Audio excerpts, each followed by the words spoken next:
because the Gemara says amazing. That kind of like it doesn't mean that they did it. You're right.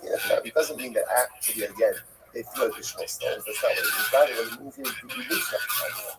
In other words, if it was needed, this is what would happen. In other words, here's the process, right? We're laying out the process. The process was that Allah again, first push him off. If he dies on impact, good. If he doesn't die on impact, then second witness comes along and throws down a big stone. And if none of that works, then again everyone else will leave the stone. Now, did that ever happen? That they needed Klal Yisrael to get involved in the stoning? No. But nevertheless, that's part of the process. Amar Evan Haisavat Kaya, Evan Akash, Evan Akas, Evan Shmiskaba. What's the this? Now, this is incredible. So the Mishnah made it sound like, again, there was a stone that was prepared for the second witness to throw if it was necessary. It says, Akas, Evan Shmiskaba, Akas is Nikla Allah, the Akas Saishin Arabo, the Akas Yusha Farabo, Kudan Barid Imo. Listen, this is fascinating. After a person was executed, anything used in the process of execution was buried along with the guilty party. So the Gemara says over here, the sword that was used to kill him, the tree that he was hanged on, the stone that was used to stone him, right? The rope that was used to stone him, everything was buried with him. So if that's the case, then how was there a stone ready there? Well, Shiva, in the Kaki, it might see Akina 35. Remember, what it means is one stone per customer. In other words, that's what I saw. Right, if they executed anything, the stone used in execution was buried along with it. And Allah so then if there was another execution, we would prepare a second stone. It must be burnt. Really, these items would be buried with him. After all, we learned back time in burnt. You wouldn't bury these items with him. I will say, by the way, the logic for burial is why it makes a lot of sense. You don't really want the stone. You don't really want the stone that was used for execution around. Why? It's going to be a lack of covered amaze because people are going to see this and that was the stone that they killed people. Right? That's the tree that they hanged Shimon from. You don't want that. It's a lack of cover. So the Gemara says, they buried the stone along with the individual, and then they compare another one. The Gemara says, one second, they buried it in that time we learned in the Barney, but if we learned that you don't bury the item together with the mace. So that's what's like, you don't want to bury this with the mace. It's almost like such a degradation to the mace. That a mace should be buried along with the buried item you're executed with. Because you're right, my papa might emote the Jesus right now. It doesn't mean that we put it in the kever. Like, in other words, you're not actually putting the instrument for execution in the kever itself. What it means is you're burying it along in the same general area together with the mace. Amr Shmuel. Mikta Yada Ibn Pater. What's this fascinating? So let's say again, Reuben is condemned to death, and before the execution was carried out, so the one of the witnesses lost the hand. So if he lost the hand, then Reuben gets off on a technicality. So the Gemara says, my time on, right? So Reuben is talking, my time off. This is incredible. Because it says the hands of the witnesses have to be on the defendant on the guilty party first. So therefore, if the witness doesn't have a hand, so Reuben goes through. Technicality. So that's this. Tell me what, that people without hands can't be witnesses. In other words, if somebody's an amputee, he doesn't have hands, so he can't go ahead and testify in a capital case. Shiny husband, no, what he means is like this. We're talking about witnesses who did have hands at the beginning of the proceedings, and they found him guilty. So again, if they lost their hands before execution was carried out, then the accused or the guilty party gets off on a technicality. But if they didn't have hands from the beginning, the testimony is fine. So the Gemara says, so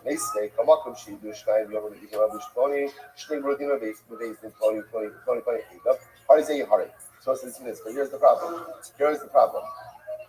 The Gemara says, what about the following situation? Witnesses show up on another basis, right? Witnesses show up and they testify about the following. We are here to testify that in so-and-so Beis Reuven was found guilty of killing Shimon, and so-and-so and so-and-so were his witnesses. So they're showing up in Beis talking about Reuven being found guilty in a different Beis and ultimately again, and so-and-so and so-and-so were the witnesses. Now listen, interestingly enough, how are they? Based on what we just said, the witnesses have to be the ones who go ahead and carry out the execution. They have to have the hands to carry this. In this case, Reuven is going to be condemned based on testimony about different testimony that occurred in a different Beis Din. Jewish Gemara says, no, Shmuel, Shmuel said, no, actually, we're talking about over here is those second set of witnesses that show up, those are actually the original witnesses who testified that Reuben was guilty. So we'll say, now here's what's interesting about this entire discussion. What's fascinating about this is quite a literal interpretation of the Psukim, right? The Gemara is saying, the Yad Ha'edin Tiyabo Barishona literally means that what? The witnesses, their hands have to be on him first, right? If the witnesses would push him off the side of the building by skila. And therefore the Gemara is literally saying, if one of the witnesses doesn't have hands, then what? Reuven goes free. So the Gemara says, that is a pretty literal interpretation of the pasuk. So is that how we operate? Is that how we operate? That we're literally going to require such a literal interpretation? So the Gemara says, sorry, lost the place. All right, me buying across. The Gemara says, do we really need such a literal interpretation? To get sick? But Tanya, most humas, hamaken, don't say after. Any other than Misaksulaba. Most is about it, right? Somebody kills someone else. Allah wants you have to execute him. Now, I only know that you have to execute him in the particular execution that the Torah highlights, right? What's the first line? How do I know? So let's say someone's chayiv skila. Like, how do I know that if for some reason I can't administer skila, that I kill him any way that I can? In other words, that halacha l'maaseh, even if you can't administer the particularly prescribed Nisa, that you execute him in a different way. Most Limas executed. So what do you see from here? What you see from here is that Allah reminds even if he says something, there's some latitude in interpretation. As the Torah says that Reuben is supposed to get skila. If you can't give skila, you can only give hereg. Right? That you give him hereg. So you see from here that you don't have to be necessarily interpreted explicitly literally. Shining Hasam the Omikra, most of us. So that's not a good lie. That's different. Why? Because here I've said there's lots of most of us. There's a lesson of a pasuk, right?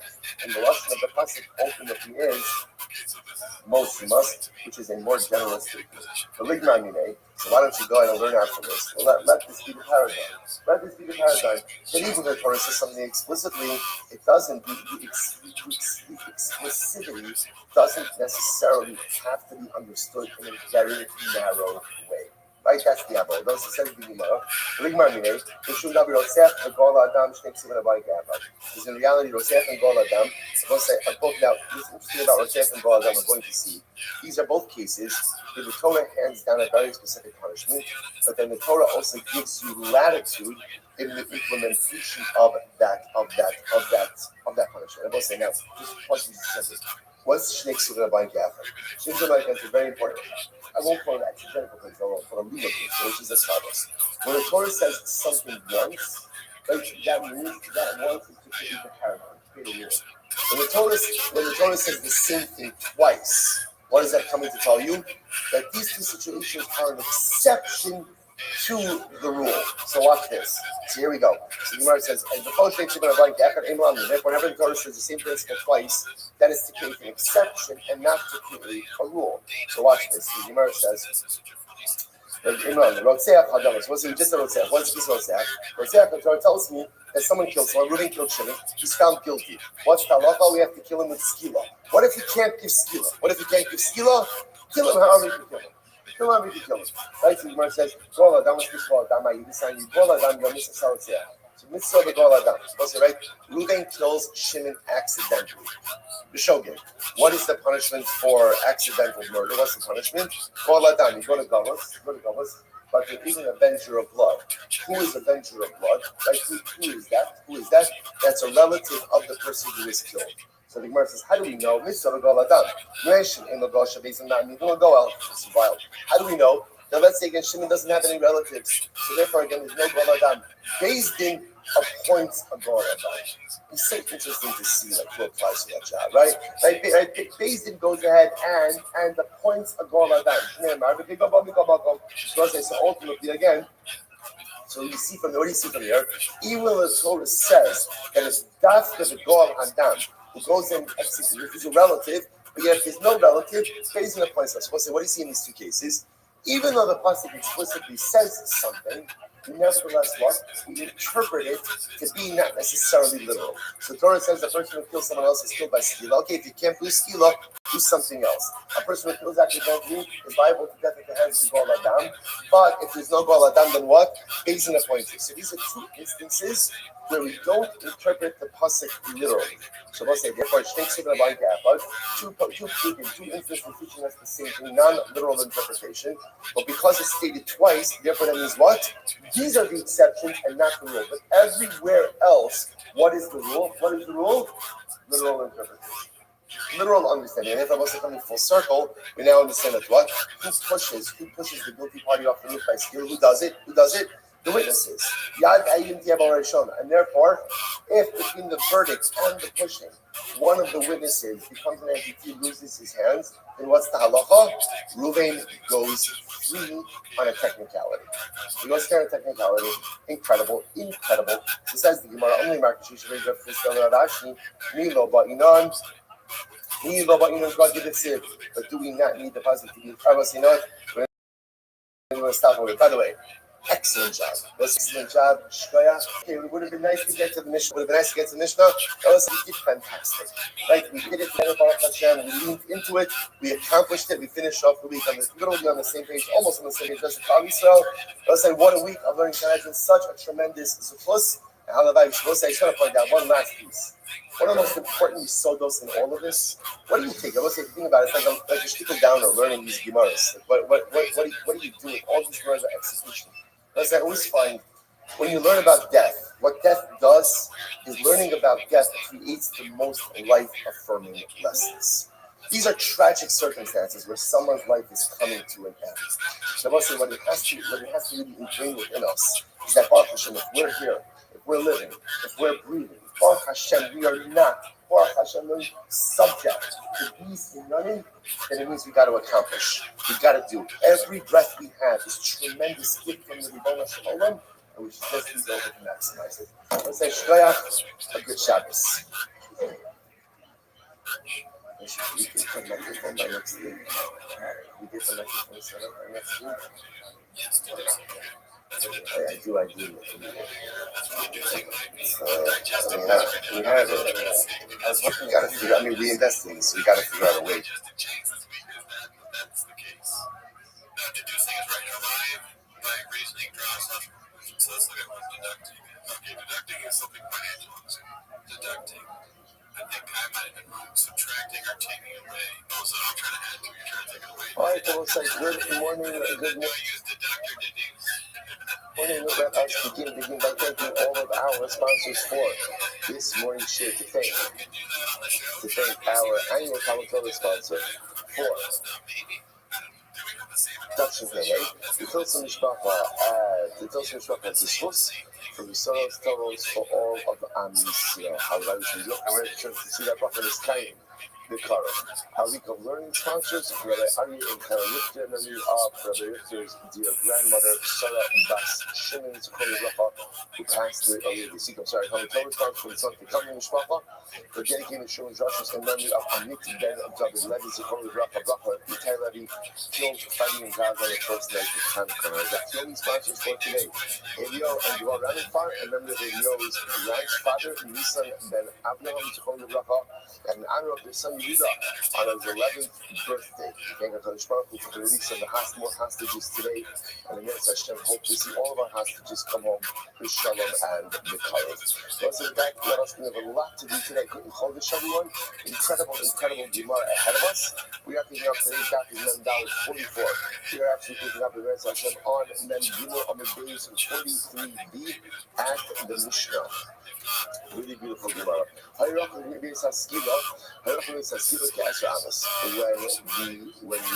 convicted individual, right? So again, another following along our progression, Reuben was accused of killing Shimon.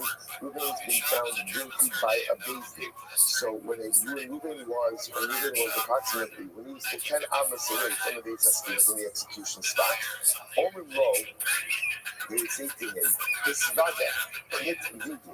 commit vidui, or recite vidui. Shekhinah comments misvada. Because again, there's the death of people who are being put to death by Beis Din to recite vidui to confess, right? Because even though again death itself is a kapara, is an atonement, but nevertheless the act of reciting vidui prior to the execution is in and of itself a profound form of atonement. So they call it, Gemara says, Misha says, because Shekol Mitzvah, anyone who does video before he dies, Yesh Lachem Ke'olam has a portion in the world to come. Shekim Hatzina Ba'achan, for we see by Achan, now who is Achan?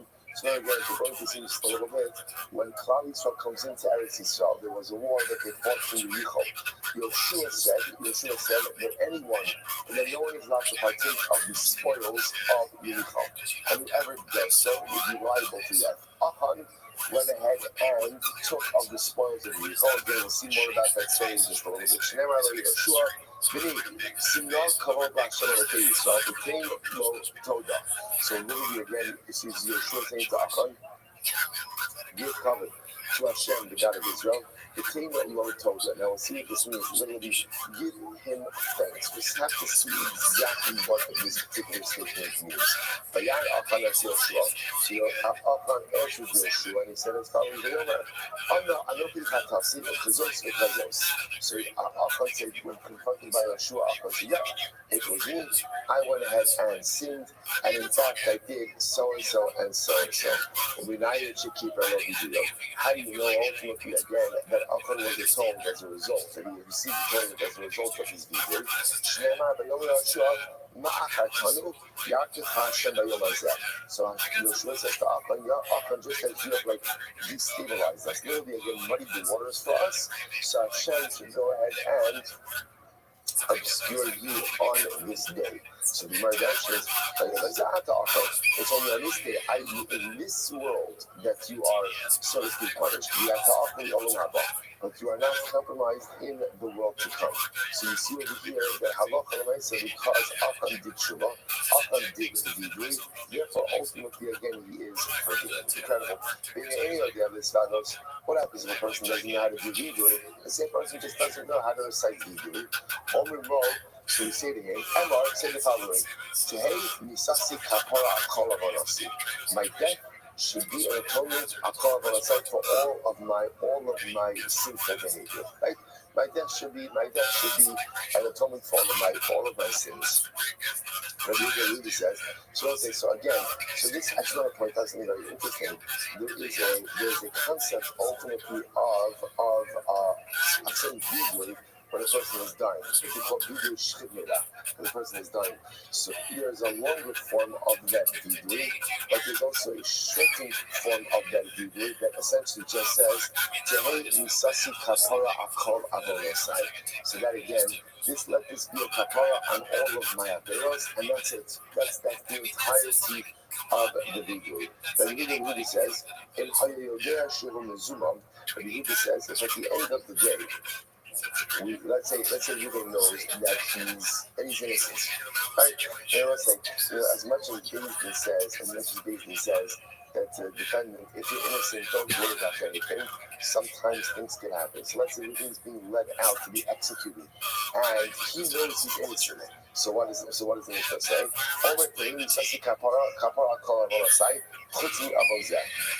say, my death should be an atonement for all of my averos, except for this avera.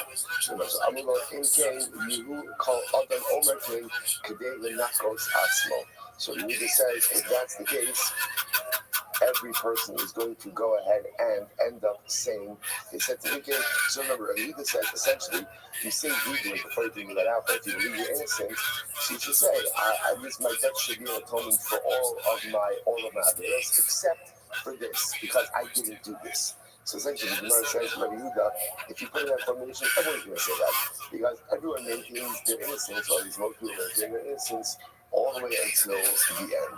Okay? So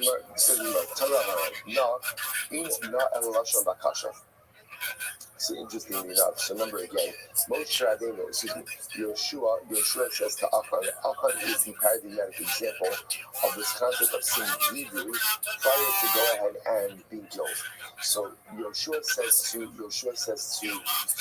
Achan, please, when he asks him not, Russian over here is the Hagid no li ma'asisi, please tell me what happened. Ultimately, again, no is a lashon, is a request. What does this mean? B'shashon HaKadosh Baruch Hu Yoshua Chata Yisrael. HaKadosh Baruch Hu said to Klal Yisrael, HaKadosh Baruch Hu said to Yoshua, Klal Yisrael has sinned. Klal Yisrael has sinned. Amar Farei Ribono Shel Olam Yichata. So remember again, Hashem is telling Yoshua that someone took from the spoils of Yericho who wasn't supposed to. So Yoshua says, okay, Hashem, tell me, who did it? Who did it? Who took from the spoils? Who took from the spoils of Yericho? Amalei the people dying. So listen to this. Hashem says, what? Am I a snitch? Right? I'm going to tell you who did it. Lech hapel goralos. Go and cast lots. Cast lots, cast the lottery, and you'll see who the perpetrator was. So sure enough, Yeshua went and he cast the lotteries. The Nafal HaGoral al Achan, and the lottery fell on Achan. Amar Yeshua. So Amar Yeshua. The Goral Atabar, right? So now Yeshua confronts Achan. This is Achan. You went ahead and you committed this. So Achan says, really? A lottery? That's how you're assuming I'm guilty? After all, again, after the Elazar Cohen says you're going to go Achan. Even in Makil Alechem Goral Achan, you can go. So Achan said, Yeshua, if I cast a lottery between you and Elazar, right? You're the Kohen Gadol, right? You're the Navi. Elazar is the Kohen Gadol. The lottery is going to fall out on one of the two of you. The point that Achan is trying to make is a lottery is a very non-scientific approach to these things. So how are you determining my guilt through a lottery? So Yeshua is contacting Vakashim, please, Achan, I'll talk to you guys all go. So whatever you do not cast dispersions on the lottery. Why not? Because Eretz Yisrael is ultimately going to be divided up through a lottery. Lottery is a very important mechanism in the division and distribution of Eretz Yisrael. So Achan, if you start casting dispersions on the lottery, it's ultimately going to cast dispersions on the division of Eretz Yisrael. He goes on and says, Shina Emar, Akbegor Yifai Kasaris. So what does it mean? So what does it mean when Yeshua says to Achan, please give over? Anavina Shapidi Shapid. Literally, Yeshua bribed Achan with words. What does this mean? So it says, Klum Nevat Yeshua Elahodah, Teino Toda Vili Pater. So Yeshua lied a little bit to Achan. He said, Achan, all you have to do is just confess. And after you confess, the whole thing is over. All we need is a confession, and then we're done. Miyad, Vaya'an Achan es Yeshua, Vayomer Amna, Anoki Chatas Lashon Yisrael, Kazos v'Kazos Asisi. And Achan said, yeah, it was me. I did it. Right, this is what I did. And he admitted that he had stolen some of the spoils from Yericho.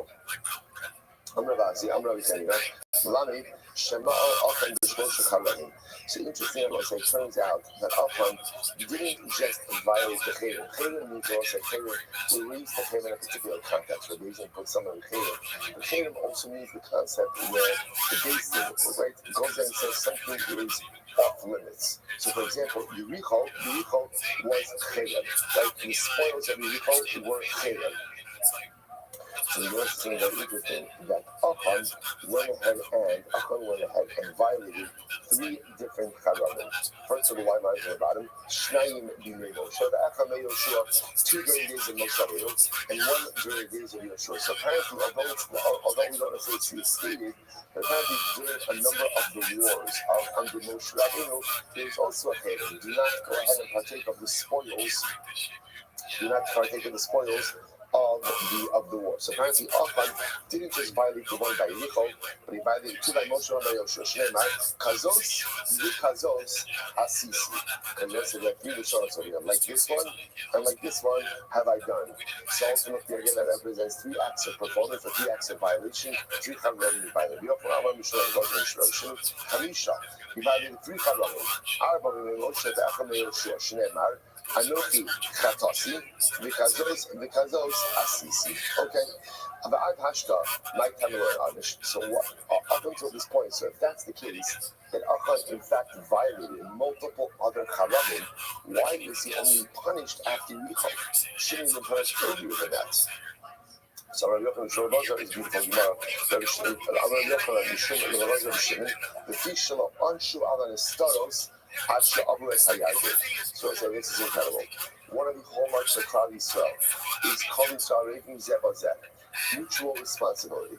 Now, mutual responsibility means that not only are we supposed to take care of each other, but Allah I'm responsible for your averos, you're responsible for my averos. That's the way it works. I share in the zechuyos of your mitzvos, you share in the zechuyos of my mitzvos. That's the mutual responsibility. So there's this concept, and the Gemara says, this is really quite dramatic, that we're responsible for each other even when it comes to the averos that maybe we don't know about. What if I commit an avera privately? No one else knows about it. So Allah is your mutual responsibility for that avera. So listen to this. So Elazar says, there is, but that only that mutual responsibility only occurred when after we crossed the Yarden.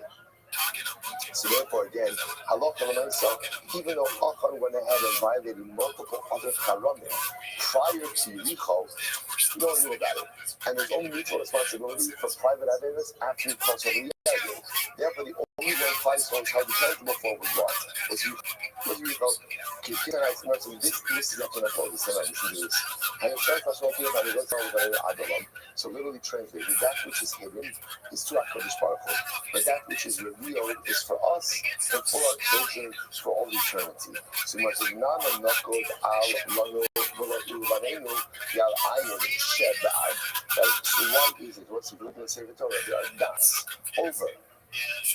Lanu Ulevanenu and the ayin of Ad. The Lamed Shloch Panash Halim starts at Avras Hayagim Divrei Yehuda. So Yehuda also teaches us that the deed of mutual responsibility didn't apply for private averos until after we crossed into Eretz Yisrael. That's what you see is actually incredible. There is a heightened level of mutual responsibility in Eretz Yisrael more than exists in Galus. When we're outside Eretz Yisrael, there's still mutual responsibility. But when we are in Eretz Yisrael, there's a heightened sense of mutual responsibility. So you're like, hold up over here. Is there ever liability for private averas? Right? So let me get this straight. I understand that we are responsible for the public behavior of one another, but is there such a thing that I'm responsible for your private averas, you're responsible for my private averas? That is a very difficult thing to swallow, right? If you think about it, that's a pretty overwhelming concept.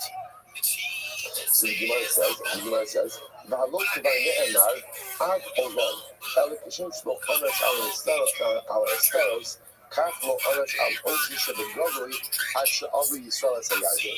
Rather than going to say this second out of them, the thing is like this: there's never mutual responsibility for hidden averas. You see, right? They can't operate that way. When I say I can't be responsible for things you do in private, you can't be responsible for things that I do in private. That's impossible. But again, when it comes to the Migros, the revealed averas, there's responsibility for that only once we entered into Eretz Yisrael. No responsibility for that before we entered into Eretz Yisrael. Ella, that's the case. Not from them down it.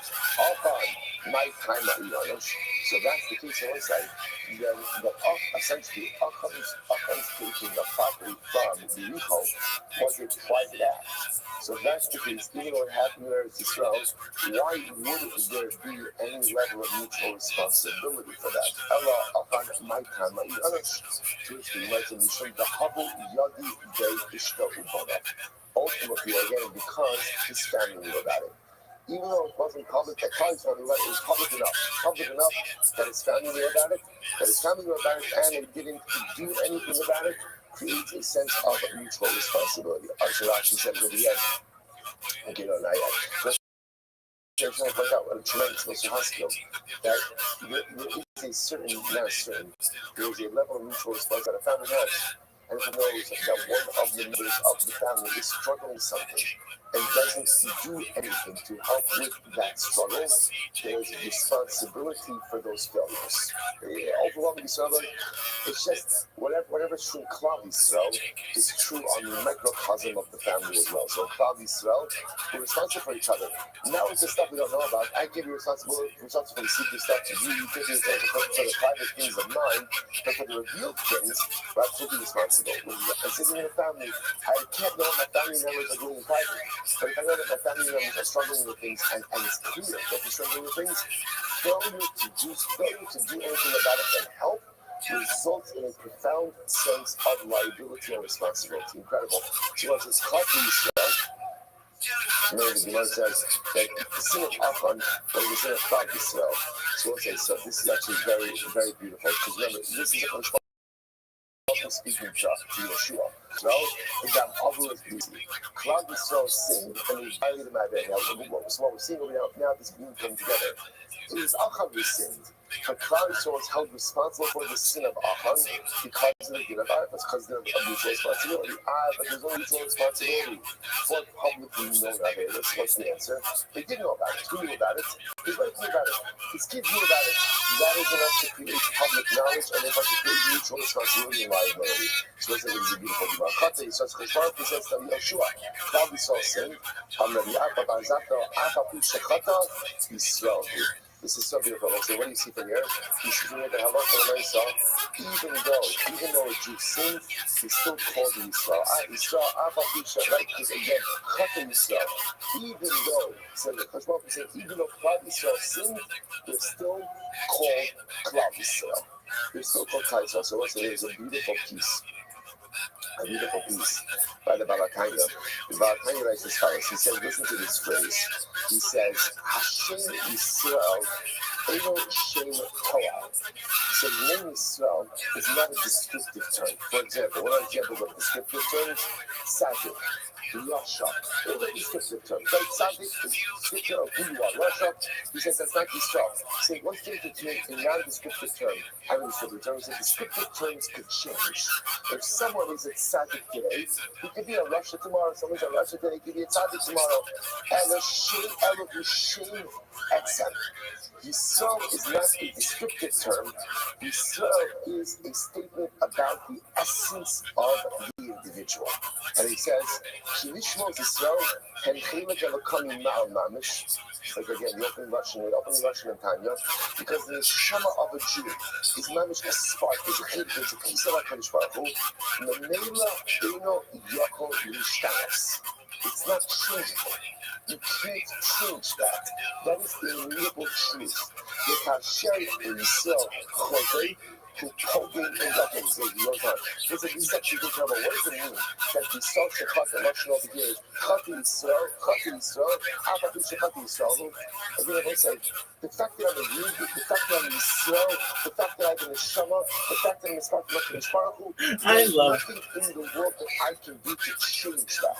I can commit the worst Avera possibly imaginable, Chas v'Shalom. And even if I do that, I'm still Yisrael. Why? Because it's being Yisrael, being a Yid, which by definition, I love him. Doug, if I could talk to Eddie Bravo right now, I'd be like, Doug, and the whole Rogan verse, I like you the most, man. Santa Ana for life. It's not a Shem Toar. But no, those fucking football pencils and which are descriptive terms. And he's the funniest of them all. Is an essence term. Descriptive terms change. I think he's the smartest of them all. He doesn't take all the bullshit. Like, what part of Ace Ventura? That's a great question. Let's hear about that. This is probably one of the most important Gemaras in all of Shas, because this is the reason why Tshuva is possible.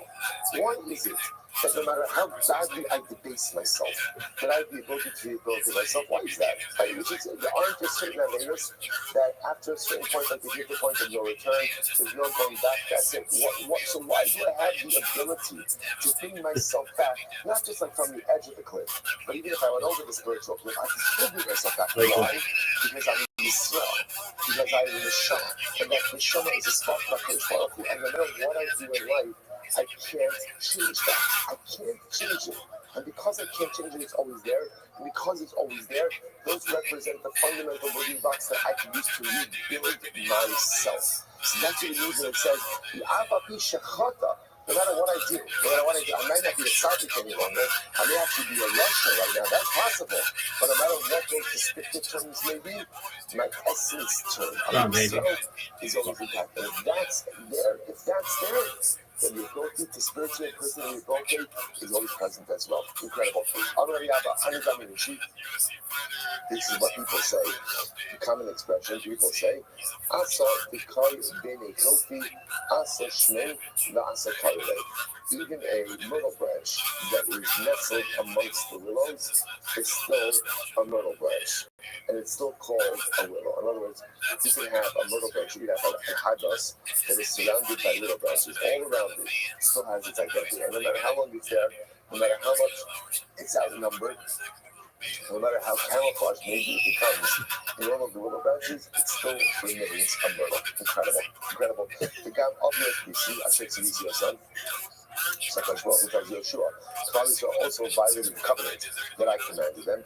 Gam not kumen afraid, Gam ganvu, Gam kakashu, Gam samu b'kelehem. So he's talking about all the things that, again, I want to point out, Klal didn't do this, it was Achan who did it, but Klal is being held responsible. I'm going to rely on Yeshua to do the right bar, Mistar for. The Lami Sha'aba Achan, Achamisha Kumshi Torah.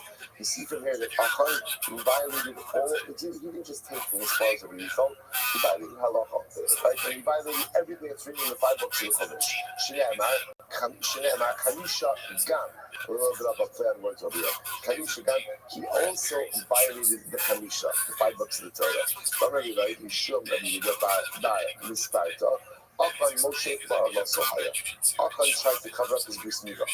Right, we saw it before about Adam Rishon also. Shador was bris milah. Sid Hacham says over here, but down obviously, so Sid Hacham as we see Hacham. So Shita, that's obvious. Mal the emoji up front. Mitzvah, the detail no pakar. Maybe not. Maybe even though Achan was a sinner, ultimately, again, perhaps he did not go so far so to cover up a mitzvah on his body. Kamash Malon that he did. Because he also never Israel. He did something terrible in Klal Yisrael. I'm not the Abba.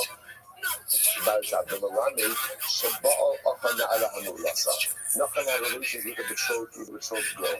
Sid Haka says over here that he asked of Allah, Sid Haka that he asked of Allah Israel. So Chita, the word of God, cool, high, low paka nafshe, that far, Alcham wouldn't do, like he wouldn't make the paka nafshe, what's that actually mentioned on paka nafshe means make his soul hefker.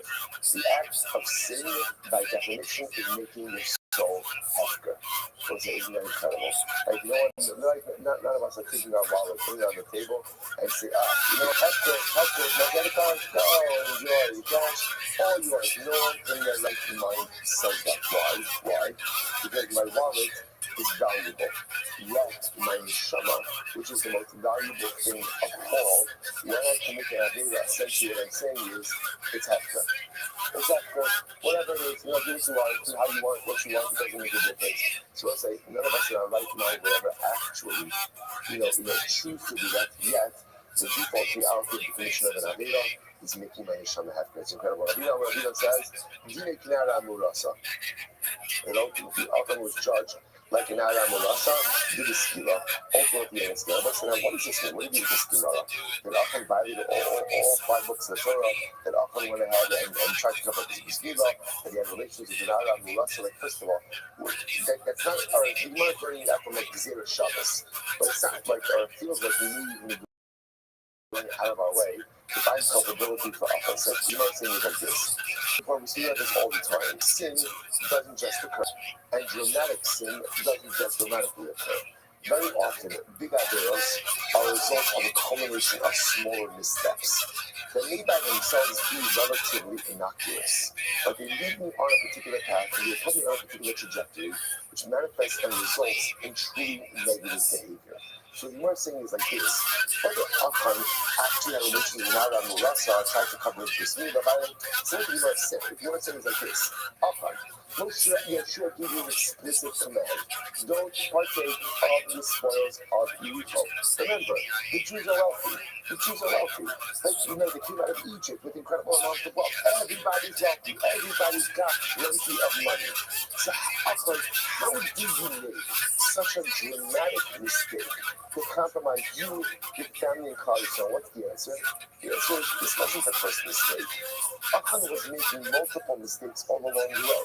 He was making committing multiple others all along the way. And in life, when you get used to making bad decisions, even if they're small, bad decisions, that leads you down a path. And that path is going to end only in one way. A really bad, big decision. That's why everyone saying, sometimes I like to think that it's like the big crossroad decisions that make a difference. That's true, but it's also the everyday decisions that we make that fundamentally chart our course forward. And if I'm consistently making the wrong, small decisions, maybe they're sinful, maybe they're relatively innocuous by themselves, but they come together, they conglomerate, and they become a derech of my life. And that derech sometimes just results in the most catastrophic circumstances. That's what Chazal is saying over here. Don't think that Achan just woke up that morning and said, hey, let me partake of some of the spoils of the week. Yeshua told me not to. That's not what happened over here. The ability to violate the words of Yeshua and take the spoils of the Yericho was the culmination of a series of prior decisions that put Achan on the path. This is why I should make this so often. It is so important to live with a sense of mindfulness, of awareness, to recognize every single decision has consequences. Big or small, every decision puts me on a derech. And if I live that with mindfulness, I set myself up for ultimate good. If I live without mindfulness, one day I find myself taking the spoils of Yericho. So in other words, I'm going to tell you, Right now, just up and down, that's a case of as I that's the shore as all, that's Mona, that's Penosa, that's Shore, that's Kamona, that's Solo, that's all of us, Colin Sholo.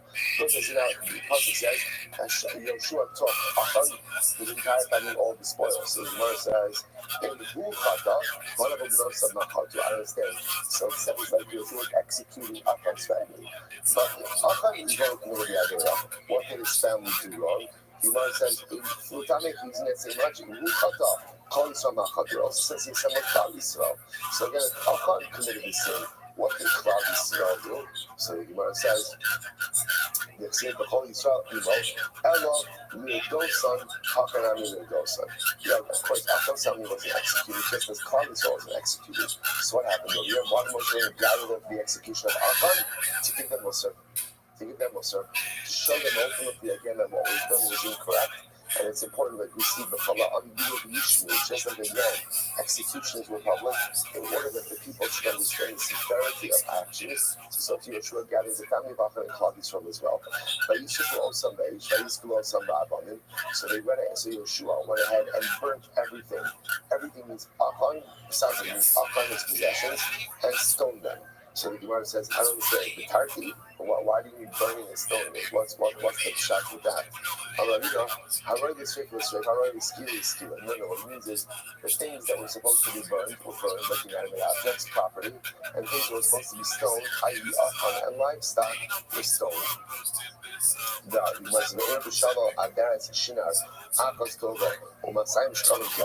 So again, now the Nabi details what Achan took, right? I saw in the video, in the spoils. It's still a mill sock. It was a cloak of fine wool. Shmuel says, Sabbath of the street, a cloak of dyed wool. By Atzikim of the Hashem. This is incredible. So what is it going to Hashem? Yeshua took some of the spoils and he threw it down in front of HaKadosh Baruch Hu. Listen to this. Tamar Nachman, he threw it down before Hashem. Amar the father of Ribono Shel Olam. Even to Hari Ruben Shal Sanhedrin, I will say, now remember, how did Yeshua know? How did anyone know that Achan took from the spoils of Yericho? How did he know that? Because remember again, in one of the subsequent battles, 36 Jews died. We're going to see 36 Jews died. Now remember, again, the Jews promised victory. So 36 Jews are dying in battle. That must mean what? Something's going on over there. So Yeshua comes and almost like in an act of defiant chutzpah, takes the spoils, throws it down in front of the so much. Really for this you killed half of the Sanhedrin. For this you killed half of the Sanhedrin. So the Gemara says, "Vayakom mehem anshe Ai kishloshim v'shisha ish." In the battle of Ai, which was the next battle after you called, 36 men died. That's what he usually says. A half a Sanhedrin. So the Gemara says, "Tanya shloshim v'shish mamish." These are really 36 men died in the battle of Ai. Amar the family that he shloshim v'shisha ba'alo. Because it says the equivalent of 36 men died. So who died? It was a great advocate of Menashe. He was so great that he was as great. He was worthy as like 36 people, as half of the Sanhedrin. So Yeshua is upset. Yeshua says, you know something? So because of this, because of the money, because of the war, because of whatever it is that Acham stole from Yericho, this is why you killed the 36 people. I'm not my conceit. Tachalidim Yidam Berash. Ma'asher Ya'ana also spoken in the passage says that literally again the poor man speaks in a supplicatory fashion. Right? And the rich man speaks with a bit of arrogance. So the Moshe says, who is this? So Rosh Zeb Moshe. So the poor man, this is Moshe being spoke to Hashem with a sense of humility. But Asher Yana Azus, who's the rich man who speaks with a little bit of arrogance? Zeb Yoshua. It's supposed to be Yoshua. Right? Again, especially the fact we just saw Yoshua spoke with Chutzpah to Akadosh Baruch Hu. My time, what's the reason?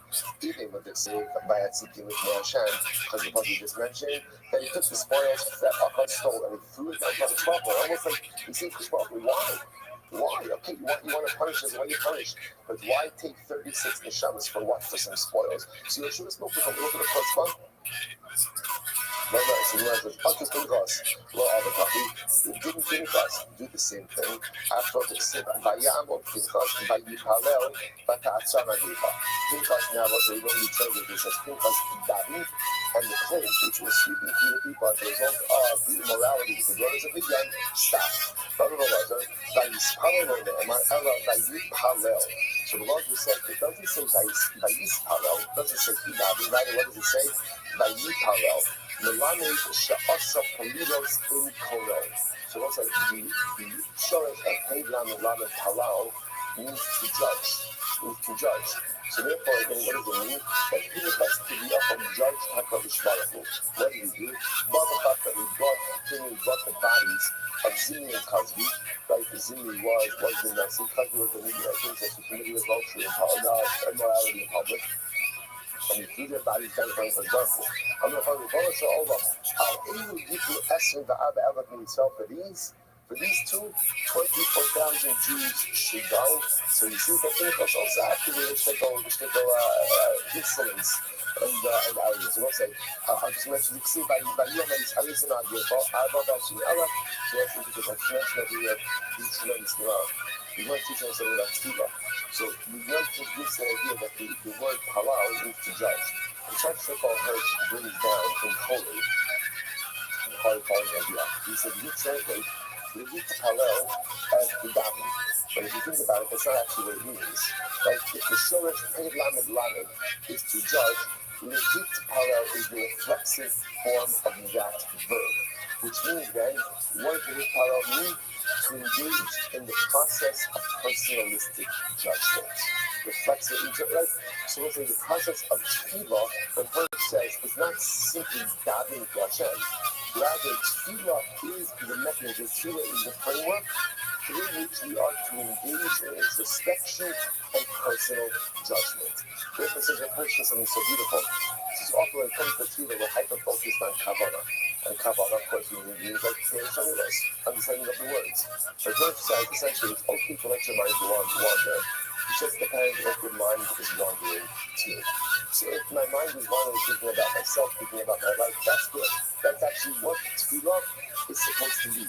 tefillah is supposed to be a time of self-judgment, of self-reflection. And your hit palel doesn't simply mean to pray. Your hit palel means to engage in the process of personalistic judgment. Incredible. That's a different way of looking at davening. So you want to lana about have your time on that. That's a yagging. So again, what did Yeshua say? Yeshua said, why did you take us over the Jordan? This is after the defeat, at the eye. Why did you take us over the Jordan? Like just to be defeated? So the Moshe made Lava. So Moshe also said this. Lava Hari also Lava Zeh. And the Parsha Shmos. Moshe says, after going to Paro, and Paro said, fifth by Paro. Moshe Rabbeinu says, why have you done something terrible to these people? Elo, Mehacha, rather it comes from here. So Yeshua says, you know what? After this defeat, after I, Yeshua says, you know what? We should have never crossed the Jordan. We should have just stayed where we were. But I'm not showing Yeshua. Kumloch. Now, Kumloch means get up. Now, the way the Gemara understands it is Kumloch is Hashem telling Yeshua, you bear some of the responsibility for what has happened over here. What does this mean? Shall call Yeshua. Your culpability is more intense than Klal Yisrael's. How so? Ani amarti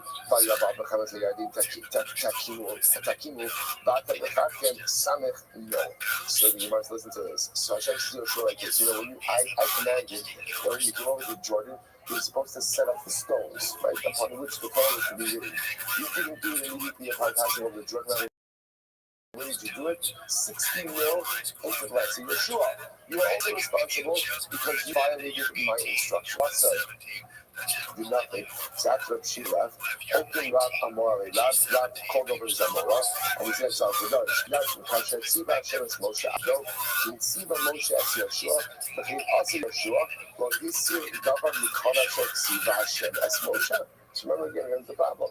So one hand, Hashem is holding Yeshua culpable for not following his directions. Yet the passage says that Yeshua did everything that Moshe told him, and Moshe did everything that Hashem told him. Because that Yeshua was in complete compliance.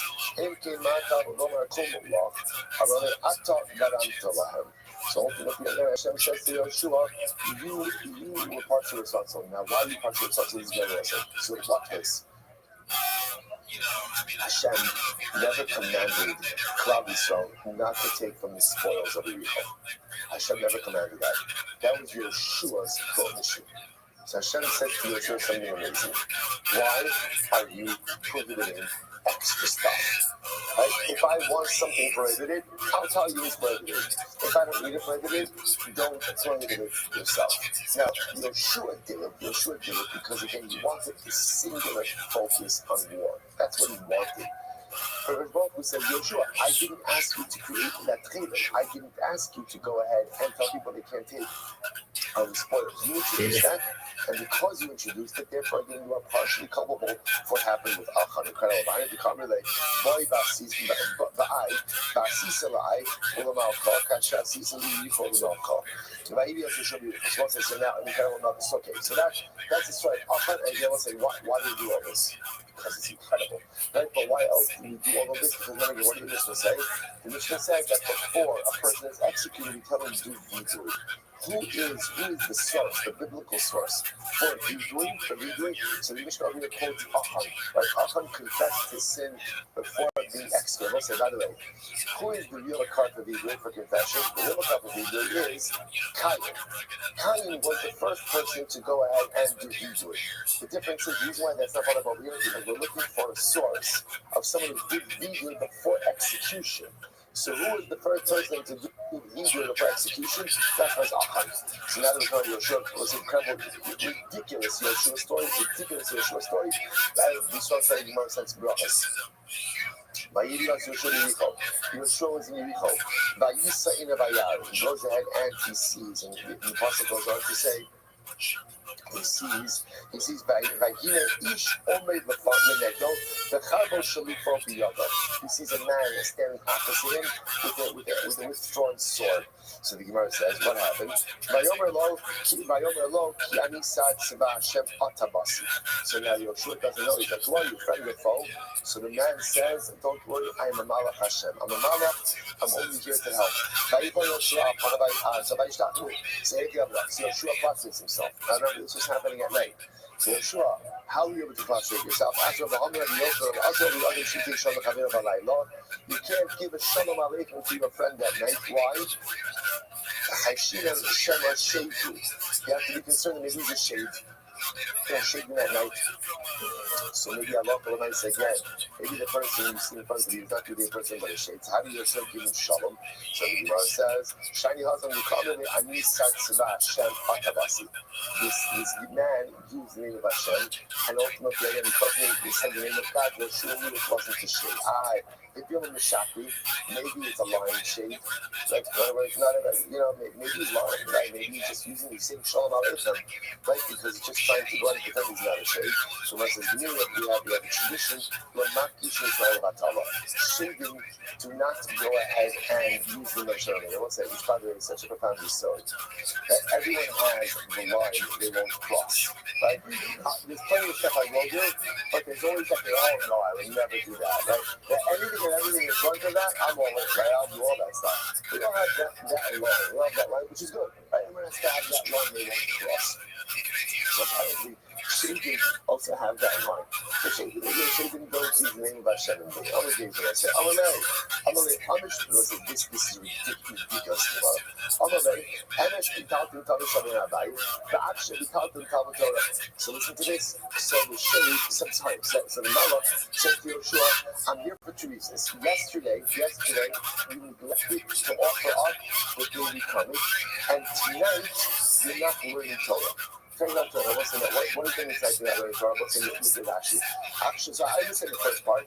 They didn't offer up the coming. They did a daily sacrifice. They didn't offer up to the mouth. There's a couple more for that. So what does it mean? Now, by the way, so he says, the Rambam says specifically, he didn't offer up the afternoon tamid.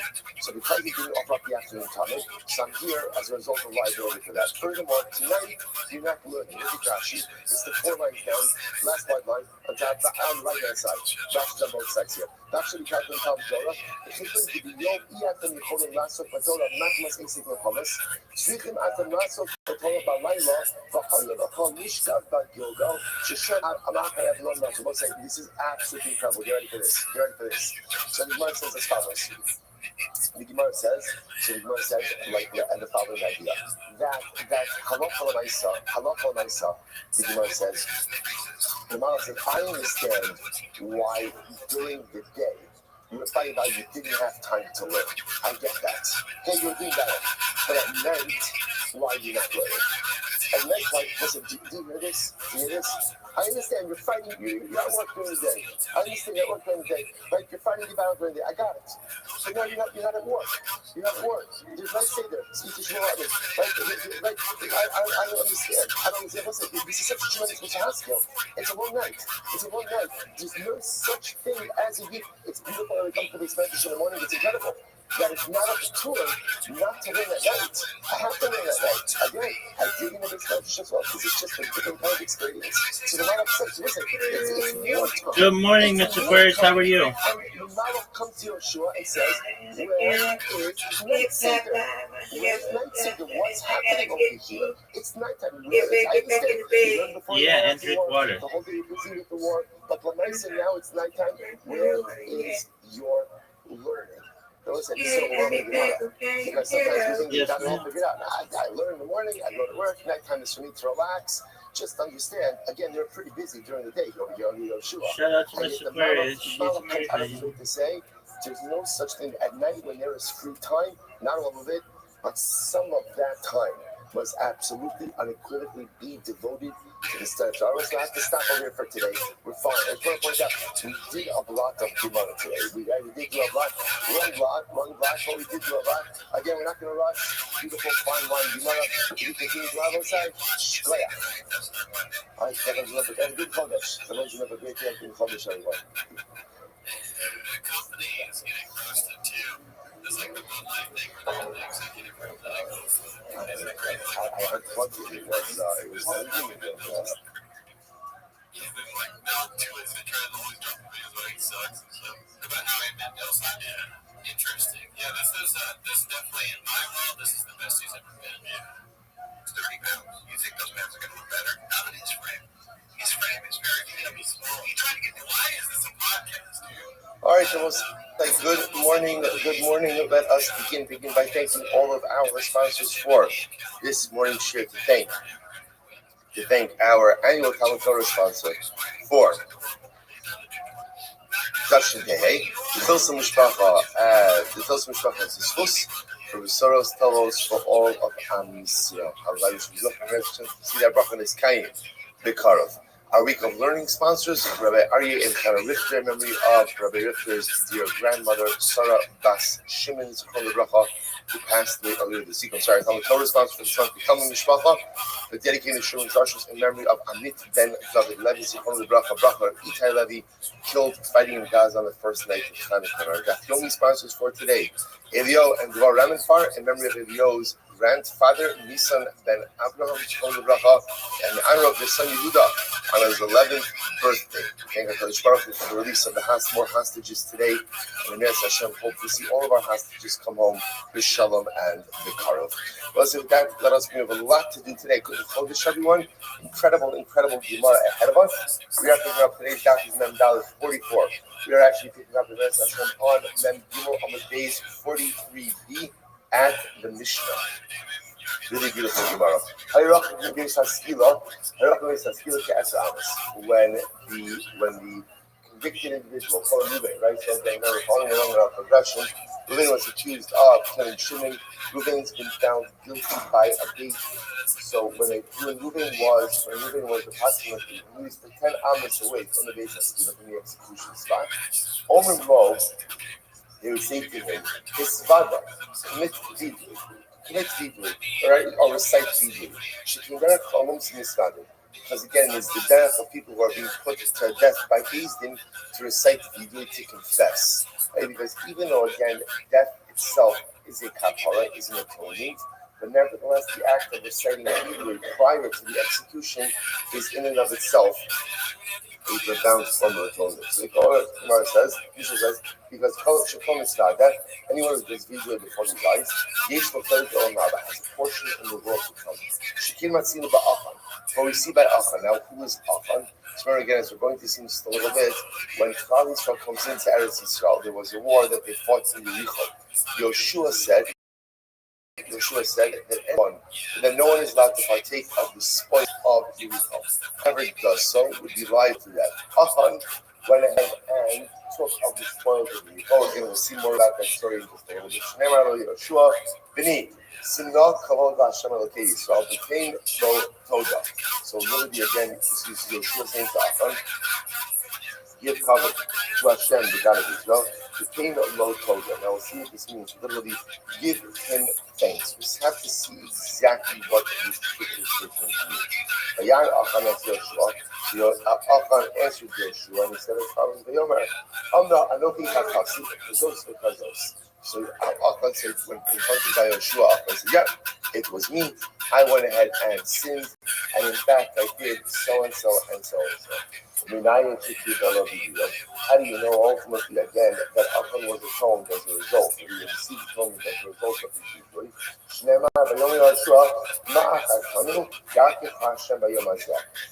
Yoshua says to Achan, just like you have like destabilized us, literally again muddied the waters for us. So Hashem should go ahead and obscure you on this day.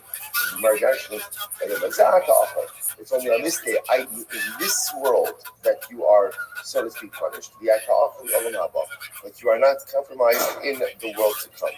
So you see over here that because Achan did Shiva, Achan did vidui, therefore ultimately again he is incredible. In any of the other scholars, the person doesn't know how to do vidui, the same person just doesn't know how to recite vidui. Omer Lo, so we say to him, Emar, say the following. Tehei misasi kapara akol avarasi. My death should be an atonement for all of my sinful behavior. My death should be an atonement for all of my sins. Rabbi Yehuda says. So again, so this I just want to point out something very interesting. There's a concept ultimately of saying vidui when a person is dying. If you call vidui shkidnida, when a person is dying. So there's a longer form of that vidui, but there's also a shortened form of that vidui that essentially just says Tehei misasi kapara akol avonosai.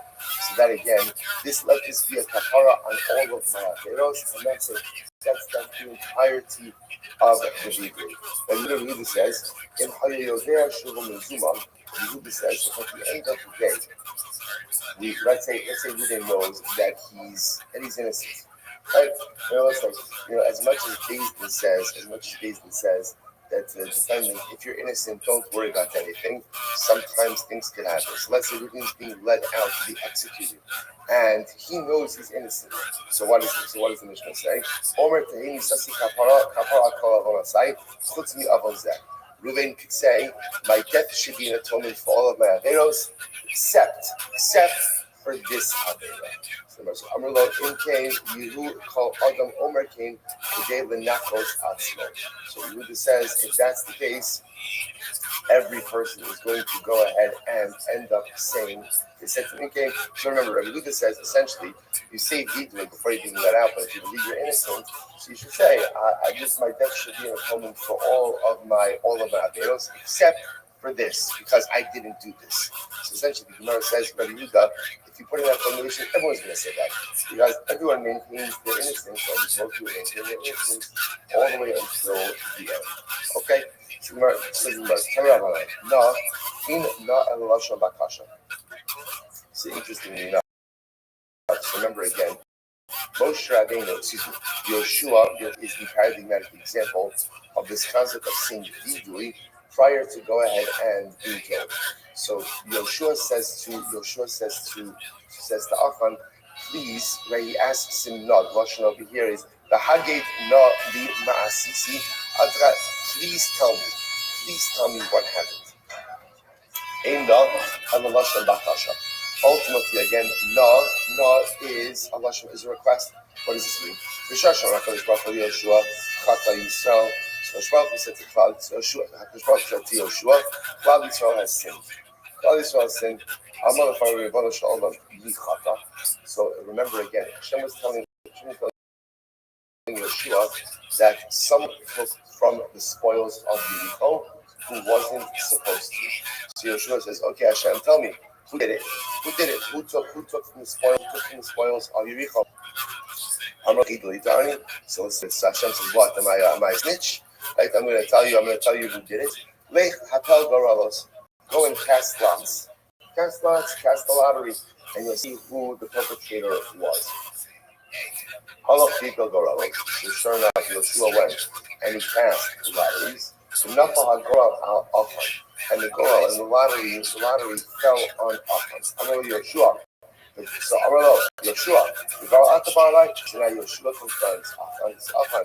You went ahead and you committed this act. So Achan said, really? A lottery? That's how you're seeing I'm guilty? After all, again, so Achan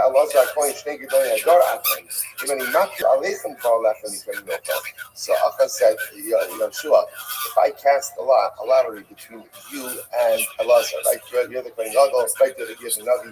Elazar is the Kohen Gadol. The lottery is going to fall out on one of the two of you. The point of view that Achan was trying to make is the lottery is a very non-scientific approach to these things. So how are you determining my guilt through a lottery? So Yoshua is contacting Bakashim. Please, Achan, I'll tell you that's all girls. Whatever you do not cast dispersions on the lottery. Why not? Sha'asiga Eretz Yisrael should discourage the Goral. Because Eretz Yisrael is ultimately going to be divided up through a lottery. Lottery is a very important mechanism in the division and distribution of Eretz Yisrael. So often, if you start casting aspersions on the lottery, it's ultimately going to cast aspersions on the division of Eretz Yisrael. He goes on, he says, Shine Emar, Achtegori Chalikas Aretz. So what does it mean? Tain Toda. So what does it mean? Yeshua says to Achan, please give over. Amravina Shachudish Shachtek. Literally, Yoshua bribed Achan with words. What does this mean? So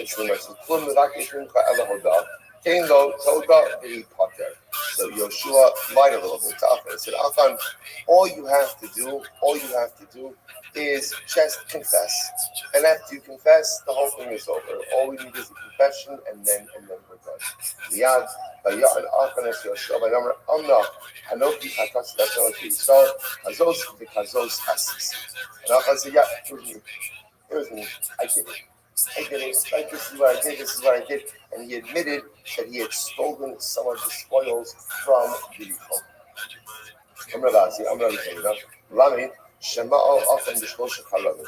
interesting enough, it turns out that Achan didn't just violate the Chedem. Chedem means also Chedem. We raise the Chedem in a particular context. We're raising someone in Chedem. Chedem also means the concept where the basin, right, goes down and says off limits. So, for example, Yericho was Chedem, right? The spoils of Yericho were Chedem. So the Gemara says something very interesting, that Achan went ahead and violated 3 different charamim. First of the white lines on the bottom, Shnayim b'nei Moshe, Yoshua, 2 during the days of Moshe Rabbeinu, and 1 during the days of Yoshua. So apparently, although we don't necessarily see it stated, but apparently during a number of the wars under Moshe Rabbeinu, there was also a chayim. Do not go ahead and partake of the spoils. Do not partake of the spoils of the war. So apparently, Achan didn't just violate the 1 by Yericho, he violated 2 by Moshe, 1 by Yoshua. Shneimar, Kazos v'Kazos Asisi. And those are the 3 Lashonos over here. Like this one and like this one have I done. So ultimately, again, that represents 3 acts of performance or 3 acts of violation. 3 charamim violated. Yochanan Amar Mishon was Shimon Anisha. He violated 3 charamim. Arba b'mei Moshe ve'acham Yoshua. Shneimar Anochi Chatasi v'Kazos Asisi. Okay. Ba'ad Hashta my Kamelo. So what? Up until this point, so if that's the case, that Achan in fact violated multiple other haramim, why is he only punished after Yericho? Shouldn't he have been punished earlier than that? So Rabbi Yochanan, Rabbi Lazar is beautiful Gemara. Rabbi Yochanan, Rabbi Shimon, Rabbi Lazar, Rabbi Shimon, the Fishala Anshu Alan Estaros, Hadsha Abu Es Hayardi. So I say this is incredible. One of the hallmarks of Klal Yisrael is Klal Yisrael raising Zebazeh, mutual responsibility. Now, mutual responsibility is that not only responsible to take care of each other, but halacha l'maisa, I'm responsible for your averos, you're responsible for my averos. That's the way it works. I share in the zechuyos of your mitzvos, you share in the zechuyos of my mitzvos. That's the mutual responsibility. So there's this concept, the Gemara says, this is really quite dramatic, that we're responsible for each other even when it comes to the averos that maybe we don't know about. What if I commit an avera privately? No one else knows about it. So Allah say, is there mutual responsibility for that avera? So listen to this. So Allah says there is, but that only that mutual responsibility only occurred when after we crossed the Yarden.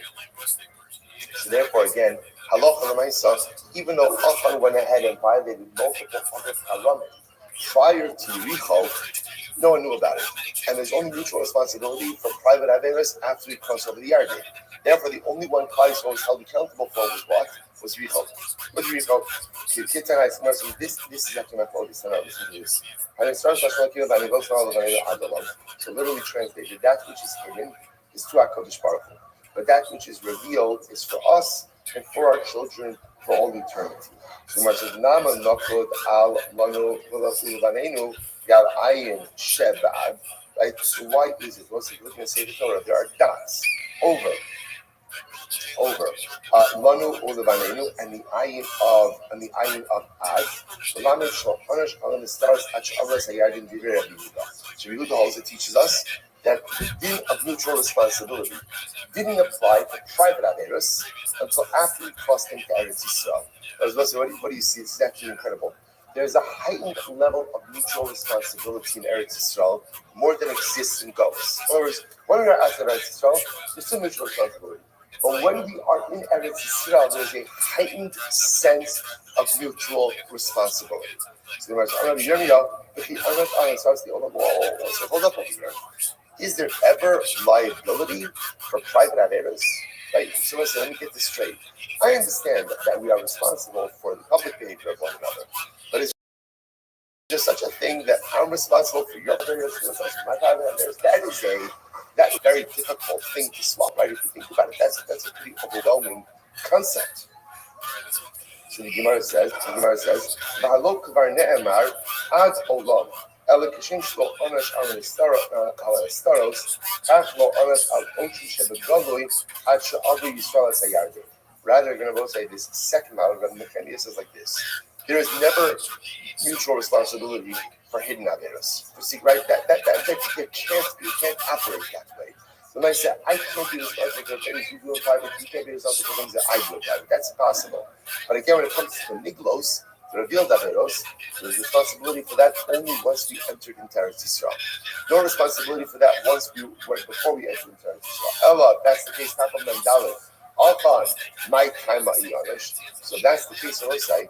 That essentially Achan's taking of property from Yericho was a private act.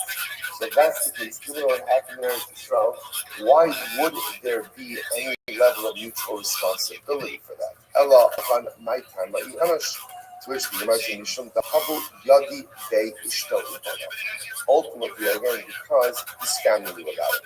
Even though it wasn't public that Kali's family knew about it, it was public enough that his family knew about it, and they didn't do anything about it, creates a sense of mutual responsibility. As Rashi says over here, let's say someone point out what a tremendous hospital that there is there is a level of mutual responsibility that a family has. And if the family knows that one of the members of the family is struggling with something and doesn't do anything to help with that struggle, there is responsibility for those failures. Overwhelming, in other words, it's just whatever's true in Klal Yisrael is true on the microcosm of the family as well. So in Klal Yisrael, we're responsible for each other. Not with the stuff we don't know about. I can't be responsible for the secret stuff. You can't be responsible for the private things of mine, but for the revealed things, we're absolutely responsible. I'm sitting in a family. I can't know what my family members are doing in private.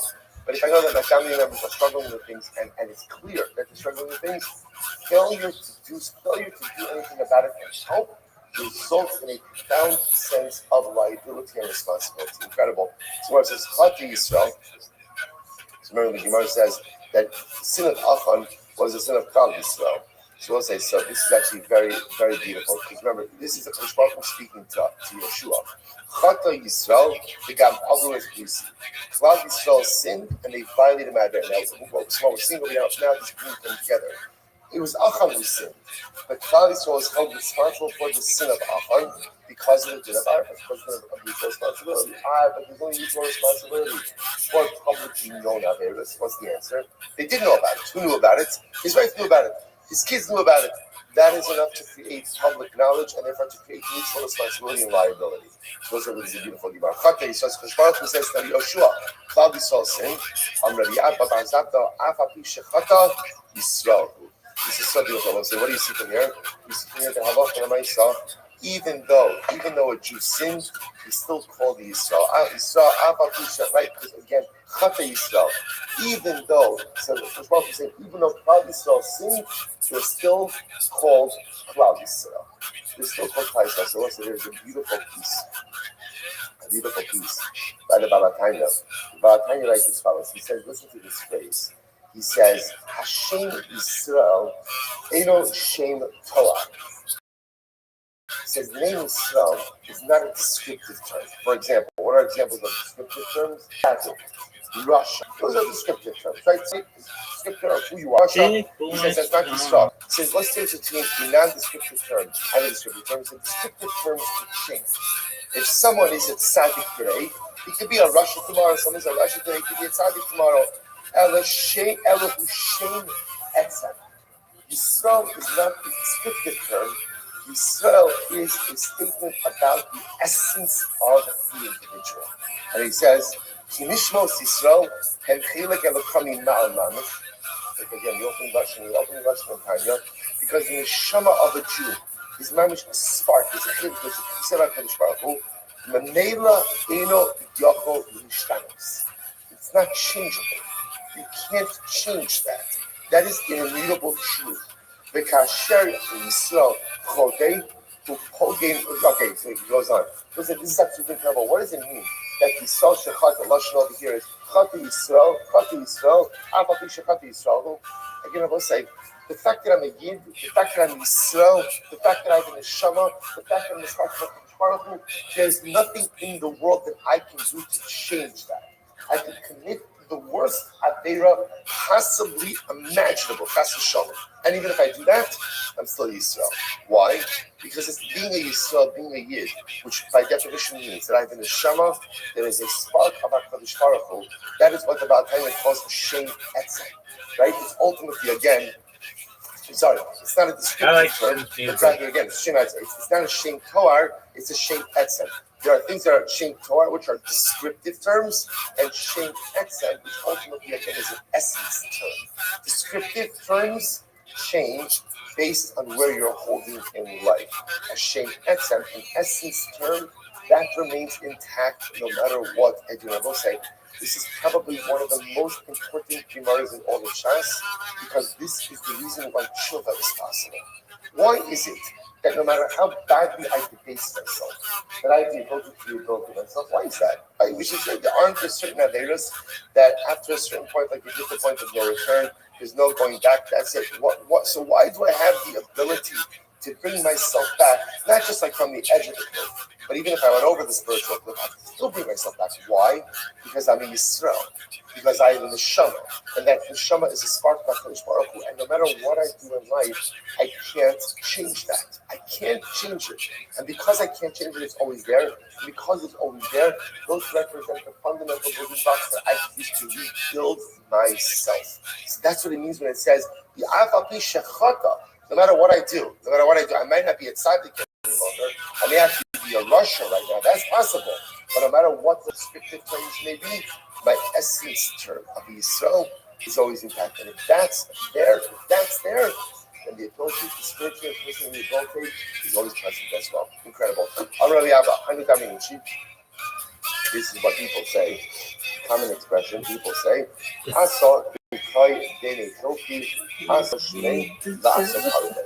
even a myrtle branch that is nestled amongst the willows is still a myrtle branch. And it's still called a willow. In other words, you can have a myrtle branch that has a hadas that is surrounded by little branches. All around it still has its identity. And no matter how long it's there, no matter how much it's outnumbered, no matter how camel that was great. Comes, in all of the little my favorite one. Still remains That one was incredible. The Gam Avos Prisi, Asher Tzivisi Yosam, Sachash Baruch tells Yoshua, fathers are also violating the covenant that I commanded them. Gam not chumen achered, Gam dangu, Gam kachashu, Gam samu b'kelei. So he's talking about all the things. Now again, I'm going to point out, Klal Yisrael didn't do this. It was Achon who did it, but Klal Yisrael is being held responsible. I'm Rabbi Loi Mishmori who did the bar, Nistar for. V'lamin sha'ava Achon Achanishi Kushi Torah. You see from here that Achon violated all. He didn't just take from the spoils of the Yikol. He violated halacha, right? And he violated everything that's written in the 5 books of the Torah. Shnei Amar Chamisha Gam. A little bit of a play on words over here. Chamisha Gam. He also violated. Yo, look what it is. 5 books of the Torah. I'm Rabbi Loi Mishmori that he did the bar. What up, baby? How are you? Achon Moshe Ba'al Masohaya. Achon tried to cover up his bris milah. Right? He's going to talk about how he knows his bris milah. Sid Achon says over here, "Begam Avros Prisi." What's good, big dog? How are you? It's obvious. Big dog. Mitzvah, but buffet lo pakar. Maybe not. Maybe even though Achon was a sinner. It's a compliment. Ultimately, it means like so far. So you just woke up. Okay. What's new? That he did. He asked him about Israel. No, I slept. Something terrible in Klal Yisrael. I'm Rabbi Abba. For real, dog, I slept a lot. Nachan had relations with the betrothed girl. Siv Hacha says over here, It's 5:25 in the morning. So Pshita, Malte, Moju, I thought, Kuli high, low pakar nafshe. That far, Hakan wouldn't do. Right? He wouldn't make the pakar nafshe. What's that such a very clear? Pakar nafshe means made his soul. Wow, you guys slept late. The act of sin, by definition, is making your soul hefker. Isn't that incredible? Right? None of us are taking our wallet, putting it on the table, and say, you know what, hefker, my credit cards, go, I know, enjoy, you can see the the cash, reflection. all yours. No one in their right mind says that. Why? Because my wallet is valuable. Yet, trying to which is the program most robots, valuable so thing of all, when I'm a little essentially what I'm saying is, it's hefker. It's hefker. Whatever it is, do what you want, do how you want, what you want. It doesn't make a difference.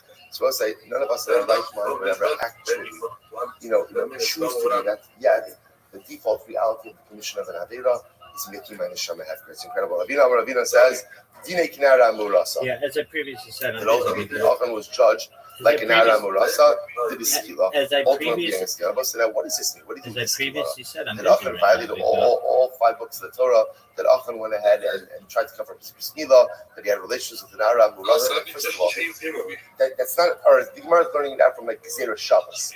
But it sounds like, or it feels like we may even be going out of our way to find culpability for Achan. What the Gemara is saying is like this. It's important. We see this all the time. Sin doesn't just occur, and dramatic sin doesn't just dramatically occur. Very often, are a result of a combination of smaller missteps that may by themselves be relatively innocuous, but they lead me on a particular path, and they put me on a particular trajectory, which manifests and results in truly negative behavior. So what the Gemara is saying is like this: whether Achan actually had relations with an Ara Murasa, tried to cover his Brismila by it. So what the Gemara is saying? The Gemara is saying is like this: Achan, Yoshua gave you an explicit command.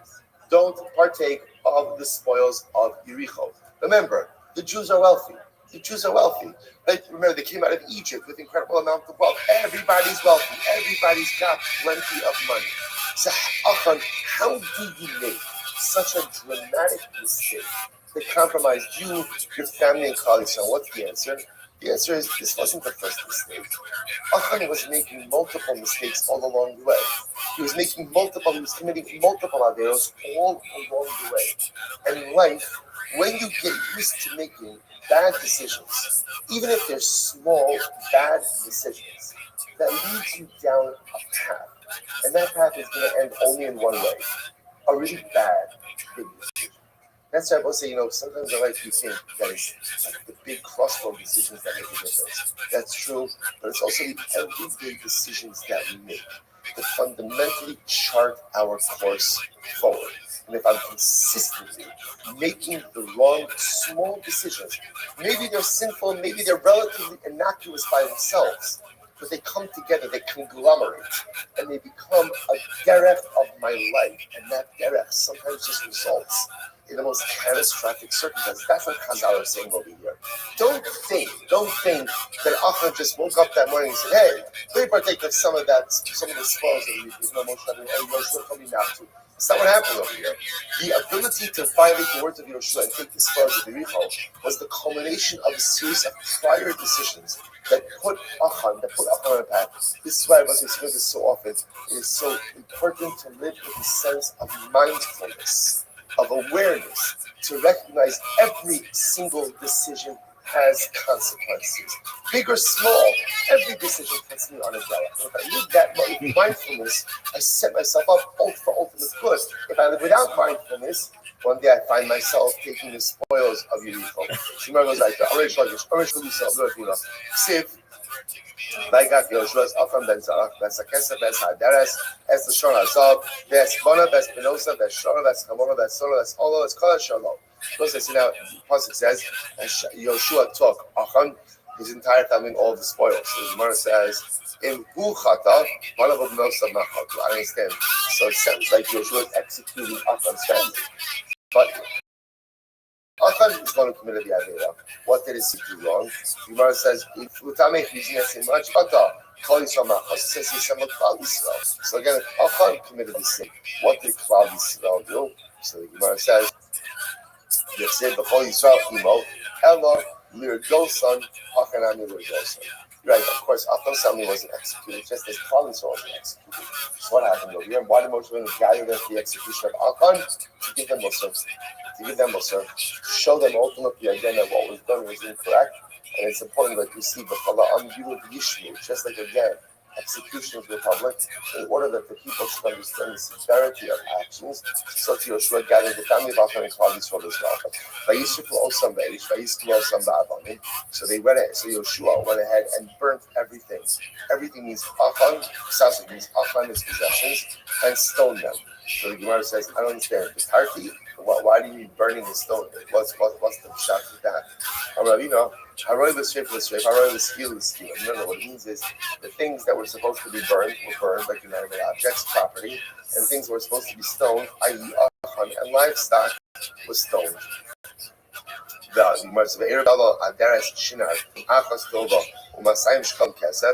again, now the Navi details what Achan took. Right, I saw it in the booty and the spoils. It's still a denosaf. It was a cloak of fine wool. Shmuel says Sabbalah Desrifa, a cloak of dyed wool. Vayatzikim Lifnei Hashem. Amro Nachman Ba v'chaptam Lifnei Hamachos. This is incredible. So what does it mean by Vayatzikim Lifnei Hashem? Yoshua took some of the spoils and he threw it down in front of HaKadosh Baruch Hu. Listen to this. Amro Nachman Ba v'chaptam Lifnei Hamachos. He threw it down before Hashem. Amro the father Ribono Shel Olam. Al Iloti Hari Grubas Shal Sanhedrin. Now remember, how did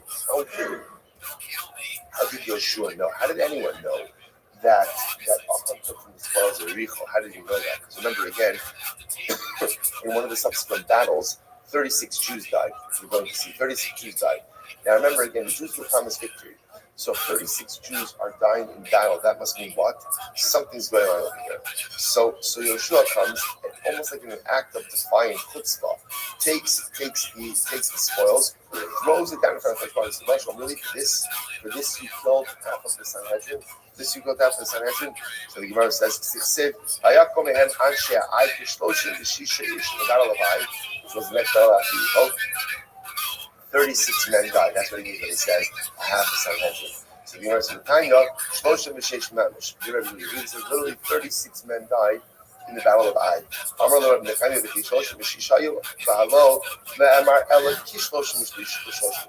pasuk says the equivalent of 36 men died.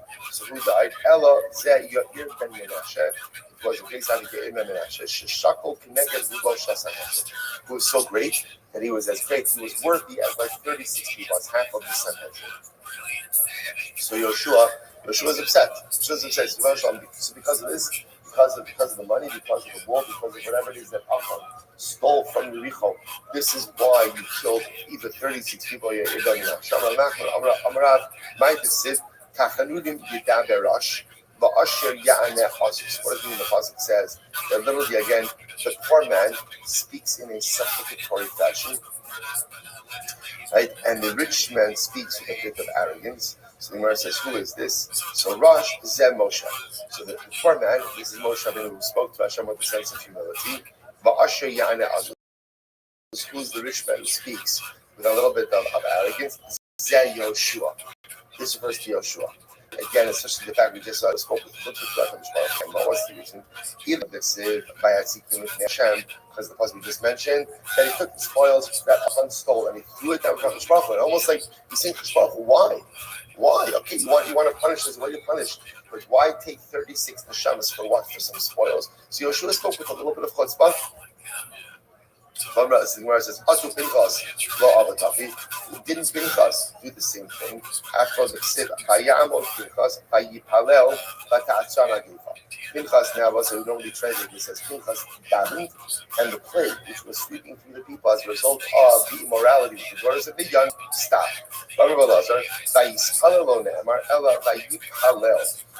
says it doesn't say Vayispalel, it doesn't say davened. Rather, what does it say? Vayipalel. Melamed sha'asa palilos in kono. So we'll say the shoresh of Hey Lamed Lamed Palal means to judge. So therefore, again, what does it mean? That Pinchas Kiviyachol judged HaKadosh Baruch Hu. What did he do? He brought the bodies of Zimri and Cosby. Right, Zimri was the Nasi. Cosby was the media. I think that committed adultery and immorality in public. And he threw their bodies down in front of his Baruch. I'm going to follow the Bolasha Olam. Al Ilu Yipu Esrin Ba'aba Elef himself for these 24,000 Jews should die. So you see that Pinchas also acted with insolence and arrogance. We'll say, I'll just mention the Ksiv by you Amisim Agir, Arba Bashim Elef. So let's listen to this. I just mentioned over here, this is tremendous Gemara. The Gemara is teaching us something about tefillah. So the Gemara introduces the idea that the word halal means to judge. Shashafal Hirsch brings down in Chorev, following idea. He says we translate lehit palel as the daven. But if you think about it, that's not actually what it means. Like if the shoresh paid lamed lamed is to judge, lehit palel is the reflexive form of that verb, which means then, what does lehit palel mean? To engage in the process of personalistic judgment. Reflexive, right? So we'll say the process of tefillah, what Hirsch says, is not simply davening to Hashem. Rather, tefillah is the mechanism, tefillah is the framework through which we are to engage in introspection and personal judgment. Therefore, says what Hirsch is something so beautiful. This is often when it comes to tefillah, we're hyper-focused on kavanah. And kavanah, of course, means like perush hamilos, understanding of the words. But Hirsch says, essentially, it's okay to let your mind wander. It just depends what your mind is wandering to. So if my mind is wandering, thinking about myself, thinking about my life, that's good. That's actually what tefillah is supposed to be. Tefillah is supposed to be a kind of self-judgment, of self-reflection. Lehit Halel doesn't simply mean to pray. Lehit Halel means to engage in the process of personalistic judgment. Incredible. I'll say a different way of looking at davening. So the Gemara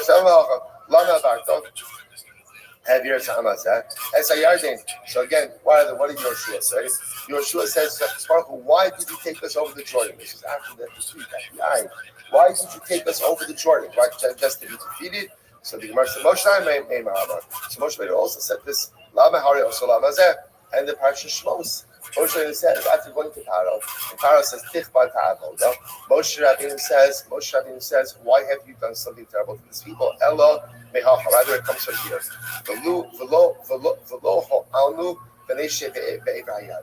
So Yeshua says, you know what? After this defeat at Ai, Yeshua says, you know what? We should have never crossed the Jordan. We should have just stayed where we were. Yeshua, kum lach.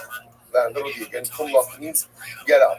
Now, the way that one understands it is, kum lach is Hashem's telling Yeshua, you bear some of the responsibility for what has happened over here. What does this mean?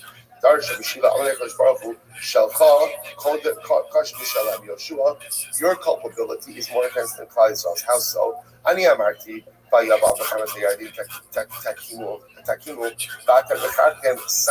no. So the Gemara listen to this. So Hashem says to Yoshua like this, when I commanded that when you came over the Jordan, you were supposed to set up the stones, right, upon which the Torah was to be written. You didn't do it immediately upon passing over the Jordan. Rather, where did you do it? 60 mil into the land. So Yoshua, you are also responsible because you violated my instructions. Basa, did nothing. So after Rav Shiva left, Okim Rav Amorale, Rav called over his Amorah, and he said, "Sal V'darsh, V'darsh, Kasher Tziva Hashem es Moshe Abdo, Tziva Moshe es Yoshua, V'chin Asa Yoshua, Lo Hisir Davar Mikol Asher Tziva Hashem es Moshe." So remember again, here's the problem. So on one hand, Hashem is holding Yoshua culpable for not following his directions. Yet the pasuk says that Yoshua did everything that Moshe told him, and Moshe did everything that Hashem told him. It sounds like Yoshua was in complete compliance.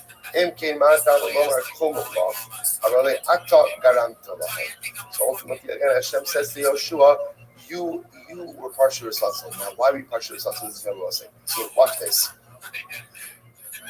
Hashem never commanded Klal Yisrael not to take from the spoils of the evil. Hashem never commanded that. That was Yoshua's prohibition. So Hashem says to Yoshua something amazing. Why are you prohibiting extra stuff? Right? If I want something prohibited, I'll tell you it's prohibited. If I don't need to prohibit it, don't prohibit it yourself. Now, Yoshua did it. Yoshua did it because, again, he wanted a singular focus on war. That's what he wanted. But Rashba says, Yoshua, I didn't ask you to create that table. I didn't ask you to go ahead and tell people they can't take the spoils. You introduced that, and because you introduced it, therefore, again, you are partially culpable for what happened with Achan. Incredible. I can't relate. Boy, Basisalai, Ulamalka, Kashasisali, Richo, Ulamalka. So now an incredible another subject. So that's the story of Achan, and everyone says, why do you do all this? Because it's incredible. Right? But why else do we do all of this? Because remember, what did the Mishnah say? The Mishnah said that before a person is executed, becoming who is the source, the biblical source for Vidui? The Mishnah over here quotes Achan. Right? Achan confessed his sin before being executed. Let's say, by the way, who is the real Makar for Vidui? For your question, the real Makar for Vidui is Cain. Cain was the first person to go ahead and do Vidui. The difference is, the reason why that's not part of over here is because they're looking for a source of someone who did Vidui before execution. So who was the first person to do Vidui before execution? That was Achan. So now that we're going to Yoshua, this incredible, ridiculous Yoshua story, and we start starting more sense of brothers. Yoshua was in Yericho. Goes ahead and he sees. The Pasuk goes on to say, he sees Vayhine ish omed lenegdo v'charbo shalupo biyado. He sees a man standing opposite him with a withdrawn sword. So the Gemara says, what happened? Vayomer lo ki ani sar tzva Hashem patabas. So now Yoshua doesn't know. He's like, who are you, friend or foe? So the man says, don't worry, I am a malach Hashem. I'm a malach. I'm only here to help. Yoshua prostrates himself. Now, notice this was happening at night. Yoshua, how are you able to prostrate yourself? After you can't give a shalom aleichem to your friend that night. Why? You have to be concerned that if he's a shade, he's not shaking at night. So maybe Allah will again. Maybe the person you see in front of you is not really a person but a shade. How do Yoshua give him shalom? So the Gemara says, Shiny Hazam the Karmele Ani Sarksiva Hashem Atabasi. This man used the name of Hashem, and ultimately, again, because he said the name of God, Yoshua knew it wasn't the shade. Maybe it's a lying shade. But otherwise, maybe he's lying, right? Maybe he's just saying Shalom Aleichem, right? Because he's just trying to go out and pretend he's not a shade. So when it says, we have a tradition, Shadim do not go ahead and use the name of Shalom. Which, by the way, is such a profound so. Everyone has a line they won't cross, right? There's plenty of stuff I will do, but there's always that, oh no, I would never do that, right? Anything and everything in front of that, I'm all in, right? I'll do all that stuff. We all have that line. We all have that line, which is good. Right? Everyone has to have that line they won't cross. So apparently, Shaitan also have that line. For Shaitan don't use the name of Hashem. Amar Jezer will say, Amalei, Amish, this is ridiculous. Amalei, Amish, Talton, Kamish, Shavin, Abayim, the action, Talton, Talmud Torah. So listen to this. So the shade, so the Malach says to Yoshua, I'm here for two reasons. Yesterday, you neglected to offer up the daily Talmud, and tonight you're not learning Torah. Okay, that's right. I wasn't there. What is the mean you're not learning Torah? What's the actually, so I understand the first part. They didn't offer up the Talmud. They did daily sacrifice. They didn't offer up the Malach. So you have to be culpable for that.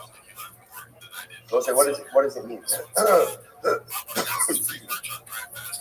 Now, by the way, so he says, the Malach says specifically, he didn't offer up the afternoon Talmud. So because he didn't offer up the afternoon Talmud, so I'm here as a result of liability for that. Furthermore, tonight, you're not learning. This is Rashi. It's 4 lines down, last white line, on the right-hand side. Rashi's on both sides here. That should be counted in Talmud Torah.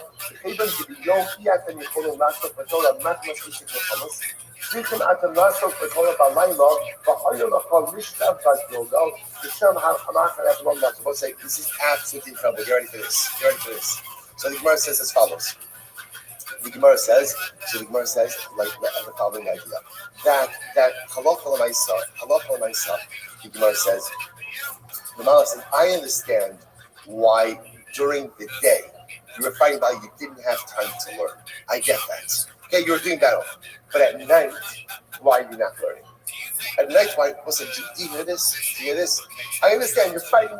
You're at work during the day. I understand you're at work during the day. Like you're fighting your battle during the night. But now you're not. You're not at work. You're not at work. There's nice saver. Like, right? I don't understand. I don't understand. Listen, this is such a tremendous hustle. It's a long night. It's a long night. There's no such thing as the gift. It's beautiful when they come to this meditation in the morning. It's incredible. That is not up to her not to learn at night. I have to learn at night. Again, I do think this meditation as well because it's just a different kind of experience. So the Malach said, listen, it's wartime. It's wartime. And the Malach comes to Yoshua and says, where is Night Seder? Where's Night Seder? What's happening over here? It's nighttime. I understand. You learned before you went out to war. The whole day you're busy with the war. But Lamaisa, now it's nighttime. Where is your learning? Listen, this is overwhelming Gemara. Because sometimes we think we've got it all figured out. I learn in the morning, I go to work, nighttime is for me to relax. Just understand, again, they're pretty busy during the day over here on the Yeshua. And yet the Malach comes out of his way to say, there's no such thing at night when there is free time, not all of it, but some of that time was absolutely unequivocally devoted to study. So I was not to stop over here for today. We're fine. I just want to point out, we did a lot of Gemara today. We did do a lot. Wrong block, but we did do a lot. Again, we're not going to rush. Beautiful, fine wine, Gemara. We continue tomorrow. We'll say, Shkoya. All right, and good Chodesh. Today's another great day. Good Chodesh, everybody.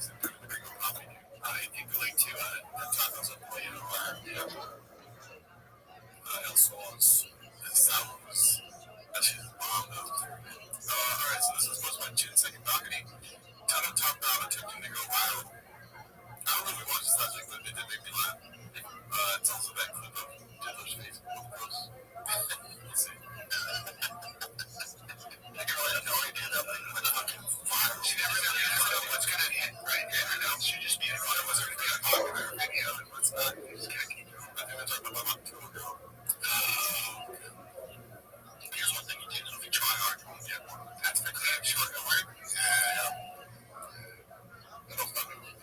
They try so hard. The people that I know that try the hardest have never gotten one.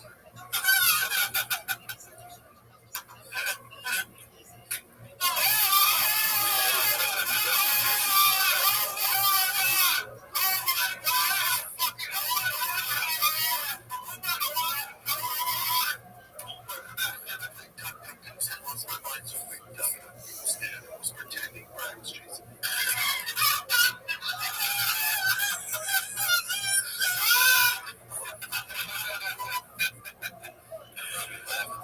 Site. Good morning. Let us begin by thanking all of our sponsors for this morning's shift today.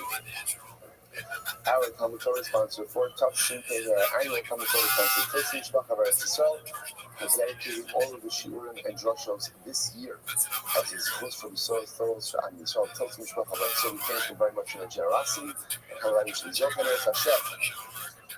That the dealing Bakash is time for all of the problems as well. Our Talmud sponsors for the month of Tevis. The Kalman family memory of Amit Ben David Levy, Zichron Lebracha, the brother of Itai Levy, who was killed fighting in Gaza on the first night of Hanukkah. We all back in the merit of our Talmud Torah. And Hashem will have an Aliyah and the family in Nechama. And we can learn sponsors, the way Ari and Kana Richter, and then we have Rabbi Richter's dear grandmother, Sarah Bas Shin Zichron Lebracha. The opening merit of our Talmud Torah. And Hashem will have an Aliyah.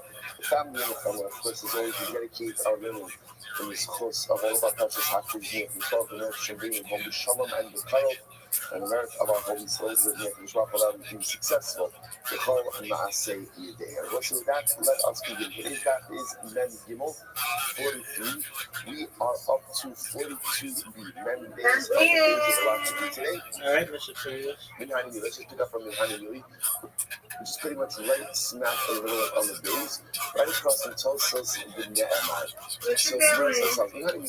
So how do we know Frustrated with Twitter. When someone is executed, they have to be taken out of all three macros? I'm frustrated with Twitter, trying to create an account and I can't. The setup of the way Jewish community was modeled, or They just keep blocking me, I don't know why.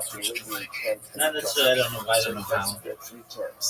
Machane Shechina, which represented the Mishkan in Rome, Machane Leviah, which is where they're being camped around, and the Machane, Yeah. which was everyone I don't know else. if they're just blocking me or they're blocking everybody who's trying to create a new account, which sometimes happens with their system. Paradise, Machane Leviyah, the rest of Yerushalayim, Machane Yisrael.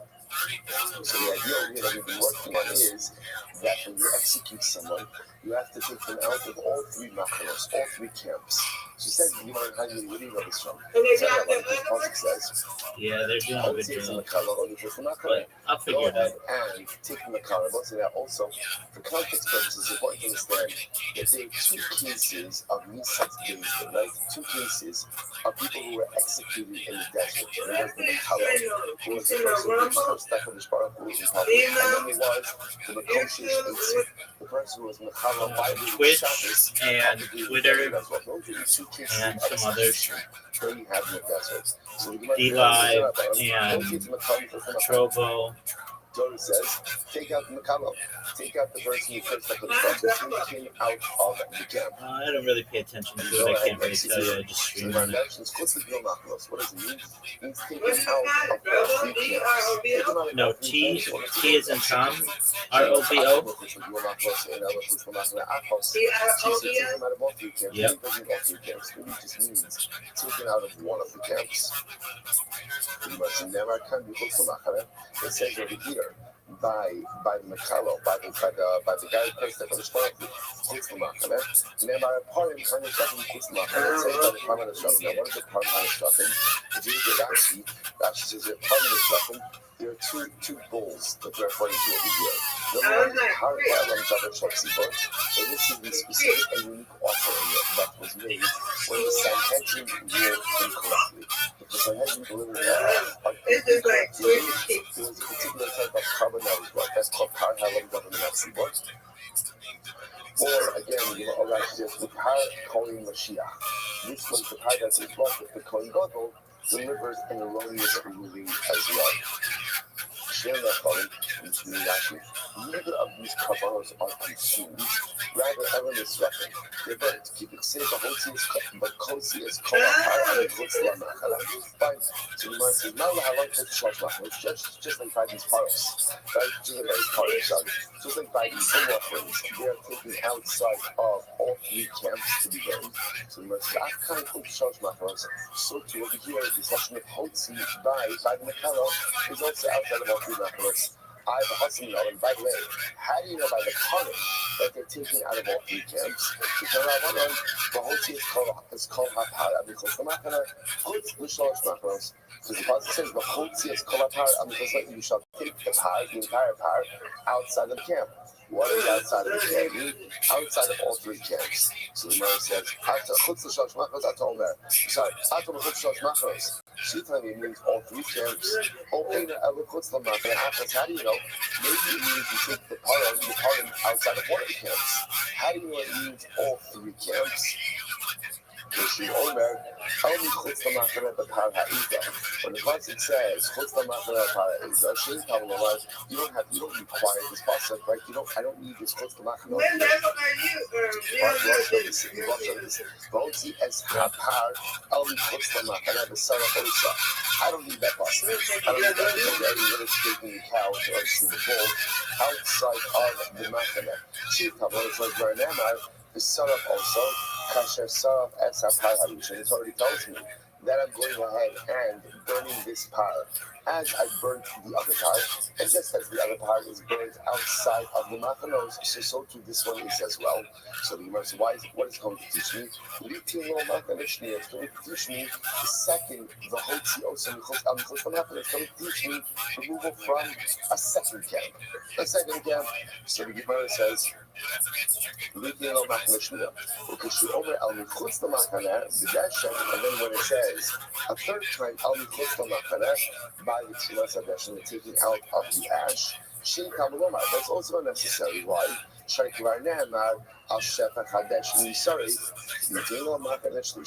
That comes to teach me a third machana. So essentially, the repetition of this phrase, which is unnecessary in a number of different contexts, teaches me that whatever is taken outside of the camp is taken outside of all three camps. So why not learn it out from Shchutichos? So what's the same number again? Shchutichos refers to the prohibition to check a carbon outside of the base hamikdash. Now, where does this apply? This applies anywhere outside of the base hamikdash, right? This is not dafka just chutz b'shalosh makaros.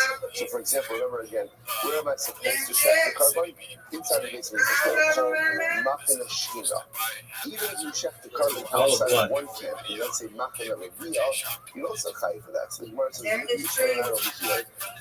I stream on other things. There's like Vaughn Live, Vaughn.live, VAUGHN.live. You can't go ahead and offer up a carbon outside of even one camp. Akan. So to over here. Now what's the here? The here is by the kalo. Right? The here is the case of execution. So too by the case of execution, maybe execution just has to take place outside of what? One camp as well. So the Gemara says, what's not going to happen? We start with the so essentially we see what the as follows, just to highlight this. So we see a number of things that are done, quote unquote, outside of the camps. Right? We have, again, we know that execution is done outside of the camps. We know that the par ha'elam government at Tzibor, and the par Kohen Mashiach are burned outside of the camps. Now you happen to know that those two parim, those actually, let me say this, parim are burned outside of all three camps. Now we know that, okay? And we established that just before. Shkita includes the prohibition to check the carbon outside of the base hamikdash applies even outside of one camp. Okay, so now I have two situations where things are done outside of the camp. Shkita includes in one camp, parim all three camps. Now the Torah tells me by execution, the whole see also alichutz b'machane. Take the person who's going to execute and execute outside of the camp. What don't I know? How many camps? When executing. Now the issue is the Gemara originally wanted to compare the execution to the parim. And therefore, just as the parim are done outside of all three camps, so the execution is done outside of all three camps as well. To which the Gemara just says, well, how do you know? Maybe you should compare execution to what? To shchutei chutz. And shchutei chutz is only outside of one camp. Therefore, maybe execution is only done also outside one camp. That's the shayla. So the Gemara says no. The Gemara says, go to stop when we come ourselves in Harvard. So it makes more sense to go ahead and compare execution to the point. Why? She can say, because execution and parting share all of these similarities. First of all, there are linguistical similarities. Lashon Hotze applies by both. By both. Makshir both are preparatory acts, and the Mechaper both provide atonement. So it makes more sense to compare execution to the party. No, I can go ahead and learn out from the school before why. Shifting Adam, Chotem, B'Neshama, people, Makshir, other people. Because again, on the other hand, you can compare execution to Shmutei Chutz in all of these other ways. There's Lashon of Adam, Lashon of Chotem. Both have liability being with life. And people, both are subject to people. Don't listen loud. First Gemara says, no, Makshir, obviously. It is better to go ahead and learn out one preparatory act from another preparatory act. So therefore, both said the Gemara sees intent on linking execution with the parim. And just as the parim are done outside of all three machanos, so the execution is also done outside of all three machanos. Okay, incredible. So says the Gemara, Rapapa says that Rapapa on the Moshe Hechahaviyashi. So Rapapa takes another approach. He says, look at this. Where was Moshe Rabbeinu in the desert? Where was Moshe Rabbeinu situated? So the Gemara says, the Machane Leviyah.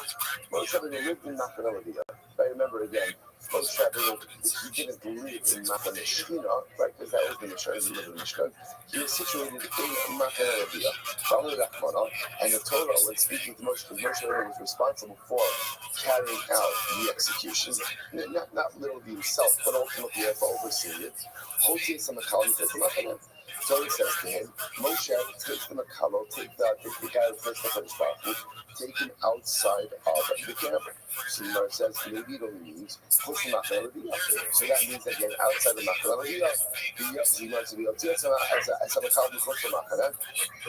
and then there's another Russian. So it says, they took the Makalo outside of the Machana. So there's another Hotzah. What does that refer to? What's the Machana Yisrael? That means the Machana Yisrael. So we're going to pop up again. So, interestingly enough, everyone is agreeing in principle on the concept, which is that the person is being executed outside of all three camps. So let's not focus over here. How do I arrive at that conclusion? So now Papa has a different approach. Shishra says, no. Hi, me by the Asiya. No. That last phrase of Vayarsiya Samakalo Amikhosta Machana, that phrase, that's what they teach you to actually carry out the execution. In other words, that is an important concept. Now, not for legal purposes. So it's says, no. Asiya Edukse. That's what the Torah explicitly says, that they executed the guy who killed the Kodesh Baruch. Where does it say? Top of Gimel 43. So also, Kashet Siba Hashem as Moshe. The pasuk says in Klal Yisrael did as Hashem commanded Moshe. Ela me'ata. But based on what the pasuk that says, Vayidimu Oso Aven. So the pasuk says that they went ahead and they stoned him. They stoned the Makalo. So my abdullah, when you read that pasuk says that they carried out the execution. Anybody to decide is very true. This requires also for a different pasuk. For a different halacha. What is it? Just by you know so then what does it mean that they stoned him? So the Gemara says also the love suso. So we're going to talk about it. So it means that when they stoned him and not with his clothing. Meaning what? So the Gemara says the halacha, and we'll see this halacha when you subject the person to skiba. Men, that ultimately again they would stone them unclothed. The idea is that it would hasten the death, right? Because again, if they're stone clothed, that's another barrier. That other barrier could prolong death. So therefore, again, also means you stone the individual, i.e. the person without any other layers, i.e. no clothing. And one other from Evan, it makes the Evan Achas Yatsa. That if you go ahead and you stone him with one stone and he dies, as a result of one stone, but I would have thought that skila, by definition, requires multiple stones. Kamash if you come with one stone. Now, we haven't gotten into this. It's actually interesting. So you'll see in 2 days from now that there's a process for how you administer the punishment, the ownership of skila. So we'll discuss that in the Hashem. So it's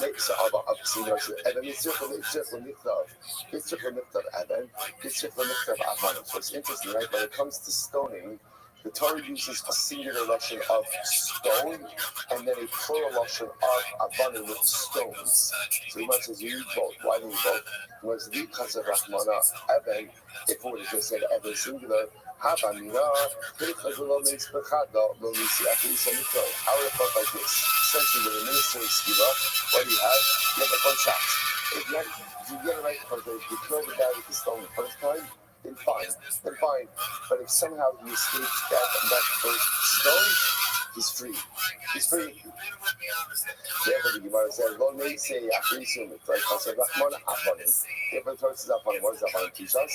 Avanim teaches us that halacha l'meisa. Again, you're going to stone him.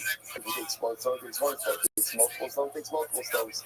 Furthermore, because rachman avanim, if the Torah would have just said avanim, havanim kala naisi tarti, I would have said, meaning from the beginning, you bring 2 stones. Concept of Evan. Therefore, the Torah comes along and says, Evan, you start with 1 stone. I behold, high tenor, ne'emar kamar. And let's say, here's the issue. So now, just by the way, just as an aside, this skill information, this is a side point right now. Remember, let's keep focused. What are we focusing? What are we introduced to over here? That when you execute someone, you execute them where?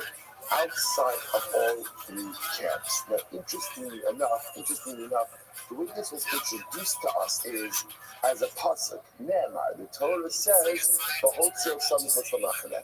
Now it turns out that in reality, it sounds like we're learning this out from where? From Gzeir Shava. So the Gemara says, well, which one is it? So the Gemara says, "V'hod haytana ne'emar kamar." The Tana introduces us by saying that this is learned out from a pasuk, not Gzeir Shava. So the Gemara says, Ilu lo ne'emar kamar. So the Gemara says, Ilu lo ne'emar kamar. Ilu lo ne'emar kra. Hayisi omer Gzeir Shava. Akshav sh'amar kra. Gzeir Shava lo tzaret. So what's the Gemara says? Right, in reality, we learn out the fact that we execute someone outside of all 3 camps of a pasuk. But had we not had a pasuk that made that statement, then what? Then Allah we would be able to learn it out from a Gzir Shava. Okay, let's say first wide line. First wide line. So Rashi says, Moshe Echad Yosef. Where was Moshe Rabbeinu situated? So the Gemara says, as we said before, Machane Leviyah. Moshe was situated in Machane Leviyah. Rabbi Rachmana holds here in the color puts the Machane Leviyah. Alex Gemara says, I'm sorry. Rabbi Rachmana holds here in the color. Remember again. So Moshe Rabbeinu is situated in Machane Leviyah.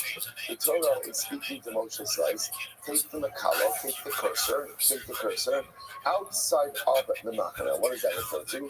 Chutz the Machane Leviyah. So that refers to step number one, taking on Machane Leviyah. El Michutz the Machane. Then it says, El Michutz the Machane a second time. What does that mean? That's Chutz the Machane Yisrael. That refers ultimately again to taking them out of Machane Yisrael. Then the pasuk says they took out the Machane La'asiyah. That pasuk, that third statement, they actually did it. They carried through on it. So when it says Asiyah, like that they carried through on it, that we already said that. Asu Kashet Siva Shemes Moshe. Pasuk already says Klal Yisrael did as Moshe and commanded. To which one says no. Hahu mibayle chad v'smicha v'chad v'tchiyah. So we're going to see that pasuk is necessary for another detail. Okay, what we're going to call smicha and v'chiyah. So again, we'll talk about all of these items. So the Gemara says over here, essentially, the Gemara tells us the idea that when you execute someone, it's actually quite interesting. When you execute someone, before you execute them, there's a smicha, there's a laying of hands on them. Again, we'll talk about exactly what that means. And then also by skira, what we're going to see is the concept is, first you throw a person off a high roof. The goal is that they're liable to death. They should die by impact. Right? That's the goal. If they don't die on impact, then we bring in the stones. Right? Then we bring in the stones. So the idea over here, as the Gemara says over here, there's a placing of the hands, and ultimately again, then there's a pushing. Now again, we'll discuss, by the way, that it's the witnesses, interestingly enough, who have the obligation of pushing. But which makes let's understand, sometimes if you hear this idea, what is this? So just understand, remember, this is against the backdrop. We've now seen the kishkas of the legal system, and we have seen how the system is absolutely stacked to prevent executions. Like we've seen it. So in other words, the ability for a court to actually be able to render a capital ruling after everything we've seen is virtually impossible. So again, we're not finished that as well. But nevertheless, there's the concept of smicha and b'chiyah. The Gemara says, "I'm going to do Rashi." So I'm going to say as follows: according to you, Kohani hotzi b'chsid b'parman esrata na'igdash le'du. So Rashi, you're dashing all of these hotzi in amachanes. What do you do with all of these hotzis that are mentioned by the Parman esrata, which again is the Par Halam David Nasibar, Par Kohen Mashiach? Which the word says kasha. Rashi says, yeah, I don't know. So there's a lot of hotzis. Okay, so I'll say, what's your takeaway? Our takeaway is that when we execute someone. So first of all, introduce the two concepts. Number one, that execution was not done in Beis Din. This is very important. For two reasons that we saw in yesterday's that why wasn't execution done in Beis Din? Number one, that people should not think that Beis Din is eager to execute anyone. And number two, by moving the execution space outside of Beis Din, it buys a little bit more time for the defendant should new proof, right? New proof for exoneration come to bear. That's number one. So it's like, how far outside of Beis Din do we place the execution spot? So again, we've established three macros, right? The assumption we're working with is Beis Din always operates within the city proper. That's the way we're making the assumption. So for example, let's say using Yerushalayim as a model, where does the Sanhedrin operate? Where does the Sanhedrin operate? In the Beis Hamikdash. In Machane Shchina. So therefore, you're going to be executing outside of Machane Shchina, then again, outside of Machane Leviyah, outside of Machane Yisrael. Execution is happening outside of all three Machanos. Incredible. Fine. Says the Gemara. Echad Omed. So the Gemara says this is so remember, the other thing that we saw in the Mishnah was this fascinating idea. So let's play this out, right? Reuben was accused of killing Shimon. Witnesses came along, and let's say Beis Din asking that Reuben is liable to death. So remember again, they're not going to leave Reuben out with a saskila. The big saskila is situated outside of all three camps. Remember what they do? They put a guy with a flag by the entranceway of base. Then remember again, they stop a guy with a flag, another guy in ocular, right, in the greatest amount of ocular distance on a hook, right? And then what would happen is this flat guy would wave his flag, horse guy would gallop out to the execution, stop everything, bring the defendant back to basement. Okay, so let's say, so this is great. So I'm not going to Shitali, Echad Evan Sheniskaba, the Echad Each Sheniklaba, the Echad Chai Shenelabo, the Echad Sulu Shenechnachos. So let's say, so the thing is like this, it's clear to me that the stones used for stoning, right?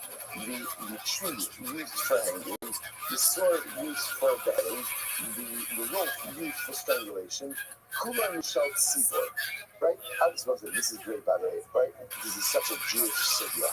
What the sugya, you know what the sugya is about? When we execute someone, who's paying for it?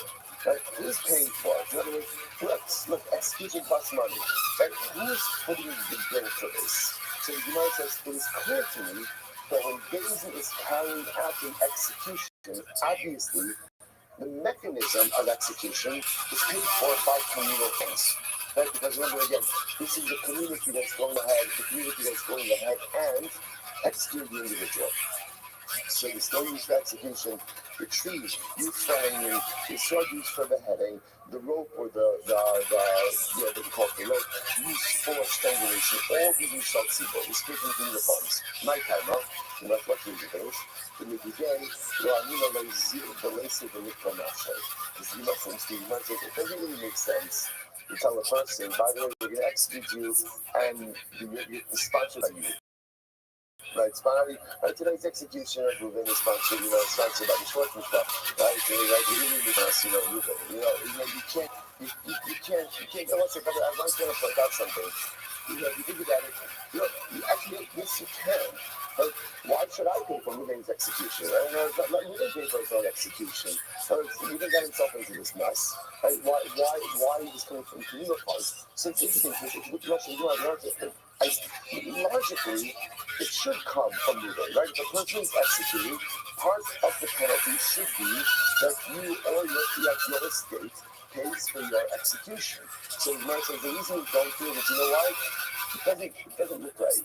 It doesn't feel that that's appropriate to ask a person or to tell a person that they should pay for their own execution. Okay, fine. So now we've established that. Listen to this.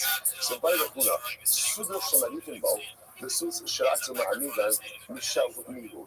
Okay, that's what the Mishnah. Right? So now Reuben is sentenced to die. So what happens? As Reuben is being taken out to the Mishnah, so what does the Mishnah say? We have flag guy taken by the Basin. We have first guy. Who's paying for those people? So the flag guy's not working for free, right? And first guy's not working for free. So who's paying them? Who's paying them? On one hand, Cleveland backs on the day, on one hand, you say, look, who are these guys really working for? What are they really working for? They're working for Reuben, right? And they're benefiting Reuben. So Reuben should have to pay for flag guy, Reuben should have to pay for a horse guy. Right, the Gemara says. On the other hand, on the other hand, no. This is an obligation on Beis Din, right? Because the obligation on Beis Din is to try to the best of their ability to exonerate. So really, again, we want to be asking over here, who is this benefiting? On one hand, it's benefiting Reuben. It introduces some last minute evidence. On the other hand, it's part of the function of Beis Din, because Beis Din has an obligation to function in a way where they can exonerate. Therefore, I want to point out just how incredible this is. So let's say it's not a new reality that Jewish organizations have to fundraise. Right? This is not a new reality, right? Jewish organizations are fundamentally dependent on donations. So let's say, so therefore, again, there's not an inexhaustible supply of money to the Beis Din or to any Jewish organization. So it's interesting. So to us, the question sounds almost like a little bit cute, but again, it's not just a question of economics. Who's paying for this? Who has the responsibility for this, right? There is not an inexhaustible amount of money for the base of any Jewish organization. So who's responsible here? So again, that's the Shiloh. That's the Shiloh. So we say the Gemara says, listen to this. This is great. The suit. It's only being executed. Masking also, Kolak Shamavona, the Kosher Yawns. What is this? They were given a special glass of wine. And in this glass of wine, they would put a Kolak Shamavona. The wine is frankincense, which is very expensive. They would put one of the ingredients for the clothes. So they would give him this wine laced with frankincense, this wine laced with Lavona. So apparently what Lavona does with wine, it's good to know, is that it enhances the intoxicating qualities of wine. Right? And once in a while, why was this done? When the person is really executed, we wanted them to be like, see, essentially, we get them like a sugar ingredient. Right? I don't need to see how that actually like works. But the Raisa said, I want to pronounce the Raisa. This is actually very important Gemara. It will say, the Tanya of Hagin brings down that when you drink together, what do we say? We say L'chaim. We say L'chaim. Why do we say L'chaim when we drink? So the Tanya of Hagin brings down because of this Gemara. Because when they would execute someone, they would not apply them with alcohol so that their senses would be dulled and wouldn't fully realize what was happening. Tanya of Hagin says, when we drink with each other, make a we drink with each other, it should never be construed chas v'shalom that we're dulling our senses because of something negative that is going to occur. You know, sometimes people drink as an escape. Life is difficult, life is I'm drinking as an escape. That's not why you drinks. You never drinks to escape. You drinks because a little bit of mashka, like Michnasiyah Yatza Sod, has the ability to not dull my senses, but open my eyes for how much I love every single person, right? And how much love I can spark, and how much bracha there is. Yibba Kamin says, when two Jews drink, they got to say, L'chaim, to life. Because drinking together is a life-affirming experience, not chas v'shalom something done to dull the senses because something negative is going to occur. Now it's just incredible. So the Gemara says as follows. So the Gemara says, when they execute someone, they give them a little bit of wine with laced with lavona, so they should try to everybody shouldn't realize what's going on over here. And tell us, to you, Sheikhar, the old babe, the yayin and Marty Nap. That's really again give Sheikhar. Sheikhar is like an intoxicating beverage. Give Sheikhar to one who is lost, and wine to those who are bitter of soul. Which I will say just as an aside, that's interesting. We saw some white cotton. The Gemara says, why do you create wine? Why do you create wine? For the kosher tanchumin. For the Gav translation. And then I will say we learned some white cotton that when the person will come back from the Levaya, right? The person would leave a loved one. Always the first thing you got when you came back from the Levaya, first thing is you got a big gulp, a wine big gulp, right? You got like a big glass of wine. Why? Because the folk created this wine sometimes to be able to take a little bit of the edge off of life. That's what Shlomo did, because sometimes you get to new gang the money nefesh, give wine to those who are bitter of soul, sometimes a little bit, in moderation, but you get to the other maybe a little bit more than normal to take away a little bit of the bitterness. So the idea over here is you would give a guy who was about to be executed, give him a strong l'chaim, so that he should not be fully aware of what it is that's going on. So if you do this, you might say, with time though, you learn, Nashim Yikachu Yishalayim, how you must not those from the deer says, it is fascinating. So who was this wine donated by? It was donated by the precious women of Yerushalayim. Isn't that incredible? So first of all, who were these Nashim Yikaros? Right, who were these precious women of Yerushalayim? They're the ones who donated the wine. I will say, it's interesting, by the way, that it's the women who donated the wine, right? Why not men who donated the wine? So, well, maybe men are more reticent to part with their wine. That's possibility one. But it's also the idea that women generally possess a much greater empathy than men do. So you can imagine that what would happen. Men see ruling as being executed, right? What's the saying? What's the saying as ruling is being led out of execution? I knew it. I'm telling you, that guy, he had it coming, right? Very little of the empathy well. women possess deep reservoirs of empathy. So you can see again how again Nashim Yikaros of Yerushalayim, when seeing someone who's going to be executed, again, maybe he deserves it. It's still tragic. It's still tragic. And therefore again they would donate the wine. So let's listen to this. The Gemara says, okay, who is not vote? Let's say no one donated the execution wine. No one donated execution wine. So the Gemara says, Mishalmi, right? Mishalmi, who's paying for it? Once again, it's like tachlis, economics. If there are no nashim yikaros, right? No one donated the execution wine, so who is paying for it? No, the truth is that's actually a pretty easy one because it sounds like that clearly comes from community funds. Why? Because Tenu, it wasn't good. Lashon Pasuk is Tenu Shekar Laobei Yanamar. Tenu is plural, so the fact that there is a plurality associated with that pasuk indicates that it comes from the tzibur. Okay, so that's fine. So that's an easy one. If we know that there's no one to donate the wine, that comes from community funds. So you might say, let's say again. So I just want to point out.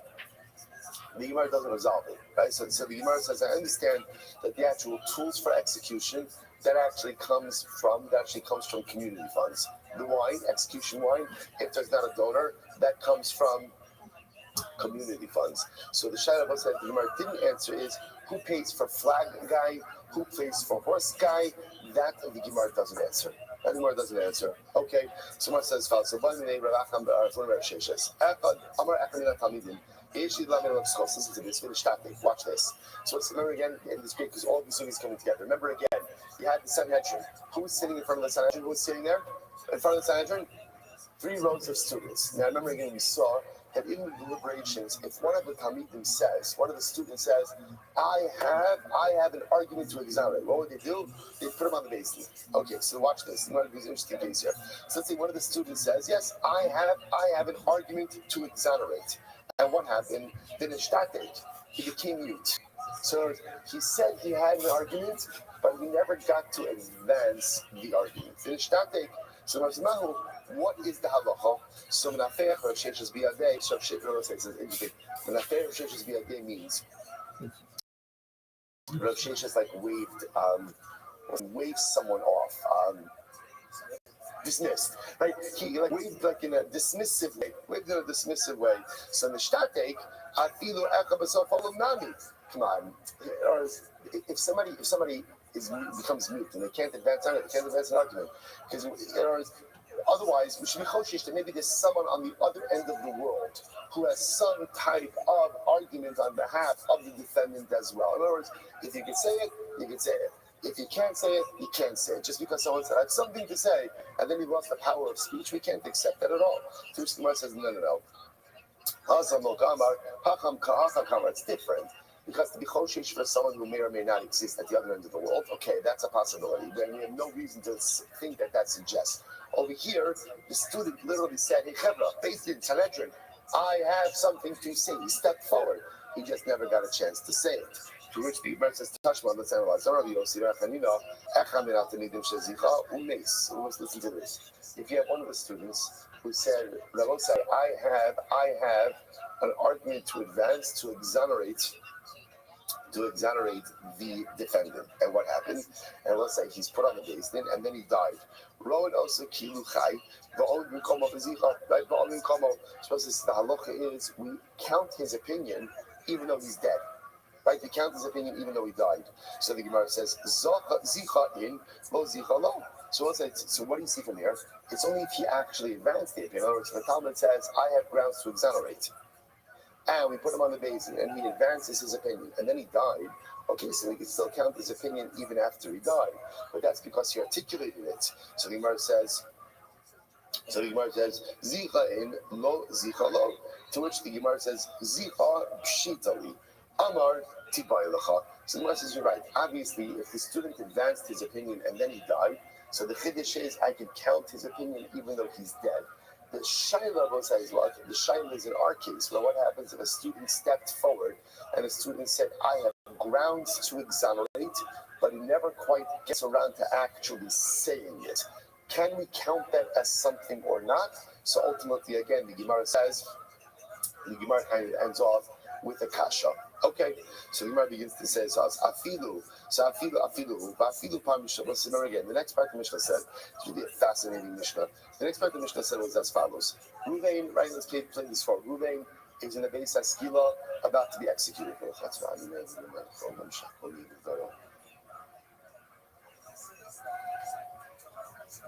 is about to be executed. So remember again. Now what happens over here? Now Ruvain says, "Wait, I realized I have an argument to exonerate myself." So we'll say, what's the halacha? So the Gemara says, "Machzirin also afilu arba b'chamisha pamim." So we go ahead and we bring him back even 4 or 5 times. Right? We'll keep bringing him back.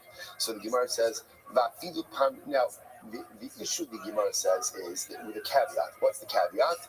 Ubilbad, the Mishnah said last words in the Mishnah, Ubilbad shiyish mamish b'dvarav. As long as what? As long as it appears that there's some substance to what he's saying. In other words, that halakha l'maisa, we're happy to bring him back. We really are legitimately happy to bring him back. But we have to make sure that there is some level of substance to whatever it is that he's saying.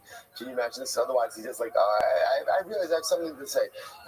She gave the good mashal yesterday of like putting your kids to bed, right? Little kids before bed. But hey, you know, one more thing. So at a certain point, like, there's nothing else. Right? We've spoken about everything. You've eaten every snack already. There's nothing else. So this is an important caveat. So in other words, if Ruben says, "Oh no, I realize I have one more piece of evidence," so the Mishnah says, "Fine, we'll take you back as many times as you have to, but however, there has to be some level of substance associated with what it is that you're saying." So now you ask an interesting question. Is that true? Is that true every time? In other words, let's say Ruben's at the base Askila, and he said, first time he says, "Oh, don't kill me yet. I realize I new evidence. I just thought of something. Take me back to Beis Din." So do we have to investigate that claim already the first time, a second time he says that, or only like for up to time number 3, 4, or 5? So the Gemara says that time we learned. Also, we learned that if he does this the first or second time that Reuben does this, kind of just give him a pass. Give him a pass. First or second time he says, "Chevra, I have new evidence." What do? We take him back. We take him back to Beis Din, and we allow him to go ahead and say whatever it is that he has to say. Sounds like it's only from time 3 and on that we need a little investigation over there at the Beis Haskila to make sure that he's legitimate in what it is. There's some legitimacy. From time 3 and on, in each mamish b'dvar machziruno, so in mamish b'dvar machziruno, so if there's some legitimacy, mamish, right? If there's some depth, some legitimacy to what he's saying, fine, we'll take him back. If there's no legitimacy, we're not taking him back. Amrapapa targumua bipam shnevel. He writes about it like this. Read that. So what's that's very interesting. So it sounds like it's like this. For the first 2 times, you kind of get like the get out of skila free card. In other words, we'll take you back. We'll take you back from the base of skila to the Beis Din. No questions asked. You see you have new evidence? Fine, we'll take you back. From time 3 and on, if you claim that you have new evidence, we're going to need to substantiate that a little bit, right, on the spot before taking you back. So the Gemara said, "No, Yadi." So it says, here's the shaila. How do you know? In other words, it's okay. So first 2 times it doesn't matter. First 2 times, as long as Ruvain says, "Chevra, I have new evidence," we take him back. From second time and on, how do you know telling the truth? Unless there's some legitimacy to his words. This is very interesting. So interesting enough, we bring 2 Talmidei Chachamim to the Beis Haskila. Fascinating, no? So essentially, we bring 2 Talmidei Chachamim to the Beis Haskila, and they say, "Here, Ruvain, what do you got? Right?" And if after he says it, they're like, "Oh, okay, he's saying good," then we'll go ahead and we'll listen to him. But otherwise, again, we're just going to execute him. So the Gemara says, "Well, if that's the case, if you're furnishing 2 Talmidei Chacham to kind of vet the claim a little bit from time 3 and on, why don't you just what? Have the 2 Talmidei Chacham there from the beginning. Have them from the beginning and have them vet the claim from time 1 and on." To which the Gemara says, "Agav the boys." Lo matzi amar kol my stay. Let's say, so understandably, so Ruvain is probably a little bit nervous, right? So in the beginning, he may not be able to fully articulate the rationale for his innocence. Especially, I will say, can you imagine at the execution spot? Like, it's got to be profoundly overwhelming, right? Reuben's about to be executed. He's like, I have no evidence. Understandably, so he may be a bit flustered, a tad flustered. So therefore, again, what we do is for the first 2 times, we bring him back to base. Instead, he can compose himself a little bit. From time 3 and on already, again, this happened a couple of times already. If you got something to say it. Say it, and the two Talmudim will be there to vet it. Incredible, I'll say. Good. So I said, get ready for this. These things are ridiculous. Mishnah, Matzlo Skos Patrol. So I'll say, so again, now this is all progression, right? All the progression is actually quite. Mishnah is like this, sugis like this are very exciting because literally, again, they're flowing just one into the other. So now, let's say it turns out that they exonerate Reuben, right? It turns out you're right. Either they exonerated him, or it's this case where they brought him back to the base Haskila afterwards, and it turns out that in fact he really does not deserve to be executed. So what halacha? So Matsur los chos pachua. So they found grounds to exonerate, and they exonerate him. Ve'im lav, and if not, yotzuli sakel. They take him out to be stoned. So the Gemara says, ukruz yotze lefanav. Listen to this. There was an announcer who went out before Reuben. And what would he say? Ish Ploni ben Ploni. Yotze Lisakel al Sha'abar Plonis Uplonis, right? So Reuben, the son of Yaakov, is going out to be executed because he committed the following crime. So we articulate his name, the name of his father, the crime that he committed. Uploni Edav. And so and so and so and so are the witnesses who condemned him. Kol mi sheyodea lo zechus. Whoever knows some type of exonerating evidence, come forward now. So we'll say, interesting. This announcement really does 2 things. Number one, the announcement publicly shames the offender, which is part of his kapara, part of his atonement process.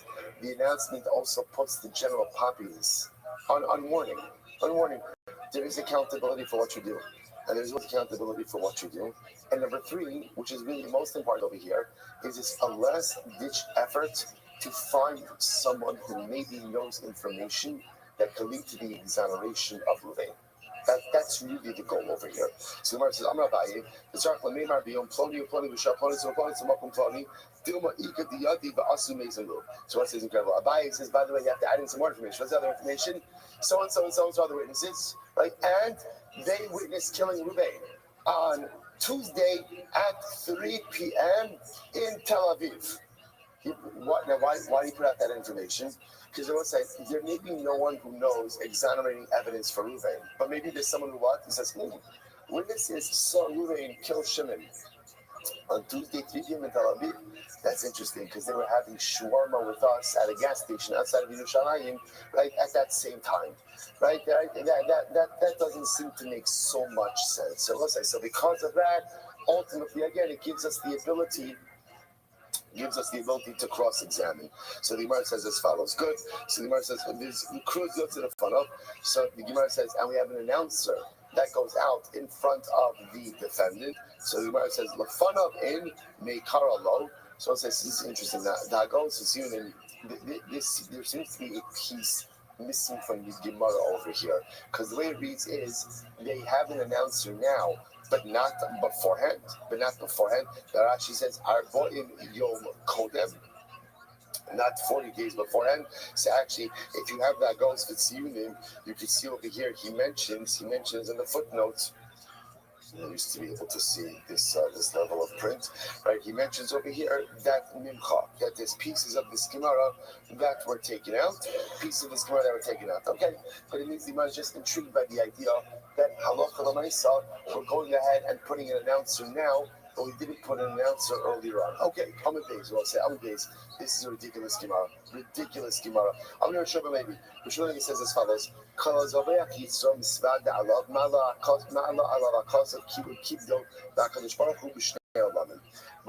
literally translated. If you go, sorry.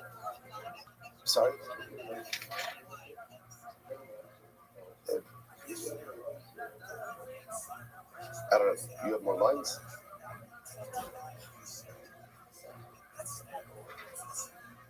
Got it. Okay. Good. We're just using a regular Gemara. Regular Gemara. All right. Samer Shemalevi. Megillah base 43b. 43b. We do not have the luxury of adding in more Gemara, okay? I can't get through the stipulated amount. Don't give me more. I'm not sure, lady. Whoever goes ahead and literally sacrifices his Yetzer, right? And does the he confesses. He treats as if he has honored HaKadosh in two worlds. Now, this is actually a really dramatically beautiful Gemara. Take a look at Rashi. So there, so Rashi says, if the Yetzer entices me to sin, so we'll say, so now, the way that Rashi understands it as follows. So my Yetzer enticed me to sin. After my Yetzer entices me to sin, Zobcho, I sacrifice, which means I subdue it, and ultimately again I decimate it, and I do tshuva, and I go ahead and confess my sins. So according to Rashi, what's happened over here is as follows. I fell prey to my Yetzer. I give in to my Yetzer Hara, I sinned, but afterwards again I overcome my Yetzer Hara, I subdue my Yetzer Hara, I confess, I do tshuva from my Averus, and I confess my Averos, that is such a spiritually Herculean task and accomplishment that it's as if I have honored the Kadosh Baruch Hu in two worlds.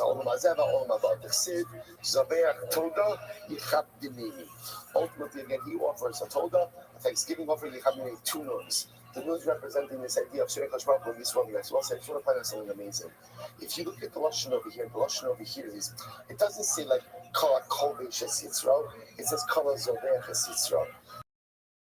So I will say, the most incredible thing to understand is when we overcome the desire to sin, essentially the Kadosh Baruch Hu treats that as if I'm offering a carbon, as we're going to see the juxtaposition in just a moment.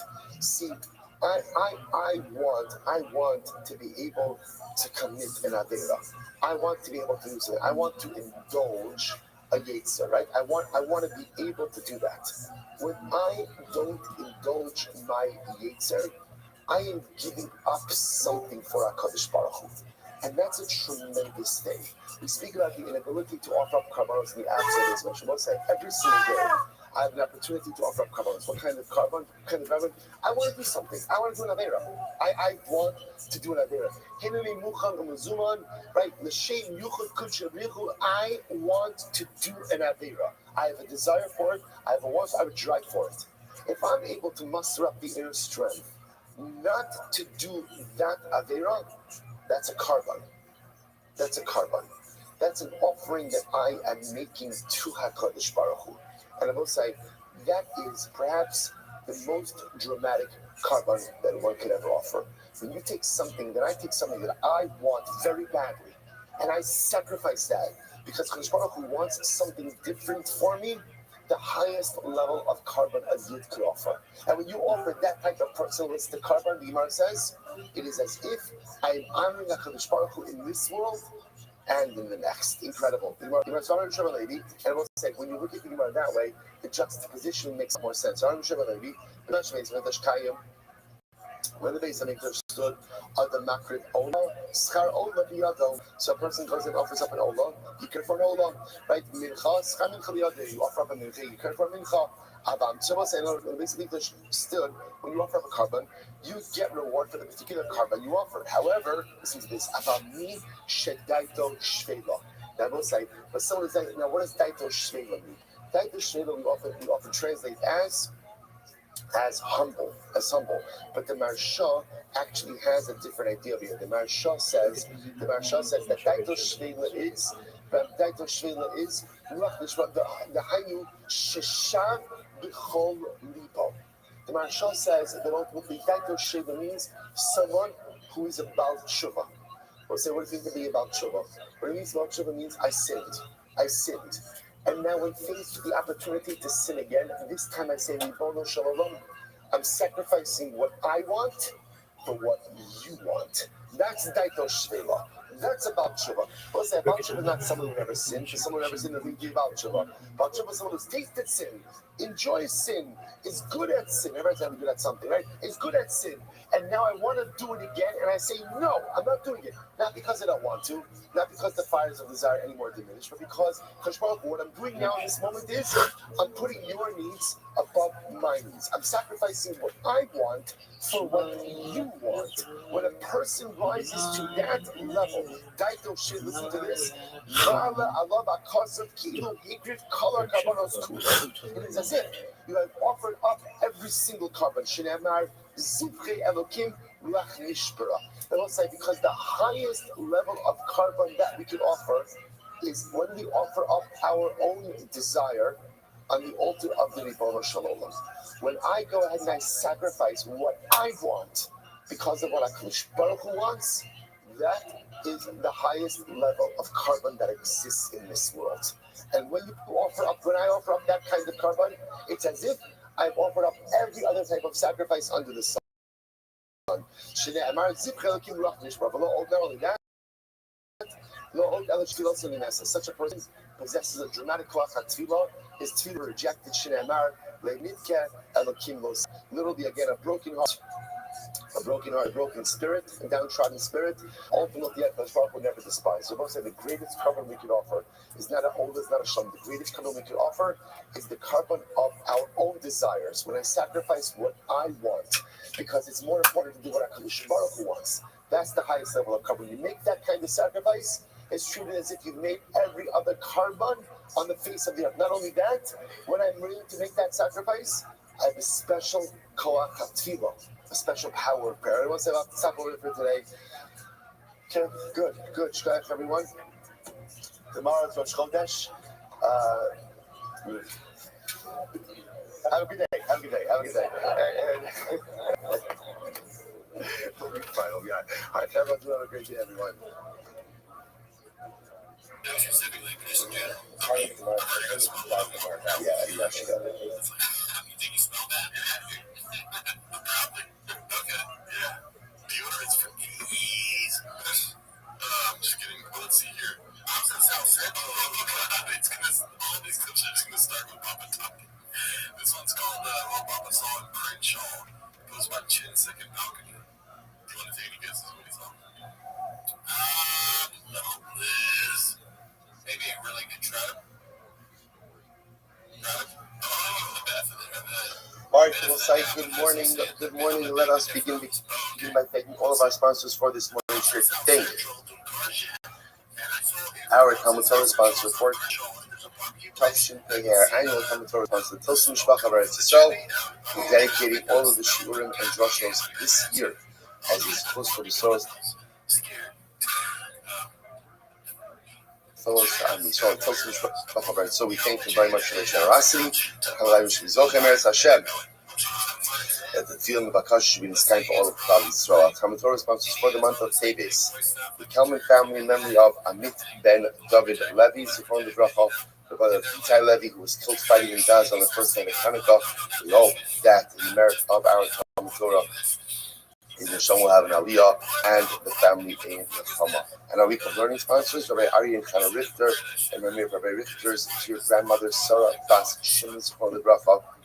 We hope that in the merit of our Talmud Torah, the Shem will have an Aliyah, the family in the Chama. Of course, as always, we dedicate our learning in this course of all of our precious hashtags, may the Torah, the merit of Shem bring them home, the Shalom and the Karov, and the merit of our holy soldiers, may the Torah allow them to be successful. With that, let us begin. Today's daf is Mem Gimel 43. We are up to 42 many days on the days of a lot to do today. Let's just pick up from Minhani Mili, which is pretty much right smack in the middle of on the days, right across from Tosos to Ne'emar. So the Gemara says, so how do we know that in general, when someone is executed, they have to be taken out of all three machlos? Remember, again, we spoke about this idea that kind of the setup of the way Jewish community was modeled, or I should say the setup of Jewish community was very much modeled after the way we encamped in the desert.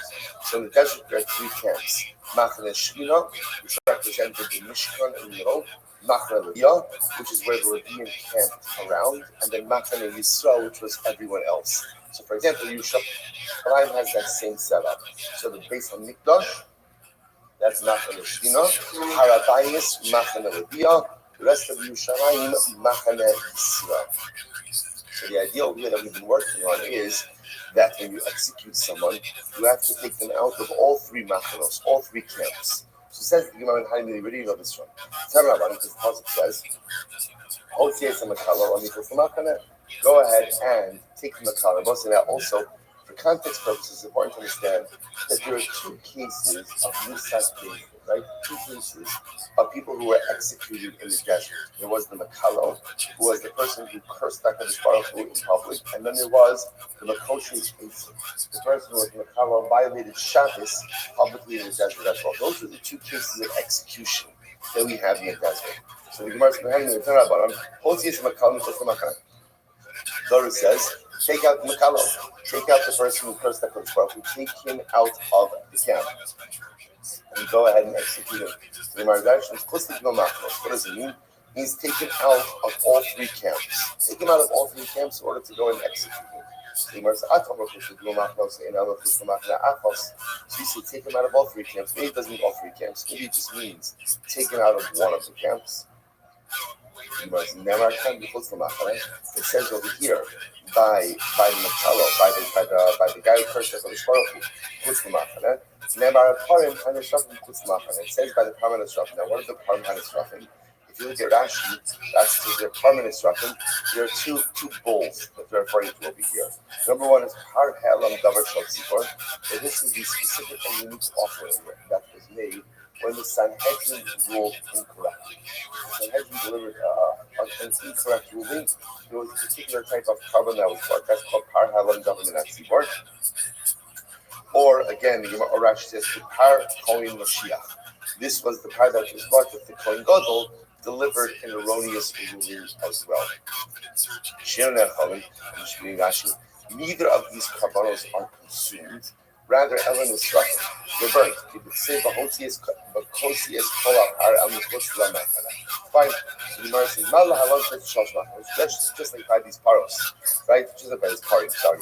Just like by these bull offerings, they are taken outside of all three camps to be burned. The Gemara says, so too over here, the Lashon of Hotzi by the Makalo is also outside of all three machanos. By the Hasim, by the way, how do you know by the paros that they're taken out of all three camps? We turn around one on the Hotzi is called Hapar. I mean, the Machana, Chutz the Shalosh Machanos. The Pasuk says the Hotzi is called Hapar. I mean, just like you shall take the entire par, outside of the camp. What is outside of the camp? It means outside of all three camps. So the Gemara says, Chutz the Shalosh Machanos, Ata Omer. Sorry, Ata Omer Chutz the Shalosh Machanos. So you're telling me all three camps. Oh, Eina Ela Chutz the Machana Achas. How do you know? Maybe it means to take the parim outside of one of the camps. How do you know it means all three camps? Yeshu Omer, El mi chutz l'machane b'par ha'inta. And the pasuk says, chutz l'machane b'par ha'inta. Shein Talmud Omar, you don't require this pasuk, right? I don't need this chutz l'machane over here. But the Lashon of this, Botzi es hapar el mi chutz l'machane b'sarach osa. I don't need that pasuk. I don't need that because they're already going to take the cows and the bulls outside of the machane. Shein Talmud Omar, Shoy K'mar Nemar, b'sarach also, kasher sarach es hapar harishan. It already tells me that I'm going ahead and burning this par as I burnt the other par, and just as the other par is burnt outside of the machanos, so too this one is as well. So the Gemara says, what is it going to teach me? It's going to teach me the second, the Hotzi also, it's going to teach me removal from a second camp. A second camp. So the Gemara says, and then when it says a third time, by the Chumas Adesh, and taking out of the ash, that's also necessary. Why? Sorry,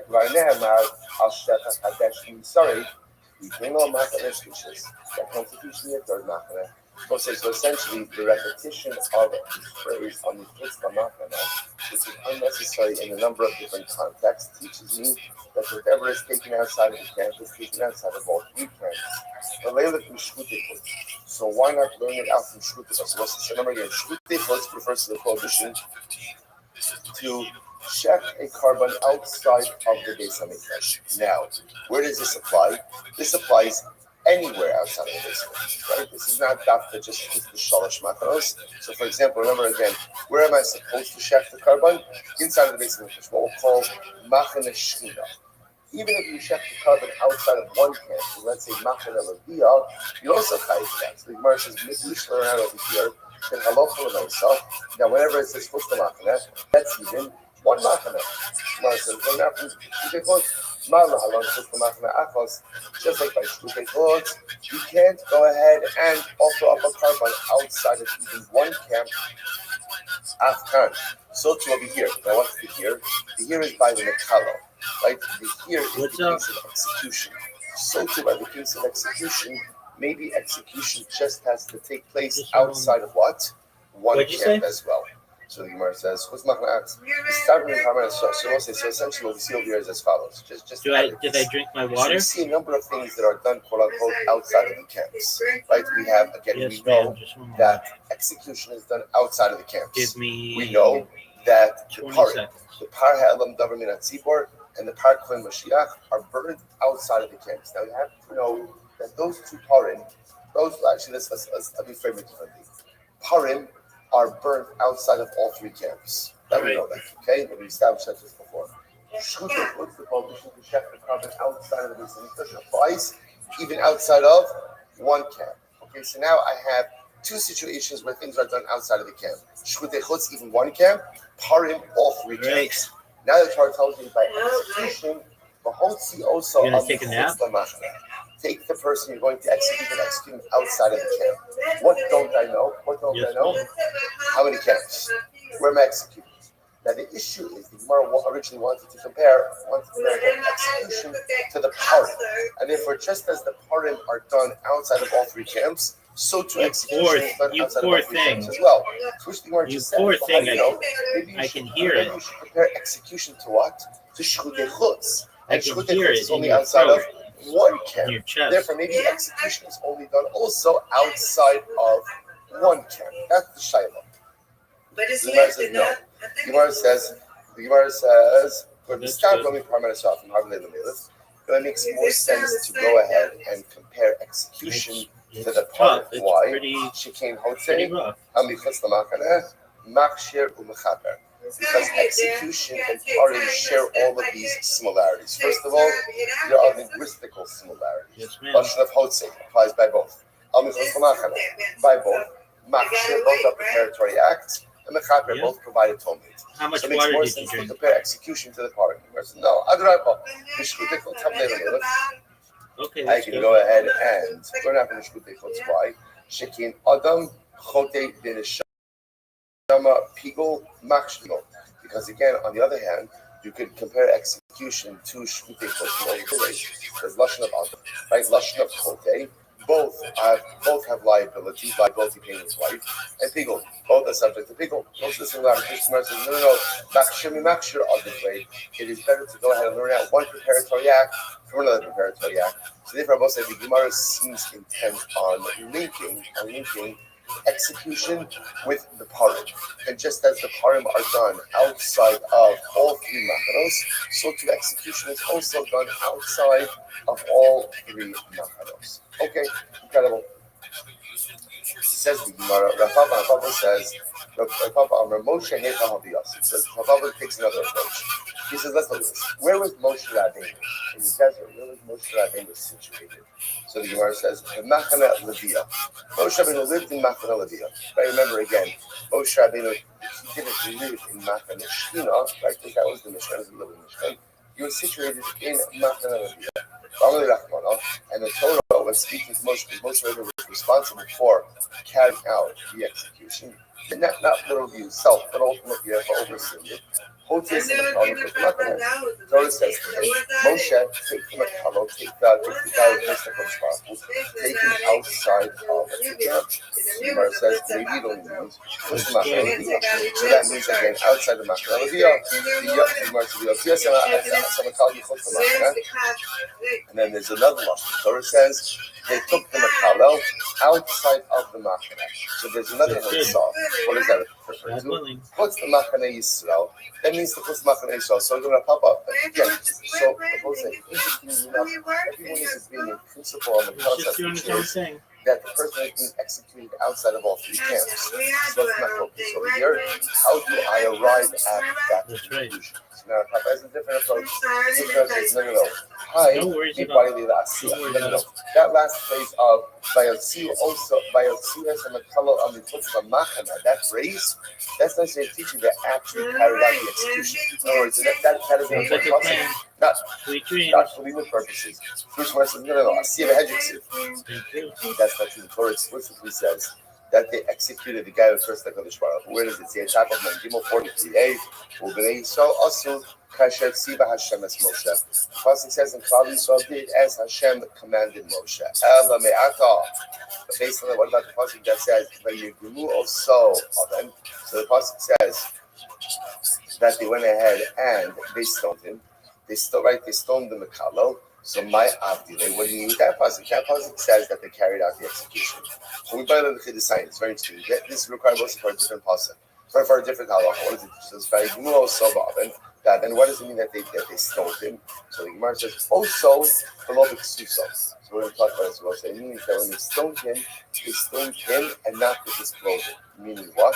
So the Gemara says the halacha l'maisa. We'll see this halacha when they subject the person to skila men. That ultimately, again, they would stone them unclothed.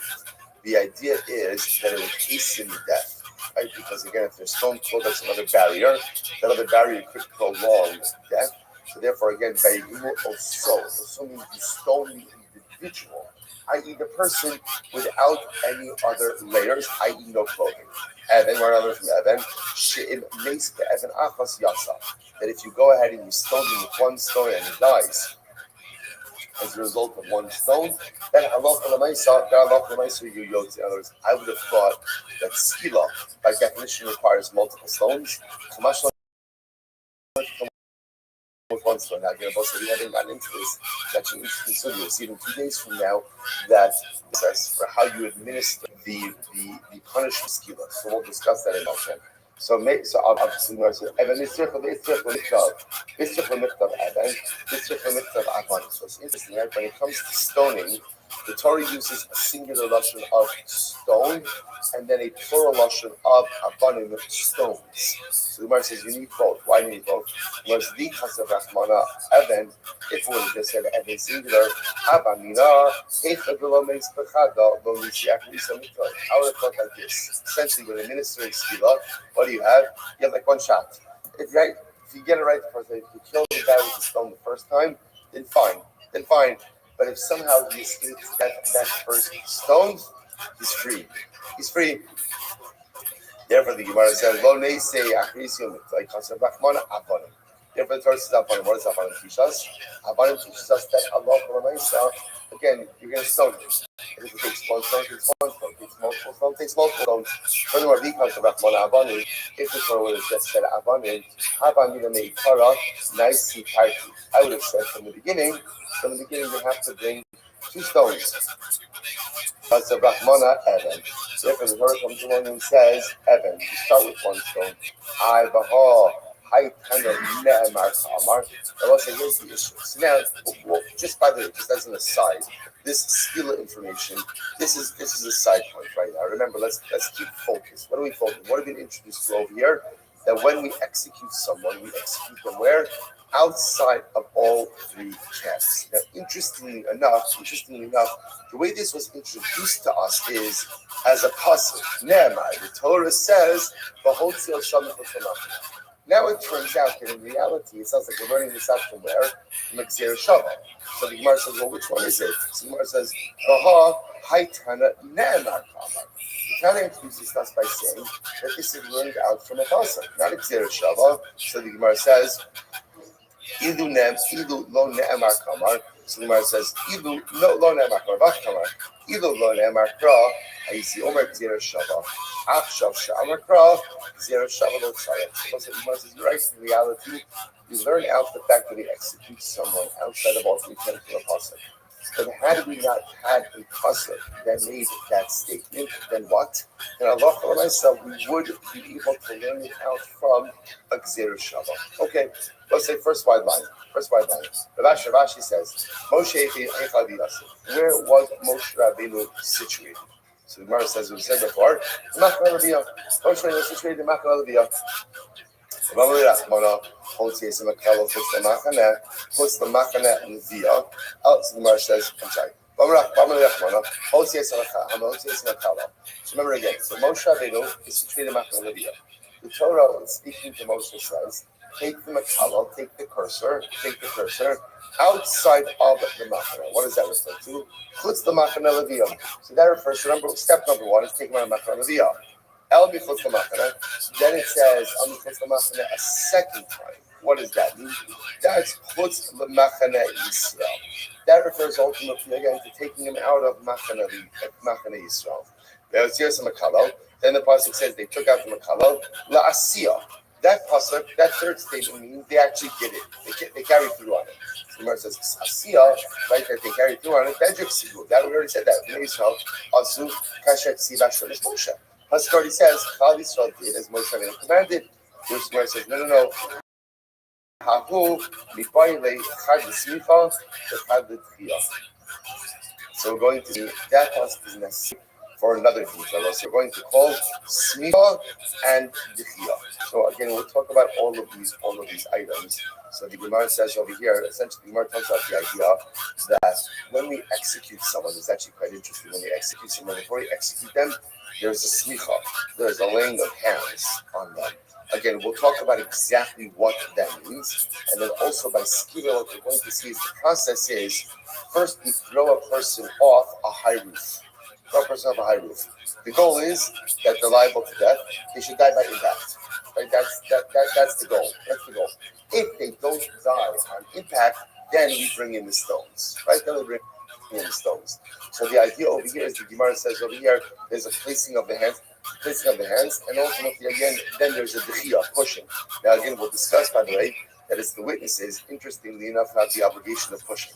Right, which makes a lot, understand, sometimes you hear this, like, what is this? So just understand, remember, this is again the backdrop. We've now seen the tishkas of the legal system, and we have seen how the system is absolutely stacked to prevent executions. Right, we've seen it. So in other words, the ability for a court to actually be able to render a capital ruling after everything we've seen is virtually impossible. So again, we're not finished that as well. But nevertheless, there's the concept of smicha and dechiyah, to which the Gemara says, the didach, so Rabbanan says Rashi as follows. According to you, Kohani hotzi dechsid leparman esrafim ma'drashim. Says Rashi, the darshning all of these hotzi minamachnes. What do you do with all of these hotzis that are mentioned by the parim, parman esrafim, which again is the par halom davar nefsi bar par kohen mashiach. Which Gemara says kasha. Rashi says, yeah, I don't know. There's a lot of hotsis. Okay, so I'll say, what's the takeaway? Our takeaway is that Allah, when we execute someone. So first of all, introduce the two concepts. Number one, that execution was not done in Beis Din. This is very important. The two reasons that we saw yesterday is that why wasn't execution done in Beis Din? Number one, that people should not think that Beis Din is eager to execute anyone. And number two, by moving the execution space outside of Beis Din, it buys a little bit more time for the defendant should new proof for exoneration come to bear. That's number one. So I'll say, how far outside of Beis Din do we place the execution spot? So again, we established 3 matos, right? The assumption we're working with is Beis Din always operates within the city proper. That's what we're making the assumption of. So for example, let's say using Yerushalayim as a model, where does the Sanhedrin operate? In the Beis Hamikdash, in Machane Shechina. So therefore, again, where are you executing? Outside of Machane Shechina, then again, outside of Machane Leviyah, outside of Machane Yisrael. So execution is happening outside of all 3 machanos. Incredible. Fine. Semar. Echad only. So Gemara says, listen to this. So remember, the other thing that we saw in your Mishnah was this fascinating idea So let's play this out, right? Reuven was accused of killing Shimon. Witnesses came along, and let's say Beis Din asking that Reuven is liable for that. So remember, again, they're now going to lead Reuven out to the Beis HaSkila. The Beis HaSkila is situated outside of all three camps. Remember, what would they do? They put a guy with a flag by the entrance to a Beis Din. Remember again, it's not the guy with the flag. Another guy in ocular, right, in the greatest amount of ocular distance on a horseback. Right, and then what would happen if Beis Din would find some new proof? Flat guy would wave his flag, horse guy would gallop out to the execution, stop everything, bring the defendant back to Beis Din. Okay, so let's say, so this is great. So I'm up now. Pshitali, echad eben shenistal ba, ve'echad it shenitla ba, ve'echad shayis sheneragbo, ve'echad sudu shenechnachbo. So let's say, so Rabbuna says like this. It's clear to me that the stones used for stoning, right? The tree used for hanging, the sword used for beheading, the rope used for strangulation, kula mishal tzibor, right? I'm supposed to. This is great, by the way, right? This is such a Jewish sugya. What the sugya, you know what the sugya is about? When we execute someone, who's paying for it? Right? Who's paying for it? In other words, look, execution costs money, right? Who is footing the bill for this? So the Gemara says it is clear to me that when Beis Din is carrying out an execution, obviously the mechanism of execution is paid for by communal funds. Right? Because remember again, this is the community that's going ahead, and executing the individual. So the stone used for execution, the tree used for hanging, the sword used for beheading, the rope or the rope used for strangulation. All these we shall see for this, taking from the funds. My time, huh? And that's what's the reason for this. The midday, you might say, it doesn't really make sense to tell a person, by the way, we're going to execute you, and you're sponsored by you. Right, today's execution of Reuven is sponsored by the Schwartz Mishpacha, right? The Ilim Mishmas, Reuven. You can't. I want to say, but I want to point out something. If you think about it, actually, yes, you can. Like, why should I pay for Reuven's execution? Right? In other words, let Reuven pay for his own execution. In other words, Reuven got himself into this mess. Right? Why is this coming from communal funds? So it's interesting because the question logically, it should come from Reuven, right? If a person is executed, part of the penalty should be that you or your estate pays for your execution. So the Gemara says the reason we don't do it is, you know why?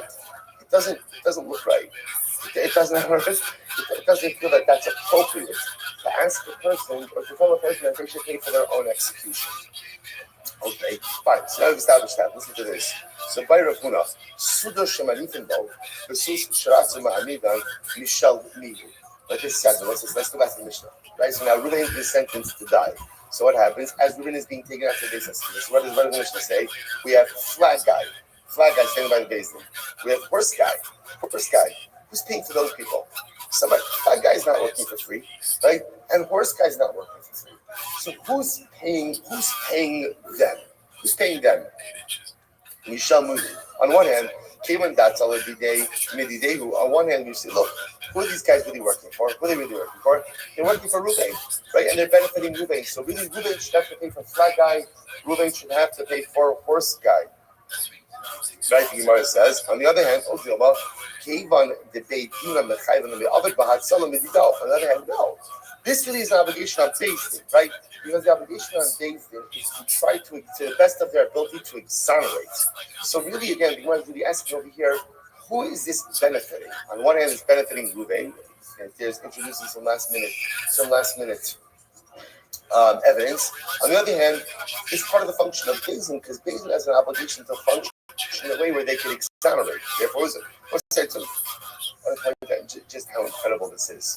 So it's not a new reality. Jewish organizations have to fundraise. Right? This is not a new reality, right? Jewish organizations are fundamentally dependent on donations. So let's say, so therefore, again, there is not an inexhaustible supply of money to the Beis Din or to any Jewish organization. So it's interesting. So these, to us, the question sounds almost like a little bit cute, but again, it's not like a question of economics. who is paying for this? Who is the responsibility for this? Right? There is not an inexhaustible amount of money for the days and for any Jewish organization. So who is responsible over here? So again, that's the Shiloh. That's the Shiloh. So we're saying the Gemara says, the Sue, listen to this. It's great. The Sue. Hadam Rav Ravashi, Amar Rav Chisda, Hayotzi lehareg. If someone is being executed, Mashkin also, Korat Shalavona V'Kol Shal Yayin. So let's listen to this. They would give him a special glass of wine. And in this glass of wine, they would put a Korat Shalavona. Lavona is frankincense, which is very expensive. They would put one of the ingredients for the Koras. So they would give him this wine laced with frankincense. This wine laced with Lavona. So apparently what Lavona does with wine, is that it enhances the intoxicating quality of wine. Right? Now, why was this done? They should deter daito. When the person is going to be executed, we want them to be like, essentially, we get them like a shtickle inebriated. Right? It's interesting to see how that actually works. Yeah, can you imagine? Right? But the mindset, so they would do. Okay, I want to play information. You got to point tomorrow. So let's say the Tanya and Hagen brings down that when you didn't drink together, what do we say? We say l'chaim. We say l'chaim. Why do we say l'chaim when we drink? The Tana and Hagen brings down because of this Gemara. Because when they would execute someone, they would apply them with alcohol so that their senses would be dulled and wouldn't fully realize what was happening. Tana and Hagen says when we drink with each other, we drink with each other, it should never be construed chas v'shalom that we're dulling our senses because of something negative that is going to occur. Sometimes people drink as an escape. Life is difficult, life is good, I'm drinking as an escape. That's not why you drinks. Yid never drinks to escape. Yid drinks because a little bit of mashke, like nichnas yayin yatzasod, has the ability to not dull my senses, but open my eyes to express how much I love every single person, right? And how much love HaKadosh Baruch Hu, and how much bracha there is. Different time the says, when two Jews drink, they have to say, l'chaim, to life, that it should have, because drinking together is a life-affirming experience, not chas v'shalom, something done to dull the senses because something negative is going to occur. Mamish, this Gemara, incredible. So the Gemara says as follows. So the Gemara says, so again, when they would execute someone, they give them a little bit of wine laced with Lavona, Kadesh Tar Daito, in order that he shouldn't realize what's going on over here. Tell the sense of Shnemar, Tanu Shechar, La'ove, Yayin Lamari Nefesh. Literally, again, give Shechar. Shechar is like an intoxicating beverage. Give Shechar to one who is lost, and wine to those who are bitter of soul. Which I will say, just as an aside, it's interesting, we saw some more cutting. The Gemara says, why did they create wine? Why did they create wine? For the Kol Shal Tanchumen. For the Kabbalah translation. Remember, I will say, we learned this one cutting, that when the person will come back from the Levaya, right? The person will lose a loved one. What was the first thing you got when you came back from the Levaya? First thing is you got a big gulp, a wine big gulp, right? You got like a big glass of wine. Why? Because Cheshbon created the wine sometimes to be able to take a little bit of the edge off of life. That's Cheshbon created, because sometimes, again, to Tenu Yayin Lamari Nefesh, give wine to those who have bitter of soul, sometimes a little bit, in moderation. In the case of the maybe a little bit more than normal, to take away a little bit of the bitterness. So the idea over here is you would give a guy who's about to be executed, give him a strong l'chaim, so that you should not be fully aware of what it is that's going on. So listen to this. In the Gemara says, the Tanya, we learned, Nashim Yikarshim Yisharayim, how you misnatbos. This is fascinating. So who was this wine donated by? It was donated by the precious women of Yerushalayim. Now let's say, isn't that incredible? So first of all, who were these Nashim Yikaros? Right, who were these precious women of Yerushalayim? They're the ones who donated the wine. Well, it's interesting, by the way, that it's the women who donated the wine, right? Why not men who donated the wine? So, well, maybe men are more reticent to fight with their wine. That's possibility one. Let's say, but it's also the idea that women generally possess a much greater empathy than men do. So you can imagine what would happen. Men see Ruins being executed, right? What's the Chavra saying? What's the Chavra saying as Ruin is being let out to execution? I knew it. I'm telling you, that guy, he had it coming. Right? Better than all the empathy well. Women, women possess deep reservoirs of empathy. So you can see again how again the Nashim Yikaros of Yerushalayim, and seeing someone who's really executed, again, maybe he deserves it. It's still tragic. It's still tragic. And therefore again they would donate the wine. So let's listen to this. Gemara says, okay, no, it's not no. Let's say no one donated the execution wine. No one did an execution wine. So the Gemara says, Mishalmi, right? Mishalmi, who's paying for it? Once again, they say, Kachlis, economics. Who's, if there are no Nashim Yikaros, right? No one donated the execution wine, so who is paying for it? No, that's actually a pretty easy one because it sounds like that clearly comes from community funds. Why? It's to new. To new Sheikhar La'ovet Yanamah. To new is plural. So the fact that there's a plurality associated with that pasuk indicates us that it comes from the tzibur. Okay, so that's fine. So that's the easy one. If you know that there's no one to donate the wine, that comes from community funds. So the Gemara said, we'll say again. So I just want to point out the Gemara doesn't resolve it, right? So the Gemara says, I understand that the actual tools for execution that actually comes from community funds. The wine, execution wine, if there's not a donor, that comes from community funds. So the Shai Rabbi said the Gemara didn't answer is who pays for flag guy, who pays for horse guy. That the Gemara doesn't answer. The Gemara doesn't answer. Okay, so Gemara says, so by me, Ravacham the Red Sheshes. Amar Ekamina Hamidin.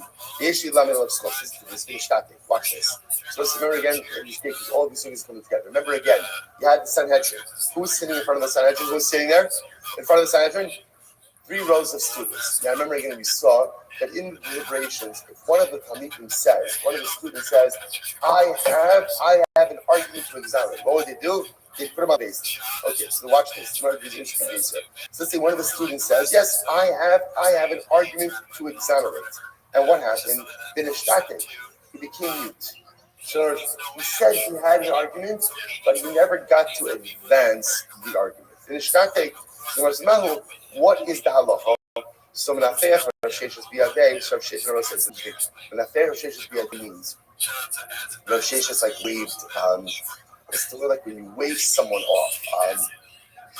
Dismissed, right? He like waved like in a dismissive way. Waved in a dismissive way. So in the Shtate, Afilu Akabasofa Olam Nami. Come on. Or if somebody becomes mute and they can't advance on it, they can't advance an argument. Because otherwise, it should be choshesh that maybe there's someone on the other end of the world who has some type of argument on behalf of the defendant as well. In other words, if you can say it, you can say it. If you can't say it, you can't say it. Just because someone had something to say, and then you lost the power of speech, we can't accept that at all. Jewish Gemara says, no. It's different. Because B'choshesh for someone who may or may not exist at the other end of the world, okay, that's a possibility. And we have no reason to think that suggests. Over here, the student literally said, hey, Chevra, based in Sanhedrin, I have something to say. Step forward. He just never got a chance to say it. Which the Gemara says, Tashma, let's analyze. Don't have Yossi, let's look into this. So if you have one of the students who said, will say, I have an argument to advance, to exonerate the defendant. And what happened? And let's say he's put on the basin and then he died. Rowan also right? The halacha is we count his opinion even though he's dead. Right? We count his opinion even though he died. So the Gemara says, Zicha in, Zicha lo. So let's say, so what do you see from here? It's only if he actually advanced it. In other words, the Talmud says, I have grounds to exonerate. And we put him on the basin, and he advances his opinion. And then he died. Okay, so we can still count his opinion even after he died. But that's because he articulated it. So the Gemara says, Zicha in, lo Zicha lo. To which the Gemara says, Zicha shitali. Amar Sibai Lacha. So the Gemara says, you're right. Obviously, if the student advanced his opinion and then he died, so the Chiddush is, I can count his opinion even though he's dead. The Shaila says, well, the Shaila is in our case. Now, what happens if a student stepped forward and a student said, I have grounds to exonerate, but he never quite gets around to actually saying it? Can we count that as something or not? So ultimately, again, the Gemara says, the Gemara kind of ends off with a kasha. Okay, so the Gemara says remember again, the next part of Mishnah said, to be a fascinating Mishnah. The next part of Mishnah said was as follows. Ruvain, right on this page, this for Ruvain is in the base of Skila about to be executed.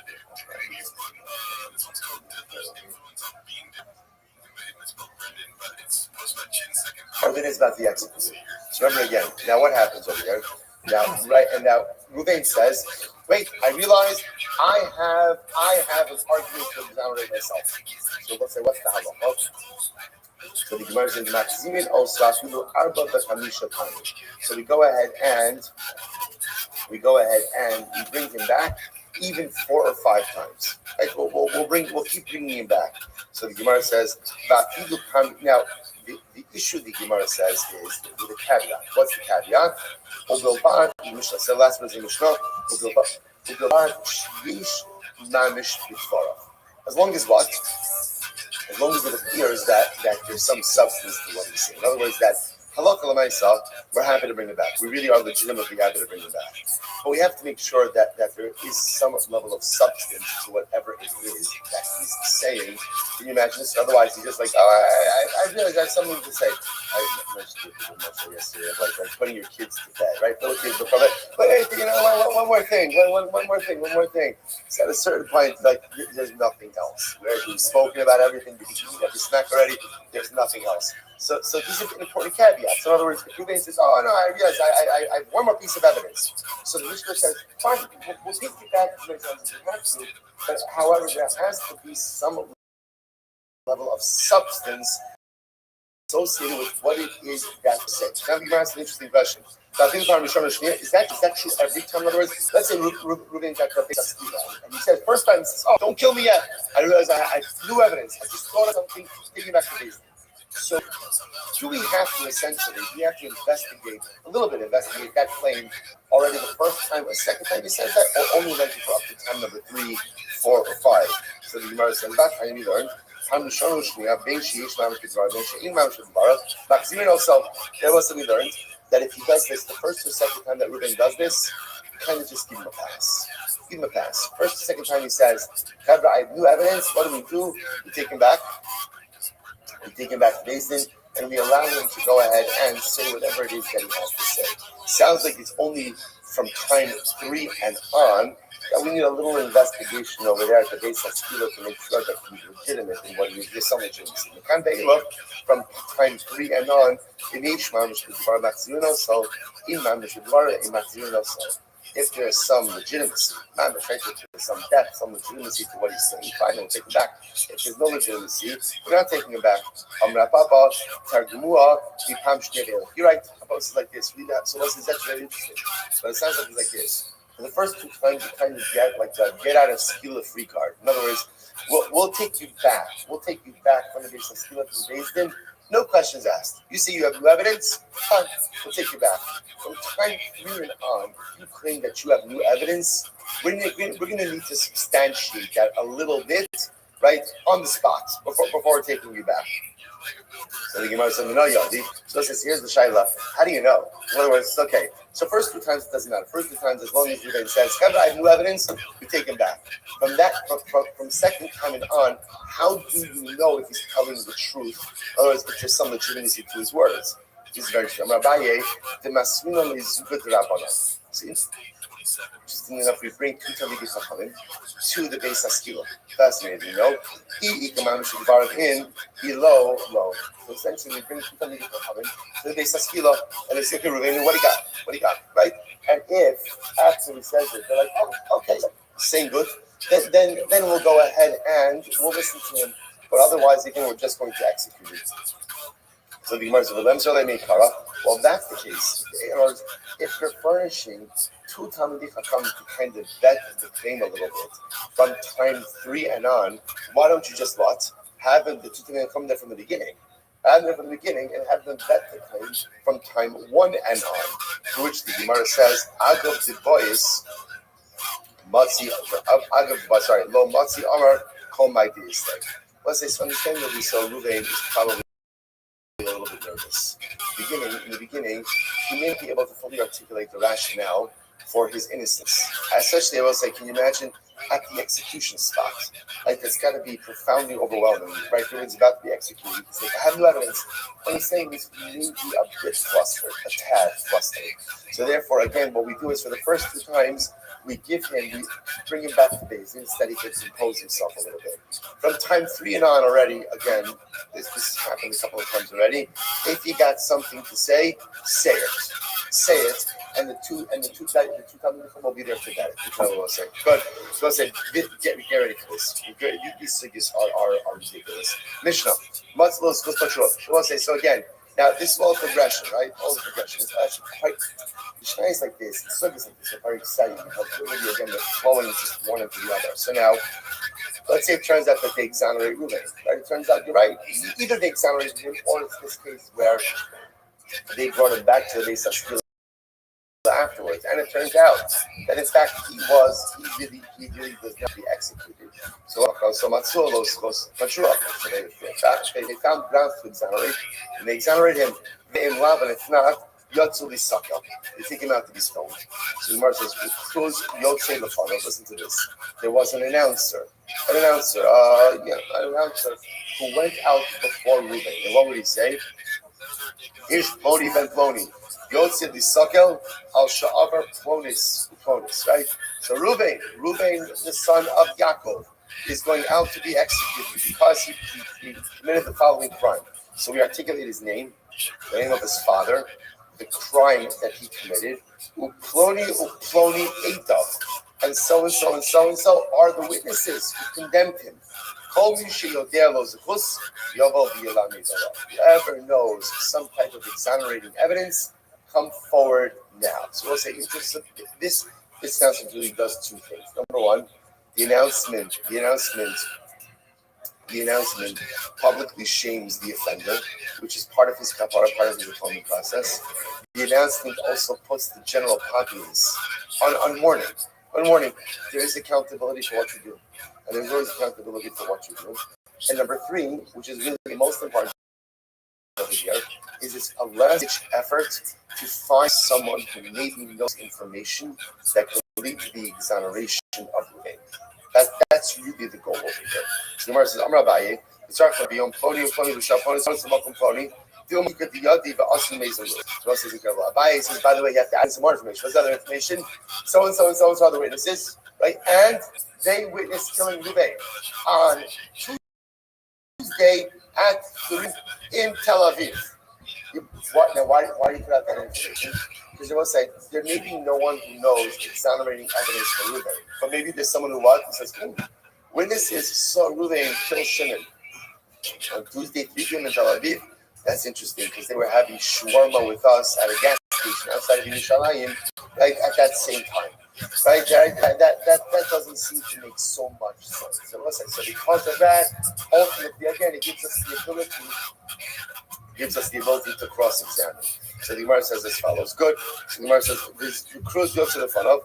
So the Gemara says, and we have an announcer that goes out in front of the defendant. So the Gemara says, the fun of in Meikara Lo. So it says, it's interesting. Now goes, it's union. This, there seems to be a piece missing from the Gemara over here. Because the way it reads is, they have an announcer now, but not beforehand. The Rashi says, Arboim Yom Kodem, not 40 days beforehand. So actually, if you have that goes for Tziyunim, you can see over here, he mentions in the footnotes, to be able to see this level of print, right? He mentions over here that Nimcha, that there's pieces of this Gemara that were taken out, pieces of this Gemara that were taken out. Okay, but it means the Gemara is just intrigued by the idea that Allah for myself, we're going ahead and putting an announcer now, but we didn't put an announcer earlier on. Okay, I'm a base, This is a ridiculous Gemara. I'm going to show a lady. The Shulani says as follows. So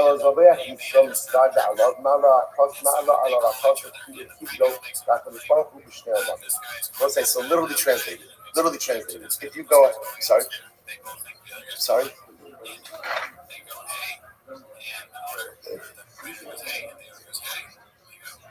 I don't know. You have more lines?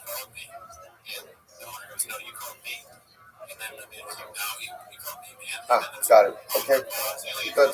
We're just using a regular Gemara. Regular Gemara. All right. Samir Shalalevi. Let me go on this. 43b. 43b. We do not have the luxury of adding in more Gemara, okay?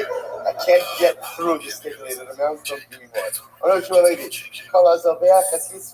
Whoever goes ahead and literally sacrifices his yetzer, right? And does vidui confesses. It's as if he has Anurak in two worlds. Now, this is actually a really dramatic, really beautiful Gemara. Take a look at Rashi. So Rashi says, if the Yetzer entices me to sin, Uzoko Bahargo, Shabbat Shuvah. Now, the way that Rashi understands says as follows. So, my Yetzer enticed me to sin. After my Yetzer entices me to sin, Zoko, I sacrifice, which means I subdue it, and ultimately, again, I decimate it, and I do Shuvah, and I go ahead and confess my sin. So, according to what's happened over here is as follows. I fell prey to my Yetzer. I gave into my Yetzer Hara, I sinned. But afterwards, again, I overcome my Yetzer Hara. I subdue my Yetzer Hara. I confess. I do tshuva from my averos, and I confess my averos. That is such a spiritually peculiar and constant accomplishment that it's as if I have honored the Baruch in two worlds. Olam hazeh, olam haba. Sid, zaber, toda, yichaptini. Ultimately, again, he offers the toda. Thanksgiving offering, you have nearly two nodes. The nodes representing this idea of sharing Hashemah in this world and next world. So sharing something amazing.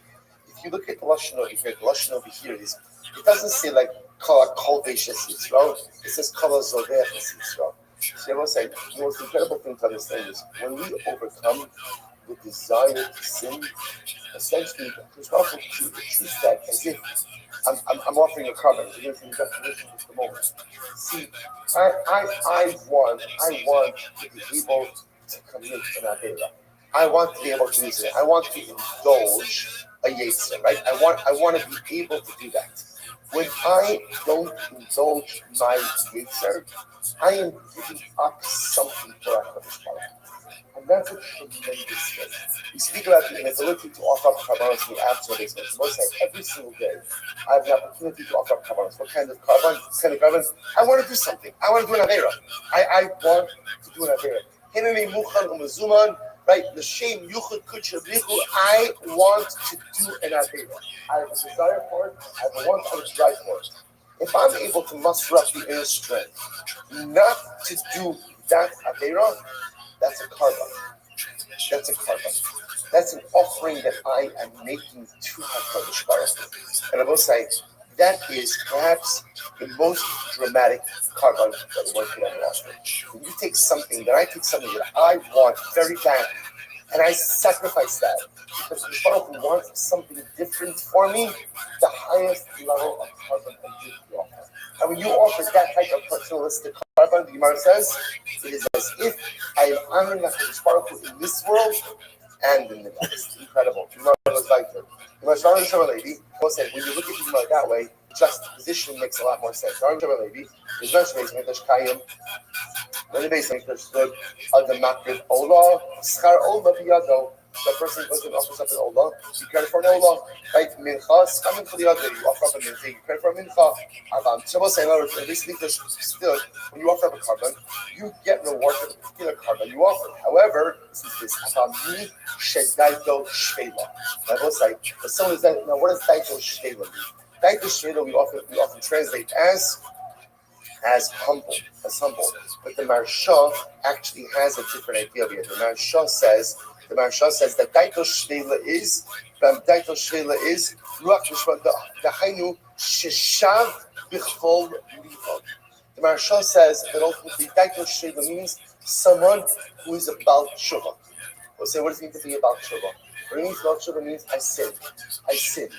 And now when faced with the opportunity to sin again, this time I say, Ribono Shalom, I'm sacrificing what I want for what you want. That's Daito Shvela. That's about tshuva. Let's say about tshuva is not someone who never sinned. Because someone who never sinned doesn't need to be about tshuva. About tshuva is someone who's tasted sin, enjoys sin, is good at sin. Everybody's good at something, right? Is good at sin. And now I want to do it again, and I say, no, I'm not doing it. Not because I don't want to, not because the fire is desire anymore. Because Hashemah, what I'm doing now in this moment is I'm putting your needs above my needs. I'm sacrificing what I want for what you want. When a person rises to that level, Daito Shir, listen to this. Ma'ala alav akasav tilu hifritz kala kabanos tilu. It is as if you have offered up every single carbon. Shinamar zivri elokim ruach nishbara.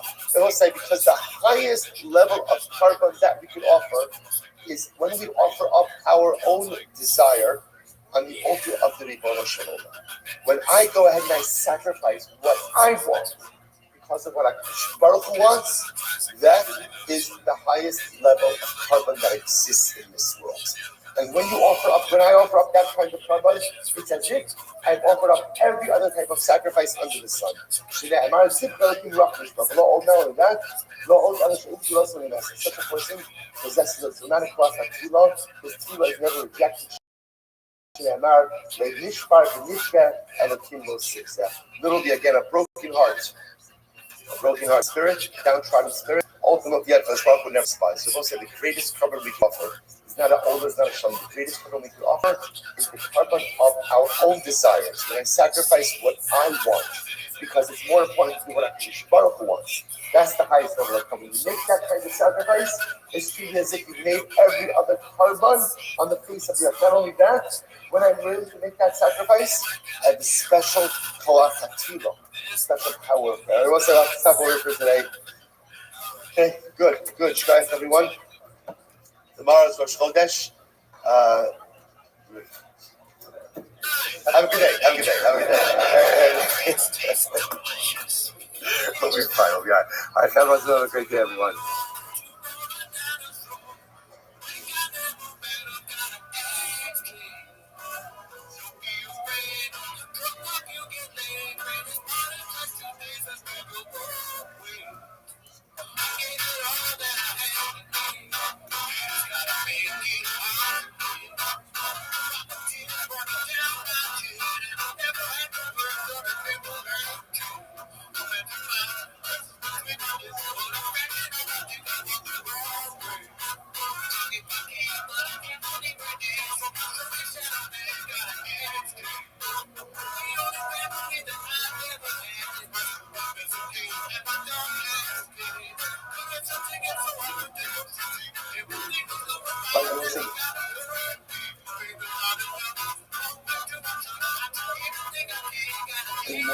Good morning. Let us begin by thanking all of our sponsors for this morning. So to thank our company, our sponsor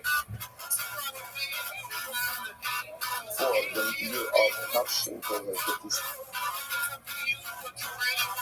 By the Justin Mustafa, for dedicating all the students this year as its course for the sales levels for Israel and come full sponsors.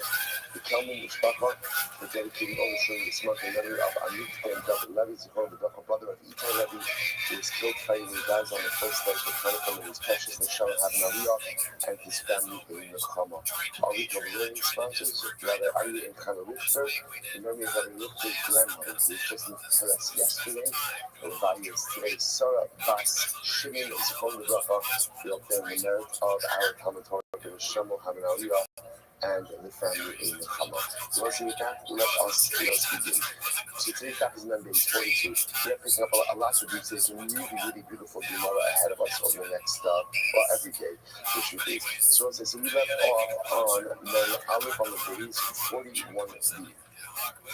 41b, and we left off at the two daf. Actually, we really left off at the end of the exchange. Remember again, at the end of yesterday's daf, there was a beautiful exchange between Rav and Safra. As Rav and Safra were learning Sanhedrin in the Yeshiva of Rabbah.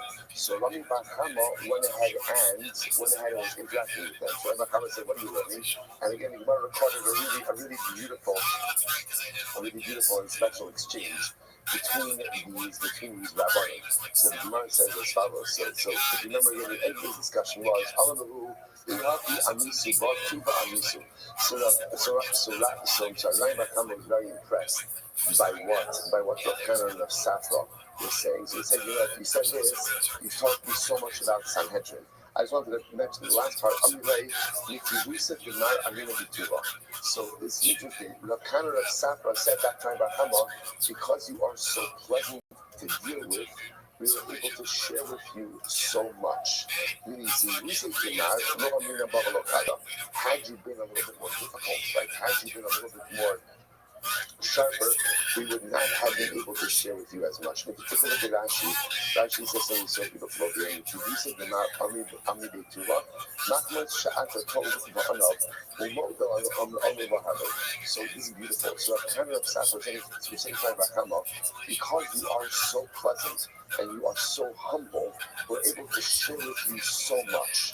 Conversely, means you listen to that, and you say to the harshest part, if you want to be a contrarian, right? If you want to be difficult, if you want to be combative, well, the hak shows, so this is such a beautiful and incredible idea. What Rav Kana and Rav Safra is saying is Tari Bachama, because you're so pleasant, we feel comfortable sharing with you so much. Your pleasantness, your kindness brings out so much kedusha from us. Had you been a little bit more caustic and difficult and perhaps not as agreeable, it would have been more difficult to be able to share with you our Torah. So a really beautiful and profound idea that sometimes, when we are pleasant in our interaction with other people, it brings out greatness in them as well.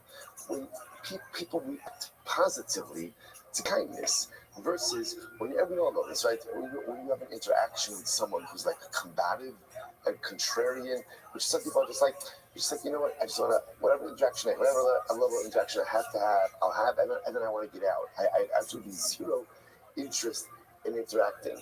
When someone is kind, and someone is compassionate, and someone is sweet, and someone is just emotionally giving in their interactions, there's a desire to want to engage, and that brings out even more from the person who has so much to give. Just a very beautiful Gemara. Echad Omer, so Gemara goes weiter. Ad Kama, so what's this remember again, Mishnah highlighted the idea that halacha l'maisa, witnesses could be offered their timing up to 2 days. So the shaila is, how far into the month can we go ahead and allow for people to be off in their timing? So ad kama. So says the Gemara, until you get to the middle of the month, or what we call the majority of the month. In other words, you can't go up to the majority of the month. We could assume that people could be off a little bit in their timing, but once you get past the majority of the month, we can't really allow for any type of discrepancies in timing. So Rashi says over here, Ad kama yikansu b'soch hakodesh te'im yishpein yom echad ne'ma t'tov ibar hakodesh. So in other words, we'll allow. Remember again, let's say we said, for example, if 1/8 says it happened on the second of the month, 1/8 says it happened on the third of the month, so we can allow for that, right? Why? Because we can assume maybe one of them heard about the fact that last month was a 30-day month, whereas the other one thinks that it was a 29-day month. But the shaila is, up until what point in time could we allow for that type of discrepancy? So Ravasi said there, up until the majority of the month. So Amar Rabba. So Amar Rabba, Afana Namitanina. So we learn this in Mishnah as well. If one witness says the murder happened on the second of the month, one witness says it happened on the 5th of the month, their edus is batal.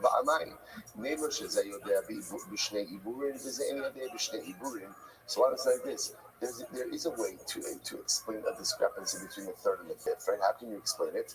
Right? Witness number one thinks the last 2 months were 29 days each. Witness number two thinks that the last 2 months were 30 days each. That explains that there's a discrepancy between 2 days. To which the Gemara says, so because what do you see from here? You see from here that halacha l'maisa, once you get to the what we'll call the road, into the majority of the month, we assume everyone knows the exact date. So the Gemara says, The other in the couple of the will be Shipuriada. It could very well be that even once you get to the middle of the month, not everyone knows if the previous month was a Monday or a Chasser. Right? That's possible. But what does everyone know?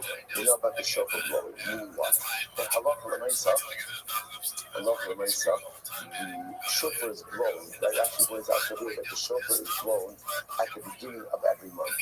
So everyone knows about the shofar blowing, and therefore again, halacha l'maisa, it'd be hard pressed to say that somebody didn't know what the previous month was or wasn't.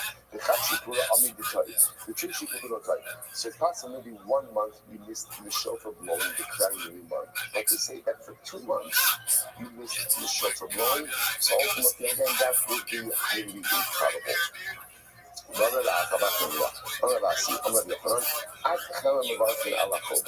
So as I say now, interfering up because we're talking about the new month, so now we go ahead and transition over here to a really great discussion.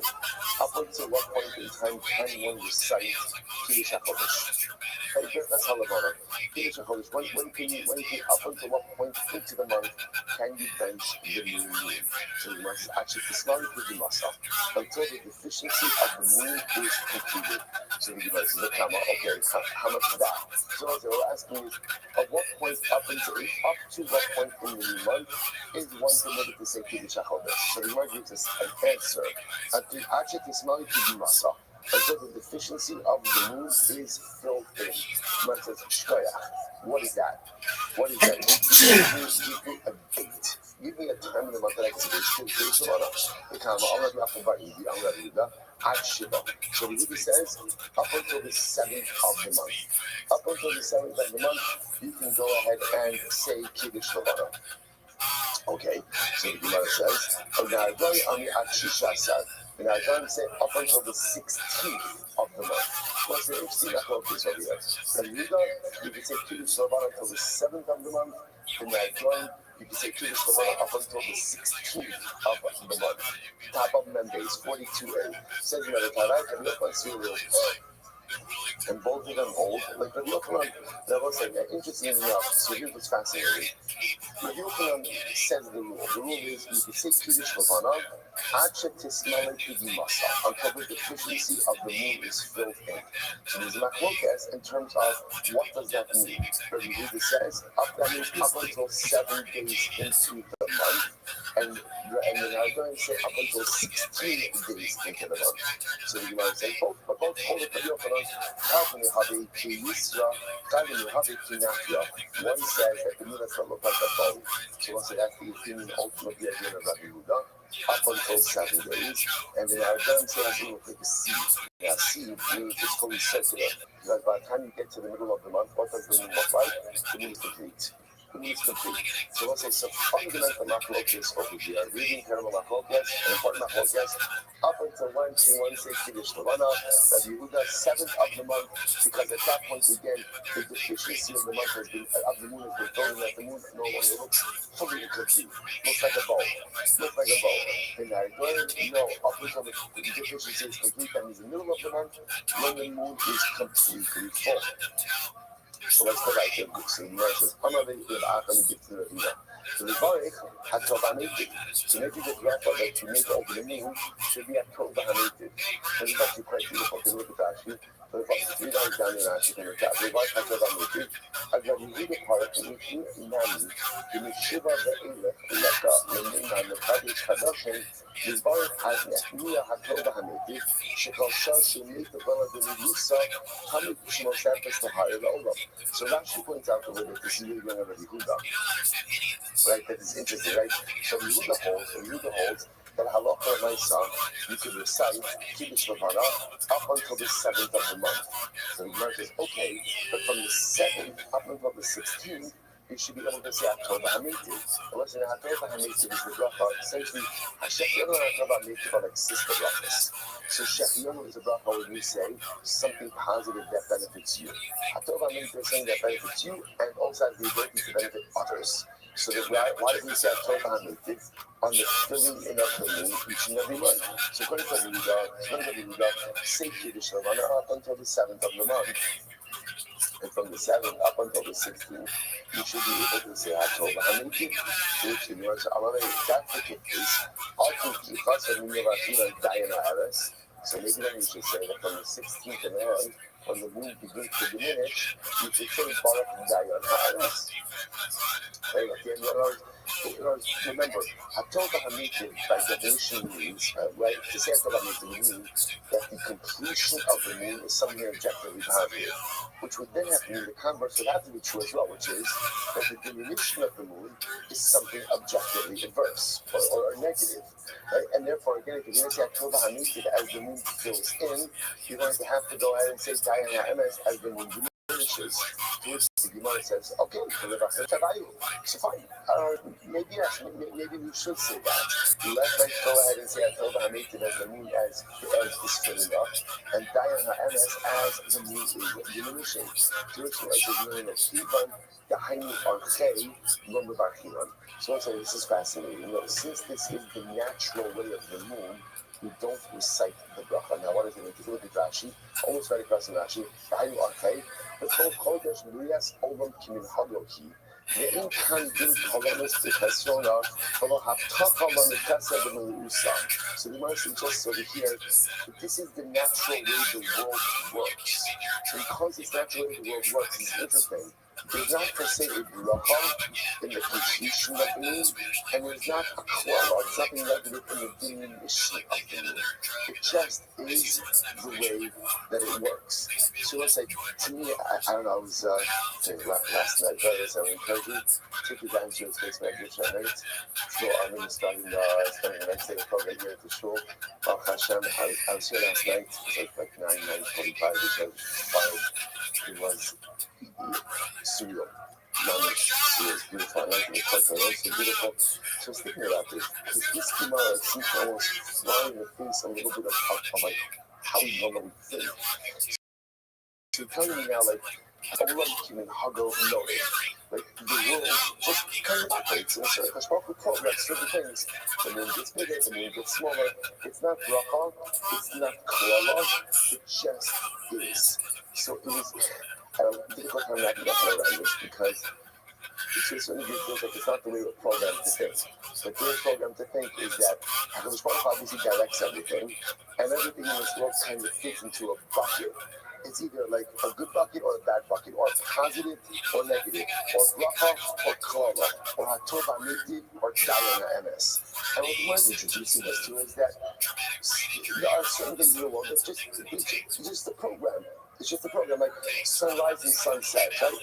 It's not good, it's not bad, it is. There's certain functionality in the world that just by definition is. Just by definition is. Now again, is there beauty in it, is there solution, is there messages in it? Absolutely. But it's interesting, I think perhaps, what you want trying to teach us over here is, maybe you don't have to necessarily read into everything. Maybe there are certain things in life that just are. And I think this is so incredibly profound because remember, if this is true in our relationship with HaKadosh Baruch Hu, Allah is kama v'kama, it's true in our relationship with other people. We will say one of the most difficult things in human relationships is we tend to read into everything. Right? Someone says something, well, why did you say that? Why didn't you say it like that? Why did you use this word? Why didn't you use that word? This may or may not happen often in marriage. Right? But again, there's all of this intuitive different things, and meanwhile, sometimes just what I said is what I said. There's actually no deeper meaning to it. Right? There's no like double entendre. There's no kidding, like I don't need like my faucet's like decoder ring to figure out, like what it is that was said, how it was said. Sometimes it just is what it is, and it doesn't have to have a deeper meaning in every single way. So as I said, because Bob is modeling this for us. You know what? The moon fills up, the moon diminishes. It just is what it is.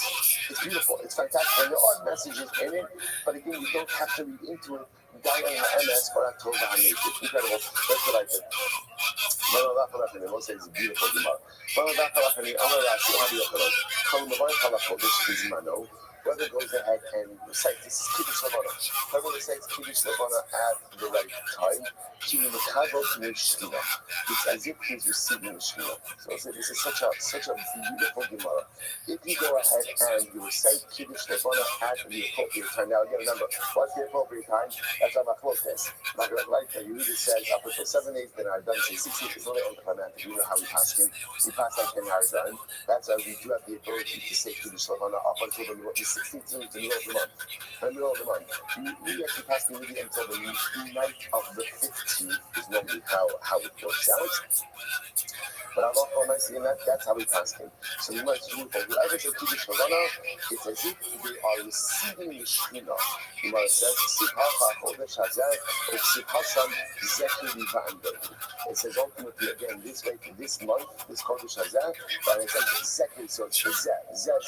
HaChodesh Hazeh, which is Kiddush Levana, and Zekri Levana. Also, I want to point out, isn't it fascinating that probably one of the most neglected tefillos is Kiddush Levana. What is Kiddush Levana? Kiddush Levana is what stands between you and your car on Motzei Shabbos, right? It's the tefillah I need to avoid eye contact with, duck through, get out of there. I was like, isn't that fascinating? So it is the tefillah where some segment of the population peels off, or just doggy door, or just even if it's done, it's cheap chalk, right? So it's fascinating. That's the Gemara says if you say Kiddush Levana, it says if you are receiving the Shekhinah. You know, one of the interesting things is this. Some people whether we already recognize it or not. Many of us live with a fear of spiritual intimacy. We live with a fear of closeness to Hashem because we're scared that if I get too close, the expectations are going to grow. If I get too close, I may have to make certain changes.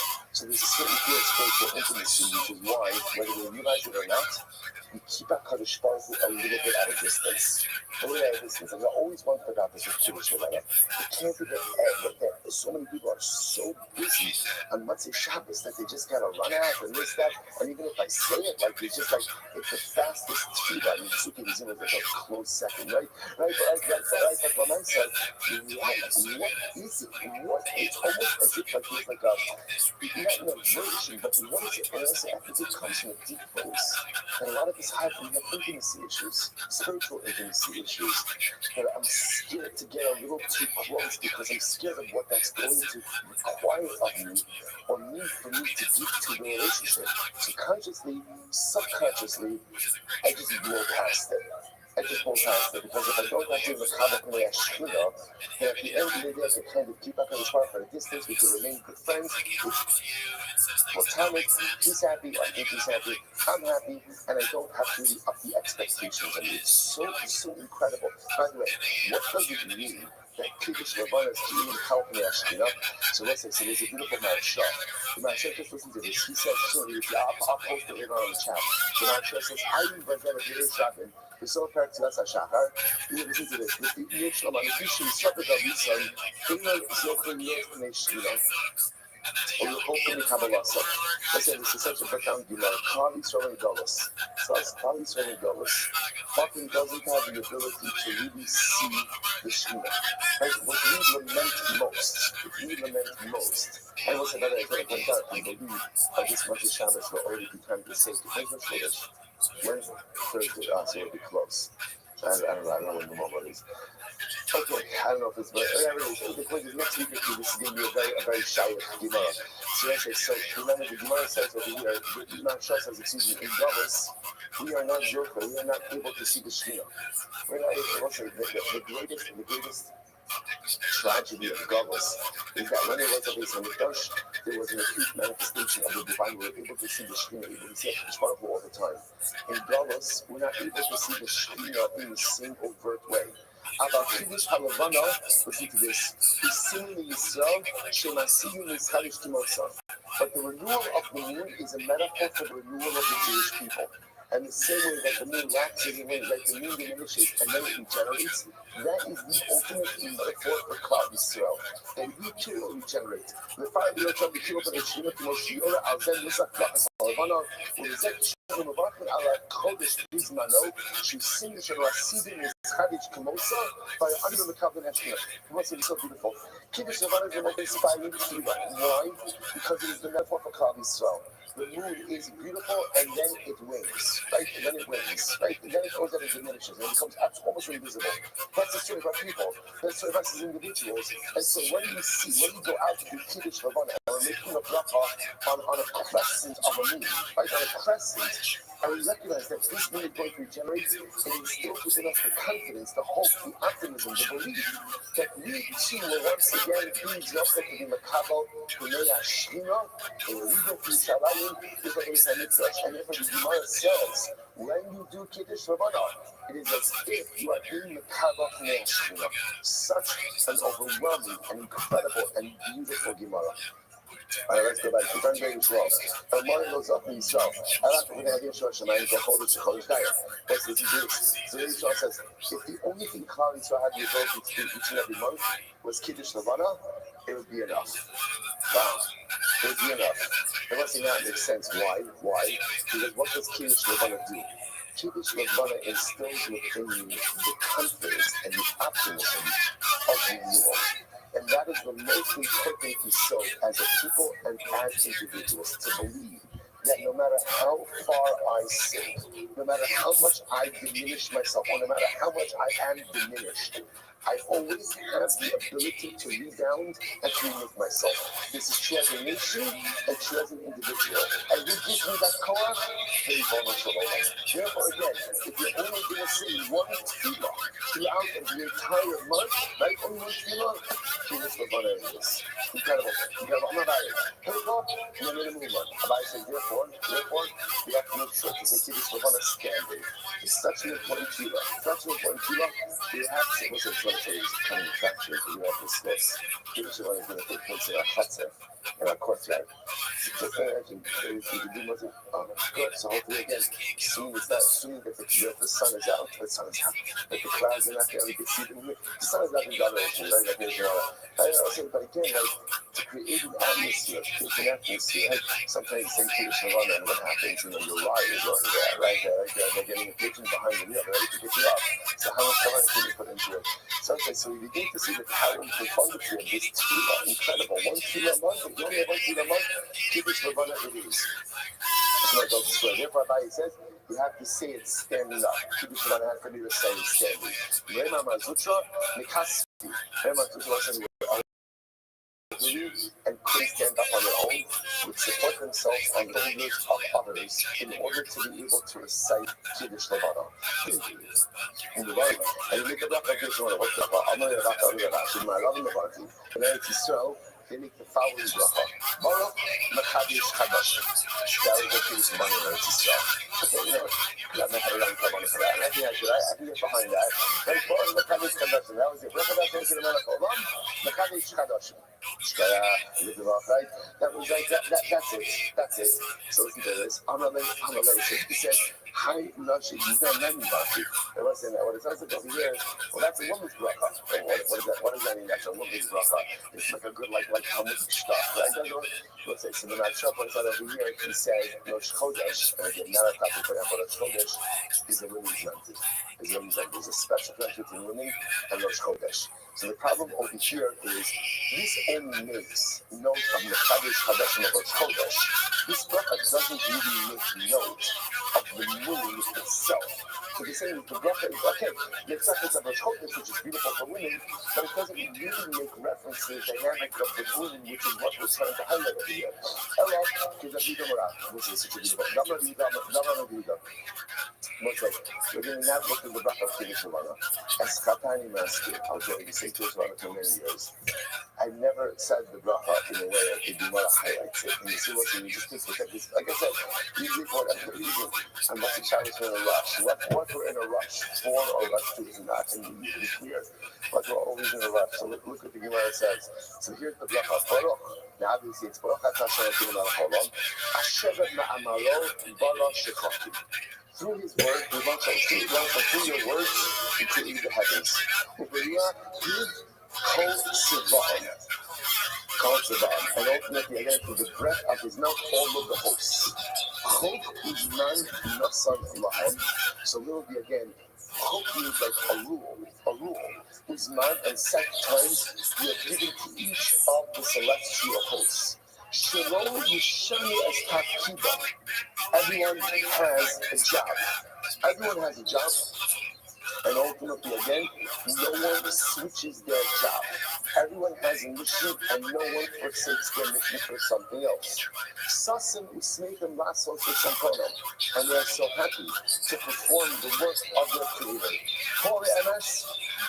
So, I just want to point out over here again, what's so beautiful is the Maharsha comment on this. He says, Shlo Yishanas Takidam Perish, Shelo Yishu Ishanu Minu Shelahem. You know what's incredible when you look at the heavens? The stars never say, you know what, today I'm going to be the moon. Right? All right? And the moon never says, you know what, today it is my turn to be the sun. Everyone has a mission, and everyone in the celestial sphere stays focused on their mission. And there's a God that's definitely saying, we spend so much time in life trying to be other people or trying to be other things, when instead of trying to maximize who and what we are. If the celestial hosts have their mission and their godlesses, they stay on task. They stay on mission. So my goal in life is to figure out, oh, I want your mission. I want to be like you, I want to be like this, I want to be like this. Of course, there's always things that end with colleagues and other people, but sometimes we spend so much time trying to be like others that we forget to maximize our own personalistic mission. And when I look up at the heavens and I see everyone being the best version of themselves, I recognize that is my avoda as well. Stay on point, stay on mission, stay on task, fulfill your shlichus. It goes on and says,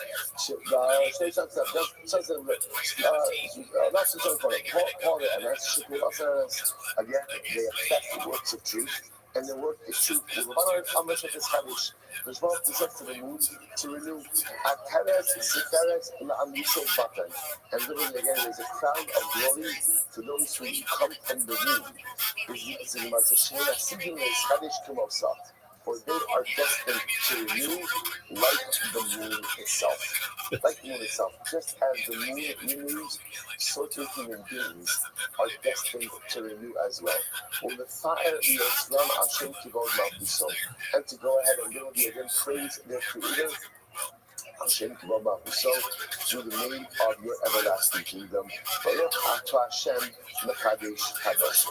Right, Baruch atah Hashem, blessed are you Hashem, the one who renews the universe. Interestingly enough, again, we use the same Mekadesh Kadosh, and we use that same bracha, but we just add on a little bit beautiful text to it. It's such a beautiful Gemara.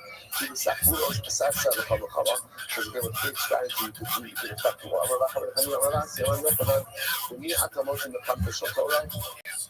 With whom can you find more of Torah? Who can wage the war of Torah? Who is capable of waging the war of Torah? The Rishlish, Inado, Chazilos, Shal Mishnah. Beautiful. Have a learned about a Mishnah. Because if you learn Mishnayos, right, you're armed with a lot of knowledge. Mishnayos convey to you knowledge. Now again, it doesn't give you Gemara, which gives you a lot of halachas and gives you a lot of, but you're armed with a lot of knowledge.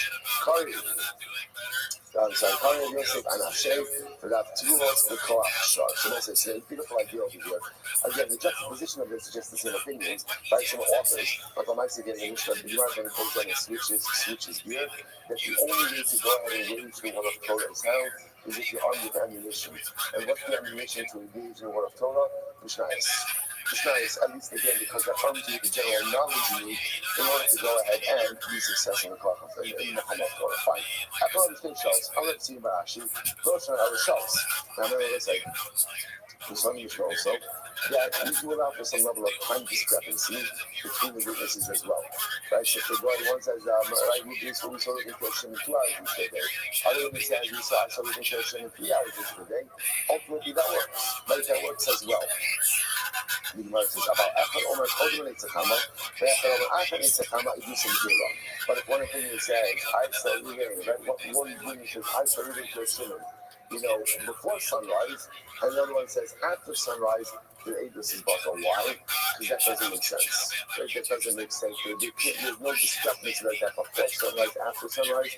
Before sunrise, it's not light. After sunrise, it is light. So how do you, the only way to explain that discrepancy is that probably someone's lying, or just someone that just doesn't have their facts right. So the one says, pshit, that's obvious. Ella, echad omer kodem eitzachama, v'echad omer sochanes. No, right, what's happening over here? One would say, you saw Ruben Shimon before sunrise, another one says it was during sunrise. So, another two, it's also obvious that the testimony doesn't line up. So, when Shemati holds it up front, hot b'giluyei kai v'zarurei ba'amo v'b'chazu. So, let's say, so maybe what ended up happening over here is they're really saying the same thing. And the one who says ultimately again that it was during sunrise wasn't really during, but rather again it was during the glow of the sun and he saw the rays. So maybe because he's saying the same thing, maybe it's reconcilable. Kamash Malam, Kamash Malam also that when you have discrepancies like that before sunrise, after sunrise, during sunrise, before sunrise, if there are objectively observable events, and the witnesses are news about it, that essentially disallows this one. So remember again, so the Mishnah went on to say that halacha l'meisa, if one of the students in the Beis Din, one of the students in Sanhedrin, finds a reason to go and exonerate the defendant, he invites him onto the Beis Din, and he remains there for the rest of that day. Said the Gemara, also Yom Sulo, he just stays there for the rest of the day, and that's it, not anymore. So you want to invite him, you go, if the student is saying good, right, the student had something positive to go ahead and say, right, the student, what? Oh, that's the student. I was focusing on that. I understand. So you want to say, you just invited him ultimately again for that day, and no more doesn't get to stay on the Beis Din. But I'm really trying to if the student says, good, we invited to be part of the Sanhedrin, and we don't go ahead and ever taking down the Imam is to Barak, and you're calling him Kulo. And if what he was saying ultimately again is not really all that helpful, then you let him stay the rest of the day, but not after that. Like the Bishop, okay? Hey, I'm not for you, so I'm not about you. No, what do we do like this? If the student says, I'm simply to contribute to exonerate the defendant, so we invite him to join the basement. If he has something good to say, we'll keep him on the basement. Going forward, if he doesn't have something good to say, we'll keep him on the basement that day, but afterwards we'll go ahead and take him off. Okay, so the Gemara says as follows. Matzah Moshe, so the Gemara says, so remember again, if the Gemara talks about over here, if they can't agree on an exoneration verdict, so what do? So they go ahead and they go back and forth, they do a break, right, overnight, or over the course of the night into the next day. And the Gemara says that they also go ahead and they don't drink wine, and they diminish the food consumption. So once the yain nighttime, but why don't they drink wine? On the Roslin, a sheikhai. Literally translated rulers, a sheikhai. What does this mean? Ha'oskim baraza shalom al yishtaku. Those who go ahead and deal with the secrets of the world, which is what's called judgment. Those who deal with the secrets of judgment should not go ahead and become intoxicated. Which makes sense. In other words, if you're going ahead and you're dealing with dealing with budgets and dealing with capital cases, one should not go ahead and become inebriated. No law in mind, so not goes like that. Now, the Mishnah essentially said that if halacha l'maisa, they can't reach a verdict. Right? They can't reach a verdict. So then halacha l'maisa, again, the Gemara says they have to keep, let's say it's deadlocked, the Beis Din is deadlocked, they have to keep going back and forth until they're able to emerge with a majority one way or another. Either a majority of one to exonerate, or a majority of two to implicate. Right? Because they have to keep working. So the Gemara says, no ra'umai. What happens if they can't do it? They remain deadlocked. Well, what do you do in a case like this? I'm not supposed to also. Essentially, a deadlocked Beis Din results in a not guilty plea, a not guilty verdict. That's what it does. So the Gemara says, the thing is, looking at so deadlocked Beis Din will result in a not guilty verdict. If that's the case, then why when the baby is deadlocked earlier on, or when it was smaller, why not go ahead instead of because the process is you keep adding on and adding on until you get to 72. So instead of doing that, why not as soon as you're deadlocked earlier on, give them that guilty plea? אמר יחד יוחנן, כדי שהליצים בעצם מעורבבים. But because the idea is we don't like a deadlock. It doesn't look like. Cases should be decisive. Things should be able to be conclusive. Cases should be able to give a definitive ruling. It doesn't look like this they can, and therefore we feel compelled to try to work this through until they can. So let's get down. I'm going to couple of Abaye. Why do you have to keep adding on Diana? Essentially, once you see that they're deadlocked, just exonerating right then and there. These rights not supposed to be decided or to change it, or it's not based in Shoshim Da'achad. Kach, and let's see if it's based in Sha'asim Mushrosha. The same that you can't add on to a base of 71, you also don't have to add on to a base of 23. But if the basin is deadlocked, then you know what? Exoneration. That's the way it works. Omer B'dinim Amanos needs this Daki Adin, and Omer B'dinim the first person is Daki Adin. So what's the interesting right there? When it comes to financial gain Amanos, we say is Daki Adin. Now what that literally means is what? The judgment became old. When it comes to capital cases, we don't say is Daki Adin. So what does that mean? Mine is Daki Adin. What exactly does that mean? So let's say it means like this. Kashtin, it means that Halakha, the rights of the basin, is saying this case is too difficult for us, and we can't issue a verdict now. We have to give it more time. That's what it means. It comes by a letter. You should say that backed by capital cases and not by monetary cases. So I'm not fooling about money. We should love Alpha, raise up, equal, you might switch it around. No, don't switch it around. What does it mean? Mine is Dakin Adin. What does it mean, Dakin Adin? Chacham Dina. It means a declaration that we decided appropriately. Right? We decided appropriately. So therefore, again, when it comes to giving Mamonis, Bezdin says we have decided appropriately. Even the Pashas, they don't make that declarative statement. So once the Mesa is the Kasha, so the head of the judges, he makes the declaration that Dakin Hadin. So much in 1 second. If you want to say that ultimately again is Dakin Hadin, meaning a declaration. We did good. We judged appropriately. Then Hadith the Amar Gadol makes sense to Hadith the Bezdin says this. But if you say that Halakha said means that the din is too difficult and we can't find a resolution, why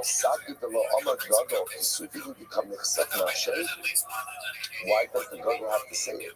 And not that it has to be declared by the Bezdin, but does the head of the Bezdin have to say it? Isn't that embarrassing? So Shmuel says, there's going to be some level of embarrassment if the Bezdin can't reach resolution, but it is better to have the embarrassment come from the Dayan himself than to have it come from others. Incredible. So much as you down the others say, if you want to say that it's based on things he says, it's too difficult to produce your verdict. How do you edit the women's bachelor as well as that?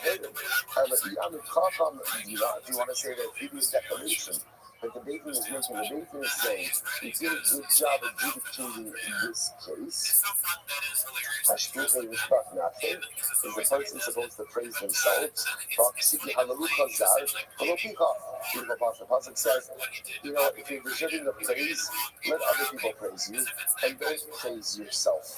So how could the head of the Bezdin be saying, we did a good job of adjudicating this case. Shining nose of the Bezdina, no, because whenever it comes to a Bezdin, everything that comes from the Bezdin always comes from the head of the Bezdin. Every declaration always comes from the head of the Bezdin. Judith 9. Gabriel Sadavar, are you Machnisin also Gabriel Omer Aish Bori Atazakai, Aish Bori Atakai. In the same way that the Gadol of the Bezdin would announce the verdict, any other announcements of the Bezdin would come from the head of the Bezdin as well, including if the Bezdin did a good job, they would say, we adjudicated this case appropriately, and such an announcement ultimately again would come from the head of the Bezdin. So for both sides, how do you know? How you say? Okay, short-lived celebration, that's what I think. Nigmar Adin, what's the name of this? Nigmar Adin, what's this? Now, what's really fascinating about this is we just keep going through the judicial process. So Nigmar Adin, but at the end of the day, again, they finished, they reached the verdict.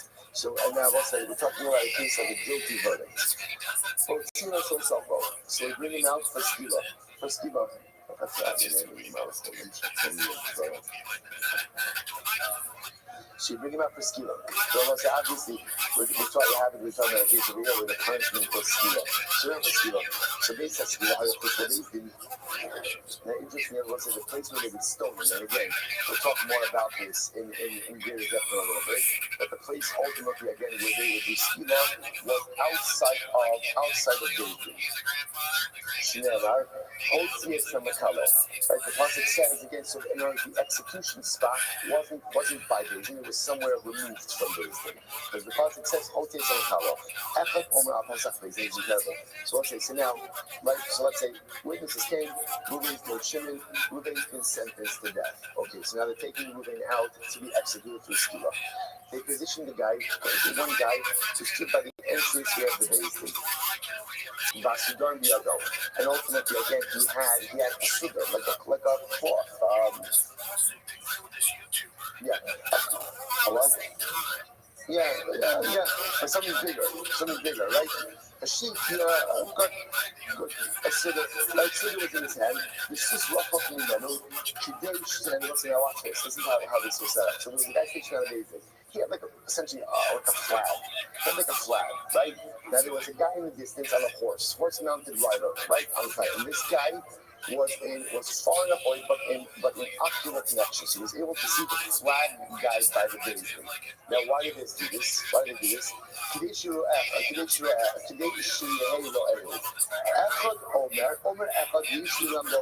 So Moses said, now watch this. So they're leaving Reuben out to be executed. But let's say as they're leaving him out, someone comes into Beis Din and they say, oh, I have testimony that could exonerate Reuben.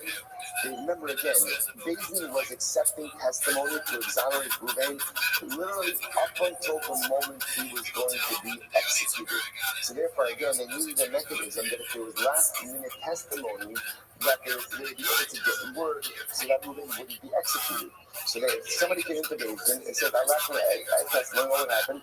Flag guy would wave his flag, horse-mounted rider would quickly go to the Beis HaSkila and say, wait. So the Gemara says, "Halal made us disregard. So flag guy would wave his flag, horse-mounted rider would race off to the Beis HaSkila, and we tell everyone to pause.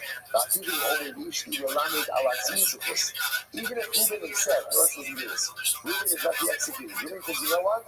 I just thought of something. Okay, I just thought of something. It's amazing how you think about things. Right there about the I just thought of something. That can exonerate me. The Gemara says, Nachzir yourself. We listen to him. We'll bring him back to Beis Din.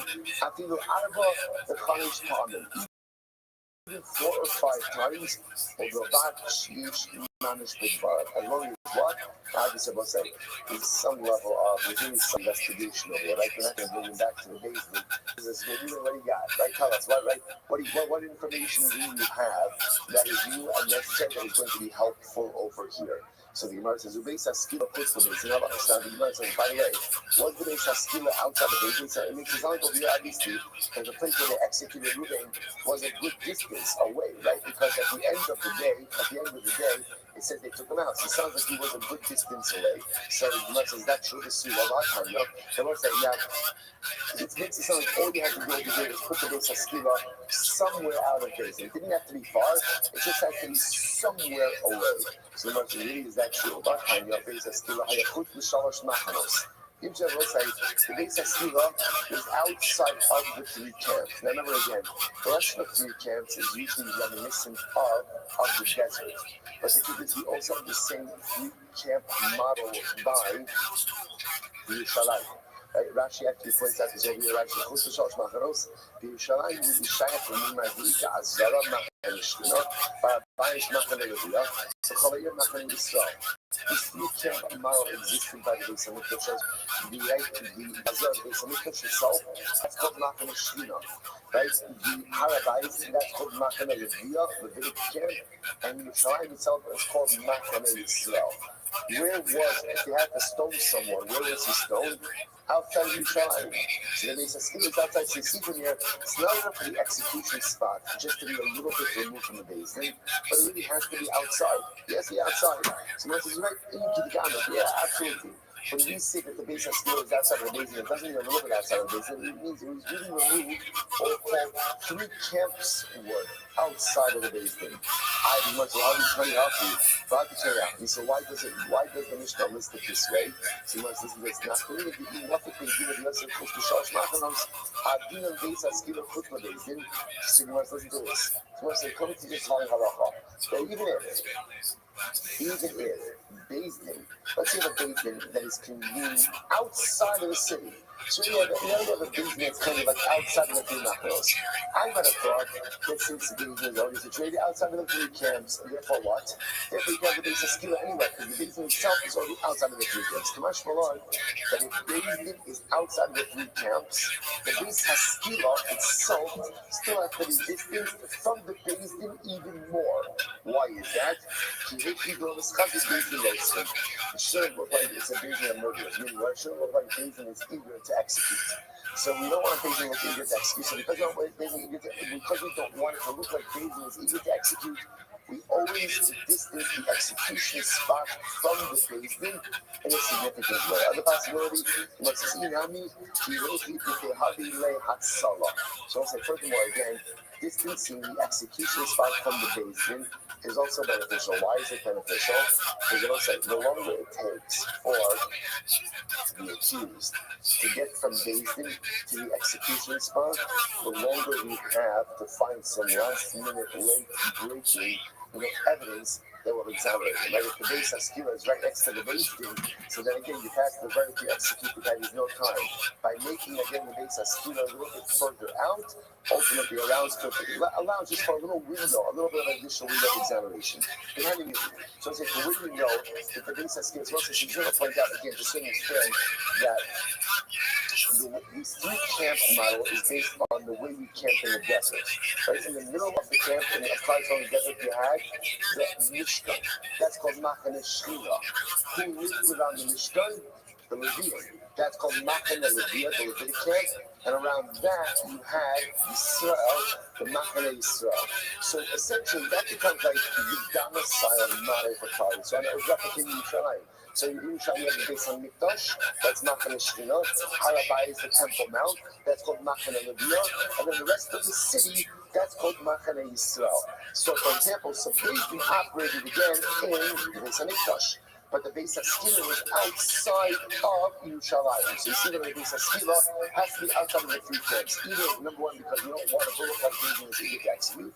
But that's way number 2, by distancing the execution side from the Beis Din itself, we give the accused a little bit more time to be examined. So let's where do you know this? That ultimately, again, Beis HaSkil has to be outside of the Beis HaMikdash itself. And I'm going to say, stop a little bit today. We're making great time. Don't worry about it. We're good. But say, tremendous. Again, treating that Amud Aleph is like Kiddush Levana. You can't rush to Kiddush Levana. Right? You can't rush to the Amud of Gemara like that. The other side, Shkoyach.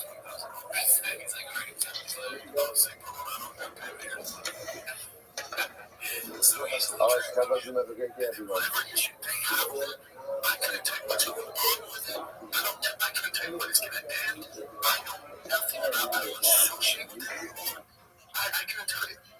could not hear it. But my point is, all of that, you're talking about the wrong people around me. Again, I take accountability because Yo, what up, Mr. Meaty? I have the wrong people around me. I take accountability. Yeah, as PR person, it's like, as soon as he says I take it, they say, I have the wrong people around me. Fuck. Shit. Scolded. Nuts. I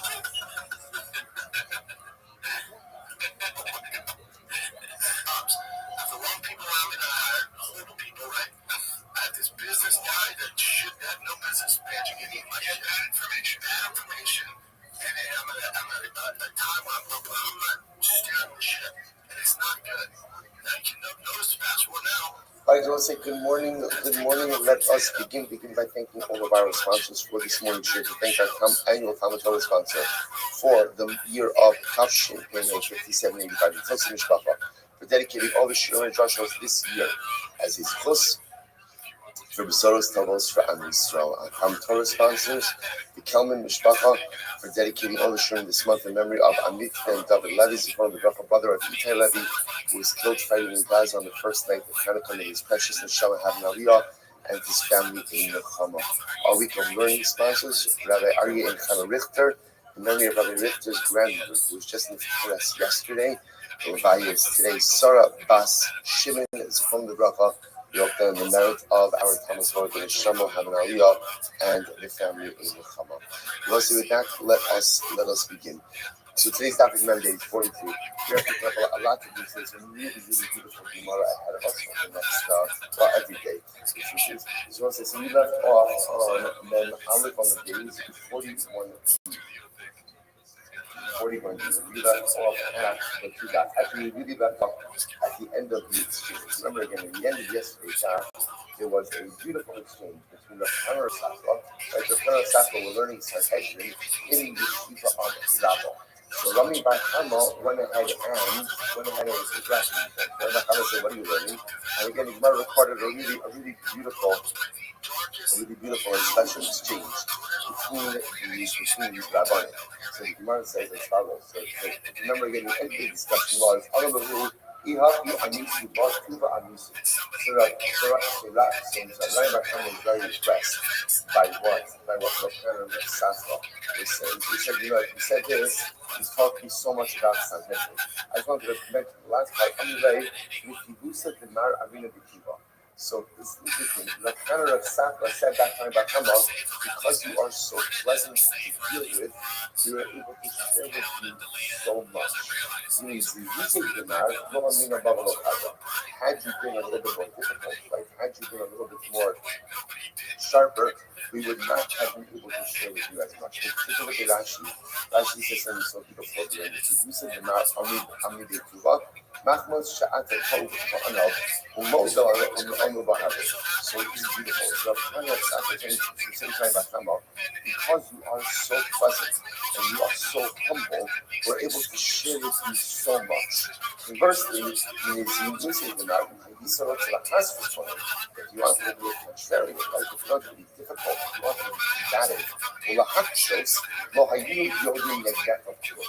So this is such a beautiful and incredible idea. What the Tanur of Sakha is saying is talking about Hama, because you're so pleasant, you feel comfortable sharing with you so much. Your pleasantness, your kindness brings out so much kedusha from us. Had you been a little bit more fussy and difficult, and perhaps not as agreeable, it would have been more difficult to be able to share with you our Torah. So a really beautiful and profound idea that sometimes, when you are present, interaction with other people, it brings out greatness inside of them as well. When you act positively, kindness, versus we all know this, right? When you have an interaction with someone who's like combative and contrary, which some people are just like, you know what, whatever interaction I'll have, and then I want to get out. I absolutely zero interest in interacting. When someone is kind, when someone is compassionate, when someone is sweet, when someone is just emotionally giving in their interactions, there's a desire to want to engage, and that brings out even more from the person who has so much to do. It's just very beautiful tomorrow. Echad Omer, North of I've come. What's this number again? That Allah for myself, witnesses could be often more tiny up to 2 days. So the shadow is how far into the month can we go ahead and allow for people to be off in their time? It says in tomorrow, and see you guys in the middle of the month, and go for the majority of the month. In other words, you can't go up to the majority of the month. You can assume that people could be off a little bit in their timing. But once you get past the majority of the month, we can't really allow for any type of discrepancy discrepancies in it. So Rashi says over here, I'd come up and answer the self, I could get the English name of Achar, name of the 12 Ibrahim. So in other words, will allow, remember again, let's say, you said, for example, if 1-8 says it happened on the second of the month, 1-8 says it happened on the third of the month. So you can allow for that, right? Why? Because you can assume maybe one of them heard about the fact that last month was a 30-day month, whereas the other one said it was a 29-day month. But the shadow is, up until what point in time can we allow for that type of discrepancy? The last is in there, up until the majority of the month. So Amar Rabba, sorry, Amar Rabba, so we don't use the hey, if you son if one witness says the murder happened on the second of the month, one witness says it happened on the fifth of the month, then Eidos is bottle. But am I? Neighbor should say that he is doing the same as you're doing. What is like this? There's this very easy way to explain the discrepancy between the third and the fifth. Right? How can you explain it? Right? Witness number one thinks the last 2 months were 29 days each. Witness number two thinks that the last 2 months were 30 days each. That explains that there's discrepancy between 2 days. To which you want to elaborate from the Ruba Jaga. Because no, so what do you see from there? You see from there that halacha l'maisa, once you get to the road, and you come to the majority of the month, we assume everyone knows the exact date. As the Gemara says. It could very well be that even once you get to the middle of the month, not everyone knows if the previous month was a Molly or a Chasser. Right? That's possible. But what does everyone know? They know about the shofar blowing. Meaning what? That the shofar is blown, right? Actually, it turns out here that the shofar is blown at the beginning of every month. So everyone knows about the shofar blowing, and therefore, again, halacha l'maisa, it is hard to say that somebody didn't know what the previous month was or wasn't. The issue so it's possibly 1 month you missed the shofar blowing carrying the rebound. Let's say that for 2 months you missed the shofar blowing. So ultimately, again, that would be a really improbable.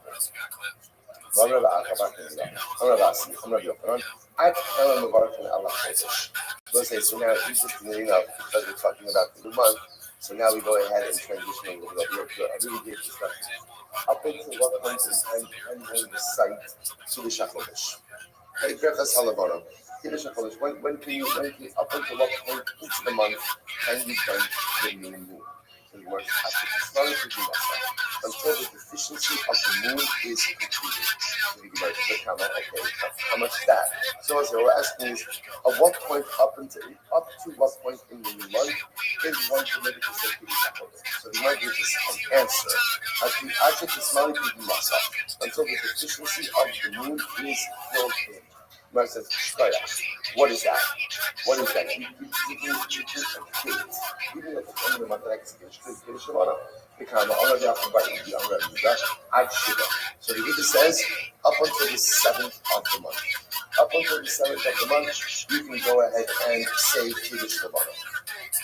Okay, so the Gemara says, and Ardoim say up until the 16th of the month. So what's the interesting machlokes over here? In Luda, you can say Kiddush Levana until the 7th of the month. In Ardoim, you can say Kiddush Levana up until the 16th of the month. Kabbalah Mondays, 42a. It says in our Tavai,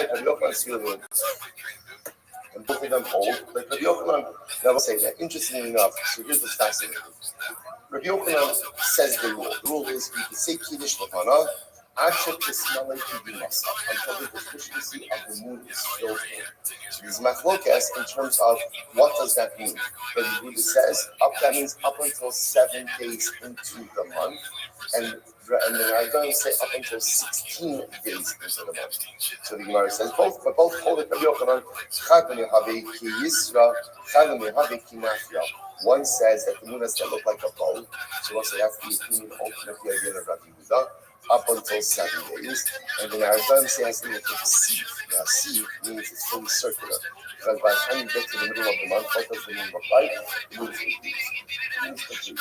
So let's say, so fundamental machlokes over here, really incredible machlokes, an important machlokes, up until when one say Kiddush Levana, Rabbi Yehuda, 7th of the month, because at that point again, the deficiency of the month has been of the moon has been filled, and that the moon no longer looks fully complete.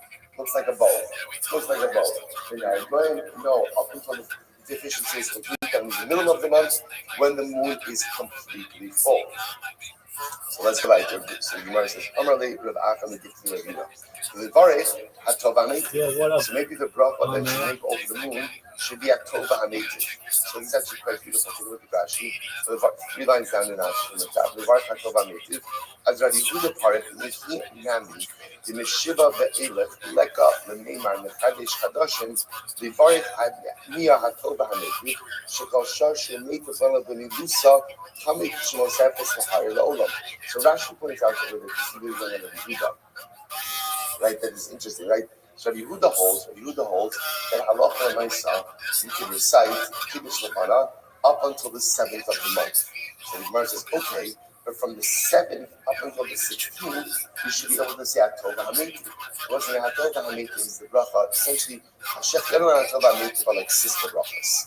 So Shechiyanu is the bracha when you say something positive that benefits you. Hatova Hametiv is something that benefits you and also has the ability to benefit others.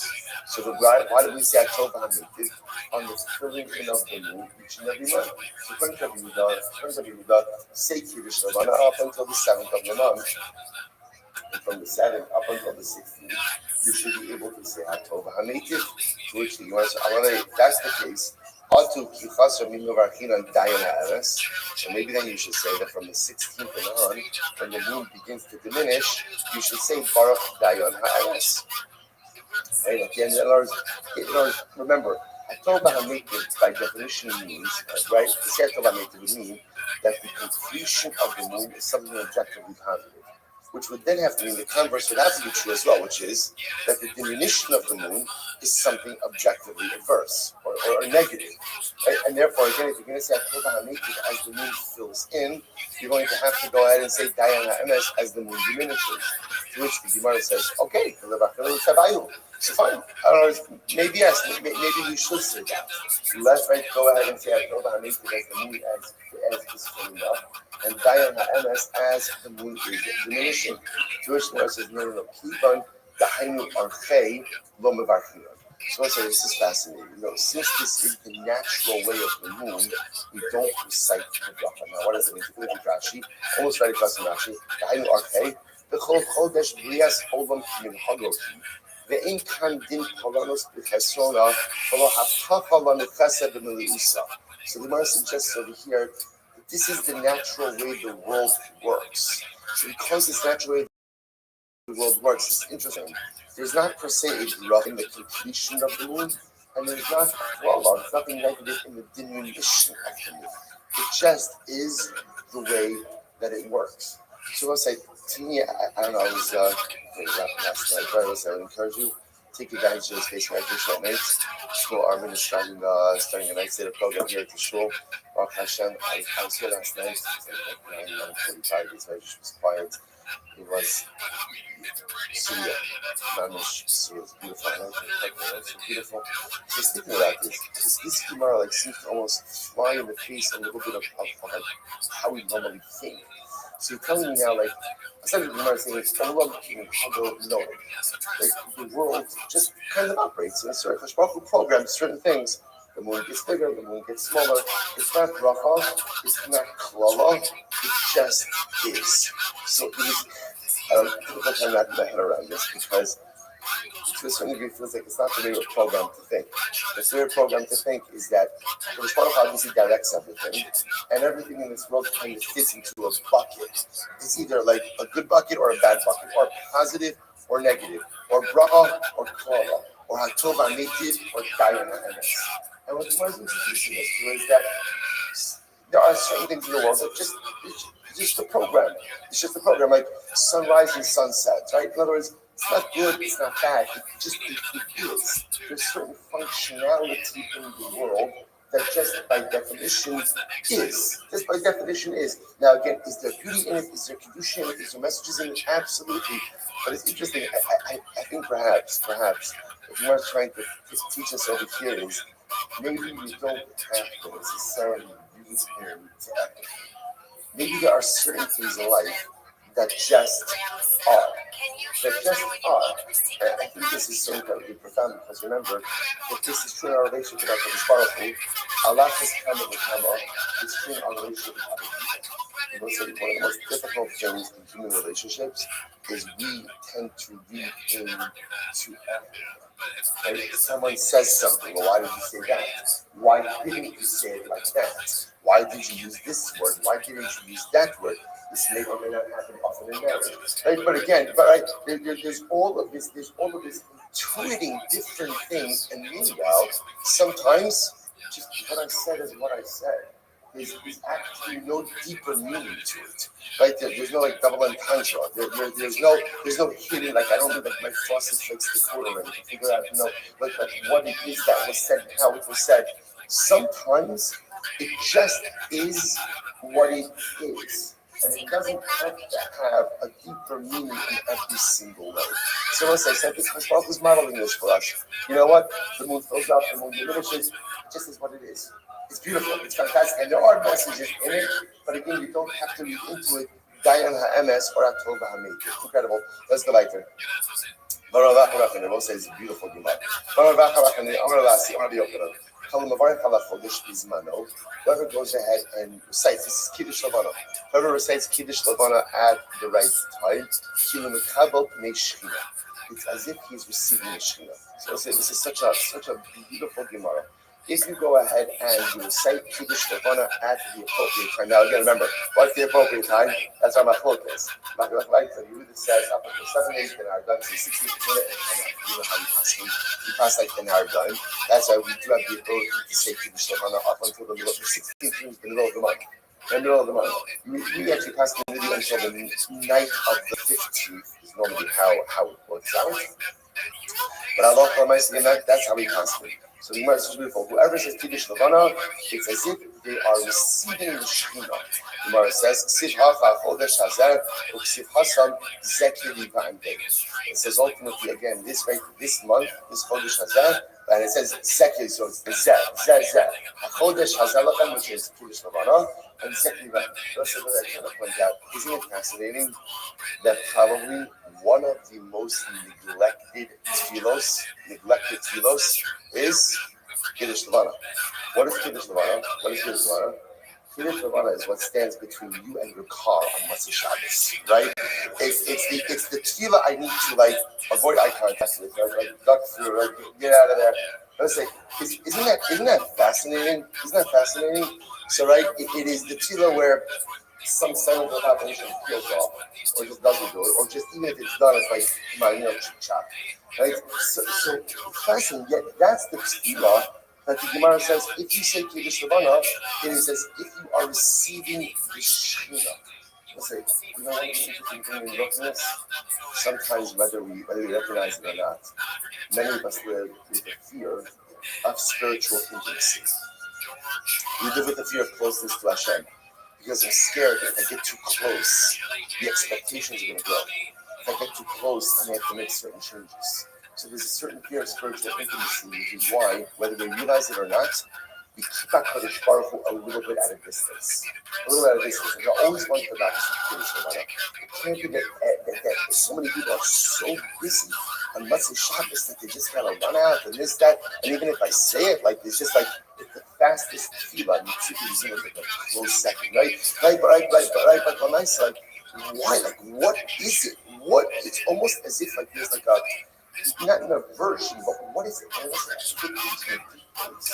And a lot of this actually have intimacy issues, spiritual intimacy issues. That I'm scared to get a little too close because I'm scared of what that's going to require of me or mean for me to give to the relationship. So consciously, subconsciously, I just blow past it. I just blow past it because I don't have to even come up here and but at the end of the day, I have to kind of keep up with the spark for a distance. We can remain good friends. It's platonic. He's happy, I think he's happy, I'm happy, and I don't have to really up the expectations of me. So incredible. By the way, what does it mean that Kiddush Lavana is Ki'ilu Mikal Pnei Hashem? So let's say such a beautiful Maharsha. Just listen to this. He says, I'll post it later on in the chat. The Maharsha says, I was there a Perish Rabin. We start to us at Shachar. Listen to this. The Yeshlam on the Fishi, Swadiga Lusan, Enon Sochim Miros Kneshkina, or the Holkum Mikabalasa. I said this is such a profound Gemara. How these Shalom Gullus, often doesn't have the ability to really see the Shina. Like what we lament most, and what's the other I want to point out, I believe by this much of Shabbos will already be trying to say, when's Rosh Chodesh? Wednesday, Thursday, so it'll be close. I don't know. Okay, I don't know if it's right. Whatever it is. The point is, next week or two, this is going to be a very shy Gemara. So I say, so remember, the Gemara says over here, the Maharsha says, excuse me, in Gavos, we are not broken. We are not able to see the Shekhinah. We're not able to say the greatest tragedy of Gavos is that when there was a Beis Hamikdash, there was an acute manifestation of the divine. We were able to see the Shekhinah, able to see it all the time. In Gavos, we're not able to see the Shekhinah in the same overt way. Aval Chidush Halavana, listen to this. Husimin Yisrael, Shemasidim Yishadish Timosa. But the renewal of the moon is a metaphor for the renewal of the Jewish people. And the same way that the moon waxes away, like the moon diminishes and then it regenerates, that is the ultimate metaphor for Klal Yisrael. That we too will regenerate. The fire of the Yotzah became open a Shina Kimosh Yora, Zen Yusach Brachas Halavana, Uzek Shana Mavarchin ala Chodesh Bizmano, Shusim Shana Rasidim Lischadish Kimosa, by Anukil Mekav Neshkina. This is so beautiful. Kiddush Levan is the most inspiring tefillah. Why? Because it is the metaphor for Klal Yisrael. The moon is beautiful and then it wanes, right? Then it wanes, right? Then it goes out and diminishes and becomes almost invisible. That's the story of our people. That's the story of us as individuals. And so when we go out to Kiddush Levan and we're making a bracha on a crescent of a moon, right? On a crescent, and we recognize that this moon is going to regenerate, it instills within us the confidence, the hope, the optimism, the belief that we too will once again be Zocher to be Makabal, Pnei Ashchina, in Riva Kishalayim, with the Beis Hamikdash. And therefore the Gemara says, when you do Kiddush Levana, it is as if you are being Makabal Pnei Ashchina. Such an overwhelming, incredible, and beautiful Gemara. Let's go back. Turn very well. What's listen to this. So the Yishal says, if the only thing Klal Yisrael had the ability to do each and every month was Kiddush Levana, it would be enough. Wow. It would be enough. And once again, that makes sense. Why? Because what does Kiddush Levana do? Kiddush Levana instills within me the confidence and the optimism of the world. And that is the most important episode as a people and as individuals, to believe that no matter how far I sink, no matter how much I diminish myself, no matter how much I am diminished, I always have the ability to rebound and to remake myself. This is true as a nation and true as an individual. And who gives me that koach? The Ribono Shel Olam. Therefore, again, if you're only going to say one tefillah throughout the entire month, right? Only one tefillah, Kiddush Levana is incredible. I'm not buying Hilchot, and then we're the movement. Abai says, therefore, we have to make sure to say Kiddush Levana standing. It's such an important tefillah. We have to, listen, it's going to take an attraction. We have to discuss Kiddush Levana is going to take place in our chutzah, in our courtyard. It is a good lesson. Good, so hopefully again, assuming that the sun is out, that the clouds are not there, we can see them. The sun is out in the other direction, right? Like there's a lot of, I don't know, saying, but again, like to create an atmosphere, right? Sometimes the same Kiddush Levana, and what happens, your ride is already there, right? They're getting the patient behind the wheel, they're ready to pick it up. So how much kavanah can we put into it? So I say, so we begin to see the power and the function of this tefillah. Incredible. One tefillah a month. If you only have one tefillah a month, Kiddush Levana it is. Somebody tells the story. Therefore, Abai says you have to say it standing up. Kiddush Levana have to be recited standing. Remar Marzutra, Nikasvi. Remar Marzutra was who were elderly and couldn't stand up on their own. They support themselves on the shoulders of others in order to be able to recite Kiddush Levana. And you make a bracha. Here's one. What's the bracha? I'm going to back other Rashi. I love the bracha. In Eretz Yisrael, they make the following bracha: Baruch Mechadesh Chadash. That was their Kiddush Levana in Eretz Yisrael. Okay, you know, I got my head around kavanah for that, and I think I can get behind that. Right? Baruch Mechadesh Chadash. That was the bracha Dash Olokei Melech Olam Mechadesh Chadash. right? That was like that's it. That's it. So listen to this. He said, "Hi, Nashi, you done nothing but." And listen, what it sounds like over here is that's a woman's bracha. What is that? What does that mean? That's a woman's bracha. It's like a good like Talmud shtach, right? That's what. Let's say. So the Maharshal points out over here. He says Rosh Chodesh. Okay, not a topic for that, but Rosh Chodesh is a women's month. There's a special connection between women and Rosh Chodesh. So the problem over here is this only makes note of Mechadish Hadashim of Rosh Chodesh. This bracha doesn't really make note of the moon itself. So the same is the bracha is okay, makes reference of Rosh Chodesh, which is beautiful for women, but it doesn't really make reference to the dynamic of the moon, which is what we're trying to highlight over here. Hello, this is beautiful. What's that? We're going to now go through the bracha of Kiddush Levana. That's Fatani Maski. Okay, the secret one for many years. I've never said the bracha in a way like the Gemara highlights it. You see what? So you just think to take this. Like I said, usually for that reason, we must have Shabbos we're in a rush. What we're in a rush for or rush to is not immediately clear. But we're always in a rush. So look what the Gemara says. So here's the bracha. Baruch. Now obviously it's Baruch Hashem Elokeinu melech haolam. Asher b'ma'amaro bara shefot. Through his word, through your words, he created the heavens. Uberuach piv kol tzival. And ultimately, again, through the breath of his mouth, all of the hosts. Chok uzman nasan lahem. So there will be again, chok means like a rule. Uzman and set times you have given to each of the celestial hosts. Shelo yishanu es tafkida. Everyone has a job. And ultimately, again, no one switches their job. Everyone has a mission, and no one forsakes their mission for something else. Sasim usmeitim lasos v'samkona, and they are so happy to perform the work of their Creator. Holy MS. So I just want to point out over here again. What's so beautiful is the Maharshal comment on this. It says, "Shlo yishanas tafkidam perush shlo yishnu yishanu minui shelahem." You know what's incredible when you look up at the heavens? The stars never say, "You know what? Today I'm going to be the moon." Right? And the moon never says, "You know what? Today is my turn to be the sun." Everyone has a mission, and everyone in the celestial sphere stays focused on their mission. And it's a God that steps us. We spend so much time in life trying to be other people or trying to be other things, when instead of trying to maximize who and what we are. If the celestial hosts have their mission and their guidance is, they stay on task, they stay on mission. So my avodah in life is to figure out, I want your mission. I want to be like that, I want to be like this, I want to be like this. Of course, it's always good to emulate positive qualities in other people, but sometimes we spend so much time trying to be like others that we forget to maximize our own personalistic mission. And when I look up at the heavens and I see everyone being the best version of themselves, I recognize that is my avodah as well. Stay on point, stay on mission, stay on task, fulfill your shlichus. He goes on, he says,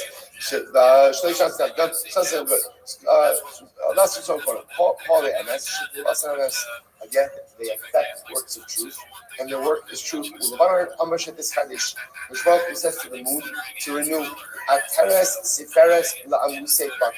and literally again, there's a crown of glory to those who come from the womb. For they are destined to renew like the moon itself. Just as the moon renews, so too human beings are destined to renew as well. And to go ahead and literally again praise their Creator so through the name of your everlasting kingdom. Baruch atah Hashem l'chadesh kadosh. Right, blessed are you Hashem, the one who renews the new month. Interestingly enough, again, we use the same Mechadesh Kadosh, and we use that same bracha, but we just add on a little bit beautiful text to it. Such a beautiful Gemara. Because again, with great strategy, you could affect people.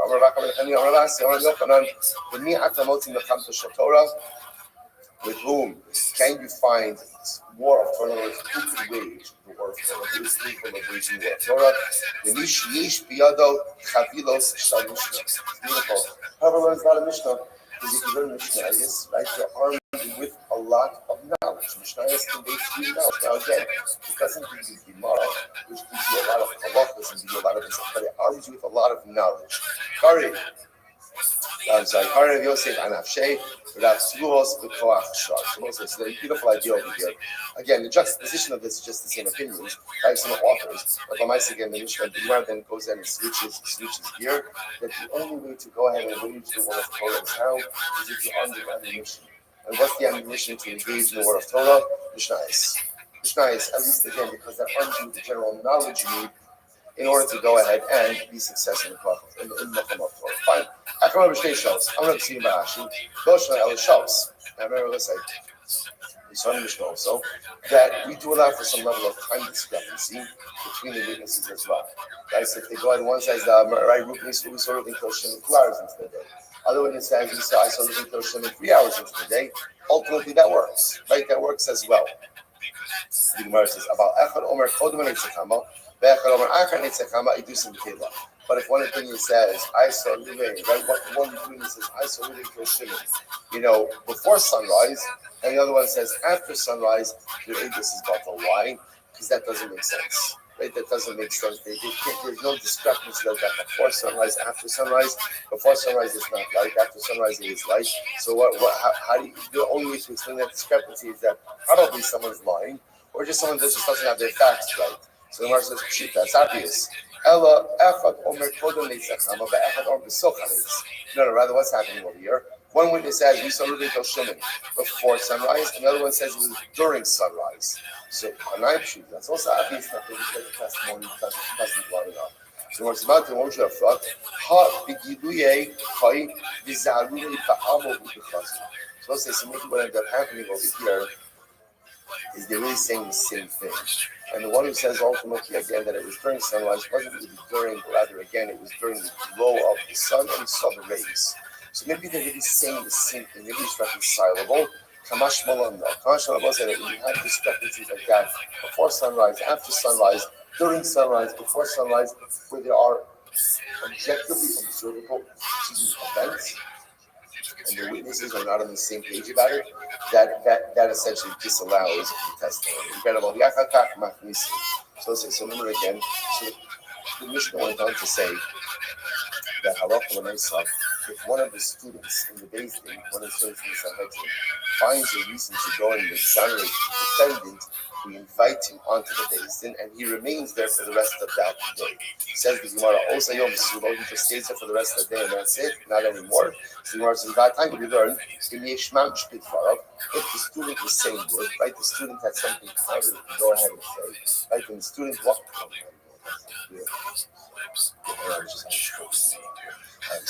So the Gemara says, we just invite him ultimately again for that day, and no more, he doesn't get to stay on the Beis Din. We learn if the student says good, we invite to be part of the Sanhedrin, and we don't go ahead and ever take him down, then and if what he was saying ultimately again is not really all that helpful, then we let him stay for the rest of the day, but not after that. Why? No, what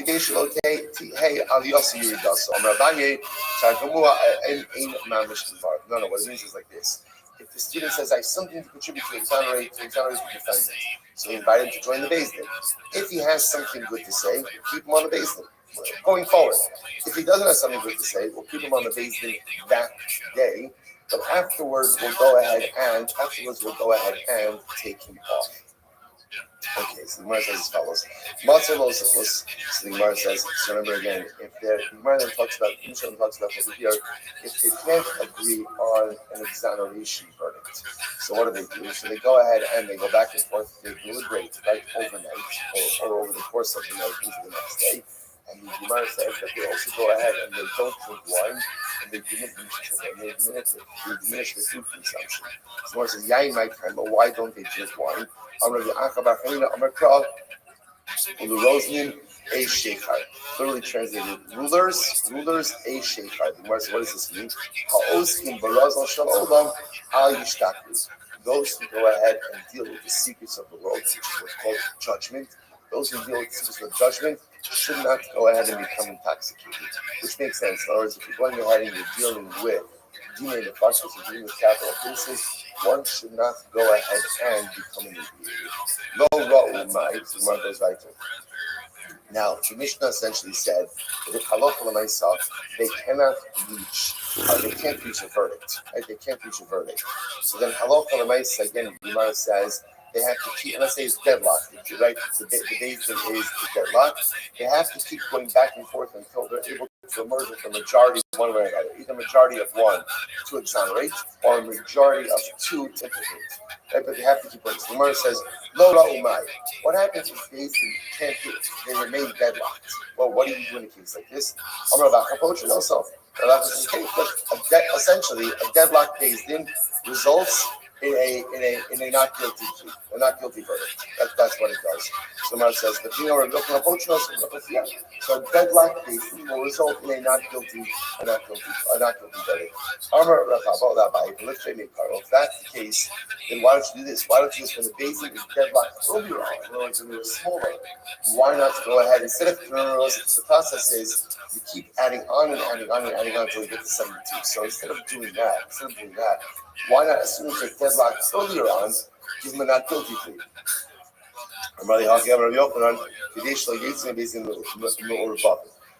the idea is we don't like a deadlock case. It doesn't look right. Whereas Beis Din should be able to be decisive, Beis Din should be able to be conclusive, and Beis Din should be able to give a definitive ruling. It doesn't look like if they can't, and therefore we feel compelled to try to work this through until they can. So let's take it down. I got an alternate version of this. Why do you have to keep adding on? Essentially, once you see that they're deadlocked, just exonerate them right then and there. Rabbi Yossi, right? This verse does support you. Rabbi Yossi, over to change the Yossi, now Beis Din shall shum be'echad, kach, and Mosif, now Beis Din shall eser mishlosha. Similar that you can't add on to a Beis Din of 71. You also don't have to add on to a Beis Din of 73. Sorry, 23. That if the Beis Din is deadlocked, then you know what? Exoneration. That's the way it works. Omer b'dinei mamanis is dakin adin, and Omer b'dinei nefashas is dakin adin. What's the interesting daisa? When it comes to financial adinei mamanis, we say nizdakin hadin. Now, what that really means is what? The judgment became old. When it comes to capital cases, we don't say nizdakin hadin. So, what does that mean? Mine is nizdakin hadin. What exactly does that mean? Ilema kash dina. So, let's say if it means like this. Kash dina, it means that halacha l'maisa Beis Din is saying this case is too difficult for us, and we can't issue a verdict. Now we have to give it more. That's what it means. Then if coming by it, then the most should say that dafka by capital cases and not monetary basis. So there's I'm gonna by manuach mushed Rav Ika. You're right. Switch it around. No, don't switch it around. What does it mean? Mine is dakin adin. What does it mean? Dakin adin? Chacham dina. It means a declaration that we decided appropriately. Right? We decided appropriately. So therefore, again, Allah for the money. So when it comes to Dinei Mamanis, Beis Din says we have decided appropriately. The Fashas, they don't make that declarative statement. So once he makes that, is a kasha. So the head of the judges, he makes the declaration is dakin hadin. So says 1 second. If you want to say that ultimately again his dakin means a declaration. We did good. We judged appropriately. Then Hayub the Amar Gadol makes sense. The head of the Beis Din says this. But if you say that halach l'maisa means that the din is too difficult and we can't find a resolution, lo sagi de lo Amar Gadol sufi become nefsaf nafshay. Why does the Gadol have to say it? Enough that it has to be declared by the Beis Din. But does the head of the Beis Din have to say it? Isn't that embarrassing? So which the says, yeah, there's going to be some level of embarrassment if the Beis Din can't reach resolution, but it is better to have the embarrassment come from the Dayan himself than to have it come from others. Incredible. So much you can others say, if you want to say that it's a declaration that Beis says, it's too difficult, you can't use your verdict. If you want to say that do the declaration that the Beis is making, the Beis is saying, we did a good job adjudicating this case. Is a person supposed to praise themselves? It says, you know what, if you're deserving of praise, let other people praise you and don't praise yourself. So how could the head of the basin be saying, Shkoyach, we did a good job adjudicating this case. Shiny mills to the Beitina, no, because whenever it comes to a basin, everything that comes from a basin always comes from the head of the basin. Any declarations always come from the head of the basin. Give this man. Gamras Adavar, are you Machnisin also Omer, Aish Pony at the Zakai, Aish Pony at the Chai. In the same way that the blood of the basin would announce the verdict, any other announcements of the basin would come from the head of the basin as well, including if the basin did a good job, they would say, Chacham, Shkoyach, we adjudicated this case appropriately, and such an announcement ultimately again would come from the head of the basin. So, both sides, Hadjun Allah, are you both Mazel Tov? Okay, short celebration. Let's go back to Nigmar Adin. What's another Nigmar Adin? Nigmar Adin. What's really fascinating about this is we just keep going through the judicial process. So Nigmar Adin, if at the end of the day, again, they finished, they reached the verdict. So, and now we'll say, we're talking about a case of a guilty verdict. So we bring him out for Skila. That's right. So you bring him out for Skila. So we'll say, obviously, we're talking about a case over here where the punishment was Skila. So remember for Skila. For basic Skila, interesting wasn't the place where they would stone him. And again, we'll talk more about this in greater depth in a little bit. But the place ultimately, again, where they would do Skila was outside of the Shneimar. Right, the pasuk says again. So in other words, the execution spot wasn't by Beis. It was somewhere removed from Beis. The pasuk says Hotziyas It was incredible. So let's say now, right? So let's say witnesses came, Reuben killed Shimon. Reuben's been sentenced to death. Okay, so now they're taking Reuben out to be executed. They position the guy, one guy, who's put by the entrance to the Beis. Vasudar Miyago. And ultimately, again, he had sugar, like a cloth. If someone is doing this on purpose, what? But something bigger, right? A sheet, good. Right? Sugar was in his head. It's just rock off in today, listen, I watched this. This is how this was set up. So there was a guy stationed on a basin. He had essentially like a flag. He had like a flag, right? Now there was a guy in the distance on a horse-mounted rider, right? And this guy was far enough away, but in ocular connection. He was able to see the flag guy by the basin. Now why did they do this? Today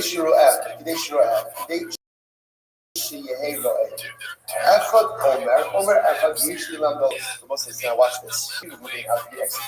But let's say as they're leaving him out, someone comes into Beis Din and they say, I have testimony that could exonerate Reuben. They remember again, Beis Din was accepting testimony to exonerate Reuben literally up until the moment he was going to be executed. So therefore, again, they needed a mechanism that if there was last-minute testimony, that they would be able to get word so that Reuben wouldn't be executed. So if somebody came into Beis Din and said, last-minute testimony, what would happen? Flag guy would wave his flag. Horse-mounted rider would quickly go to the Beis HaSkila and say, wait.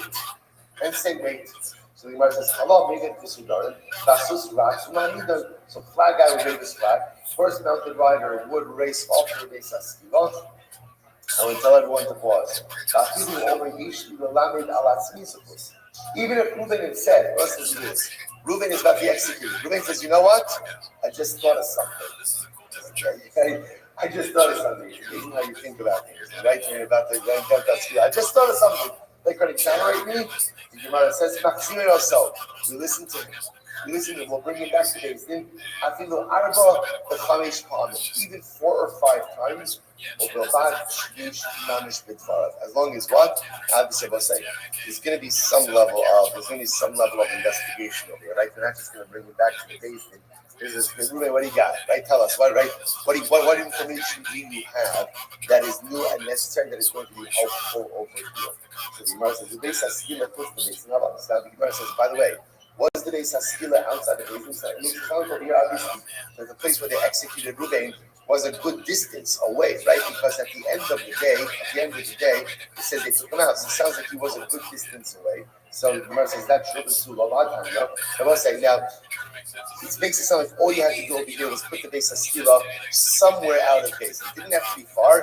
It just has to be somewhere away. So the Gemara says, really, is that true? Israel will say the Beis Haskila was outside of the 3 camps. Remember again, the Rosh of the 3 camps is usually reminiscent of the desert. But this would be also the same 3-camp model by Yerushalayim. Right? Rashi actually points out this over here. Rashi puts the Shalosh Machanos. Yerushalayim would be Shayach from Mimravi, the Azara Machane Shina, Barabayis Machane Leviyah, the Chaleir Machane Yisrael. This 3-camp model exists in the Beis Hamikdash as well. The Azar, the Beis Hamikdash itself, that's called Machane Shina. Right? The Harabayis, that's called Machane Leviyah, the Davidic camp, and Yerushalayim itself is called Machane Yisrael. Where was it? If you had to stone someone, where was he stoned? Outside of Yerushalayim. So the Beis is outside. So you see from here, the execution spot, this could be a little bit removed from the Beis, but it really has to be outside. It has to be outside. Once it's right, yeah, absolutely. When we say that the Beis Haskila is outside of the Beis, it doesn't mean a little bit outside of the Beis. It means it was really removed, or called 3 camps work outside of the Beis. So why does the Mishnah list it this way? The Gemara says, "Now, community in Africa, you know, the Yosef, Shalosh Machanos, Adinam Beis Haskila with the Beis Din." So now listen to this. The Gemara says, "Comes to this following halacha that even if Beis Din, let's say a Beis Din that is convened outside of the city. Sure, you already have a Beis Din that's kind of like outside of the 3 miles. I might have thought that since it's already outside of the 3 camps, therefore what? Therefore, you have the Beis Haskila anywhere because the Beis Din itself is already outside of the 3 camps. Mashmallah, that if Beis Din is outside of the 3 camps, the Beis Haskila itself still has to be distant from the Beis Din even more. Why is that? It shouldn't look like it's a Beis Din of murder. Meaning, what it shouldn't look like Beis Din is eager to execute. So we don't want Beis Din to be eager to execute. So because we don't want Beis it to look like Beis Din is eager to execute, we always distance the execution spot from the Beis Din in a significant way. Other possibility, so furthermore, again, distancing the execution spot from the Beis Din is also beneficial. Why is it beneficial? Because it looks like the longer it takes for the accused to get from Beis Din to the execution spot, the longer we have to find some last-minute late-breaking, evidence that will exonerate him. Right? If the Beis Haskila is right next to the Beis Din, so then again, you pass the verdict, you execute the guy. There's no time. By making again the Beis Haskila a little bit further out, ultimately allows just for a little window, a little bit of an additional window of exoneration. But how do you mean it? So it's like, where do you know if the Beis Haskila is also, just want to point out again, just to understand that this 3-camp model is based on the way we camped in the desert. Right in the middle of the camp, in the place on the desert, we had the Mishkan. That's called Machane Shina. Who lived around the Mishkan? The Levium. That's called Machane Leviyah, the Levitic camp. And around that, you had Israel, the Machane Yisrael. So essentially, that becomes like the domicile model of Klal Yisrael. It was replicated in Yerushalayim. So in Yerushalayim, you have the Beis Hamikdash, that's Machane Shina. Harabayis, the Temple Mount, that's called Machane Leviyah. And then the rest of the city, that's called Machane Yisrael. So, for example, Beis Din operated again in Beis Hamikdash. but the Beis Haskila was outside of Yerushalayim. So you see that the Beis Haskila has to be outside of the three tents. Either, number one, because you don't want it to look like reasons to get executed. Or possibly number two, by distancing the execution site from the basin itself, we give the accused a little bit more time to be examined. So where do you know this? That ultimately, again, Beis Haskila has to be outside of the Beis Hamikdash. So Remo said, "Stop the for today. We're making great. And don't worry about it. We're good." Let's say, again. Truth is that Amud Aleph was like Kiddush Levana. You can't rush to Kiddush Levana, like you can't rush with Amud of Gemara like that. The other side, Shkoya.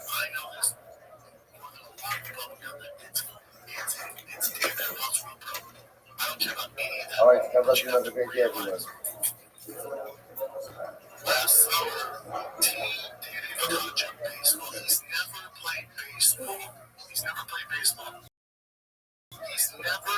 Yo,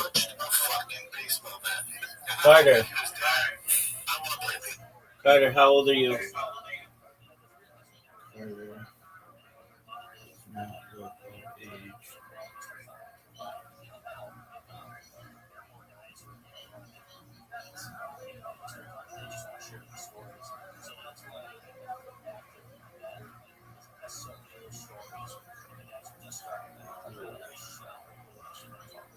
See you, Carter.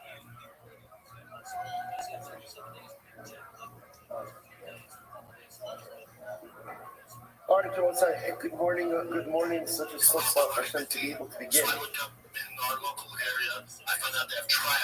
Another week of Dafyomi, and personal thank you again for everyone for their understanding as we still acclimate to our new surrounding circle. You see the farmer going in, Hashem, the arts professor in the back over there, and then Hashem.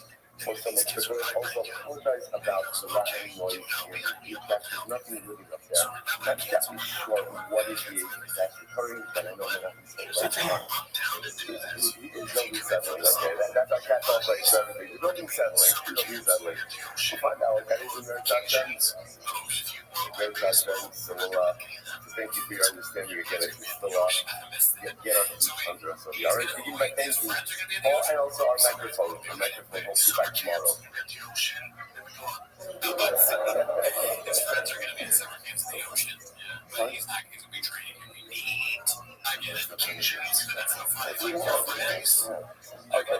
We'll make that happen. I'll be back tomorrow. By tomorrow, you've got to be fixed and I call you. We invite all of our sponsors for this morning to thank our annual sponsors for Thompson we thank the Ocean Brussels as his host for the Son of Thomas and Strong. I'm sorry, sponsor for the month of 2 days over the Kenya Mishpacha, the memory of Amish Ben Levy, brother of Michael Levy, was coming down from the first day of the Kenya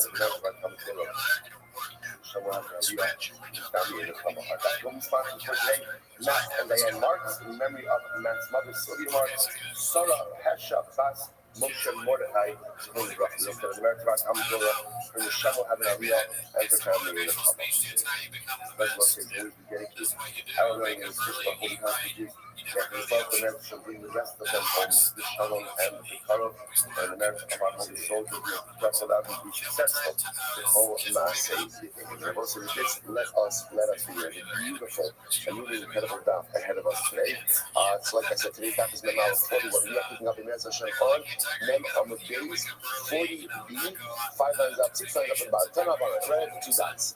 Makir Matamoso, 10 up on it. Also said, remember, we are continuing in Mezah Shem with the, we'll call it the cross-examination of the witnesses, right? In other words, making sure the Drishos of the Hatudas.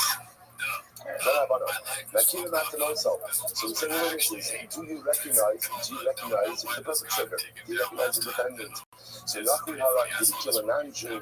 Yisrael Harak, did he kill a Jew? His face symbol, did you give him Asra? Shibban Alok, Asra, will you accept the Asra upon himself? Peter Atzmo Lamisa. The Lord said, Peter Atzmo Lamisa is literally, did he commit himself to death? Which is another way of saying, did after he heard the Hasra, after he heard the warning, in other words, did he still proceed anyway? Right? Is he as was Misa Bisok to the and again, did he essentially, when you have to give Hasra, did he go ahead and violate immediately afterwards, talk to the Yuba. How did I Zara? If somebody worshipped idolatry, like the witnesses when told to say that he didn't worship idolatry, we asked the witnesses, we Abad, what type of idolatry did he worship? Lepa'ar Abad, Lemarkolis Abad, did he worship Ba'ar? Did he worship Markolis? How did he worship? Bizikua, did he offer carbon, the Keter, incense, the Nisa, a libation, Ishtahava, prostration? And yes, we asked him all of these questions. Fine. So Ula says, so Ula says, from where do you know Hasra? So Ula says, interesting idea. So from where do you know this concept that someone has to be warned before they go ahead and commit an Avera in order to be liable? So the Gemara says, "Shneimar v'ish asher yikach esachoso bas aviv ubas imo v'lo es elbasa." Plus, it says that the man will go ahead and have relations with his sister, the daughter of his father, and the daughter of his mother, and he will see her erbas. The Gemara says, "What does seeing have to do with it? Right? There's nothing about seeing. The issue over here is one of actual relations. So it means that Lord's erbasa ella achir kaimo shodavar." So this is interesting, right? The Gemara says what it means is as follows: that halacha l'maisa, one is only chayiv only until the witnesses point out to the defendant what it is that he's doing wrong. So Shir is actually reference to the witness Hasra. They have to point out to the defendant what the defendant is actually doing wrong. So the Gemara says maybe in the price. So what happens to be over here, the prohibition that they're referring to over here is a kares bearing prohibition, right? Incest is a kares bearing prohibition. So interestingly enough, you don't need hasra for anything punishable by kares. Why? Because again, kares is carried out by a kadosh baruch hu. You only need hasra, you only need a warning for an infraction that is going to be punished by a human being. So the kares. So if I don't need the concept of hasra for a kares bearing infection, type of Memala 41a, Tanei Lamalchus. So go ahead and give it over to Malchus. So from here we see, this is Ula's interpretation. So from here we see the Makar, the source for the concept of Hasra. Beautiful. So the Key, Yazid Ish Arei Laharga Ba'arba. So the Pasuk says if a man will intentionally go ahead and kill another person, the arma means with cunningness. What does this mean? Shehistrubo ba'dayin. Which means they warned him, and halacha l'maisa, he is still acting intentionally. Okay, so again, it was like all just different sources for the concept of hasra. Today, Rabbi Shmuel Tana Hamotziam Osam Mekoshish Yitzim. So it says they found him gathering with his brother Mekoshish. This was one of the Jews who violated Shabbos in the desert. Shehistrubo ba'dayin Mekoshish. So Lashon over here is Hamotzi also Mekoshish. They found him gathering. So the idea over here is they warned him, Shehistrubo ba'dayin Mekoshish, and he was still gathering the wood. Today, Rabbi Tana Al Davar Asher Ina. So the idea, so Pasuk over here says, Al Davar Al Iske Dibor. So again, a reference to the idea that they warned him, and so by Nara Mulasa, and still went ahead and violated it. So essentially, we have all of these different sources for the concept of Hasra. So we want to just point out each of these sources are actually important. Why? The Gemara says this. Because of Rahman Achoso, so as if it would have just said something by Achoso, by the case of the sister incest, Hadamina Chaybi Malchus in Chaybi Risas Lana. So here's interesting. Remember again, as much as incest is punishable by kares, so halakha l'maisa, again, halakha l'maisa, you still get Malchus for that. So had it just brought down the concept of Hasira by his sister, I would have said, oh, it's that by infractions that you get Malchus for, that halakha l'maisa you get. But then by hiding so you don't, therefore Torah brings up blushing of right? Because that's an intentional avera. That's an intentional avera of kares that is punishable again by death.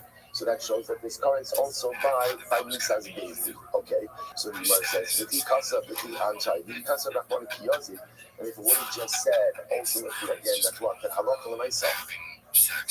A chayiv to go ahead and give hasra by an act which has misas based in honeymoon sayif to kill.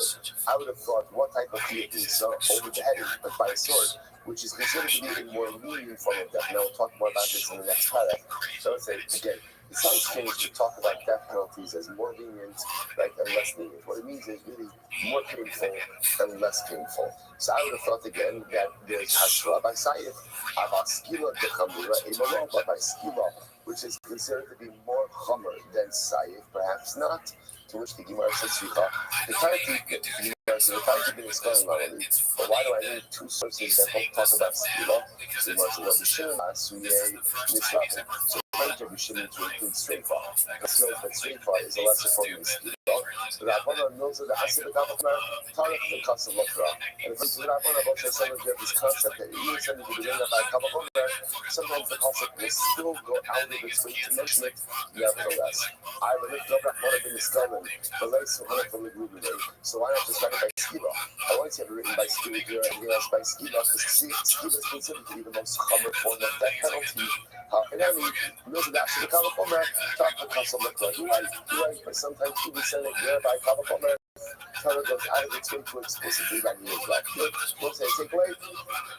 Takeaway is that Halach Lamaisa there's a concept of Hasra. Hasra is Doraisa. Three different sources of Hasra. Either again by Achosa, by incest, by intentional murder, or ultimately again the conscious violation of Shabbos. And again, all three sources are necessary for the aforementioned reasons that we just stated. Beautiful.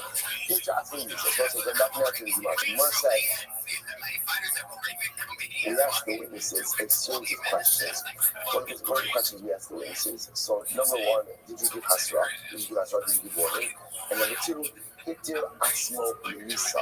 So ultimately, again, did the individual literally give himself over to death? Which means, after the Hasra, did he still proceed with the commission of the infraction? That was the Shaila. So that was the statement. So you might say, so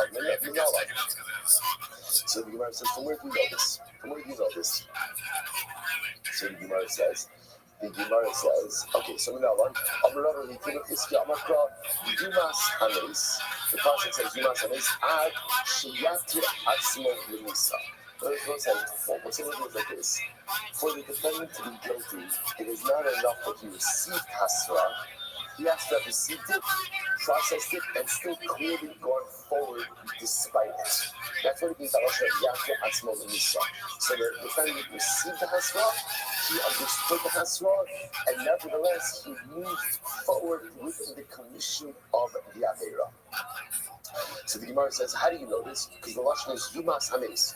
This is double Lashon. This double Lashon, Yumas Hanes, means he heard it, he processed it, but he nevertheless violated the Aveira. So the Gemara says, Achiyatya Atzmo Lemisa. Until literally, again, he permits himself to death, which means he moves forward even though he received the Hasra.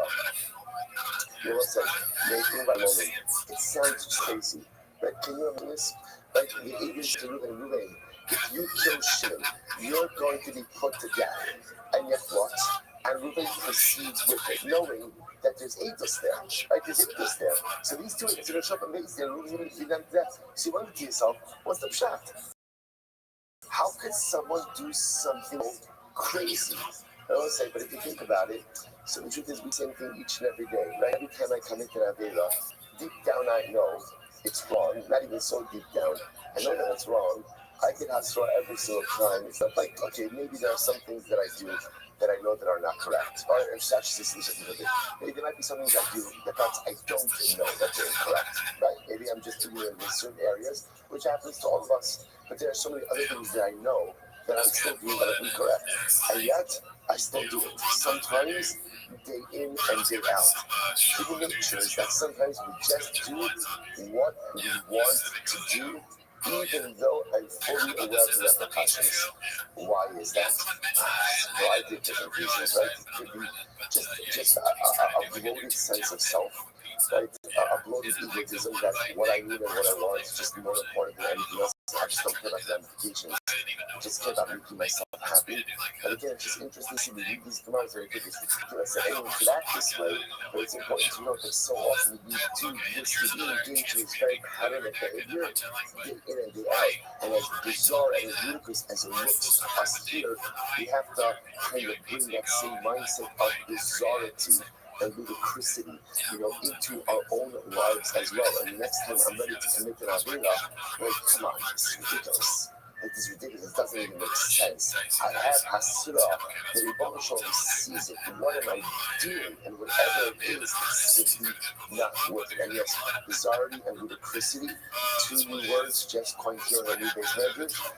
Everyone just put the timestamp on that. All right, let's go back to Second Gemara. Amram Khanan, what's the second one like? Amram Khanan, Eze Nara Melasa, Shirut, is interesting kids. Shirut means, what's like this? Nara Melasa. Nara Melasa is the case of a Nara who is betrothed, right? Innocent, but has not yet had the sin. Now, if that girl commits adultery or has relations with another man, that's adultery, and she's put to death. Right? As is the man with whom she has relations. So now this is a makes an interesting observation. He says, What up, girl? So watch this. So when does this come forward? When does he say, You sound better. Who is less right? She's innocent with you. You sound better. Have relations with a shit. Yes, ma'am. And they say, first set of witnesses, you could not have seen that. Why? You were with us. You think that you saw us commit adultery on Monday. You were with us in Florida on Monday. You could not have seen that happen in Baltimore. You weren't there. So the Gemara says, the witnesses can't begin to do so. Why not? They can't. They must have general. Next we set them up. Excellent. It's good to hear. What happens to Israel? Reciprocal punishment. Big hug, girl. Air hug. Big hug. The Gemara says, because at the end of the day, they could claim we weren't coming to impose the death penalty as a whole. What were we coming to do? No. I'm watching a podcast trying to figure out Twitter. That's it. So therefore you can't kill us. We weren't trying to kill her. So the man says, alcohol is the wasn't. They weren't there. Just watching a podcast. What's Hasra? What's that? What was the Hasra that they begin to don't have any shame. You know why? You got it. He's not your husband. That's called adultery. And adultery is controlled by God. So you give Hasra. Oh, it's fine. Thank you. If they didn't give her Hasra, then how could they execute it all? Which was to do Shachavira. What are we talking about here? A very wise woman. And she might be young, she might be narrow, but she's very wise. And in the course of the Yossi, so we must decide that Yossi, the Omer, Chaber, Eno, Tzarek, Hasra. A Chaber Chacham doesn't need Hasra. This is also, you've seen the Yossi before. But Yossi holds that Hasra is only there for people who don't know. But people who do know don't need Hasra. So therefore, perhaps we're doing over here with Rachel, who is an Isha Chavira, she's a well-married woman, and therefore she knows that adultery is asur. So because she knows that it's asur, therefore what? Therefore, halacha l'maisa, no hasra is necessary. So the Gemara says, "Lefishlo mitna hasra el lahafkin ben shogim lumis." Hasra is only there to distinguish between someone who's intentional and unintentional. And if Rachel is a wise woman, she does not need the hasra. I have a paper here, you will mittori. If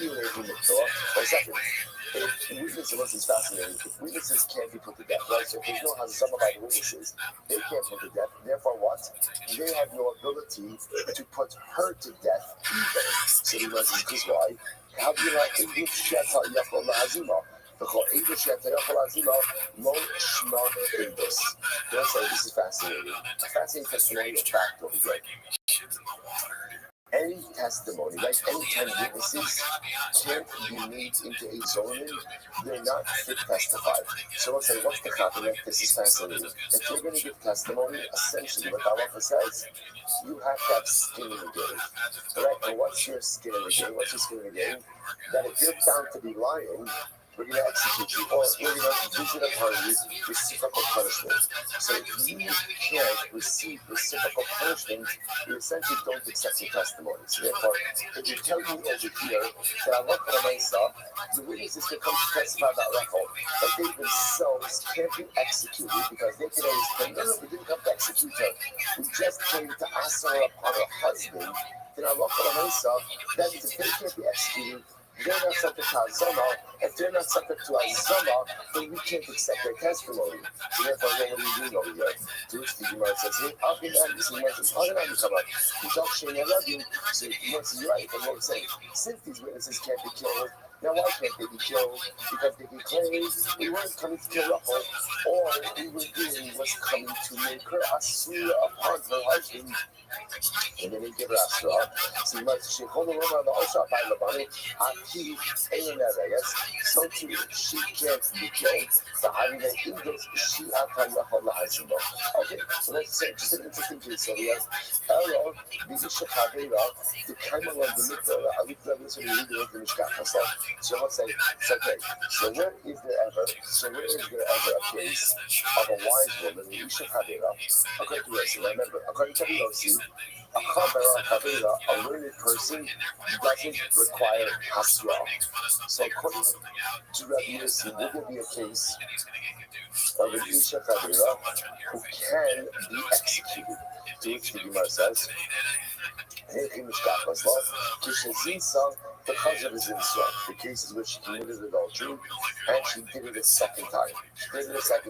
So the Gemara says, so that would be a case, look at Rashi, it's almost very close to Rashi, because she did it because of his insult. The Hanaf Ed is Nus Shady, area for the one of Osra by Nushart by Nasar, is Nus Vishon, because let's say in that case, the second witnesses can't say, we're only coming to prohibit her upon her husband. Why? She's already prohibited upon her husband. Why is she already prohibited upon her husband? Why? Because halacha nice again, she already committed adultery the first time, so she must already be prohibited. So therefore, the Gemara says, no, so therefore the only reason they become testified is to have her executed. The Gemara says, but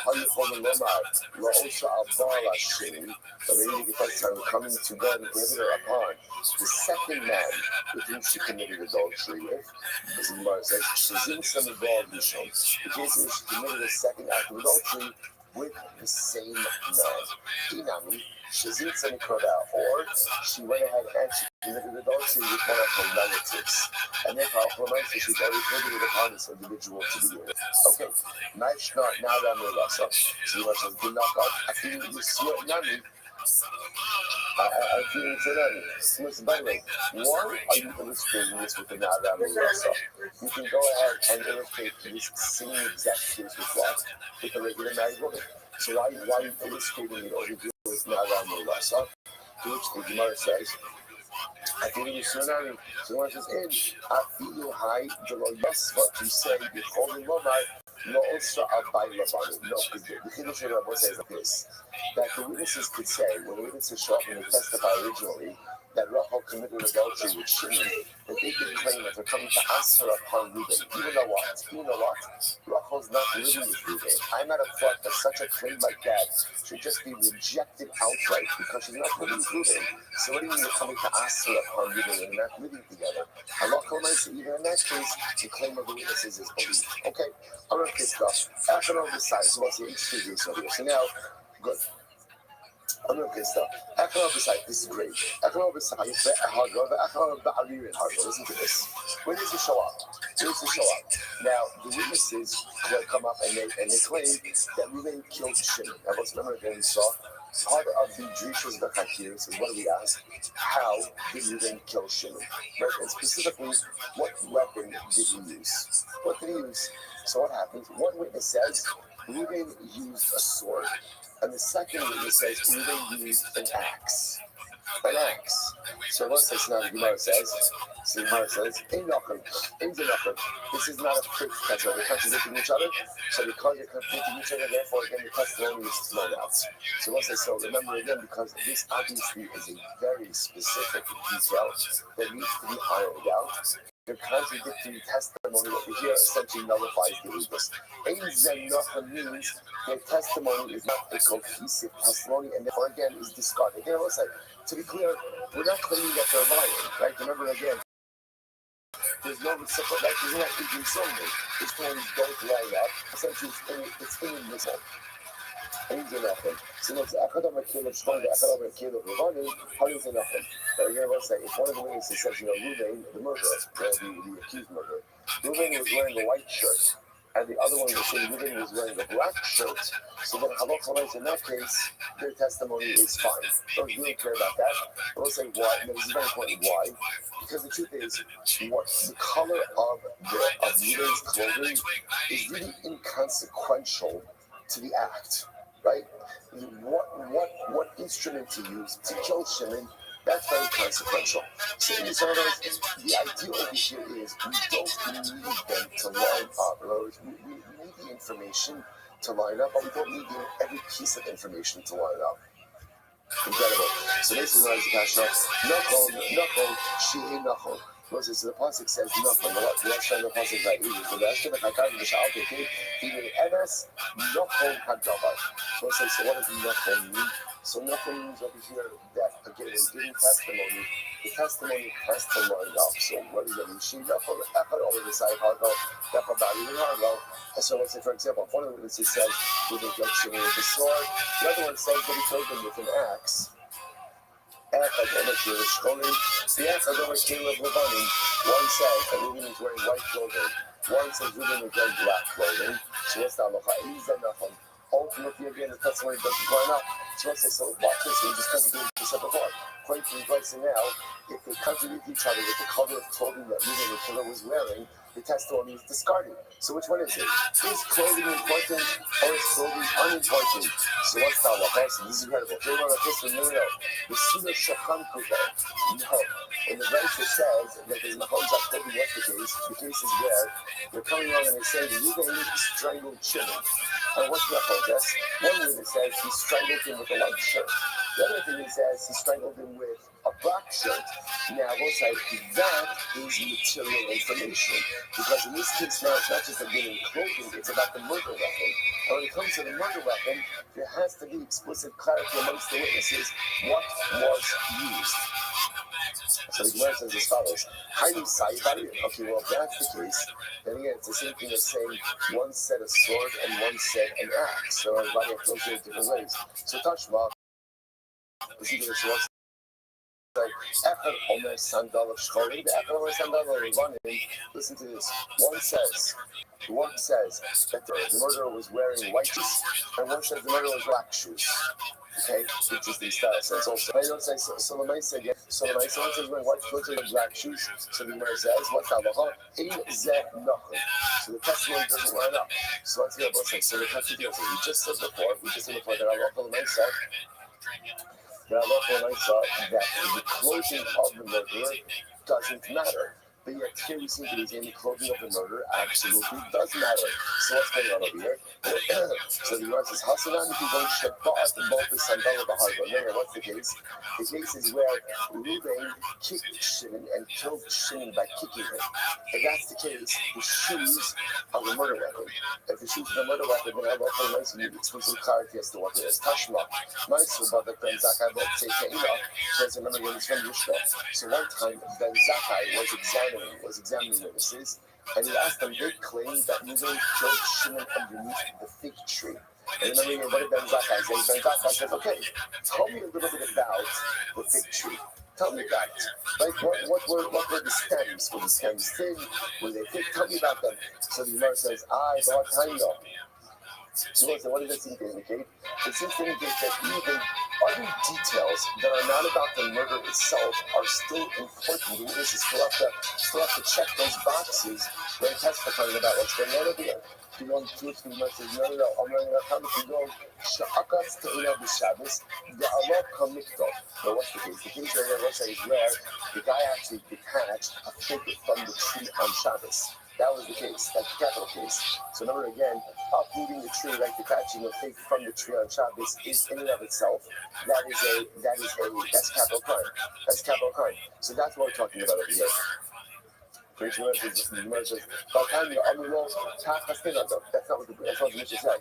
The witnesses said that we didn't kill Shimon underneath the tree. That's what happened. That's what happened over here.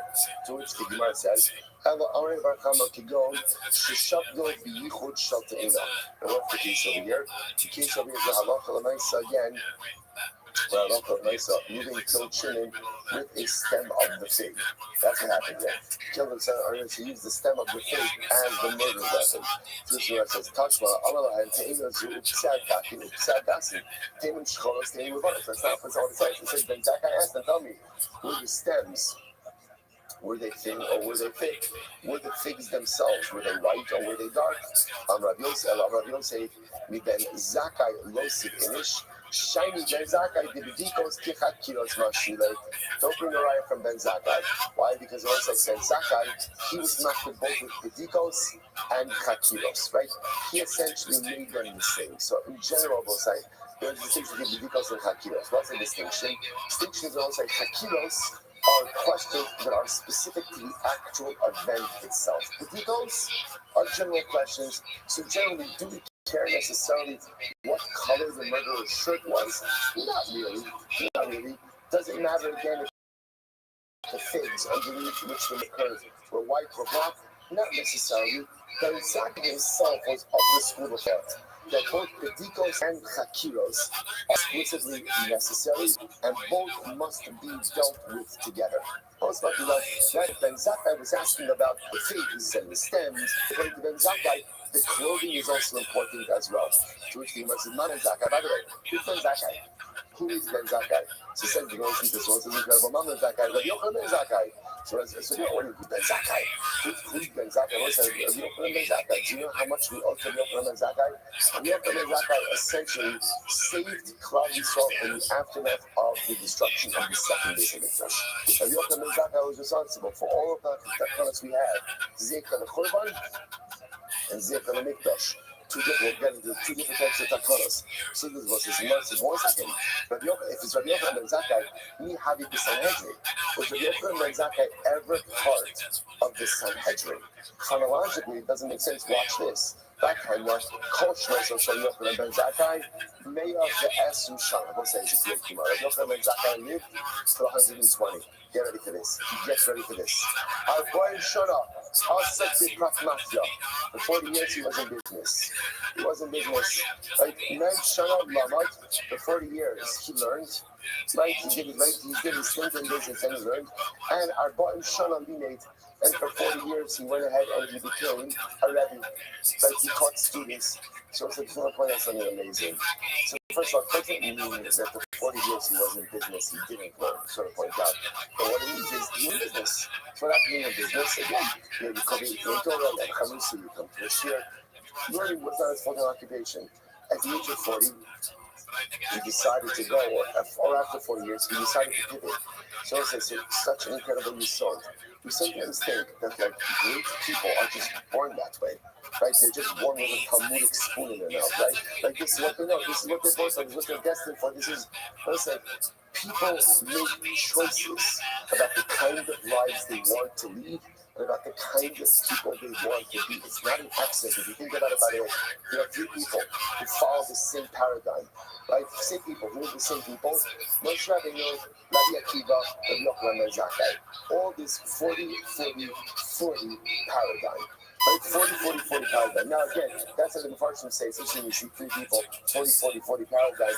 Is it exact? Maybe it is, maybe it's not. It doesn't even matter. It doesn't matter. What it means is great people make a choice to become great. Great people hit a crossroads in life and they realize, okay, in this moment now, I have a choice. I can just keep on going. I can just keep on going, right? The path that I'm on is very nice. The path that I'm on is very comfortable. The path that I'm on is very convenient. I could continue down that path, and it's good. Or I could choose to pivot, go in a different direction, and self-actualize. Moshe Rabbeinu did not have to turn to see the burning bush. Rabbi Akiva did not have to take the Musar from the rock. And Rabbi Yochanan Ben Zakkai, I don't know what his pivotal event was. I don't know what his pivotal event, but I guarantee there was something. Each of these men could have just continued down their path. And can you imagine what the world would be like without the Moshe Rabbeinu, Rabbi Akiva, and Rabbi Yochanan Ben Zakkai? Life is all about making the decision at those crossroads, at those pivotal moments, to go in a different direction. Okay, often our pivotal moments are not necessarily as dramatic as these. First of all, we all have it. We all have it. Sometimes we're just too distracted to even see the crossroads of life that we're at. But I want to say this is tremendous. Just because my life has been a certain way up until this point, just because I've been a certain way, doesn't mean I have to be the same person or have the same life going forward. Change is always possible. Pivoting is one of the most exciting things in life, and that's where your true personal greatness comes out. It's incredible. So, real comments, that's what happened. The time that I was trying to go to cover the bodies, no Sanhedrin. 40 years before the Islamic was destroyed, the Sanhedrin was exiled. That means, remember, the Sanhedrin only sat in the temple compound in the Lishkas Hagal's chamber of hewn stone. 40 years before the Islamic was destroyed, it was no longer in the chamber of hewn stone. Rather, where was it? V'yashala b'chanos. It was in the structure. So, by the way, there are excavations now in the old city, right by the coastal. So it's like the Hanos were areas in front of the walls that is in front of the retaining walls. They literally, again, had stores there. They had stores there. There's two things there. Mikvahs, right? Because you have to make mikvahs, so you unearth these mikvahs with two sets of staircases, right? One going in, one going out. And again, stores. What were they selling at the stores? What were they selling? What were they selling? Like oil, wine, sheep. You don't want to schlep your sheep, right? It's like, all right, it's a, listen, can you imagine packing up the car with livestock? I'm just saying, just the family is enough, right? So now again, so there are people, so the good part is, the Jews are industrious, there are people who set up shop, literally set up shop right in front of right before they went into the Harabais. So the Sanhedrin was relocated to one of those storefronts by the Harabais. And while they were there, they could not adjudicate Knas law. Why not Knas law? They weren't able to adjudicate capital cases. So here we have. So remember, the Sanhedrin itself was exiled from Mishkas Hagazis 40 years before the base of was destroyed, which means there are no capital cases adjudicated already 40 years before the destruction of the second of the base of the second base of Right? Furthermore, again, the Gemara says that ultimately, again, Rav Yochanan ben Zakkai was the one who, after the destruction of the second base of was the leading sage, which I must say makes it just chronologically. Rav Yochanan ben Zakkai was not sitting on the Sanhedrin when a capital case was being adjudicated. So if that's the case, the Ben Zakkai over here in the Mishnah that's asking about fig trees can't be Rav Yochanan ben Zakkai. It can't be him. To which the Gemara says, it's always exciting. I always find it exciting. I guess I don't get that much, but I say just like when the Gemara gives you history. Right? It's just fascinating because a lot of times what we're missing when we're learning Gemara is any kind of historical context. Where is everybody living? What's happening over here? So here, this is a major piece of Jewish history over here, right? Because Rabbi Yochanan ben Zakkai, the Gemara says, could not have been a member of the Sanhedrin which adjudicated the capital case. Because Rabbi Yochanan ben Zakkai is the ranking sage when the Beis Hamikdash was destroyed, and there was no capital cases being adjudicated for at least 40 years earlier. So the Pashtas, he was never involved, at least as a sitting judge on a capital case. So the Gemara says, Ella, Ben Zakkai to Alma.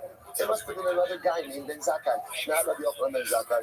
So he says, so it seems to be clear. He saw that Rabbi Yochanan ben Zakkai, Karilei, Rabbi Yochanan ben Zakkai. So let's say it can't be him. First of all, because if it was him, how can you call him Rabbi Yochanan ben Zakkai? Ben Zakkai. How can you do that? How can you do it? This is a Gadol Hadar. How can you possibly go ahead and just call him Ben Zakkai? It doesn't make any sense. To which the Gemara says, my son, Ben Zakkai, will take the alien. So again, with the Brisa, and the Brisa said it was Rabbi Yochanan ben Zakkai who was asking the witnesses about the thickness of the stems of the fig tree. So it sounds like it is him. But how could it be him? Ella, oh, let's say, watch this. Rabbi Yochanan ben Zakkai was never a sitting judge on the Sanhedrin that was adjudicating a case. But where was he? He was in one of the rows. He was a talmid. He was a student. He was in one of the rows in front of the Sanhedrin. Jewish Gemara says, "Va'amar mil some establishing time." So what happened? So they were adjudicating a case, and the Yochanan ben Zakkai, remember they both said, the Yochanan ben Zakkai, they took input from the students sitting in the rows before the Sanhedrin. The Yochanan ben Zakkai was a student. He piped up and he said, "Hey, Chevra, what about asking the witnesses about the stems of the fig trees?" And they liked it. And what happened on the base? So it's like, and again, remember, in general, whatever a basin could do to exonerate, they always want to do that. So if they could go ahead and find the defendant innocent, by asking witnesses about the size of the stems of the fig tree, and ultimately, again, exonerating him like that, they're going to do that. And they liked it so much that they established it in his name. They established it in his name. So the man says, Ki hava lomar, ki hava lamaz, ben zakai hava, ki hava karli b'tam d'ushel b'rabo, ki hava limei, hava karli b'yochanan ben zakai, ki karli ben zakai ashim d'mei kora, ki karli b'yochanan ben zakai ashim d'hashta'a. So now understand it. When he said this ruling, he was a Talmud. He was a Talmud. As a Talmud, what was his name? What was it? How was he known? Ben Zakkai. So now again, so therefore, when it records it based on where he was holding at the time that he said it. That is Ben Zakkai. Obviously, now we know him as what? Now we know him as Rabbi Yochanan ben Zakkai. Incredible. So nice about that. Mavin Hakiris. My Hakiris Shine Omen. So remember again, when it comes to Hakiros, the big difference between Hakiros and Bedikos, big distinction. The big difference follows. But when it comes to Hakiros, the witnesses go ahead and contradict each other or against each other. If they get something, they're disqualified. By Bedikos, if one gets it wrong, even if two get it wrong, fine. So the Gemara said, Maya Kushtaim Omen. What do you mean even if two get the Bedikos wrong? Pshita, that's obvious. Ki Amar Echad in Yodea, Edusem Kayanes. Kami they train on me this goes. What's the experience is interesting. If when it comes to the Bedikos, right? If one of the witnesses says, you know what, I don't know. So I'll say, what's the halacha? One of the witnesses says, I don't know. It's fine. But it's like, there's no difference if one witness says, I don't know, or if what? Or if two witnesses say they don't know. Once one witness says, I don't know, then by definition, what you don't have is a cohesive unit of testimony.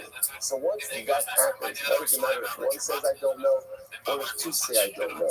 So I'm not curious. I don't check out, but the Kakiros, let's remember again, Kakiros are the questions that are absolutely indispensable in order to have a proper testimony. Kakiros, afilu shnayim omen yadanu.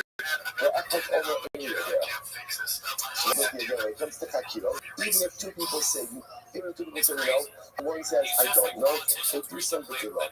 Ultimately, again, the Abus is bottle. Kiman Tabi Akiva, they're not give special chance. So here's this interesting idea. Let's say you have a group of three witnesses. Right? And what happens? And one of them says, I don't know.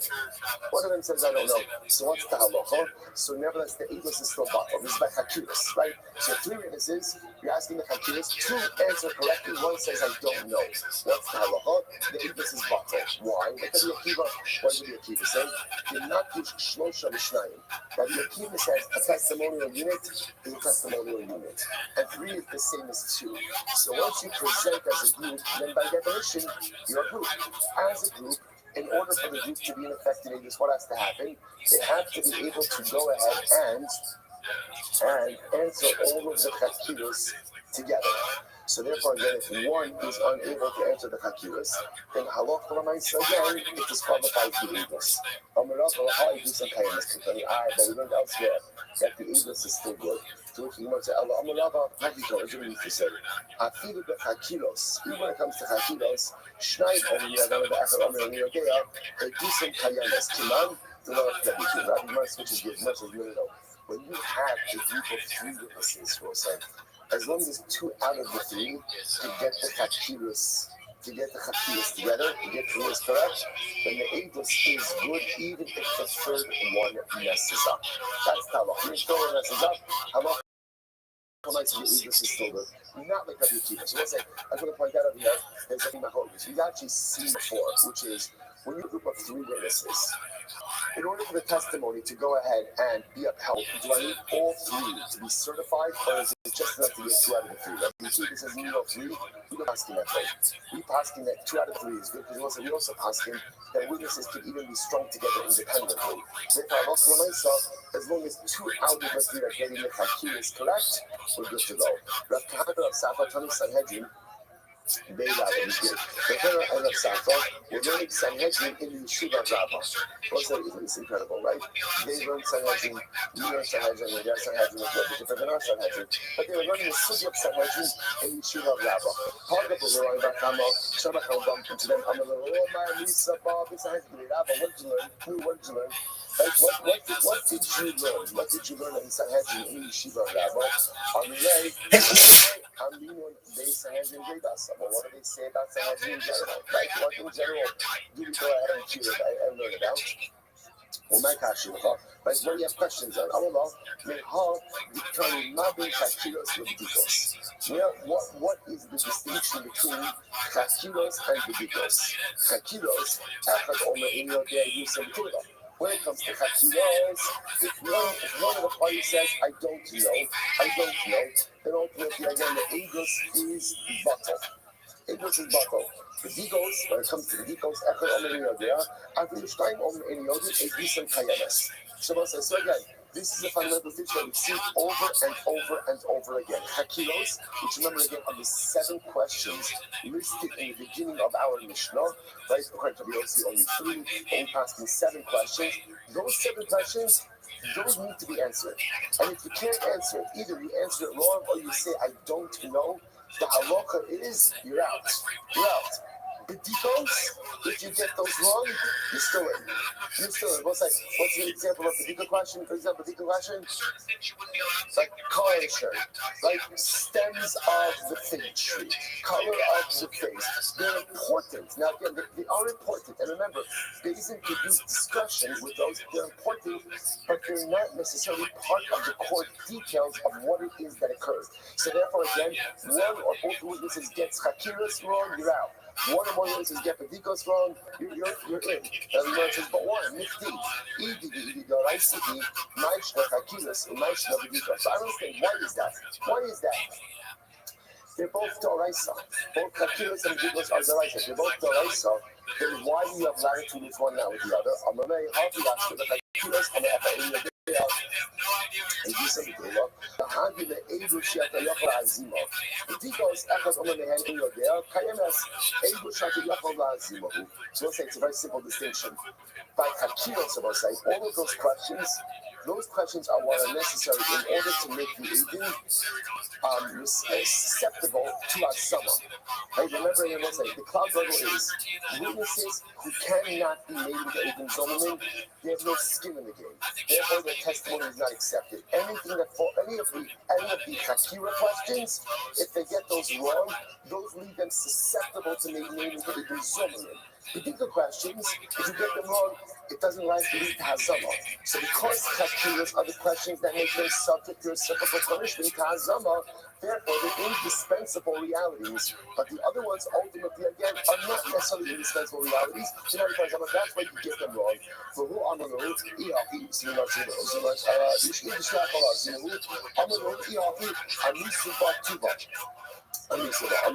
so it's remember again, this whole exchange over here is an exchange between right?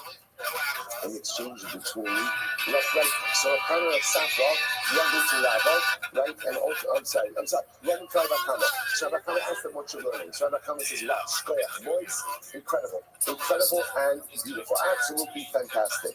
So the Gemara says as follows: Amar lehu ihavi amishuba tuba. So Rabba said, incredible, you learned a lot. Amishuba, they said back to him, Amar lehu tuvasa demar aminon, Mitibusa demar amina v'tuva. Mizirusa demar lo amina v'chada. So this is actually quite beautiful. Rav Kahana of Safra say back to Rami Bar Chama, it's only because you're so gracious that we're able to share with you more Torah. Had you been a little bit sharper, ultimately we would not have been able to give you back so much Torah. What they were saying was we're able to share with you because of your pleasing countenance. Had you not been as nice, it would be more difficult to share with each other. We're gonna pick up with that last piece tomorrow. It's some sort of finish up the sugya. The rest of the end up with the distinction between Beditos and Chakiros. Again, that last piece of the conversation between Rami Bahama and let's kind of Sapa will pick up with that because there's a tremendous and beautiful, magnificent Mishraskio. In that note, I know I ran through it. We'll pick up with that tomorrow. What a way to start this one side. One side.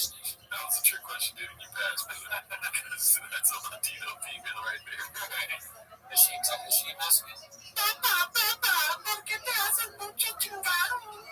I don't even know Spanish. Oh, yeah. That sounded like British. I was just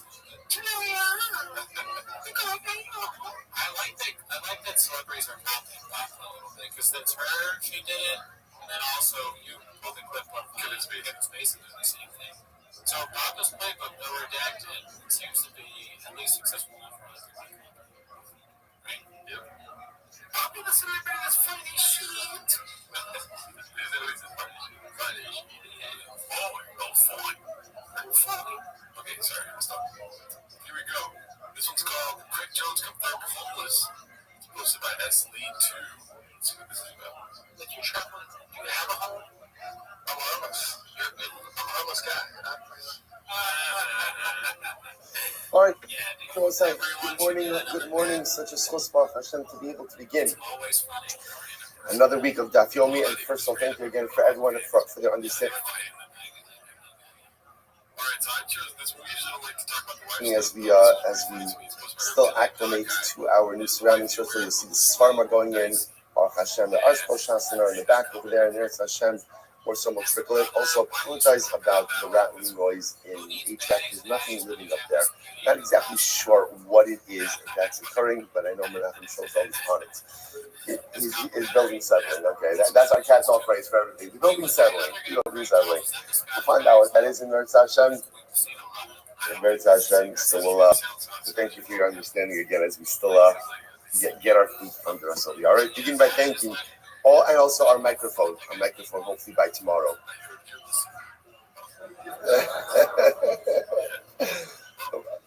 I'm sorry.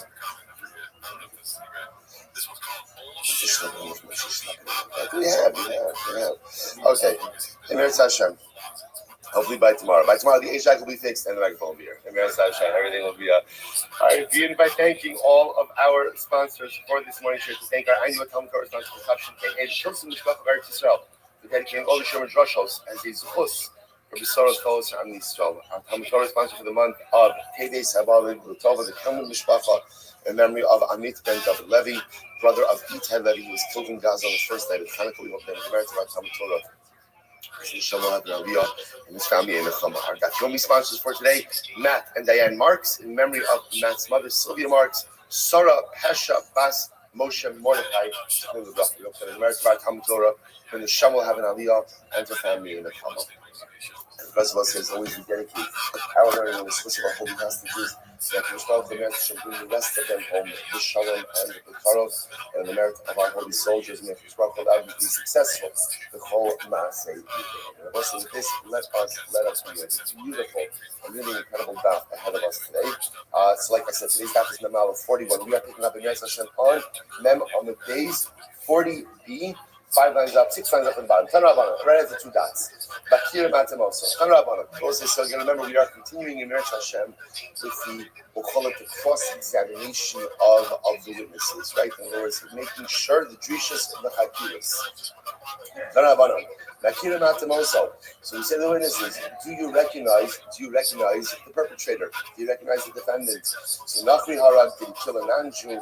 Yisrael Harag, did he kill a Jew? His face and bone. Did you give him Asra? Kibal Alov, Asra, did he accept the Asra upon himself?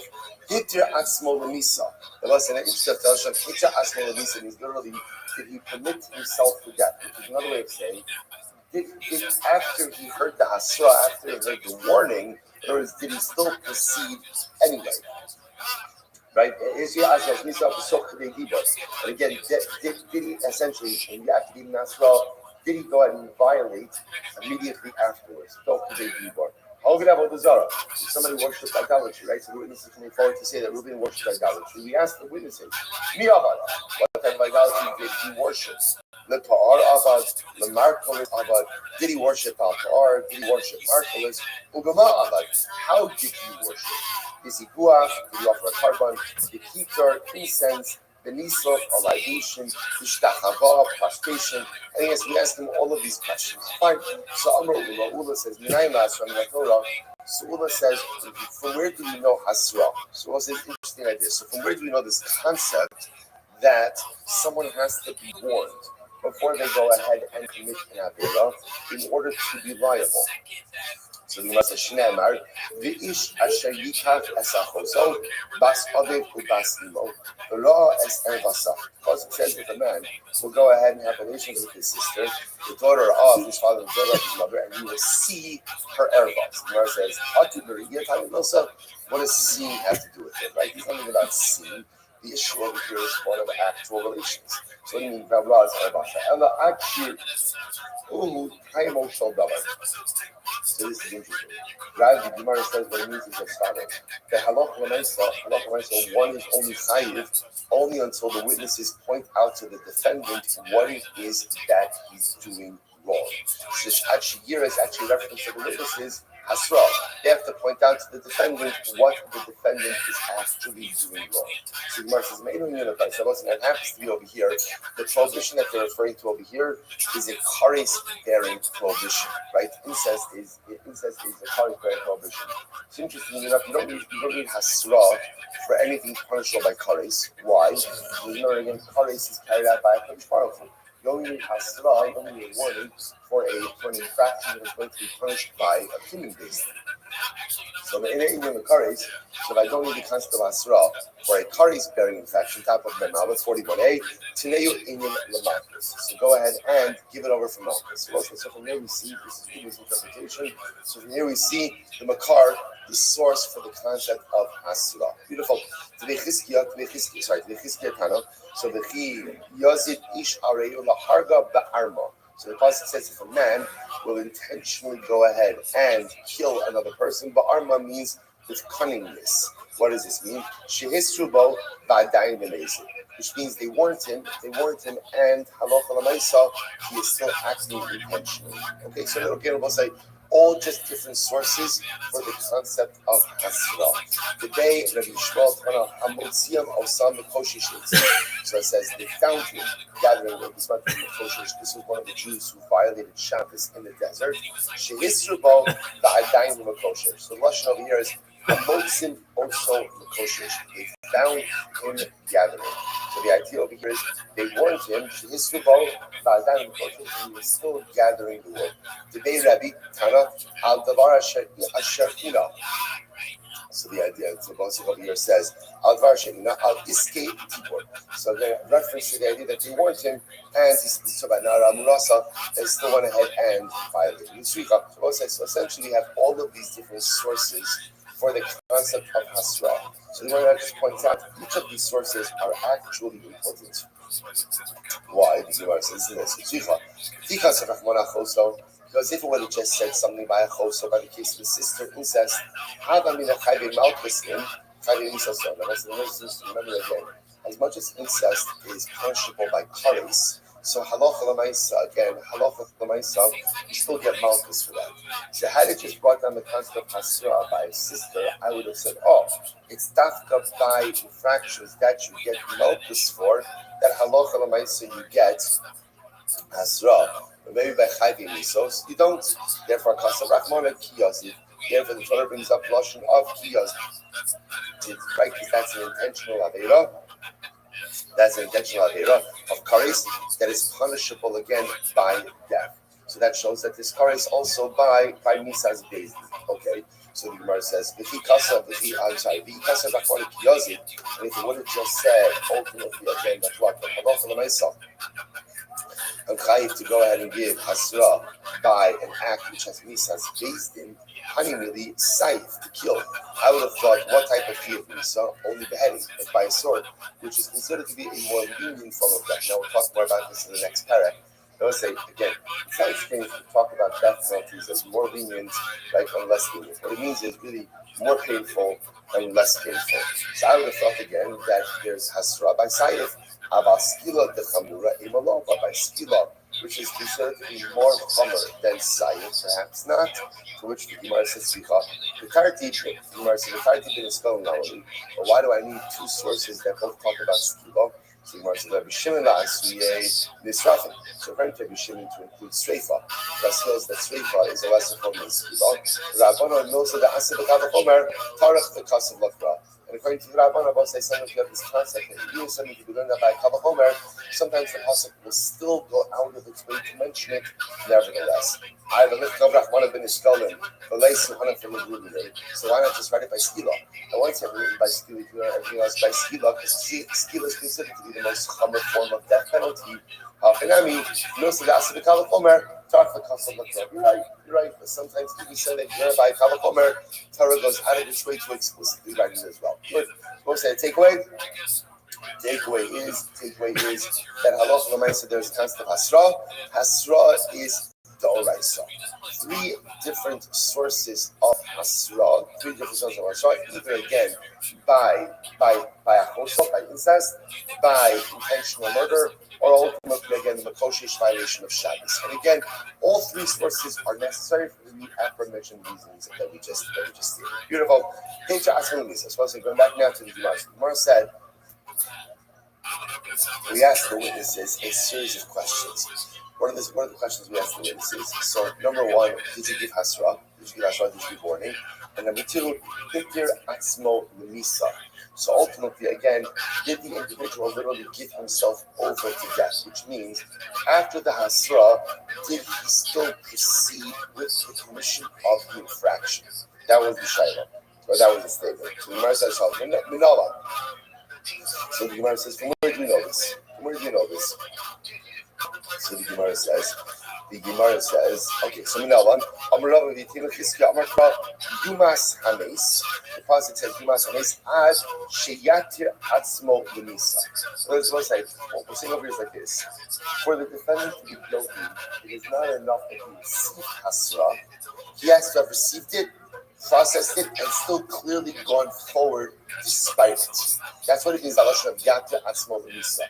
So the defendant received the hasra, he understood the hasra, and nevertheless he moved forward with the commission of the Avera.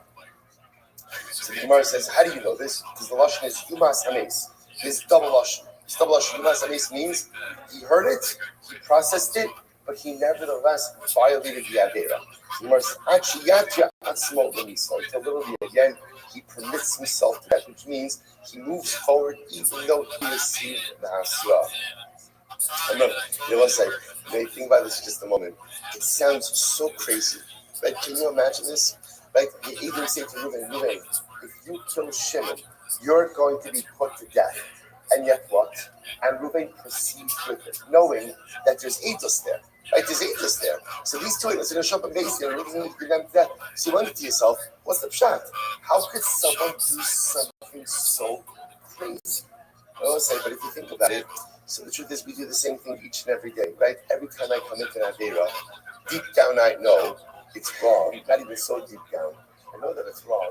I get asked for every single time. It's not like, okay, maybe there are some things that I do that I know that are not correct. Or maybe there might be some things I do that perhaps I don't know that they're incorrect, right? Maybe I'm just ignoring in certain areas, which happens to all of us. But there are so many other things that I know that I'm still doing that are incorrect. And yet, I still do it. Sometimes, day in and day out.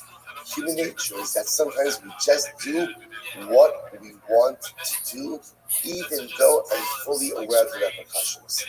Why is that? A variety of different reasons, right? It could be just a bloated sense of self, right? A bloated egotism that what I need and what I want is just more important than anything else. I just don't care about ramifications. I just care about making myself happy. But again, it's just interesting to see you read these commands and think it's ridiculous that anyone should act this way. But it's important to know that so often we do this, we engage in this very pattern of behavior day in and day out. And as bizarre and as ludicrous as it looks to us here, we have to kind of bring that same mindset of bizarrety and ludicrousity, into our own lives as well. And the next time I'm ready to commit an avera, like, come on, it's ridiculous. It doesn't even make sense. I have hasra, the Rebbe Shalom sees it. What am I doing? And whatever, it's simply not worth it. And yes, bizarrety and ludicrousity, two new words just coined here on a new base medrash. Everyone, just put the timestamp on that. All right, let's go back there. Says the Gemara. I'm Rav Chanan. I'm going to say second one live. I'm Rav Chanan. Eide nara murasa shehozmu. This is interesting. What's that? Nara murasa. Nara murasa is a case of a nara who is betrothed, right? Erusin, but has not yet had nisuin.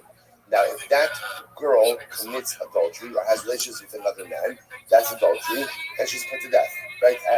As is the man with whom she had relations. So now it's used to makes an interesting observation. It says, Anara Murasa. Now watch this. So witnesses come forward. The witnesses say, we saw Rachel, right? Rachel is the Nara, who is Ureses, right? She has innocent with Ruvain.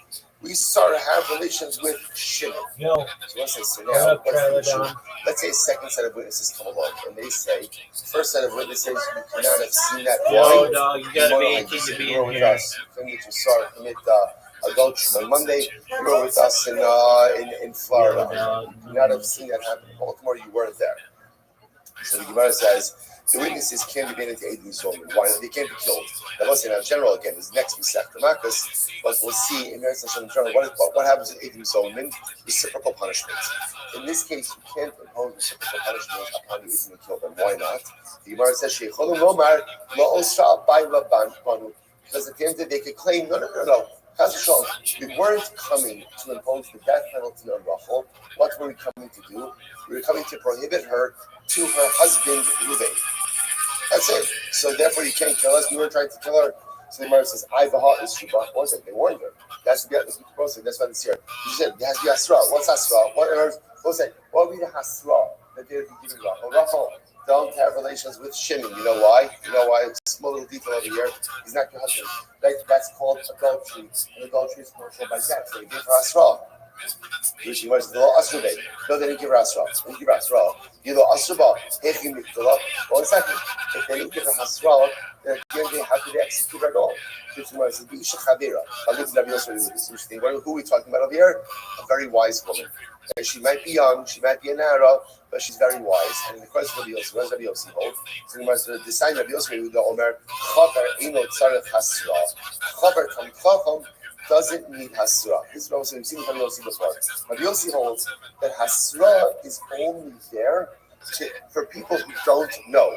But people who do know don't need hasra. So therefore, perhaps we're giving over here with Rachel, who is Isha Chadera. She's a well-learned woman, and therefore she knows that adultery is asur. So because she knows that it's asur, therefore what?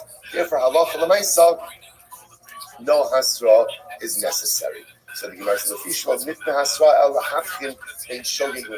is only there to distinguish between someone who's intentional and unintentional. And if Rachel is a wise woman, she does not need the hasra. I have a chayvan de elu lo miktali. 1 second. If witnesses, what's this fascinating? Witnesses can't be put to death, right? So if there's no hazama by the witnesses, they can't put to death. Therefore, what? They have no ability to put her to death either. So the Gemara says, because why? Havila edus she'ata yachol lahazima. Before edus she'ata yachol lahazima, lo shma edus. Don't say this is fascinating. Fascinating testimonial fact over here.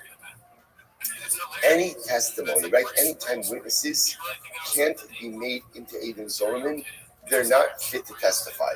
So I'll say, what's the chapping? This is fascinating. If you're going to give testimony, essentially what the halacha says, you have to have skin in the game. Right? And what's your skin in the game? What's your skin in the game? That if you're found to be lying, we're going to execute you, or we're going to visit upon you reciprocal punishment. So if you can't receive reciprocal punishment, you essentially don't accept your testimonies. Therefore, if you're telling me over here that Allah Maisa, the witnesses could come to testify about Rachel, but they themselves can't be executed because they could always claim, no, we didn't come to execute her. We just came to ask her upon her husband then halacha l'maisa, that means if they can't be executed, they're not subject to hazama. If they're not subject to hazama, then we can't accept their testimony. So therefore, again, what are we doing over here? To which the Gemara says, "Hey, achinami." So the Gemara says, "Achinami kamar." You talk shein eragin. So the Gemara says, "You're right. That's what we're saying. Since these witnesses can't be killed, now why can't they be killed? Because they can claim we weren't coming to kill Rachel. All we were doing was coming to make her asura upon her husband, and then they give her asura." So the Gemara says, "Sheichol lomar la'osha by labanu hafi einan ereyes." So too, she can't be killed. The havile idos she atayachol lahazino. Okay, so it's just an interesting case over here. Elo be'isha chavera the kaimalon the mikvah alif gadlos be'ude hechem mishkach. So I must say, so okay. So where is there ever a case of a wise woman in isha chavera? According to Yossi, remember, according to Yossi, a chavera, a learned person, doesn't require hasra. So according to Rabbi Yossi, would there be a case of an isha chavera who can be executed? To which the Gemara says, the case where she committed adultery and she did it a second time. So the Gemara says, so that would be a case, look at Rashi, it's almost right across in Rashi.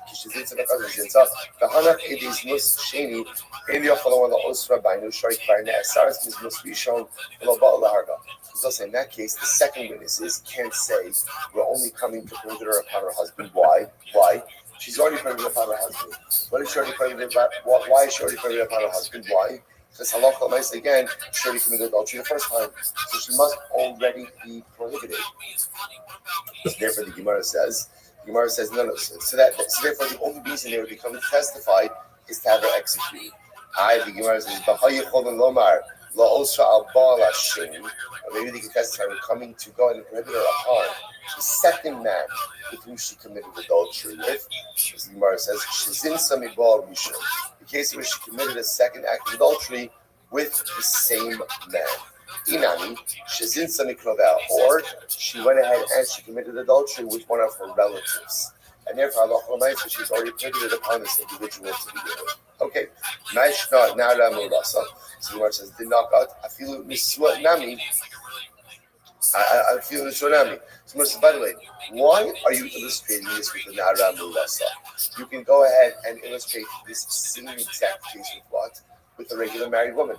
So why are you illustrating it over here with Nara Mulasa? To which the Gemara says, I feel the tsunami. The Gemara says, in Afilu Hai, the Lo Yosfa to say, Becholim Lomar, Lo Osra Al Bay Lavan. No, the Kiddush Rebbe says like this, that the witnesses could say, when the witnesses show up and they testify originally, that Rachel committed adultery with Shimon, that they could claim that they're coming to Asher upon Reuven. Even though what? Rachel's not living with Reuven. I might have thought that such a claim like that should just be rejected outright because he's not living with Reuven. So what do you mean you're coming to Asher upon Reuven when they're not living together? Even in that case, the claim of the witnesses is believed. Okay? So that's an interesting case over here. So now, good. This is great. Listen to this. Witnesses show up. Now, the witnesses come up and they claim that Reuven killed Shimon. Now, let's remember again, we saw part of the Drishus Bechakiris is what do we ask? How did Reuven kill Shimon? Right? And specifically, what weapon did he use? What did he use? So what happens? One witness says he used a sword. The second witness says Reuven used an axe. So let's say, so now the Gemara says, this is not a fake testimony. They're contradicting each other. So because they're contradicting each other, therefore then the testimony is thrown out. So let's say, so remember again, because this obviously is a very specific detail that needs to be ironed out. The contradictory testimony over here essentially nullifies the Avis.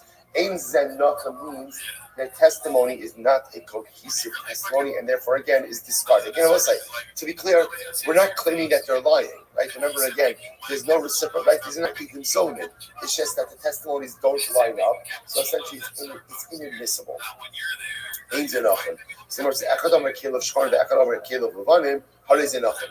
But again, I will say, if one of the witnesses says, Ruvain, the murderer, the accused murderer, Ruvain was wearing a white shirt, and the other one was saying Ruvain was wearing a black shirt, so then Halach Lamais, in that case, their testimony is fine. In other words, we don't care about that. We'll say why. No, this is very important. Why? Because the truth is, what the color of Ruvain's clothing is really inconsequential to the act, right? What instrument he used to kill Shimon, that's very consequential. So in other words, the idea over here is we don't need them to line up. In other words, we need the information to line up, but we don't need every piece of information to line up. Incredible. So basically, when I was Kasha, Nochon, Shihei Nochon. So the pasuk says Nochon. The last of the pasuk by Edith. For the Ashtem Chakar to B'Sha'al B'nei Emes Non Hadavar. So what does Nochon mean? Nochon means over here that again we're giving testimony. The testimony has to line up. So what does it mean? Shihei Nochon Echad Omer B'Sayif Hargo Echad Barid and Hargo. And so, for example, one of the witnesses says Reuven killed Shimon with a sword. The other one says that he killed him with an axe. Echad Omer Kelev Shchorin, the Echad Omer Kelev Levanim. One says that Reuven is wearing white clothing. One says Reuven is wearing black clothing. So what's the halacha? Ultimately, again, the testimony doesn't line up. So we'll say, so watch this. We just contradict what we just said before. According to this price now, if they contradict each other with the color of clothing that Reuven, the killer, was wearing, the testimony is discarded. So which one is it? Is clothing important or is clothing unimportant? So what's the halacha? This is incredible. No. The Suda Shachan Kupo. No. When the Brisa says that there's Machalzak clothing, what's the case? The case is where they're coming along and they're saying Reuven strangled Shimon. And what's the Machal? Guess? One witness says he strangled him with a white shirt. The other thing it says he strangled him with a black shirt. Now, both say that is material information. Because in this case now, it's not just that they didn't clothing, it's about the murder weapon. And when it comes to the murder weapon, there has to be explicit clarity amongst the witnesses what was used. So the Gemara says as follows: Hainu sai barir. Okay, well, if that's the case, then again, it's the same thing as saying one said a sword and one said an axe. So everybody had told you in different ways. So Tashba, listen to this. We'll say Echad Omer Sandal of Shchorim, the Echad Omer Sandal of Levanim. Listen to this. One says that the murderer was wearing white shoes, and one says the murderer was wearing black shoes. Okay, interesting style sense also. And you don't say Solomais again. Solomais. One says wearing white shoes, one says wearing black shoes. So the Gemara says, what's the halacha? In zeh noch. So the testimony doesn't line up. So I'm going to say, so we're contradicting ourselves. We just said before that halacha that the clothing of the murderer doesn't matter. But yet here you see that he's in the clothing of the murderer absolutely does matter. So what's going on over here? So the Gemara says, "Hasanami kigon shabat bo b'sandalo b'harga." No, what's the case? The case is where Reuven kicked Shimon and killed Shimon by kicking him. If that's the case, the shoes are the murder weapon. If the shoes are the murder weapon, Allah will explicit clarity as to what it is. Tashma, Ma'aser Badak Ben Zakkai bo Te'ina. So let's remember again, it's from the Mishnah. So one time Ben Zakkai was examining witnesses. And he asked them, they claim that Reuven killed Shimon underneath the fig tree. And remember again, what did Ben Zakkai say? Ben Zakkai says, okay, tell me a little bit about the fig tree. Tell me about it. Right? What were the stems? Were the stems thin? Were they thick? Tell me about them. So the Gemara says, I, V'Hatanyo. So what does that seem to indicate? It seems to indicate that even other details that are not about the murder itself are still important. The witnesses still have to check those boxes when testifying about what's going on over here. Kigon, to which the Gemara says, no. I'm running our hammer. Kigon, sha'akatz te'ina b'Shabbos, the Allah kamikto. Now, what's the case? The case over there, is where the guy actually detached a fig from the tree on Shabbos. That was the case. That's the capital case. So remember again, uprooting the tree, right, detaching a fig from the tree on Shabbos is in and of itself. That's a capital crime. That's a capital crime. So that's what we're talking about over here. So the Gemara says, that's not what the Mishnah said. The witnesses said that Reuven killed Shimon underneath the tree. That's what happened. That's what happened over here. To which the Gemara says, now what's the case over here? The case over here is the halacha l'maisa again. I love for myself, moving killed Shimon with a stem of the fig. That's what happened here. Killed the son of Ernest, he used the stem of the fig as the murder weapon. Jewish Gemara says, Tashma, Amrlahan, Te'ino Zu, Tzad Bakin, Tzad Basin, Te'im Shchoros, Te'im Levanos. That's not what it says. It says, Ben Zakkai asked them, tell me, were the stems, were they thin or were they thick? Were the figs themselves, were they white or were they dark? Rav Yosef, Ben Zakkai Losif Inish, Shiny Ben Zakkai, Divitikos, Kichakiros Mashule. Don't bring a riot from Ben Zakkai. Why? Because it also said Ben Zakkai, he was marked both with Pudikos and Chakiros, right? He essentially made them the same. So in general, we'll say there's a distinction between Pudikos and Chakiros. What's the distinction? Distinctions always say Chakiros are questions that are specific to the actual event itself. Pudikos are general questions. So generally, do we care necessarily what color the murderer's shirt was? Not really. Not really. Doesn't matter again if the figs underneath which the murder occurred were white or black. Not necessarily. Ben Zakkai himself was of the school of thought that both Pedikos and Chakiros are explicitly necessary and both must be dealt with together. Both must be dealt. That's why Ben Zakkai was asking about the figs and the stems. And according to Ben Zakkai, the clothing is also important as well. To which the Gemara says, Man Ben Zakkai. By the way, who's Ben Zakkai? Who is Ben Zakkai? She says, you know, listen to this. This is incredible. Man Ben Zakkai. Rabbi Yochanan Ben Zakkai. So what do you who's Ben Zakkai? Who's Ben Zakkai? What is that? Rabbi Yochanan Ben Zakkai. Do you know how much we owe to Rabbi Yochanan Ben Zakkai? Rabbi Yochanan Ben Zakkai essentially saved Klal Yisrael in the aftermath of the destruction of the second base of the Mikdash. Rabbi Yochanan Ben Zakkai was responsible for all of the takanas we have. Zecher l'Korban and Zecher l'Mikdash. We'll get into two different types of takanas. So this was his mercy. 1 second. If it's Rabbi Yochanan Ben Zakkai, mi havi b'Sanhedrin. Is Rabbi Yochanan Ben Zakkai ever part of the Sanhedrin? Chronologically, it doesn't make sense. Watch this. That time, Kol Shnos of Rabbi Yochanan Ben Zakkai, Mayor of the Esrim Shana. We'll say it's a great thing. Rabbi Yochanan Ben Zakkai lived till 120. Get ready for this. Get ready for this. Arboim Shana, Asak Diklat Makya. For 40 years, he was in business. He was in business. Right, Mem Shana Lamad, for 40 years he learned, right? He did his stint in business and he learned. And Arbaim Shana Limed, and for 40 years he went ahead and he became a Rebbe. Right, he taught students. So it's something amazing. So first of all, it doesn't mean that the 40 years he was in business he didn't learn. So no doubt. But what it means is he was in business. For that being in business, again, you come from Torah, you come from Lucy, you come from the Shir. Learning was not his full-time occupation. At the age of 40, he decided to go, or after 40 years, he decided to pivot. So it's such an incredible yesod.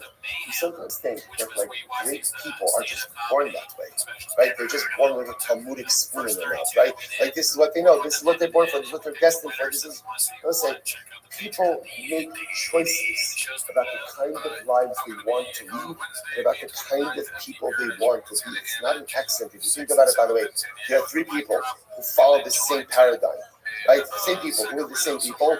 Moshe Rabbeinu, Rabbi Akiva, Rabbi Yochanan Ben Zakkai. All this 40, 40, 40 paradigm. Right? 40, 40, 40 paradigm. Now again, that's what the Mepharshim say. Usually we see three people, 40, 40, 40 paradigm. Is it exact? Maybe it is, maybe it's not. It doesn't even matter. It doesn't even matter. What it means is great people make a choice to become great. Great people hit a crossroads in life and they realize, okay, in this moment now, I have a choice. I can just keep on going. You just keep on going, right? The path that I'm on is very nice. The path that I'm on is very comfortable. The path that I'm on is very convenient. I can continue down that path, and it's good. It's good. Or I could choose to pivot, go in a different direction, and self-actualize. Moshe Rabbeinu did not have to turn to see the burning bush. Rabbi Akiva did not have to take the mussel from the rock. And Rabbi Yochanan Ben Zakkai, I don't know what his pivotal event was. I don't know what his pivotal event was, but I guarantee there was something. Each of these men could have just continued down their path. And can you imagine what the world would be like without the Moshe Rabbeinu, Rabbi Akiva, and Rabbi Yochanan Ben Zakkai? Life is all about making the decision at those crossroads, at those pivotal moments, to go in a different direction. Okay, often our pivotal moments are not necessarily as dramatic as these. Let's see what we all have it. We all have it. Sometimes we're just too distracted to even see the crossroads of life that we're at. But listen, this is tremendous. Just because my life has been a certain way up until this point, just because I've been a certain way, doesn't mean I have to be the same person or have this same life going forward. Change is always possible. Pivoting is one of the most exciting things in life, and that's when you treat what the greatness come down. It's incredible. So what happened? The time that Arban tried to from the Abayis, also Sanhedrin. 40 years before the Beis Hamikdash was destroyed, the Sanhedrin was exiled. It means the Sanhedrin only sat in the temple compound in the Lishkas HaKos chamber of hewn stone. 40 years before the Beis Hamikdash was destroyed, it was no longer in the chamber of hewn stone. Rather, where was it? It was in the Strofan. So I say, by the way, there are excavations now in the old city, right by the Knesset. So I said, the Chonos were in front of the walls of the Beis Hamikdash, in front of the retaining walls. They literally, again, had stores there. They had stores there. They had two things, vaults, right? Because you had to go to the mikvah, so they unearthed these mikvahs with two sets of staircases, right? One going in, one going out. And again, stores. What were they selling at the stores in front of the Beis Hamikdash? What were they selling? What were they selling? Like oil, wine, sheep. You don't want to schlep your sheep, right? It's not right. Again, it's a. Let's say, do you imagine packing up the car with livestock? I'm just saying, right? Just the family is enough, right? In other words, so there are people. So the good part is Jews are industrious. There are people who set up shop, literally set up shops right in front of right before they went into the Harabais. So the Sanhedrin was relocated to one of those storefronts by the Harabais. And while they were there, they could not adjudicate Knas law. The Gemara said, why not Knas law? They weren't able to adjudicate capital cases. It's not we learned. So here we have this. So remember, the Sanhedrin itself was exiled from Lishkas HaGazis 40 years before the Beis Hamikdash was destroyed, which means there were no capital cases adjudicated already 40 years before the destruction of the second of the Beis Hamikdash, the second Beis Hamikdash. Right? Furthermore, again, the Gemara says that ultimately, again, Rabbi Yochanan ben Zakkai was the one who, after the destruction of the second Beis Hamikdash, was the leading sage, which I must say makes it just chronologically. Rabbi Yochanan ben Zakkai was not sitting on the Sanhedrin when a capital case is being adjudicated. So if that's the case, the Ben Zakkai over here in the Mishnah that's asking about fig trees can't be Rabbi Yochanan ben Zakkai. It can't be him. To which the Gemara says, it's always exciting. I was kind of excited. I don't get that much, but listen, just like when the Gemara gives you history, right? It's just fascinating. There's a lot of things that we're missing when we learn Gemara. Is anything with historical context? Where is everybody living? What's happening over here? So here, this is a major piece of Jewish history over here, right? Because Rabbi Yochanan ben Zakkai, the Gemara says, could not have been a member of a Sanhedrin which adjudicated the capital case. Because Rabbi Yochanan ben Zakkai is the ranking sage when the Beis Hamikdash was destroyed, and there was no capital cases being adjudicated for at least 40 years earlier. So the Pashtus, he was never involved, at least as a city judge on a capital case. So the Gemara says, Ella ben Zakkai da'alma. It must have been another guy named Ben Zakkai. Not Rabbi Yochanan ben Zakkai. This was Haganam, so it seems to be clear. These are that Rabbi Yochanan ben Zakkai, Karilei, Rabbi Yochanan ben Zakkai. So let's say it can't be him. First of all, because if it was him, how can you call the Hizuk Rabbi Yochanan ben Zakkai? Ben Zakkai. How can you do that? How can you do that? This is a Gadol Hadar. How can you possibly go ahead and just call him Ben Zakkai? It doesn't make any sense.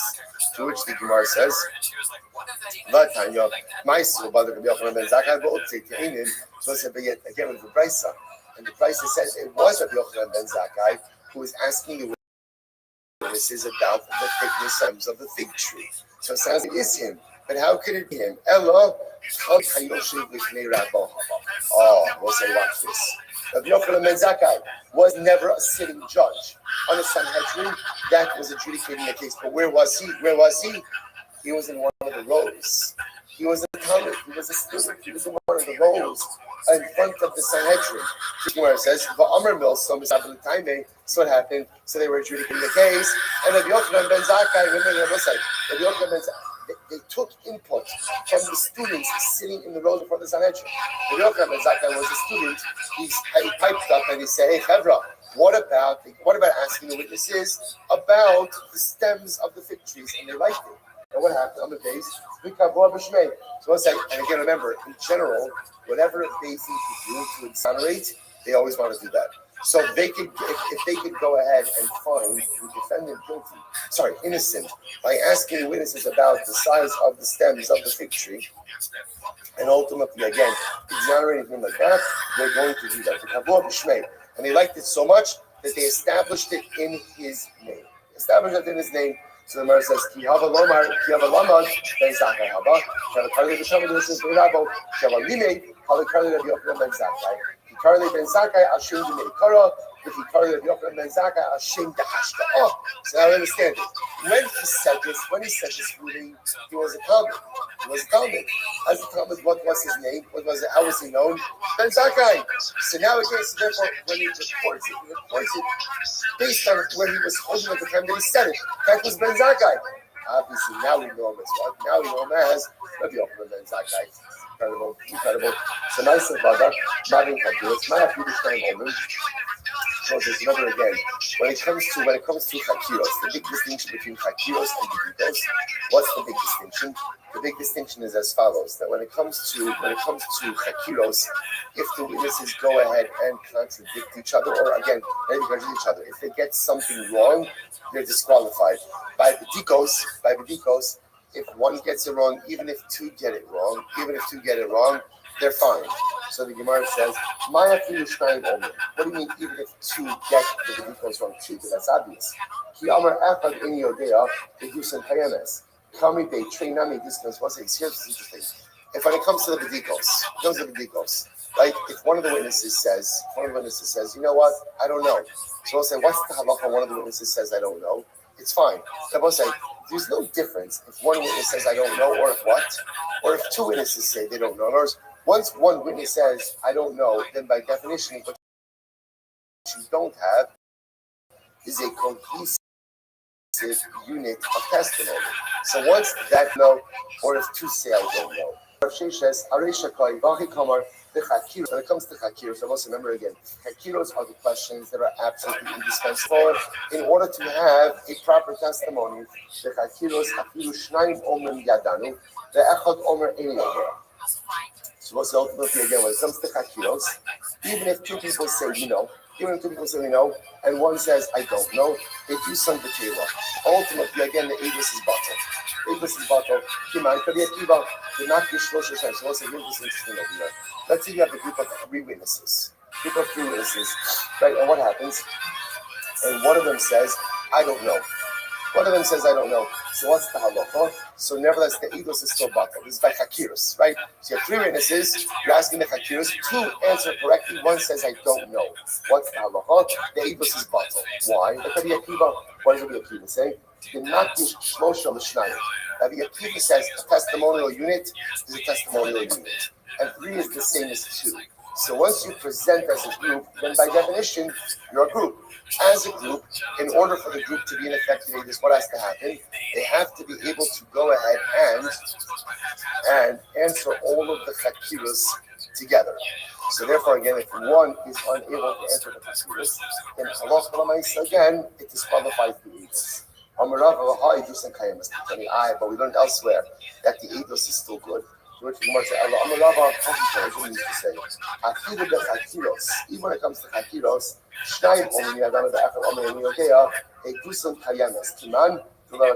Rabbi Mar switches his. Mar says, no.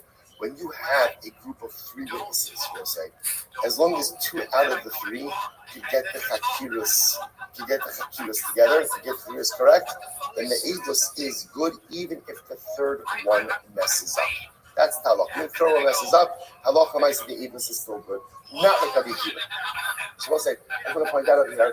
There's a fascinating method. We've actually seen this before, which is when you have a group of three witnesses, In order for the testimony to go ahead and be upheld, do I need all three to be certified, or is it just enough to get 2 out of the 3? Rabbi Kiva says you need all 3. We don't pass him that way. We pass him that 2 out of the 3 is good. We also pass him that witnesses can even be strung together independently.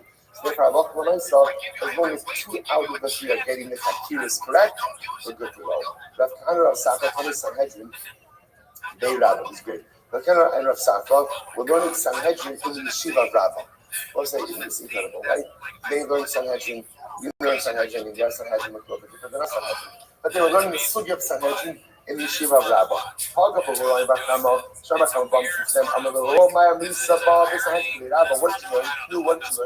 Right? What did you learn? What did you learn in Sanhedrin in the Yeshiva of Rabba? My Aminon they Sanhedrin gave us. But what do they say about Sanhedrin in general? Right? What in general do we go ahead and hear and learn about? Well, my question, right? What do you have questions on? Well, what is the distinction between Chakiros and Bedikos? Chakiros, when it comes to Chakiros, if one of the parties says, I don't know, then ultimately, again, the Eidos is bottle. Eidos is bottle. Digos, when it comes to Digos, so again, this is a fundamental thing that we've seen over and over and over again. Chakiros, which over again are the 7 questions listed in the beginning of our Mishnah, right? Current Yossi only 3, but we passed in 7 questions.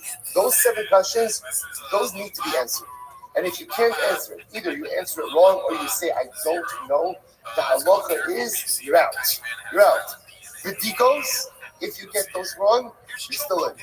You're still in. Both sides. What's an example of a Bediko question? For example, Bediko question, right? Color shirt, right? Stems of the fig tree, color of the figs. They're important. Now, again, they are important. And remember, they usually use discretion with those. They're important, but they're not necessarily part of the core details of what it is that occurred.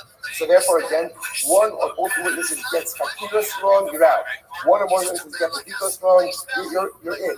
Now, you want to put one, let's see. I don't understand. Why is that? Why is that? They're both Toraisa. Both Hakiros and Bedikos are Toraisa. They're both Toraisa. Then why do you have latitude with one, not with the other? Amalei, Havi, Ashka, the Hakiros, and the Yodea. We do some Bedela. Kahagi, the Eidu, Shiata, Yochla, Azima. Bedikos, Echad, Omer, Mehan, in Yodea. Kayemes, Eidu, Shiata, Yochla, Azima. So we'll say it's a very simple distinction. By Hakiros, we'll say all of those questions are what are necessary in order to make the Eidim susceptible to our summer. Right? Remember, I will say the Tal is witnesses who cannot be made into Eidim Zomanin. They have no skin in the game. Therefore, their testimony is not accepted. Anything that for any of the Hakira questions, if they get those wrong, those leave them susceptible to being named into Eidim Zomanin. The deeper questions, if you get them wrong, it doesn't lead to Hazama. So because Chakiros are the questions that make them subject to reciprocal punishment to Hazama, therefore they're indispensable realities. But the other ones ultimately, again, are not necessarily indispensable realities. That's why you get them wrong. So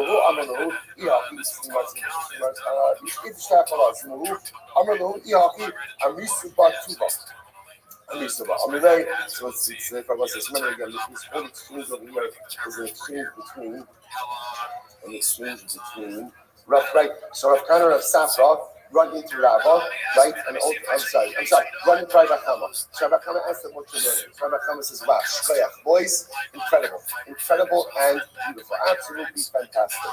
So the Gemara says as follows: so Rav Kahana said, incredible, you learned a lot. They said back to him, so what's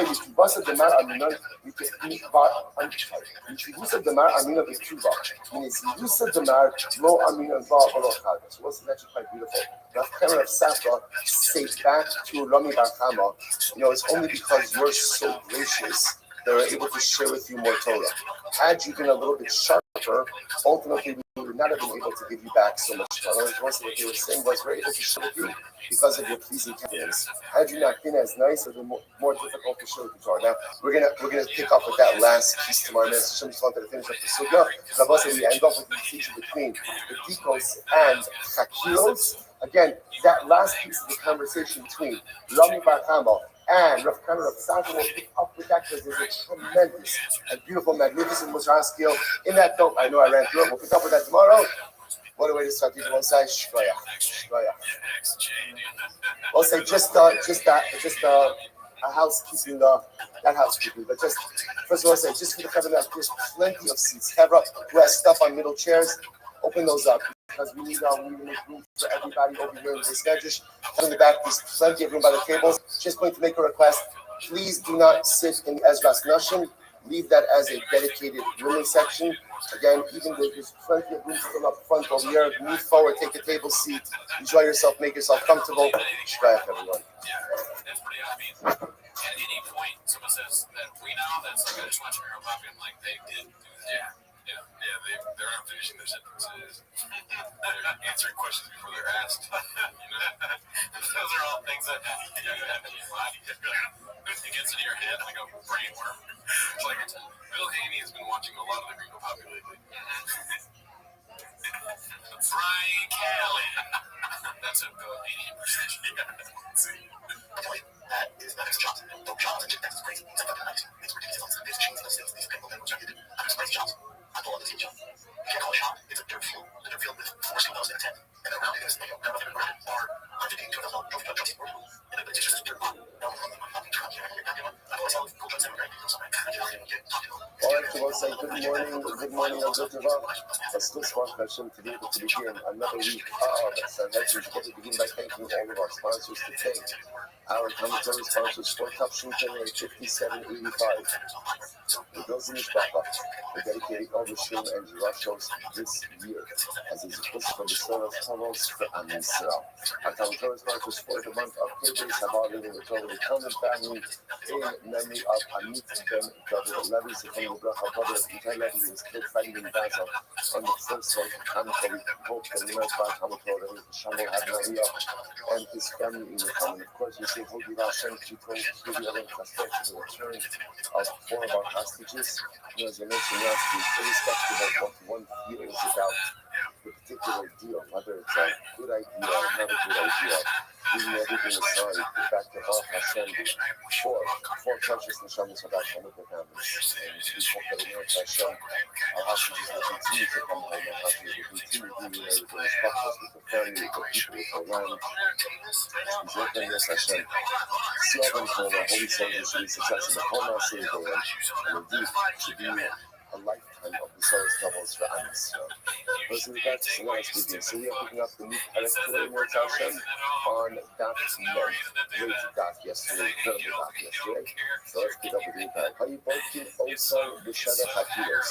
So remember, we've spoken about this before in the past a little bit, about the Drushas for Hakilos, the idea of the questions that we ask to the Israel when they're going to go ahead and be questioned.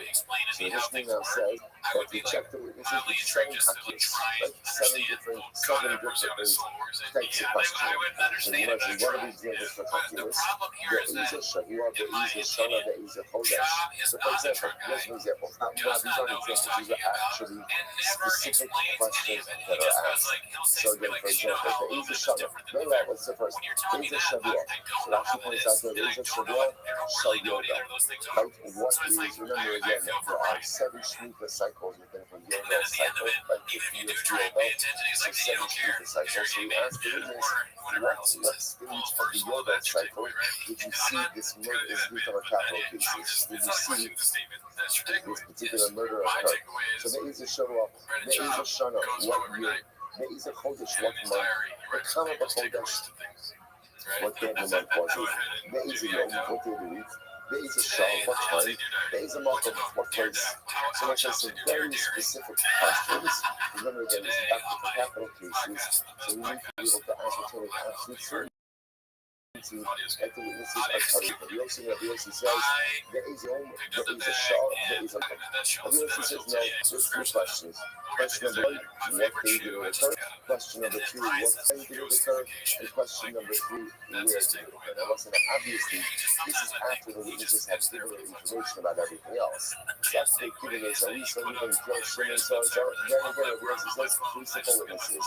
Essentially, what day, what time, what place. Makir, Makir and Atan. So then we ask the other questions. Makir and Atan, do you know the defendant? Right? Disgrace somebody, did you give him a strike, did you warn him? How old are you Avodah Zarah? For example, let's say you didn't accuse the worship of Avodah Zarah. So as you which Avodah Zarah did Reuven go ahead and worship? The comma Avad, how much did he worship? Oh, sorry, Avad, how did he worship? I was going to say there are different ways of worshiping Avodah Zarah. You could bow down, you could kiss, you could say Bapa, you could defecate, right? One side doesn't fit all. Right? There's something for everyone in Avodah Zarah. So you know, about Kolamar, because there is an issue. So that's interesting. So what Mishpa's outlining over here is essentially the basic obligation. But the more the details change things to do, the better you are. So also a lot of this, probably I would imagine, was also very subjective, right? Based on the human testimony, or second, that based on probably fear the need to control a little bit more. So Mishpa essentially says over here, we're kind of giving Bezdin the general outline, but of course feel free to go ahead and amplify and add on to this as well. Nice Badak. Ben Zach, we've seen this mentioned a number of different times. One time Ben Alex, so witnesses testified that they saw Reuven pushing underneath the fig tree. So the idea is, what did the stems of the figs look like? Depending on the season, ultimately we have to see things that also, this is all part of the same motif as well, that halacha l'maisa, we have to go ahead and try to do whatever we can in order to exonerate. Like that's always our goal.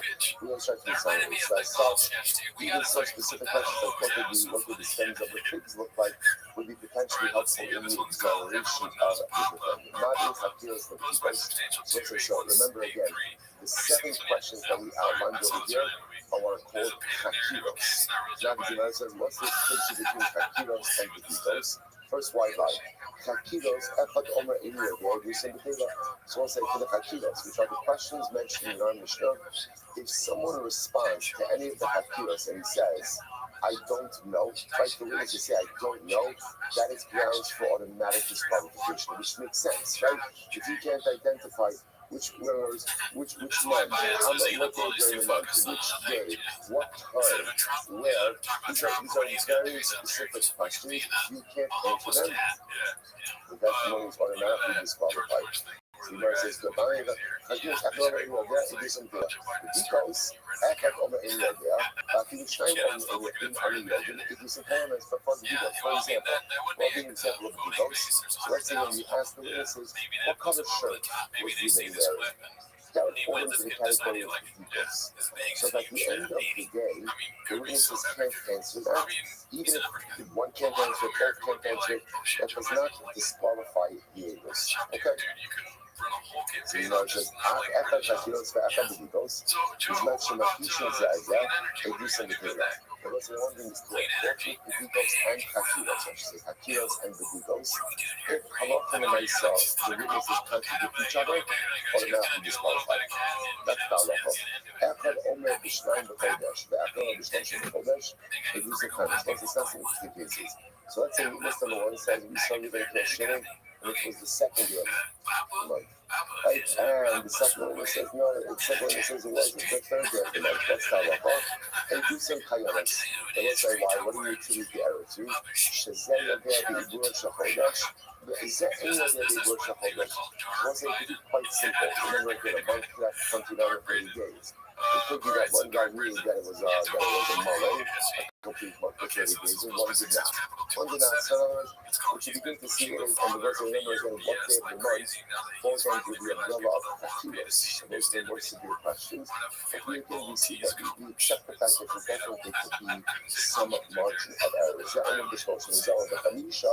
It is enjoyable. But if witness number one says, we're going to go on the third of the month, and witness number two says, no, we're going on the fifth of the month, then the English is bottle. Apart Omer is once again that's it. So what you believe this is with dates, there could be up to a 1 day discrepancy between the agent. More than 1 day you can't have. Okay, next. Now we're going to go to time discrepancy. After what this thing shows, after the shows reducing time to see again. If let's say, we then say, right, we didn't kill Shimon, or that's the accusation. Witness number one says, we saw the day kill Shimon at 9 o'clock in the morning. Shimon says we saw it, second witness says we saw it at 10 o'clock in the morning. So what's halachah? They do some kairos. Ultimately, again, the Ibis is good. Ibis is good. After the Shalosh, after the Kamisha, they do some. And again, it's something that truly just really what the saying like this. Witness number one says, I saw you getting close to in the third hour into the day. Witness number two says, I saw Shemit moving close in the fourth hour of the day. That's fine. That works. I will say, but essentially, Rashi points out that we allow for is up to a 2-hour discrepancy in time. That we accept. More than 2 hours, we cannot. So just understand, remember, when the person asks the witnesses what time you see this, they're actually not asking for that, in 8:15. What they're asking is the general hour of the day. So therefore, again, if there is up to a 2-hour discrepancy, the testimony could combine. More than a 2-hour discrepancy, testimony cannot combine. But Yehuda says, Yehuda says, no, halacha l'maaseh, even in the case where there is a more than 2-hour discrepancy, ultimately, again, you can still accept the testimony. And now she says over here, the quoted high tight issue. People make mistakes. Even more than 2 hours, people make mistakes. But notice this interesting. They do some of the but also that interestingly enough, we have really good agree. Let's say one witness says, we think he'll Shimon in the 5th hour. And another witness says, we think he'll Shimon in the 7th hour. That ultimately is irreconcilable. Why? Because remember, again, both sides, 5th hour is before noon, 7th hour is after noon, and the sun is in two fundamentally different positions. So with that already, again, that is considered to be an irreconcilable contradiction. Okay? So the Gemara says as follows. So that's all of this is how we go ahead and cross-examine the witness. So after we do all of this with the first witness, then we repeat the same process with the second witness. So it turns out now we've got our Hakiros and our Bekitos with the witnesses. So it turns out the testimony is checked out. Okay, now what do? What's the first thing we do? Raising the capital case. Posting discourse. And also remember about posting discourse. We tell the defendant, don't worry, we're going.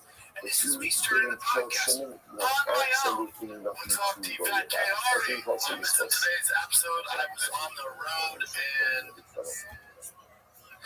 We want to put a shout out to Brendan. Brendan can't be here. Brendan versus you, whenever you go to Convergence, he was the shows on the podcast. I have the ability to go ahead and bring down something in favor of you. I've also just even full context where this work is. The witnesses came to debate. The witnesses are there for. The witnesses are there to say that we don't show shit. That's the witnesses the testimony. One of the witnesses turned around and he said, oh, you know what? I actually now have something to say in favor of the defendant. Like, oh, Akamina Hamidin. Usually when I met one of the students, remember again, what was the Moses students who was different from the one of the students said, I think I find a way, I have a way to find either guilty. In either of these two cases, we trust for us. We don't listen to these people. Now, we don't listen to different reasons. Remember, but so it says in the last paragraph, once witnesses give testimony, and they're there to go ahead and find either guilty, we don't accept them to now go ahead and say, oh, I have something positive to say to you. Because what does it look like? It looks like you're having your back a little bit, right? So that doesn't look appropriate. Same idea over here. One of the students comes along and says, oh, I have some information that could be gathered from them. We also don't listen to him.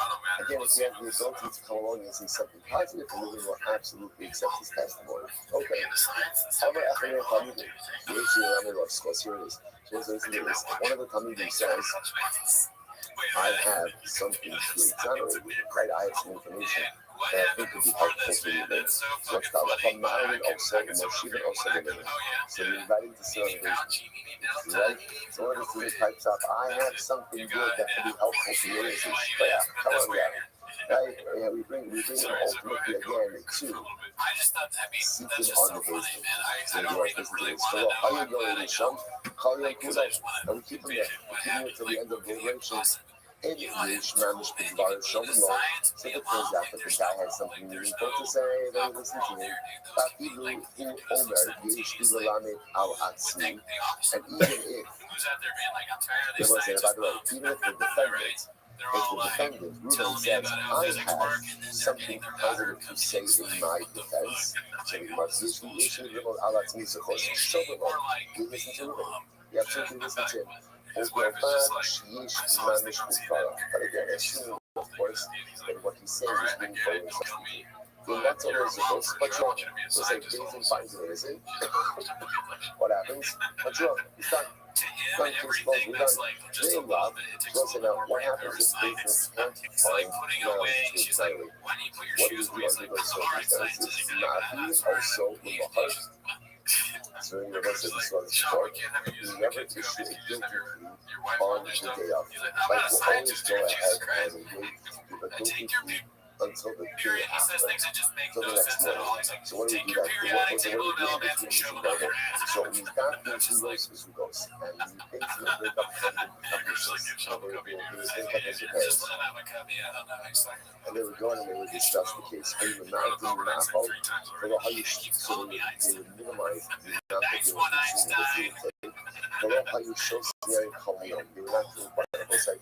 This highly suggests what it is that they are moving on. This is little bit this is like that.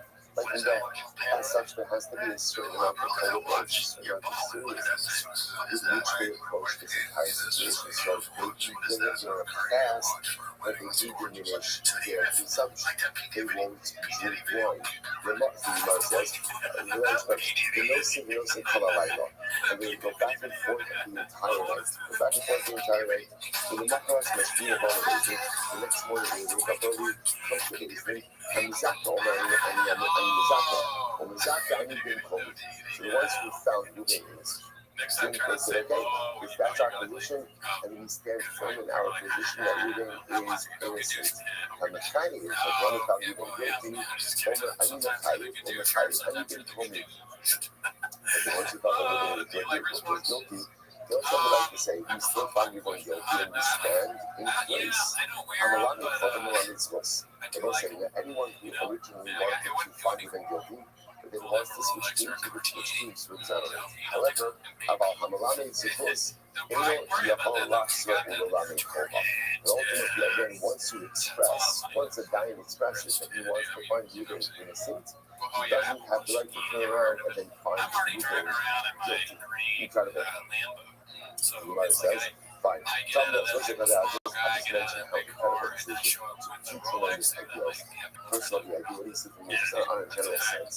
You can't deliver guilty capital verdicts that you have to sleep on.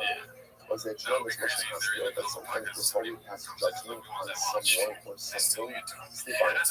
Sleep on it. It's easy to go ahead and rush to snap judgment, quick judgment. And sometimes we're wrong, often we're wrong. If you just take a little bit more time to be deliberate before you pass judgment on another person, sleep on it. Sleep on it. Sometimes you end up avoiding tremendous and terrible mistakes. Other pieces also, sometimes once you go ahead, it's good to keep your time yourself also in formulation of opinions. But sometimes in life, once we become rooted in an opinion, It's very difficult to back out of it. So sometimes it's good to go and give myself a little bit of time to formulate those opinions. Right? You see, the ones the dying says innocent, that's it, no backsies. Right? You can't get out of it. That's it. That's the way because the goal is to exonerate. But sometimes we back ourselves into certain opinionated corners. And we trap ourselves in there and we can't get out. Take a little bit more time to deliberate, a little bit more time to concretize our ideas, our struggles, our thoughts, our approaches, our opinions, and it comes out so much better. You know, it was like that. So tell the devil, Shnei Sofer Adler Restream. That was our favorite judge. Who yesterday again said, we found you in guilty. Today he's saying innocent or opposite. So don't worry about it because remember there are stenographers. We spoke about this before. Remember again, 3 stenographers. Right? One to go ahead and record the opinions of the judges who exonerate. One to record the opinions of the judges who find guilty. And one to go ahead and record all of the opinions of all of the judges together.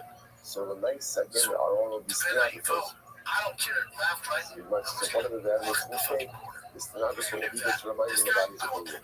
So what's in much of those, you're in that. So we'll say, so once again, if we find him go to the exonerate, and let moving move on his way. Be in love, and that's only doing the moving. Recount.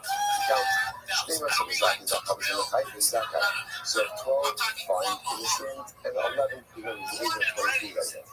Right? 12 find innocent, and 11 find guilty, who's innocent. All you need to remember again for innocence is what? Simple majority. Majority of one. However, Shnemas on the Titan that Titus on this action, what 12 find guilty and 11 times you have a majority of one for guilty.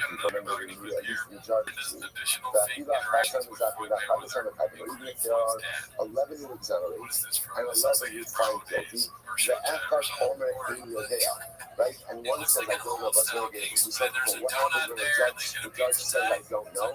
What is I don't know? I don't know means you don't exist. I don't know means that you don't exist based on the basic context, right?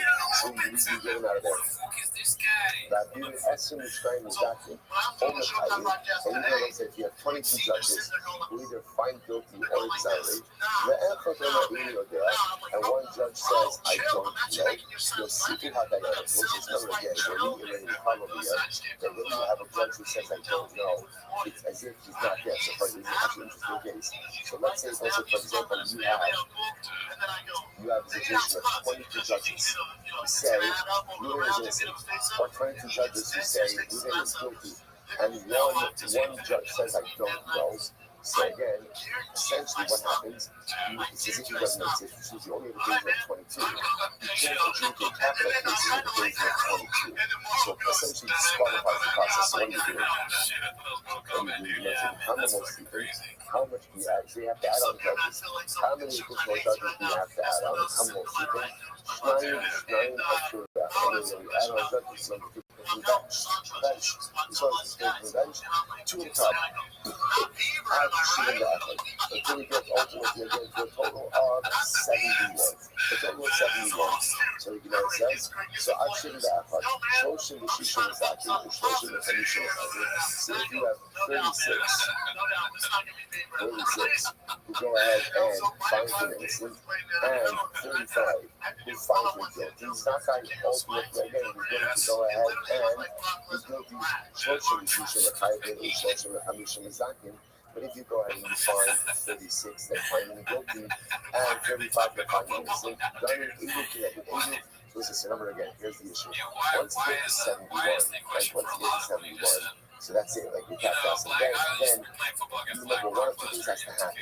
You need to get to a majority of 2 in order to convict, or you need to get to a majority of 1 in order to exonerate. But at that point, interestingly enough, the group has to work it out, right? So from 23 to 71. We can keep adding on judges until we figure out what the final vote is. Once we get to 71, that's the end. And halacha l'maisa again, we have to figure it out until they get to a vote. Incredible articles, let's analyze. You know how many shots, you know what he knows, what do you know what? So remember the Mishnah said that there are 7 fakiros. Seven kakilos. One says, how do you know that there are seven kakilos? Parents actually seem to be looking like for a scriptural allusion to this. The Pasuk says, "V'darashta v'chakarta v'sha'alta hitei." Right? V'omer v'gad lecha v'shamata v'darashta hitei. V'amar v'darsha shoftim hitei. So it's interesting enough. What one thing is like this: every time the Torah uses the lashon of darashta, chakarta, and hitei, that refers to kakilos, to shifta kakilos. So again, you have the darashta, the chakarta, hitei. The darashta hated and the darshu hated. That gives you seven. That gives you seven. Same thing you might have also now. We're going to see in just a moment that this is actually three different contexts. One is talking about here in Dachos, a city which worships idolatry. Second is talking about an individual who worships idolatry. And the third is talking about individualism. When we put them all together, because we all utilize similar missionaries, ultimately of investigation, and that gives us seven expressions here. Give us our typical source for seven calculus on the days. I have the Ima Chad the August to the Siva, the Q Dick Siva. Maybe not really what it is, what's the rock wires. How do you know to go and combine all of these into one discussion? Maybe at the end of the day, what it actually means is what? Maybe each section has its own uses for calculus, and each section has its own number amount of uses for calculus corresponding to the time that Rashi calculates in their context. Which is what it says.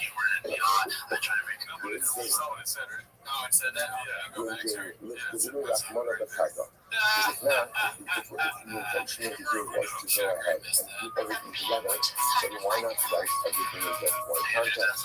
This is what is given between the Hadi Hadi Shiva, the Hadi Yash. Because we are all really close to each other, therefore I'm not going to speak to one another. But they don't be lucky to have everything to be one another, also because they're similar expressions. The man who would say that the Hada Dani. It's as if they were all written in one single context. I, Bahala, Daniel, Hadani. But the three, but I say again, these three things that we're going to see in just a moment are not similar to each other. They're not comparable. You must, for example, here, Hanidachos, the Hanach Kalkula Daniel, for example, here Hanidachos is a city where the inhabitants worship idolatry. Everything is going wiped out. Sirni Dachas is not comparable. Why? The Gemara says, Shekin, Mamona, and Halak. Because by Sirni Dachas, everything is destroyed. People are wiped out, possessions are wiped out, everything is destroyed. So that's the thing. I have a person, an individual wants to come over Zara, he will be executed, but his property is not destroyed. They get reciprocal punishment, whatever that may be. Abu Zara, the Hanash Kalkula Daniel, assuming that Abu Zara is also not is an individual stuff as well. He's not comparable to the other two cases. Why? She can decide. Because I've already done also by sight. And Aiden Zone in the Hana Kalkula Daniel, Aiden Zone is not comparable to Aaron. So what's going on, real sugar app? She can sweeping Hasura because of the positive word. Go on one day. So the hated. What's good, big dog? Versus you write Xer Shabbat, hated, right? And ultimately, again, this is Xer Shabbat Mufna. What is Xer Shabbat? Hey, yo, what's up? What's up, man? Hey, how are you, man? It's open because it's not used for any other word. So you must see just creating robots. Did you get any more reposts from me? If it wasn't open, you could ask the following question. No, I haven't got to the That's okay. Versus you write, I'm just doing my thing. What about you? Xer Shabbat is open. These words are not used for anything else. Bro, I'm just doing my thing. They are in fact fit for the Darsha. Okay, cool, man. So what's up? I could have said, Just living life, baby. Nothing. One place I eat this Shut up, you were the and Torah goes out of his way to use Lashon of hated. What do you mean? Right? Darashta, the Chakarta, hated, thoroughly. You don't need that word hated. I don't need that. So therefore, again, Shmami Navah, that comes to show you ultimately. Oh, it's just a bring up the other words podcast. for the Xer Shabbat. I, Vakati Muflam Isadachatu. But again, I will say that only tells me that the word is free on one side of the scriptural equation. Just doing my thing. When it comes ultimately again. How about you? What's new with you? to Eidim Zom and Avodah Zarah, Mufnavu, Mishum David and because ultimately, again, because he could have just said Shahal and the Kakata, Ella Irani Dachas, my Habra, but by Irani Dachas, what else should there be? Bitcoin's doing well. Is that good? We're done. Are you happy about that? A double expression utilizing the same word. Darosh tidrosh or kakar takar. First That's great to hear, man. Shani krabbe dibure. The Torah goes out of its way, changes. We're done. Well, as best I can. That extra word is there to finish up the rest of the phrase. I said as best I can. Okay, therefore, we'll say, since you have this Shabbat between Yeridachos, Avodah Zarah, and Eidim Zomim.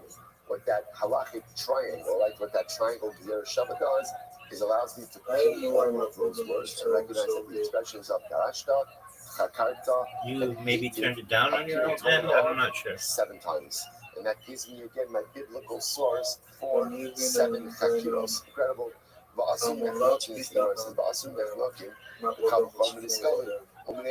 Okay. And also, ultimately, again, those subject to Kanika could be learned out from the Kabbalah from those subject to Skila. I'm not sure, big man. And ultimately,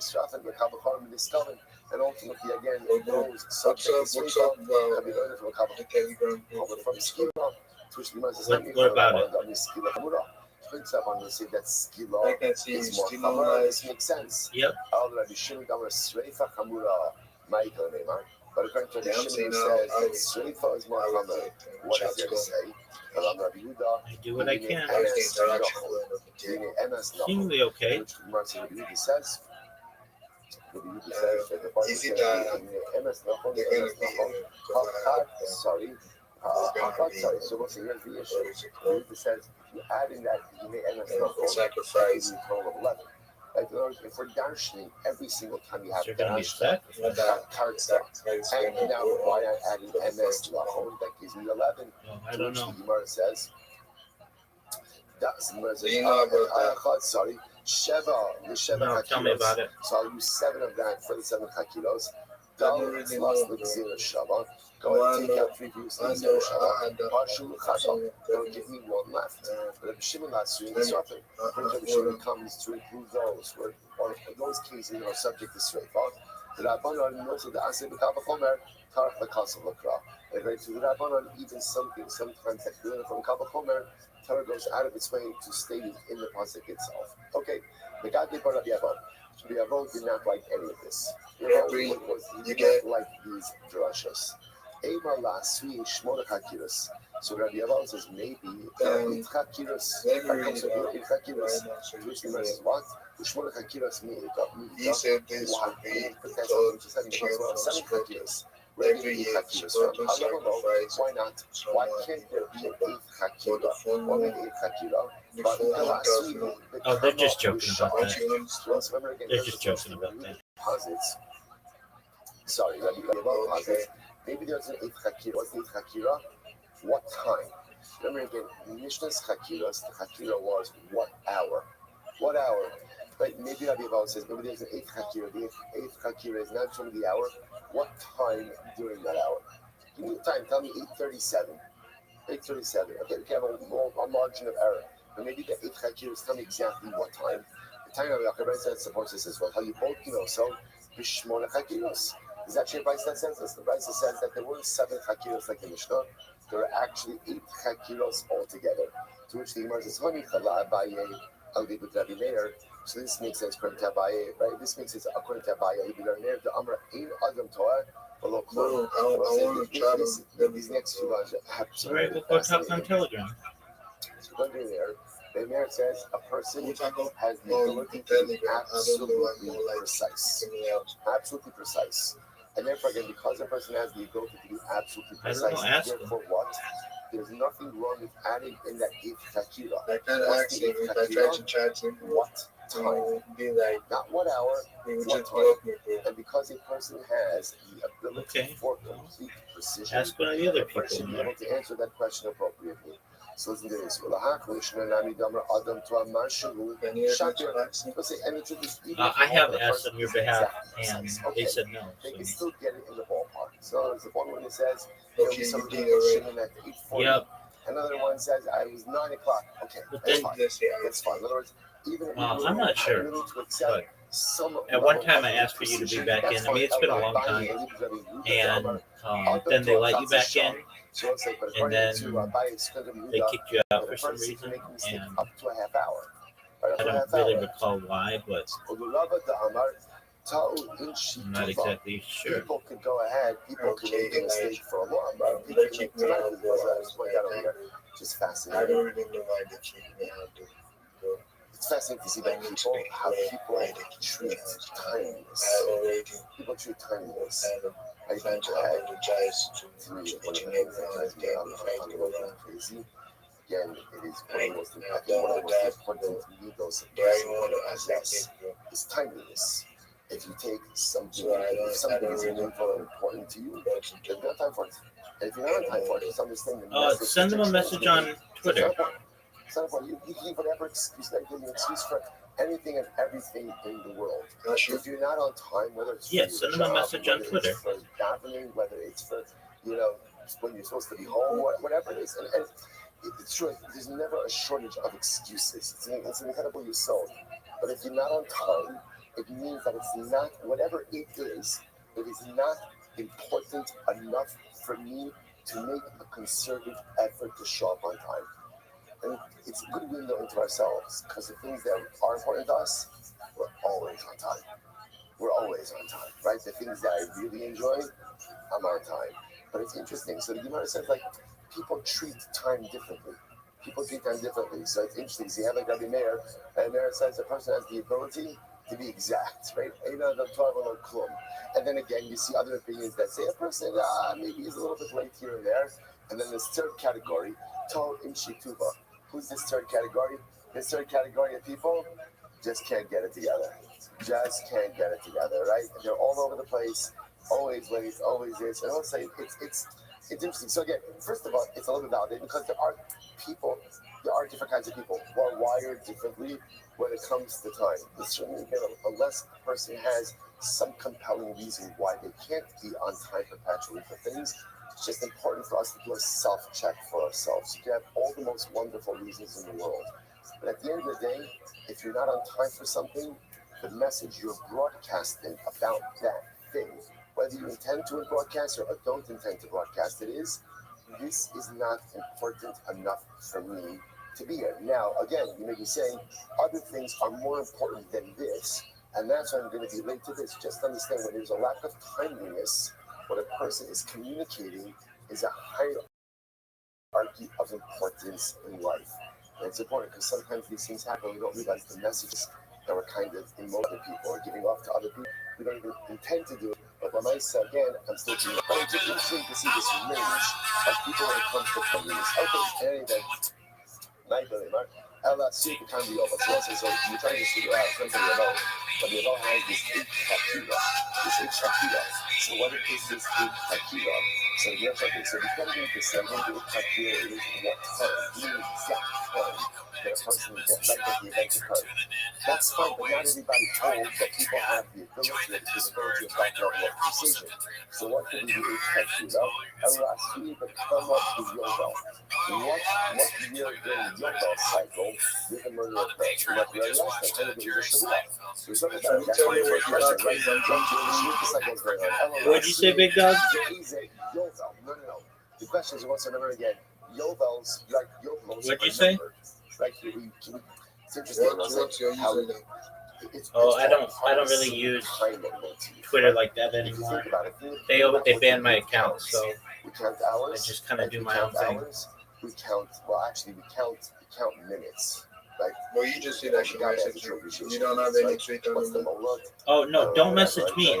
Message a member of the community and ask if they'll let you back in. We count minutes. We count hours. We count days. We count weeks. We count months. We count years. We count years in a Shemitah cycle.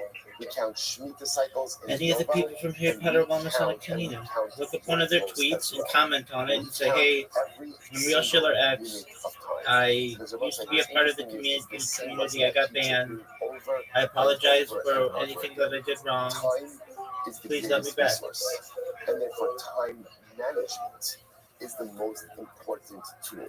That's why, again, going back to Friday's daf, we saw the accounting of Adon Rishon's day. Every hour was accounted for. Granted, not every hour was great, but every single hour was accounted for. The key to success in life is absolute, complete time management. Again, are we going to get down to the halakim? Maybe if I knew what a chiluk was, I'd be able to manage all of that, right? I don't know if the halakim are right, but okay, so maybe I'm not managing the minute to minute. That's probably how about to get to that level, but at least to manage the hours of life, not to let the hours slip through our fingers into oblivion. Is the key to personalistic success. So maybe again, you want to say maybe Hakira is what Okay, well, number Yoga just remind are we up people to? who you are. Hey, what number Yoga are we up to? Vida, Kevin Taraveza Shabbat, not by the Easy Yoga. The other being said, no. We don't need to talk about Yoga. As long as the audiences know what number year in the Shemitah cycle it is, that's more than enough. So therefore, interesting enough, okay, so what's the takeaway from this? Introduce yourself. Here's You're the big. takeaway. You know how to do Takeaway that. is the Mishnah told us we have 7 Hakiras, right? And what the Gemara taught us is, interestingly enough, the Makar, the source for those Hakiras, not the Hakiras themselves, but the source for the concept of 7 probing questions to ensure that the witnesses really saw what they saw, at least were present to be able to see what they saw. That concept of 7 Hakiros comes from the Torah. Where does it come? It comes from the collaboration of Irani Dachos, individual worship of the Zara, and Edim Solomon. Out of those 3 contexts we have Darashta Chakarta Hated, Darashta Hated, Darshu Hated. There's an opinion that says that there's an Hakira. Halacha Ma'aseh reject that opinion. We go with the 7 Hakiras as espoused in our Mishnah that has a biblical source. Incredible. Let's go back there. Says the Gemara. You were kind of showing where I can play the live stream, where I can be on live stream. You showed me keep together. Only 3 Yeah, questions. you can What are the still 3 use questions? Is a Yom, what day did Reuven kill Shimon? Is a Shah, And I what make time money did Reuven kill Shimon? And then You have to work really hard. You'd have to stream like many hours a day. 8th hour of the day, 9th hour of the day, something like that. And So Be'ez my Makom. streaming, I will ask Be'ez you Makom. about What something. place? What place? That's Rabbi Yossi's. I That's mean, Rabbi Yossi's. yeah, if you do IRL So the Gemara streaming and says, stuff and do interviews with people, good. Rabbi Yossi, there's a chance. I'm not guaranteeing it, but there's a chance. So Rabbi Yossi said to them, according to you, What about one thing? Do you know the live let's say stream going on witnesses the show phone? up, right? Yeah, Witnesses say yes, they used to have it, but then they took it away. So what happens? They Witnesses show up on think Monday and they say yesterday, Reuben killed Shimon. And he says yesterday. Are we going to say, oh no, Be'ez Shavua, Be'ez Shana? You can't do it anymore, though. Someone says, Or I don't know how. I tried within the last 3 months to try to stream on there. And say that yesterday, Sunday, Reuben killed Shimon. You're going to start asking now the witnesses all of these questions, right? But which year of the Shemitah year was it, right? Which year, which month, what day of the month? He just told you yesterday. So in other words, what Rabbi Yossi is trying to highlight is that very often all of these chakiras that you Chacham are espousing, they're unnecessary. Guys rolling into days and saying yesterday Reuben killed Shimon. So the chakiras, so because that Rabbi Yossi says, I'm going to tell you the 3 core questions, and this is all you need. What day? Okay, you answered that yesterday. What time? And where did it happen? All of the other questions could very often just be totally unnecessary. That's what Yossi says. So the Gemara says, so good. So the Chacham said back to Rabbi Yossi, according to you, so according to your logic, let's say witnesses show amazing. They say literally, we just saw Reuven kill Shimon. We just saw it. So I say, come to Rabbi Yossi. Are you going to ask them what day? You're going to ask them what time? So in other words, we'll say, so the come say to Rabbi Yossi, you can't say Kosher back on you. Ella, Raminon Alek Rabbi Shimon ben Elazar. Rather, what's the Chum say to Rabbi Yossi like this? You're right. It could be that sometimes the questions are unnecessary, but we will ask them anyway. For what purpose? We want to impose the need to share this information in accordance with Rabbi Shimon ben Elazar. What's the name again? Rabbi Shimon ben Elazar was the one who said that we try to confuse the witnesses in capital cases in order to get them to contradict themselves, and ultimately in order to get their testimony not to stick. Okay, so in the Harry Potter Obama Sonic 10 you know there's a Harry Potter Obama Sonic 10 Enu Discord? In the comment section, they say we fully recognize that there are times when all of these questions may be unnecessary. But we ask Alright, we'll join that and ask to be unbanned. In an effort, first of all, to ensure that the witnesses are really telling the truth. And if it ends up that they trip over themselves with the information, then again, we're happy for that to occur as well. Yossi says, yeah, they, I don't know if they let you stream on there anymore. Yossi will respond that witnesses coming in and saying that yesterday, that's a common. When's the last time you saw someone yesterday? We just saw Ruben Shimon. That's not common. Okay. That's not common. And therefore, Allah we're not worried that is going to actually occur. Try to figure it out, because I could never figure it out. These 7 hakiras, which the Chachamim hold really have their source. Rabbi Yossi says 3 basic questions: what day, what time, what place. But I'm not asking it's like the Chachamim, and therefore, Allah in capital cases, we employ these 7 questions, the 7 hakiras. Incredible. And goes, you know what? Stop over for today. Shkoyach, okay? There's an incredible week ahead of us. Yeah, shkoyach, everyone. You just like One nothing. create a coin name it. All right. Have a good day, everyone. You see, once you watch people coming in, that will be a lot of community community. Get it pumpkin. And open the Telegram for you to come exit transfer. That's right.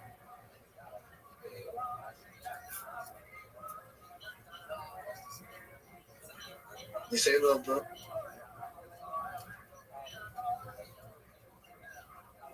It's very easy. People pull out $100,000, $80,000, $200,000 out of it. Yo, Mr. Meaty, mute yourself if you're not talking to us, please. Okay, well we can't hear what you're saying. All right, Shabbos, say good morning, or good tava.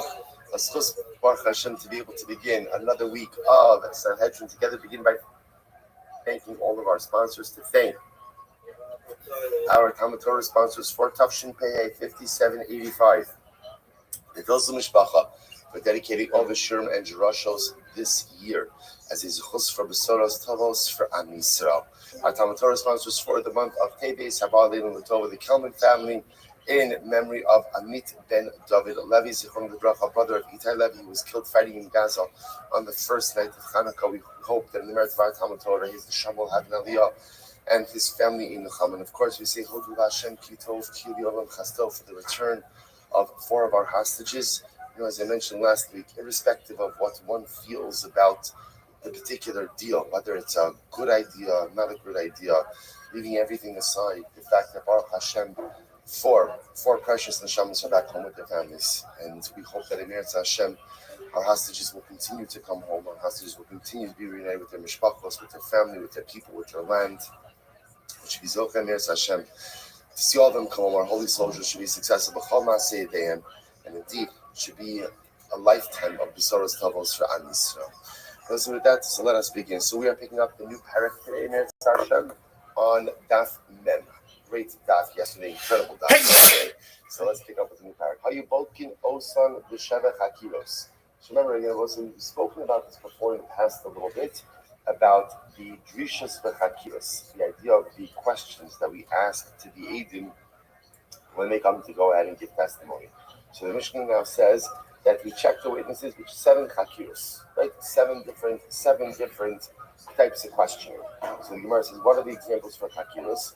Be'eza Shavua, Be'eza Shana, Be'eza Chodesh. So for example, here's some examples. Now these aren't examples, these are actually specific questions that are asked.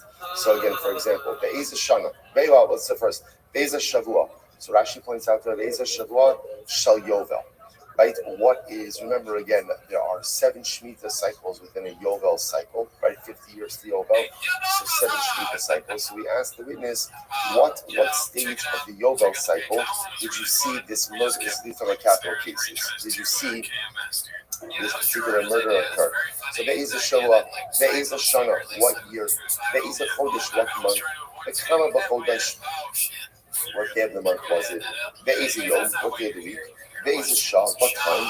Be'ez Makom, what place? So we'll say some very specific questions. Remember again, for capital cases, so we need to be able to ascertain with absolute certainty what the witnesses are telling the people. Rabbi Yossi says, Be'ez Yom, Be'ez Shah, Be'ez Makom. Rabbi Yossi says, no, there's 3 questions. Question number 1, what day did it occur? Question number 2, what time did it occur? And question number 3, where did it occur? Now listen, obviously, this is after the witnesses have given their information about everything else. So after they've given their Teresa, Judge Shimon, so and so, then again, Rabbi Yossi says 3 simple witnesses. Essentially, what day, what time, what place. Makir, this is Makir also. Sorry, Makir and Atem. So then we ask the witnesses other questions. Makir and Atem, do you know the defendant? Right? His face symbol, did you give him a shot? Did you warn him? Ha'oved Avodah Zarah. For example, let's say you didn't accuse the worship of Avodah Zarah. So, as me Avad, which Avodah Zarah did Reuben go ahead and worship? The Kama Avad, how much did he worship? Oh, sorry, Ubameh Avad, how did he worship? As most of there are different ways of worshiping Avodah Zarah. You could bow down, you could kiss, in case of alcohol, you could defecate, right? One size doesn't fit all, right? There's something for everyone in Avodah Zarah. So the Gemara says, "Ubameh Avad, Kala Marbe, because there is a Mishubah." So what says interesting. So whoever, so what the Mishpah is outlining over here is essentially the basic application. But the more the details things to do, the better you are. Also a lot of this, probably I would imagine, is also very subjective, right? Based on the testimony, and sometimes based on probably feel the need to control a little bit more. So in essentially says over here, we're kind of giving dating the general outcome. But of course, feel free to go ahead and amplify and add on to this as well. Maisil Bada, then Zakai Bo'oktik, and we've actually seen this mentioned a number of different times. One time Ben Azai, so witnesses testified that they saw Ruvain kill Shimon underneath the fig tree.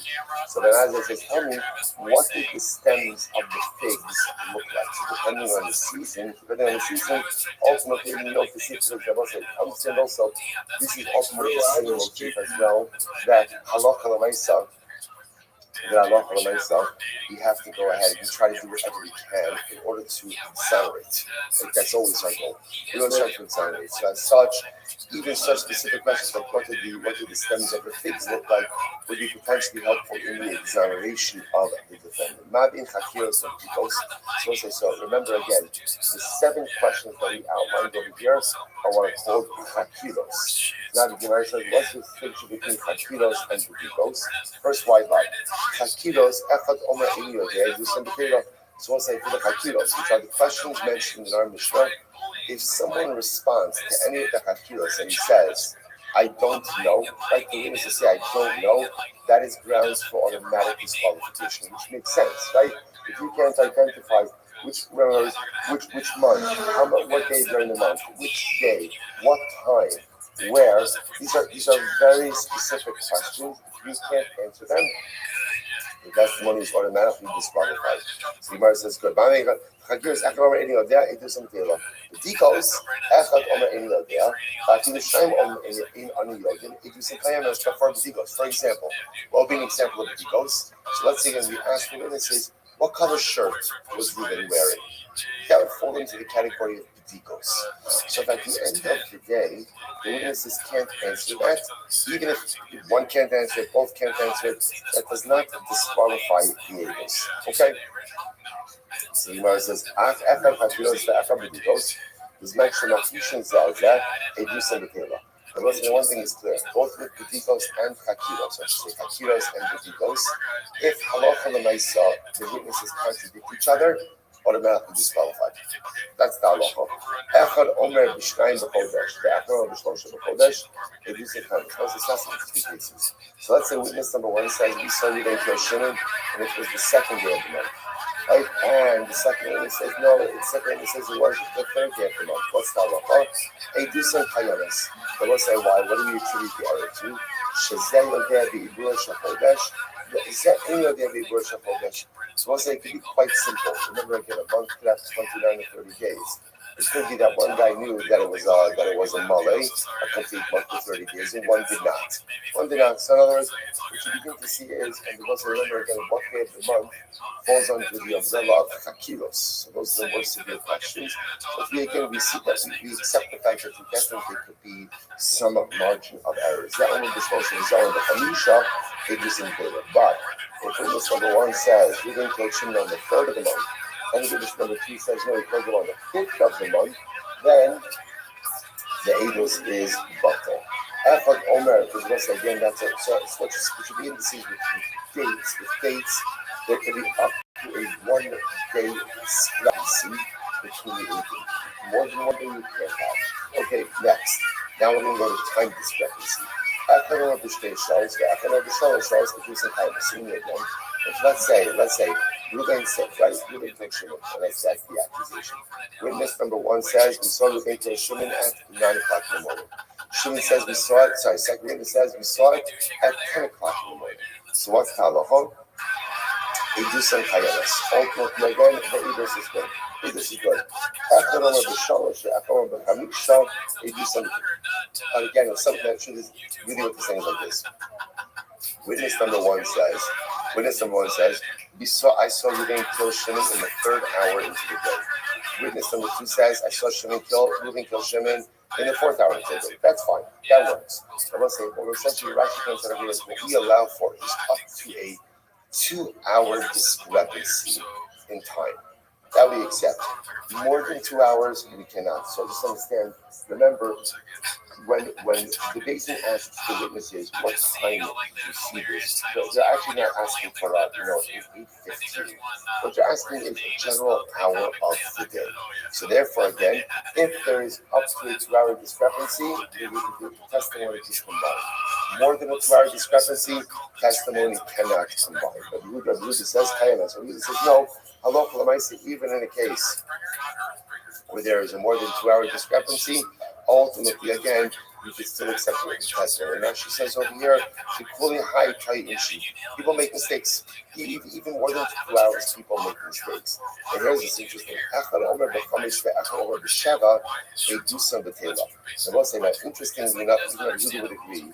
Let's say if one witness says, you didn't kill Shimon in the 5th hour, and the other witness says, you didn't kill Shimon in the 7th hour, that ultimately, again, is reconcilable. Why? Because remember, again, I will say, 5th hour is before noon, 7th hour is afternoon, and the sun is in two fundamentally different positions. So with that already, again, that is considered to be an irreconcilable contradiction. Okay, so the Gemara says as follows, right? Good. So that's all of this. This is how we go ahead and we cross-examine the witness. So that after we do all of this with the first witness, then we repeat the same process with the second witness. So again, it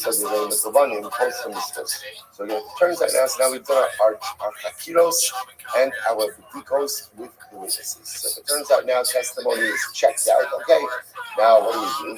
What's the first thing we do in Beis Din with the capital case? Posting bischos. And also remember what posting bischos means. Beis Din tells the defendant, don't worry. Ruvain, if you didn't kill Shimon, you have absolutely nothing to worry about. That's being posting bischos. Listen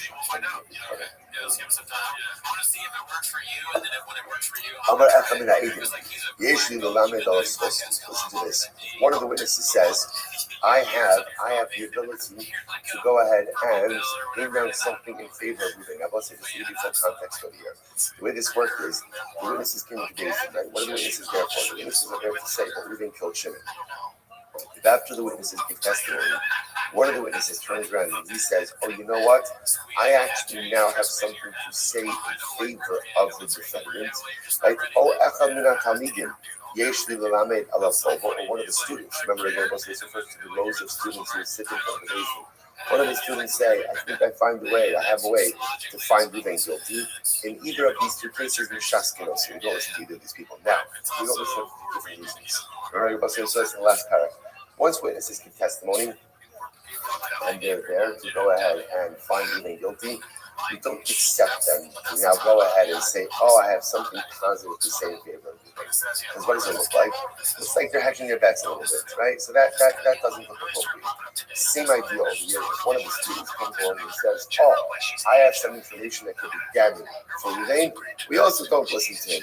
Again, if he has the ability to come along and say something positive for Ruben, we'll absolutely accept his testimony. Okay. Amar Echad Talmidim.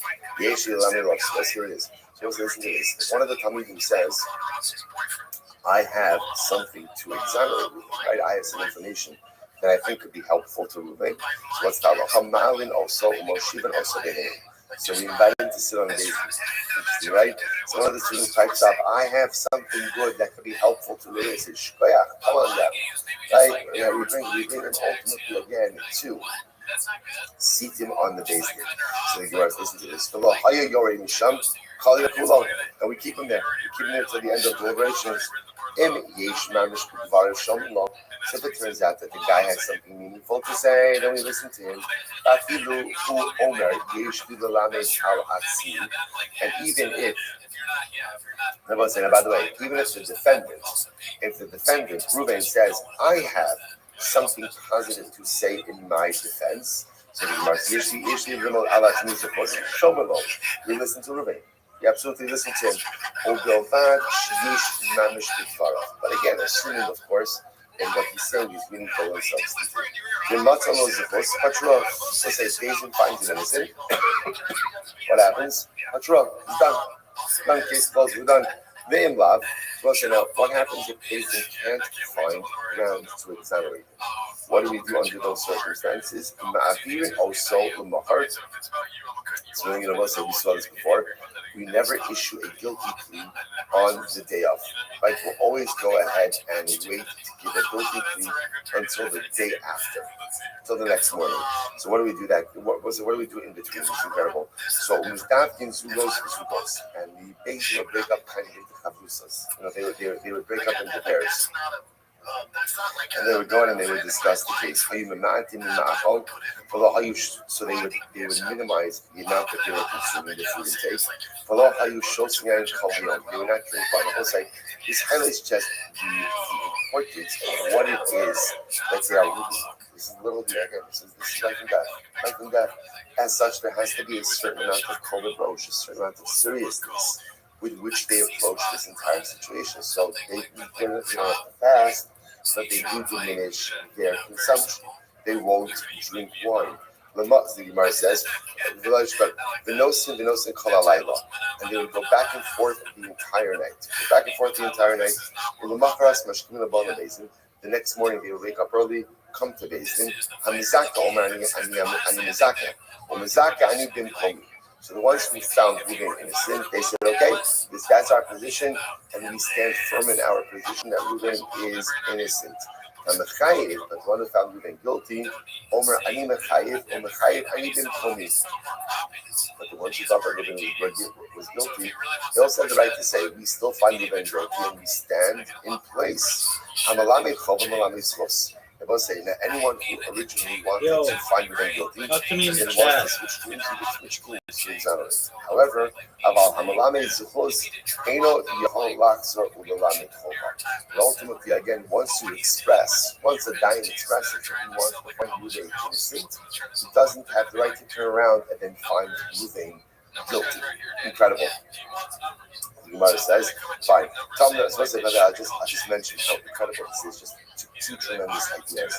First of all, the idea, what do you see from here? Just on a general sense. We can't deliver guilty capital verdicts. You have to sleep on it. Was a tremendous motion has skill that sometimes before we pass judgment on someone or something, sleep on it. It's easy to go ahead and rush to snap judgment, quick judgment. And sometimes we're wrong, often we're wrong. If you just take a little bit more time to be deliberate before you pass judgment on another person, sleep on it. Sleep on it. Sometimes you end up averting tremendous terrible mistakes. If you can talk to me in the chat. Once you go ahead, it's good to give you yourself time also in formulation of opinions. Oh, cool. Hey, dude, you're a real person. Hi. How are you? Dude, I just started this, but this is going to be the biggest point in the history of mankind. I have more data archived on the internet than any person ever. Can you hear me? Can you hear me? Just type Rabbi Rothschild. Sometimes we back ourselves into certain opinions. Oh, yes, you can hear me. Okay, type. Dude, check this out. Look how many... let's see, how can I show you this? Just type Rabbi Rothschild in YouTube. So much better. The Gemara goes right there. Filter. So, Tov B'davar. Good. Tov B'davar. Shnei Sofer Nadel Maskirin also. Now, let's say you have a judge. I have more data online than any person ever. And if you're like, okay, what is? We can hear you. So don't worry about type. it. Okay, cool. You can hear me. So just like here, check this out. Right, I'll just show you with my phone. The opinions of the judges who accelerate. I'll turn this down. Wow, so I'm brand new to this. So apologies if you're like, dude, you're such a newbie. I'm sponsored by another cryptocurrency. That's what my shirt is. But I just started this just really so I could stream. I'm the king of streaming. I've been streaming my life 24 hours a day, 7 days a week, 365 days a year for more than 3 years. Look at all these live streams I have going. Look at this. These are all live on YouTube. Recorded. Type. Show 3 fingers. Here, I'm showing you 3 fingers. What 3 fingers you want, baby? Yo, check this out. Look at all these live streams on YouTube. Look at all these live streams on YouTube. Are you here? Yeah, I'm here right here. What up? Look at all these live streams on YouTube. Look at this. If you go on YouTube, you'll see I live stream my life 24/7. Say yo, yo, yo. That's yo, yo, yo 3 times. Check this out. Look at all this. This is crazy. Okay, so watch. You can actually see me talking on YouTube. Let's see if you can hear me. Watch this. Let's see here.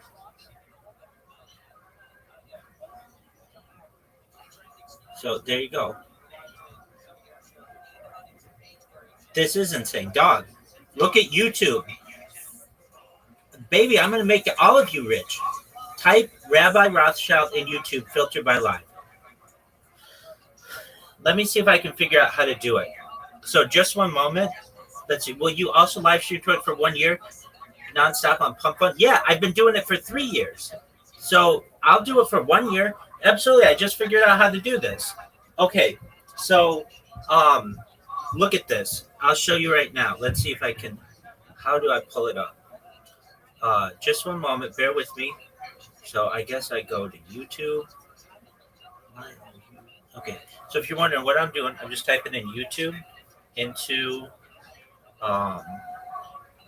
where I'm just typing my name, Rabbi Rothschild, in YouTube, filtering by life. All right, so if you don't know who I am, I'm Rabbi Rothschild. I stream my life 24 hours a day, 7 days a week, 365 days a year for world peace. I've been doing so for more than 3.5 years. I have more data archived on the internet than any person ever. This is essentially a real-life Truman Show. If you've ever seen the movie The Truman Show, this is like a real-life Big Brother. If you've ever seen that television show, I have more data online than any person ever, and data is Earth's #1 resource, more valuable than food, water, gold, air, everything. And I have far more content than any person ever. Okay, so here we go.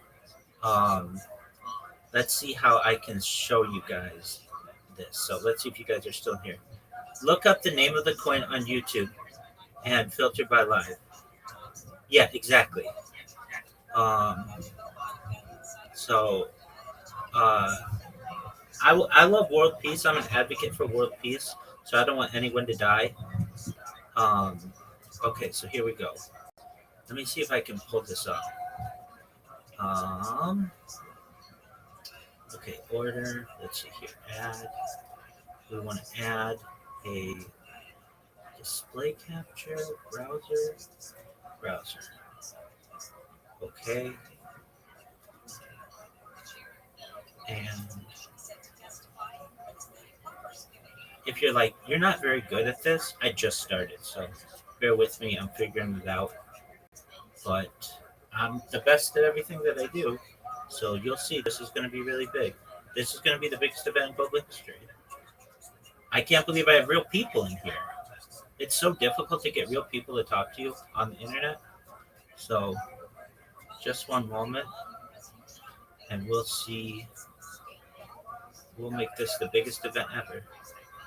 Um, Here we go. Apple. I see somebody said Apple.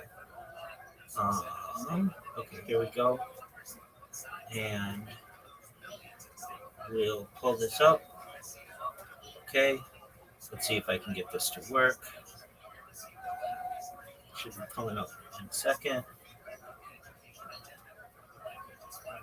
So I guess I can move this thing. This is just like my okay,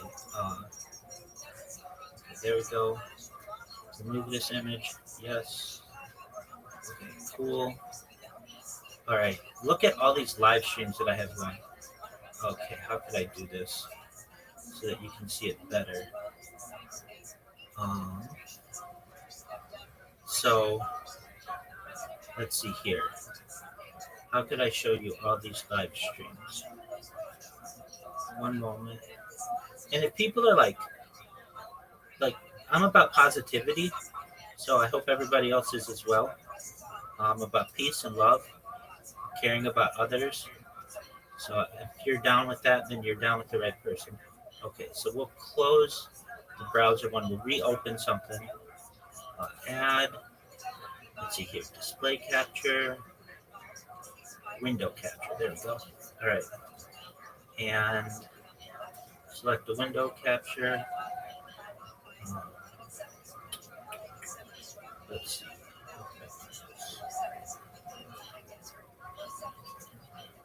This is the thing that I want to show. The window to capture.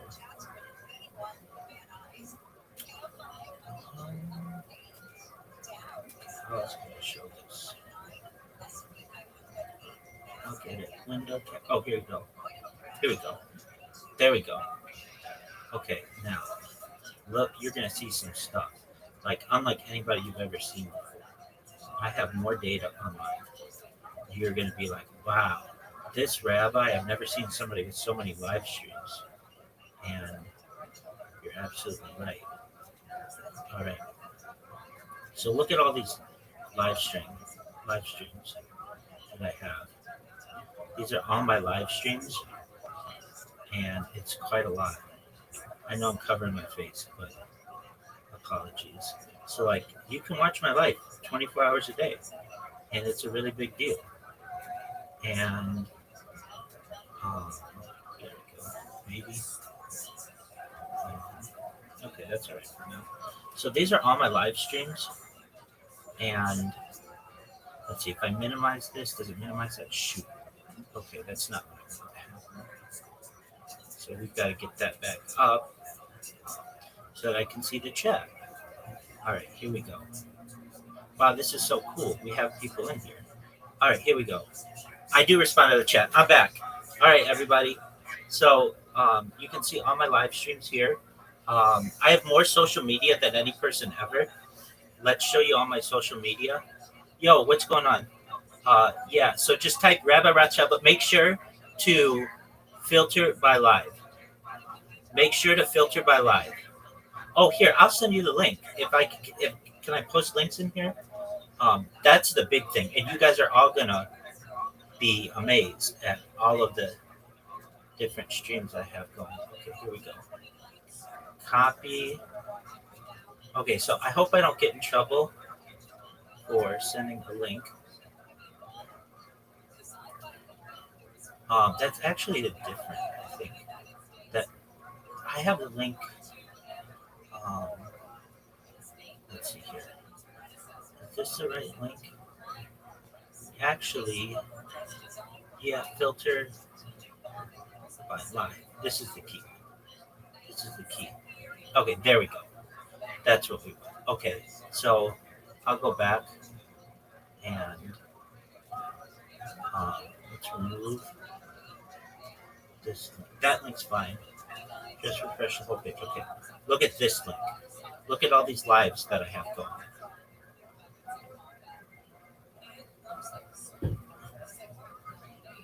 Okay. There we go. I have more data online than any person ever, and I live stream my life 24/7. So I'm gonna always be on here as best I can. Um, I can give you a room tour if you want. Um, Look at all these other devices that I have here, and look at all these devices. And I've got devices back here, so that's how you can see. Fix the streams. Okay, well, how do I fix the stream? Can you not see me anymore? What's going on? Okay, so yeah, it's real. Absolutely. So you can see me live 24/7. I have more data online than any person ever. He's live on and try mode. Okay, what is he doing? I do read the chat. I'm reading it right now. So if you want to see my live streams, just go to that link that I just sent. It's giant. You stream from 4 PCs. Yeah, I stream a lot, like more than anybody ever. So I'm live on like 22 different YouTube streams simultaneously right now. You can't see me. Oh, I have to refresh the page. Oh, apologies, everyone. Okay, so I'm going to refresh the page.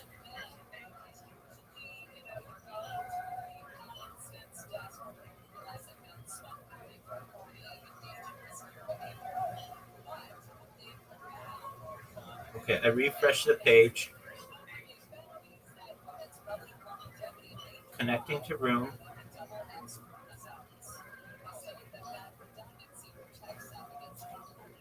There we go. Okay, can you see all my live streams now? Can you see me now? Yo, dog, I don't want to give the middle finger, but like this would be my middle finger right here. Okay, so I refreshed the page, so you should be able to see me right now. So let's see. I'm reading the chat. Oh, finally, yes, we can see you now. Great. Look at all the live streams I have. Look at all these live streams. It's incredible. Okay, so that's great. Okay, what is going on? I'm just chilling. Okay, so you want to hear what I do or what I talk about? I talk about future technology. So I'll read you some of the things about what I like to talk about. Well, firstly, here's my spiel. I'm Rabbi Rothschild. I stream my life 24 hours a day, 7 days a week, 365 days a year for world peace. I've been doing this for more than 3.5 years. I have more data on the internet than any person ever. And according to The Economist magazine, data is Earth's #1 resource. They think, repeat what they ask you to say. Okay, say car. What else you want me to say? Can you bust my bags, Rabbi? We're going to do a Shema for everyone. So if you don't know what this is the central prayer within Judaism. Shema Yisrael Adonai Eloheinu Adonai Echad. So this is just like a gathering for everyone as we do our best to make money. Okay, so I stream my life 24 hours a day, 7 days a week, 365 days a year for world peace.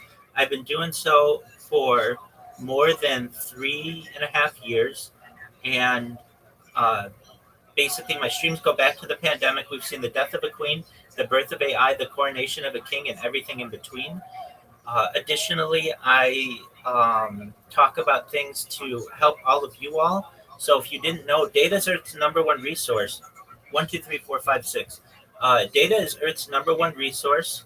And if you weren't aware, data overtook petroleum in 2018. What do I think about Gaza? I want world peace. So I don't want anybody to die. I want peace in the world, and I'm adamant about that. The real one from HPOS. Yeah, exactly. Look, this is they sponsor me. So if you don't know about Harry Potter Obama Sonic 10 email, they sponsor me. I'm the real one. Yeah, absolutely beautiful. So if you don't know about that, Prod, why is this off chain? Because I just started it so that I could live stream. I don't know how to do it any other way.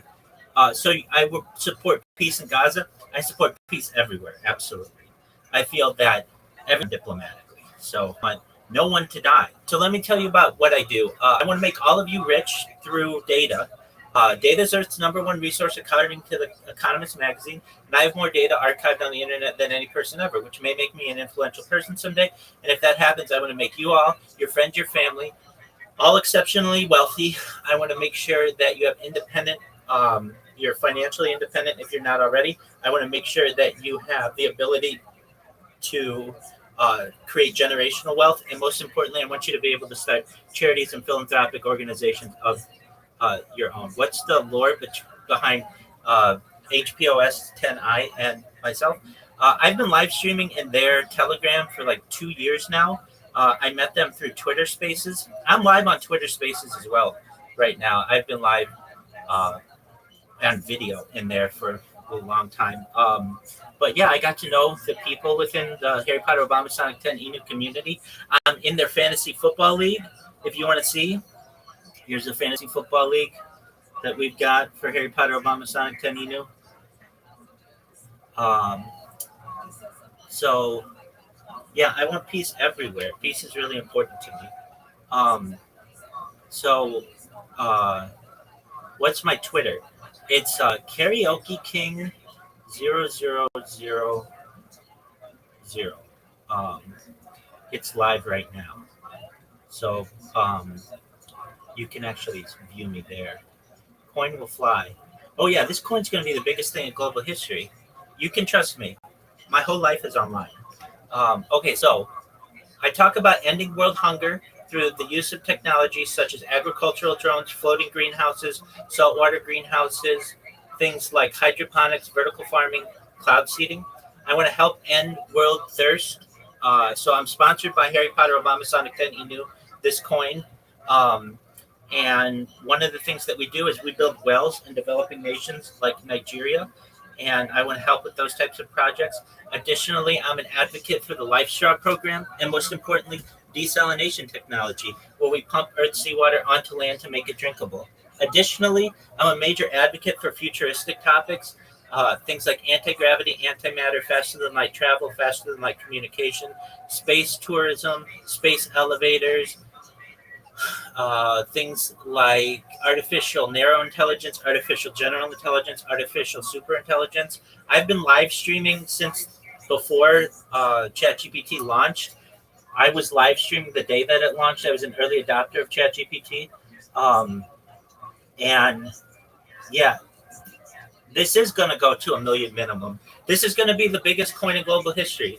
And all I have to do is stream. So, do I think AI will build the third temple? Well, I want to rebuild the third temple or build the third temple and what we call rebuilding the Beta Mikdash. I want to do it through diplomacy, though, and so that means I don't want in anyone to die. Period. I don't want any Jews to die. I don't want any non-Jews to die.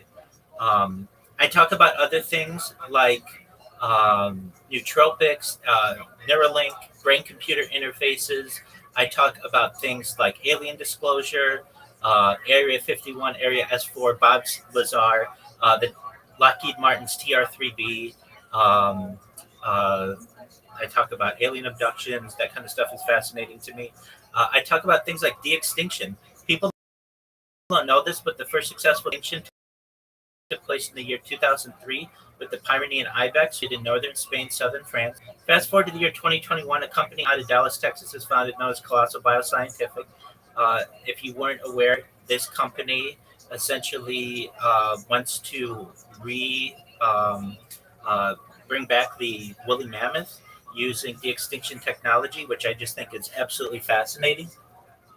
I am someone who um, just am, yeah, well, I do my best to be a good person.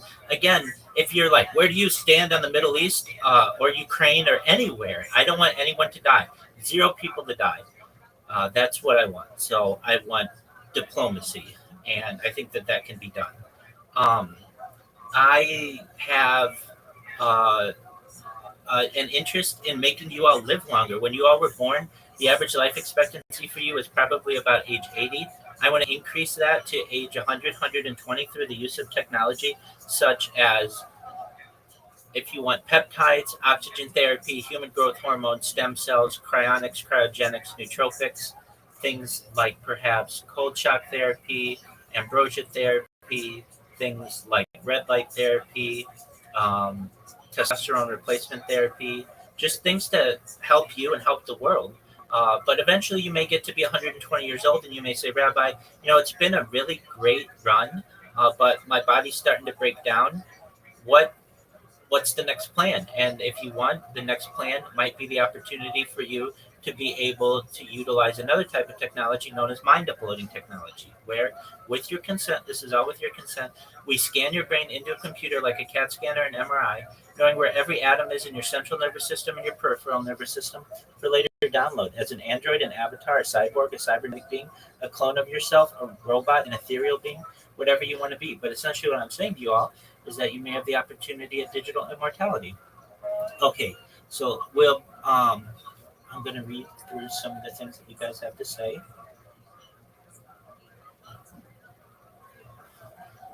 Um, so let's see here.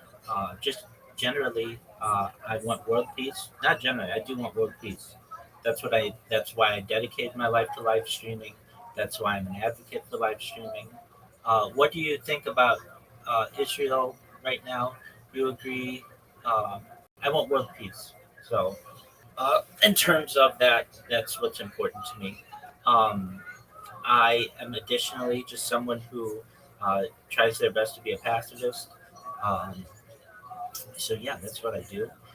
In my free time, I like to do IRL streaming. I've streamed as far north as Santa Barbara, as far south as San Diego, as far west as the Pacific Ocean, as far east as the desert and mountains.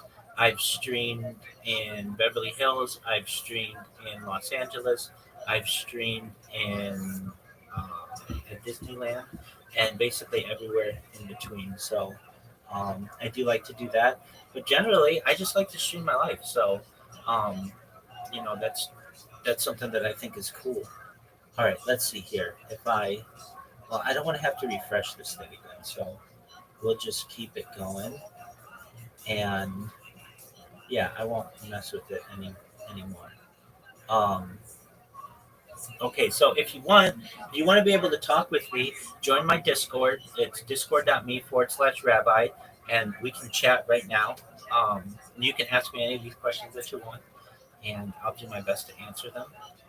Um, wow, I was not people to be watching me, so this is absolutely phenomenal. Let's see here. What is my opinion on this actual state? Should not Israel be a state of conscious? Again, I don't control Israel, and I want it to be a peaceful nation, and I want world peace. That's all I can really tell you on that subject. If I controlled things, it would be different, but I don't control things.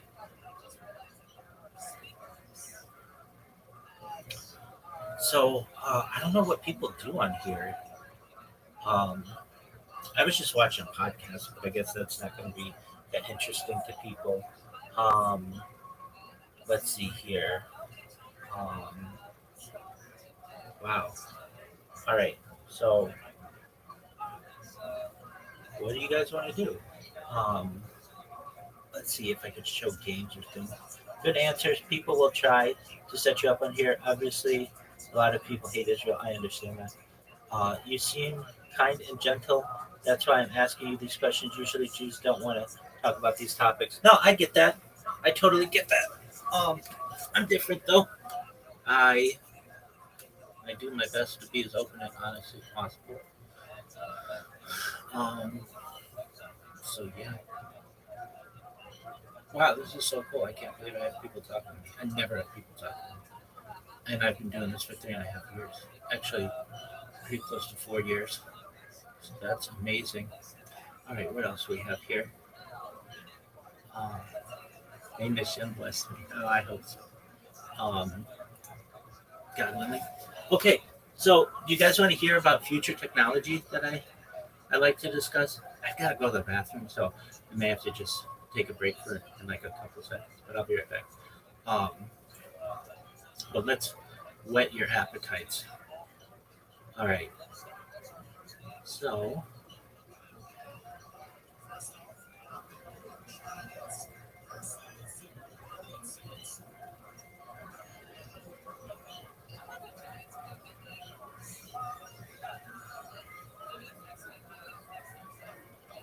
let's see here. Um,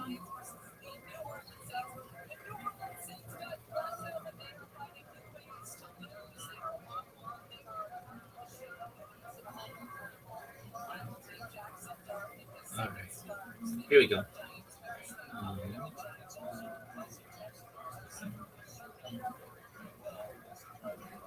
okay, so here's what I like. I want to see if there's a way. Okay. Oh, I'm really kind. Well, you normally have people on here. That's amazing. Well, we're gonna be really good friends. What is my X handle? Um, yeah. So, in answer to your question, since rabbi means teacher, can't technically anyone be a rabbi? That's absolutely correct. In fact, in Israel and some yeshivas, basically your teacher, who would be like your fourth grade teacher, fifth grade teacher, first grade teacher, second grade teacher, if they're a man, you call them rabbi. So that's absolutely correct. Shout out to 3JDK3L for that. That's absolutely right. All right. So here's what I like to talk about. Um,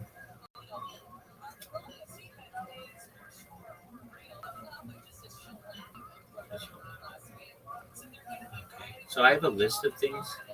I'm a huge advocate for open source software. I'm against permanent bans that are too strict. Um, I'm for an equal rights amendment. I'm an advocate for women in all aspects of society. Um, so, like in terms of like the internet, I feel if I can show my nipples, anybody should be able to show their nipples. We shouldn't discriminate against people. Um, oh wow, do you address your teachers in grade school as rabbi? Yeah, if you attend yeshiva, a yeshiva, yeah. But even just in general school in Israel, that's how that works.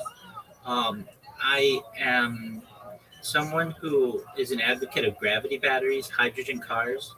I give to Wikipedia. I'm like that one person who actually like gives to Wikipedia. Uh, I am an advocate for a Bering Strait tunnel to close the Darien Gap, a Pan American highway.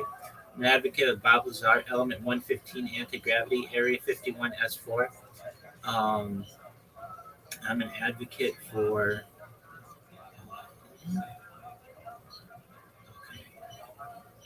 So if you're like, well, why do you stream your life, or like, what do you get out of it?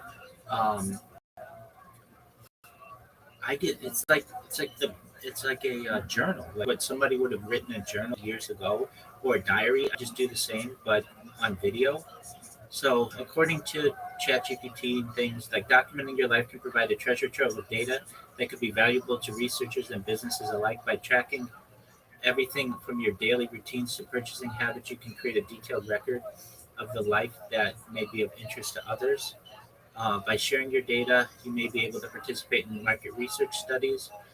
Social media platforms like Facebook and Instagram already collect a lot of this data. Um, so, yeah, I mean, that's what I do. I'm going to learn how to use this system really a lot better. But as of right now, I hope you guys can still hear me and see me and everything. And Um, I was not expecting just launching a coin like this. I was just, okay, cool. You can see me. All right, so I'm going to use the restroom. I'll be right back. In the meantime, I've got the Talmud. It's called Daf Yomi. It's like our daily learning. That's what's going on in the background. So Enjoy yourself. I'll be right back. guilty, Just and very one quick to go ahead and record potty all of break. the opinions of all of the judges together. So the mice again are all of these stenographers. So the Gemara says if one of the man makes a mistake, the stenographer will be there to remind them about his opinion. So the Gemara says in Matzulo was Patro the imlav. So we'll say, so once again, if we find the ability to exonerate, we exonerate and let Ruvain move on his way. The imlav, and if not, omdim the minion. So we count. So if 12 find innocent and 11, because remember there's a basin of 23 right now, right? 12 find innocent and 11 find guilty, is innocent. All you need to remember again for innocence is what? Simple majority. Simple majority. Majority of one. However, what if 12 find guilty and 11 find innocent? So now I have a majority of one for a guilty verdict. And remember again, you need at least a majority of two. Or even if there are 11 who exonerate and 11 who find guilty, the echad omer eini yodea, right? And one says, I don't know. Again, we saw this before. What happens when a judge says, I don't know? What is I don't know? I don't know means you don't exist. I don't know means that you don't exist. That is in the basic context, right? So we get him out of there. Yo, friends.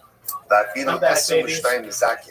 Okay. And even about say, this. So the Harry Potter Obama Sonic 10 Inu team, they sent me a bunch of merch, and so I promote that. In addition to this coin, so there you go. So I hope people are still watching. Great. Oh, okay. It's important to link up your social on the coin. Yeah, you're right. Yeah, you're absolutely right. So I should do that right now. Okay. I mean, if you're watching this, I was not expecting to be launching this coin. All right, so profile.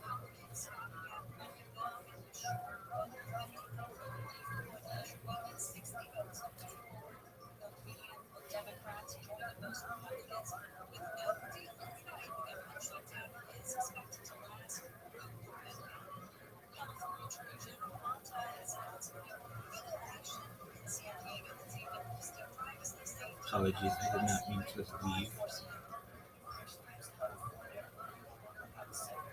Refresh the page, G. Yeah, I can. Okay. Here we go. Let's do that.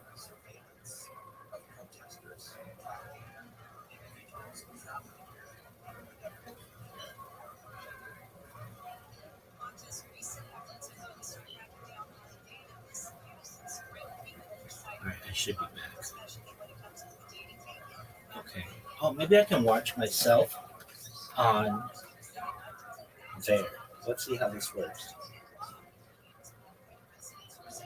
So, pretty sure I'd be able to. So I guess I go to, what is this website? Pump.com.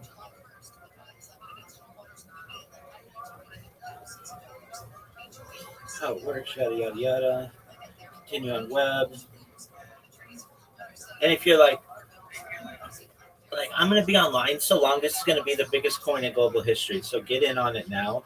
But I really, frankly, I care about world peace. I don't really care about making money. So, yes, I'm ready to pump. So let's go to Rabbi Coin.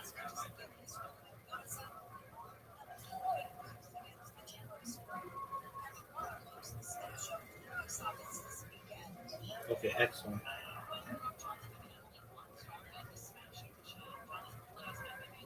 All right, let's see if this works. Connecting to real. Oh, it works really well. Oh, apologies for the sound. This coin has been promised to me 2,000 years ago. Ditto, big dog. All right, cool. All right. So,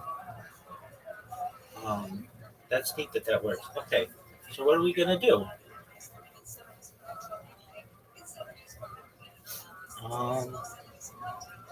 Well, we could watch. Oh, let's see here. Since you're a rabbi, you mind if I throw you some religion questions? Yeah. Throw any questions you want at me. Oh no, it says connecting the room. Can you still hear me? Yeah, go for it. Ask me any questions that you want. Hopefully, you can still hear me. Let me see if I can see if it still works.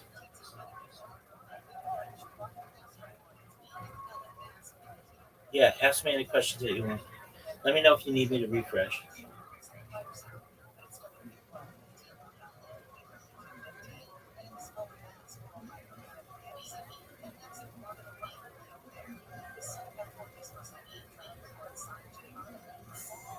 Let's see if we can get this thing going.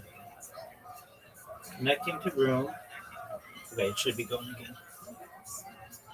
Yeah, ask me any questions that you want.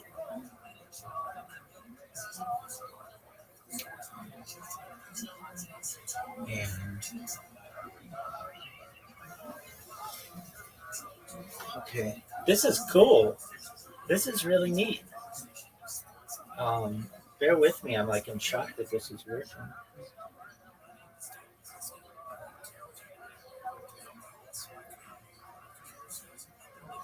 This is really neat. Okay, in the meantime, okay, in the meantime, I'm gonna get my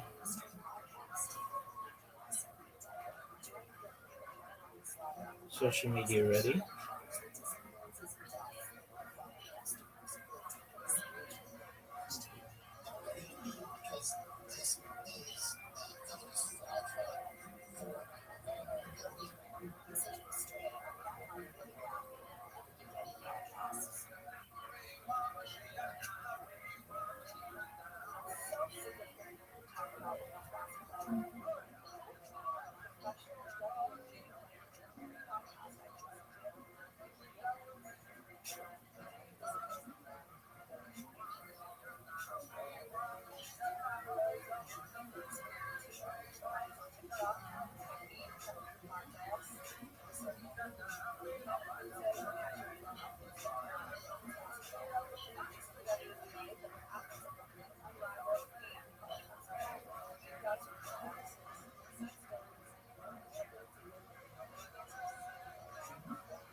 All right. Let's see.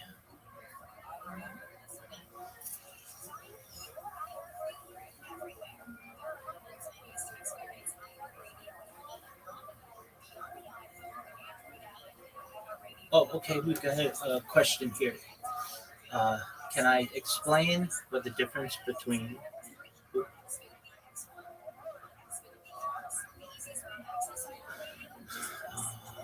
the E name, the A name, and the S name? Yeah, sure. So, um, essentially, they're all names for God. Um, if you notice, I'm gonna do my best from saying them because we as Orthodox Jews don't do that. Um, so the one with the E means God. It's a general term that you'll find in the Bible.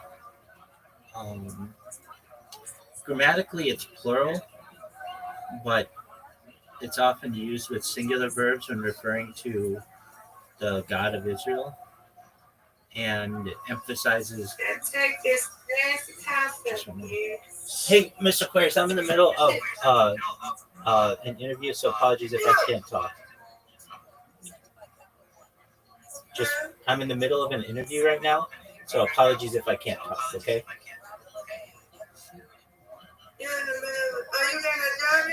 No, no, no, no. Just an interview for a cryptocurrency, so I can't talk with you right now. That's what I'm trying to tell you. Excellent.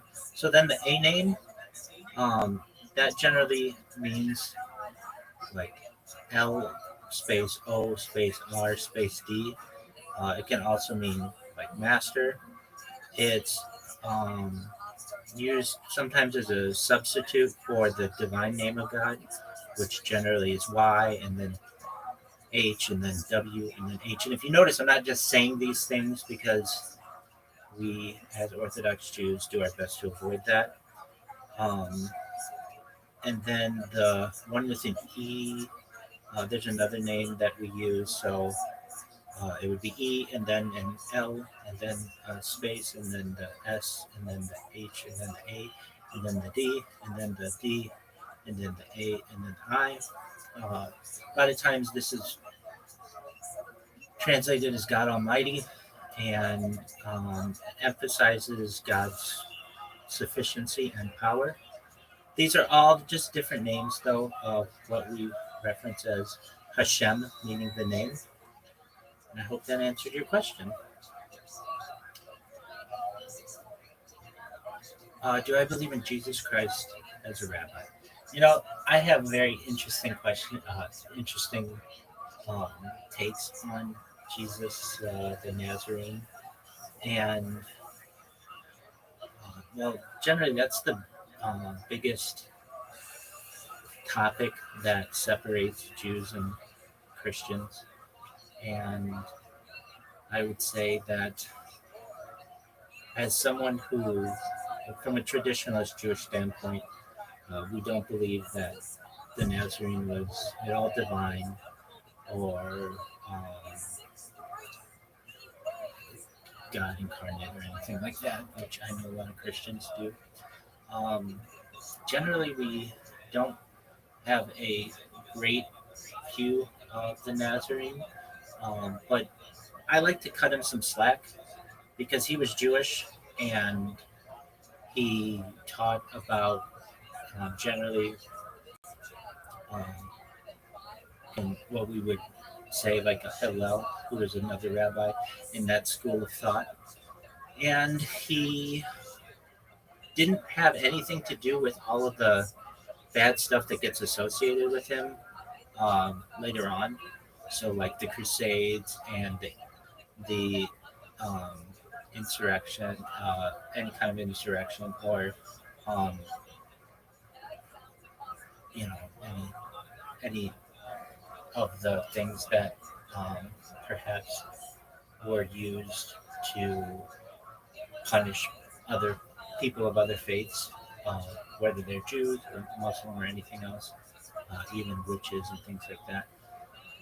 Um, do I believe he was crucified and came back from the dead? No, I don't.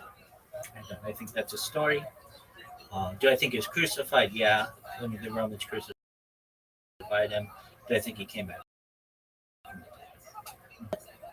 I have an interesting comment if you want to hear it. This. I think that he. Okay, so like the big thing about him is like we as Jews couldn't prove his um, paternal descent.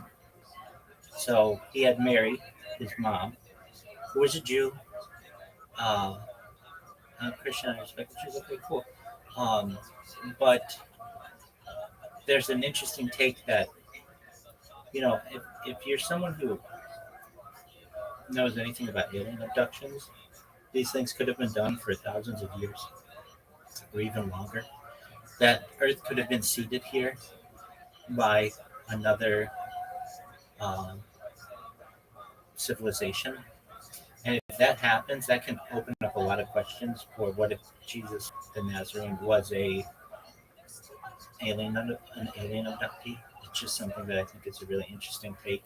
Whether I believe it or not, I'm not sure, but I think that's interesting. All right, this is so cool. I can't believe we have people in here. You have to understand, I live stream my life, so this is just the beginning of this. So get excited. Um, if you want, I could do some singing. I don't have a very good voice, but it'll be fun. So let's see how I could do this. Well, let me think about how I could do it because I'm live on so many different streams that it could cause some issues. So, um, such a nice start, Rabbi. Well, thank you so much, Unu Man. I mean, I'm gonna tell you, like, I'm gonna be here, God willing, like all night, all day, from now until I go viral. Really, is what I'm going for. Um, so, I know you guys are all very financially motivated, as I would be too. That's why you're on Pump Fund. Um, I'm somebody who knows that you're all going to be rich. The fact that you have made a comment in here shows that you are recorded in the annals of history, and we're going to make sure that you're all rich. So Um, just want you guys to know I really appreciate you guys being here with me. And with that, um, let's see here. How could I do this? Sing songs while um,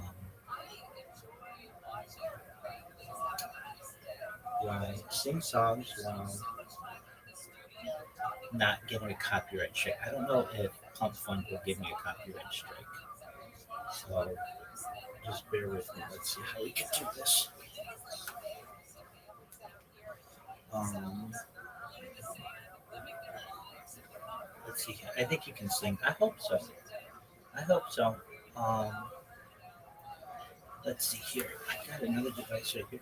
People actually DJ on here. Oh, that's really great to know. Thank you for sharing that with me. All right. So let's get on here so you can see me a little better. And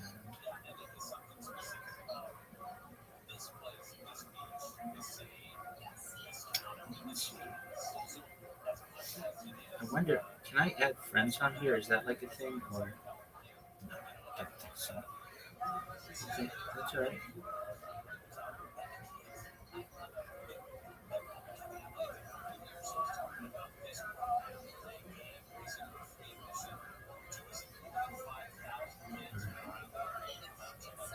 You can follow them. Okay. Let's see here. I followed you. Okay, great. That's the cool thing. Or that's the big thing. Make sure to follow me because I'm going to be streaming on here. Again, I'm not going to stop. I haven't been stopped in 3 years. Well, I should say this. Every 12 hours, I stop my streams and restart them. But, this is what I do. All right. Let's see how we can do this. The best way that we can do it. So make sure to follow me. That's important. And I have another device right here. Log in. So continue with email. So I've got Spotify right here. This is so cool. I'm so glad that there are nice people here. And if you're like, hey, you seem too good to be true, okay, that's fine. You'll get to know me. My whole life has been online for the last 4 years, so I mean, I'm the real deal. Real deal Holyfield, as they say. All right. Uh, can you also say again what my X handle is? Yeah, it's Karaoke King 0000, I believe. And if you're like, why do you have such a strange handle? Why isn't it just Rabbi Rothschild? Oh, I had that. I had made 2,000 social media accounts. Yeah, can I type it? Yeah. Let me just make sure I got it right. I've made 2,000 Twitter accounts. I have more social media than any person ever. And I get banned all the time. So I'm doing my best to not get banned. Okay. Here we go. Karaoke. Yeah, here it is. Yeah, I have over 100 YouTube channels, over 200 Instagram accounts, over 500 Twitch accounts, over 1,000 TikTok accounts, over 2,000 Twitter accounts, over 5,000 Blue Sky accounts, and over 10,000 Kick accounts. I have more social media than any person ever. Now, what's really cool?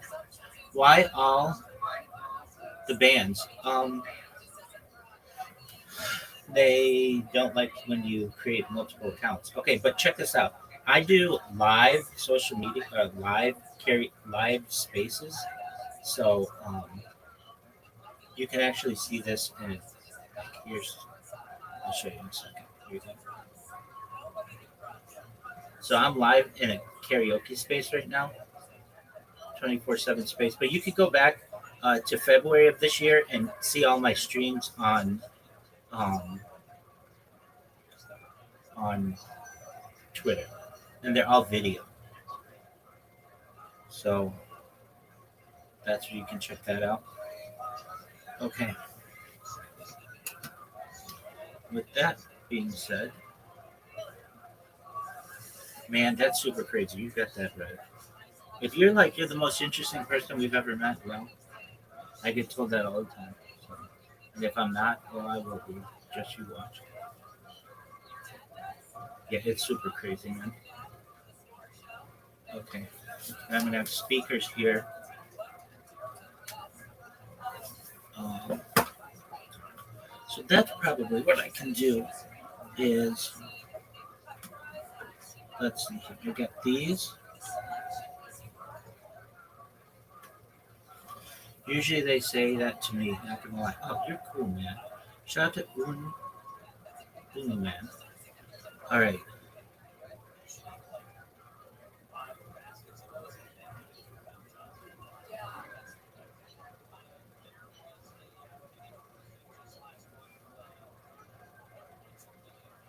Let's see if we get this.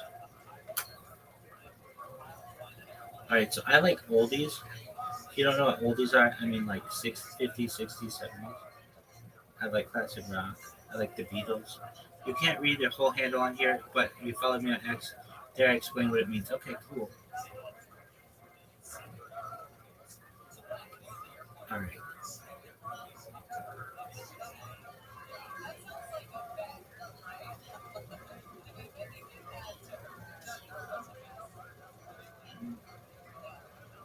Sorry if I make grammatical. Your English is not your first language. You're doing great, man. Don't you worry about it at all. All right. Let's see here. So sometimes I have to have um, songs going to throw off um, the sensors or like the what do I want to call it the copyright infringement things. So if you're wondering, that's what I'm going to be doing. All right.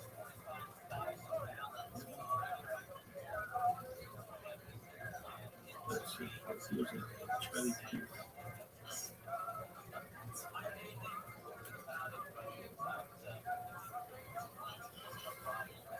Can you go on with more questions? Yeah, go ahead.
If you have the chance, please join my Discord.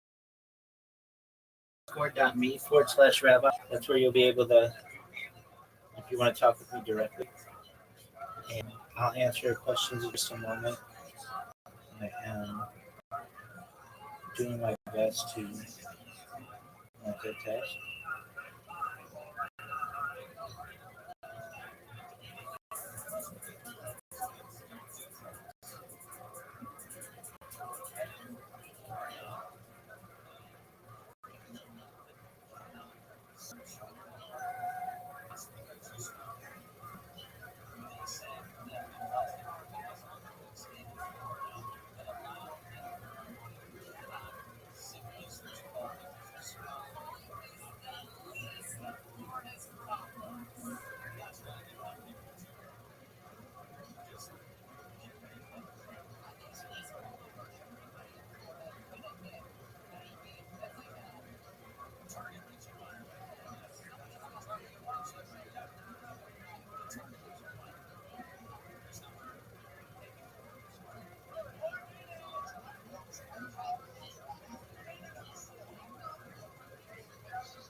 All right, before we sing, what is the Orthodox take on the Demers? I mean, do you all believe it's not Nushem, it's Hashem with an H, but that's fine. I mean, it's the name. Made everything by itself or split it itself. I mean, we believe we're monotheistic, so belief in one God. Um,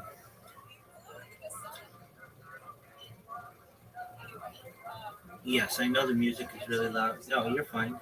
I know the music's really loud. It's gonna be loud purposefully. Um, Yo, hey, Pi Obama Santanino. Hey, GMU or not GMU. Uh, um, yeah, it's G.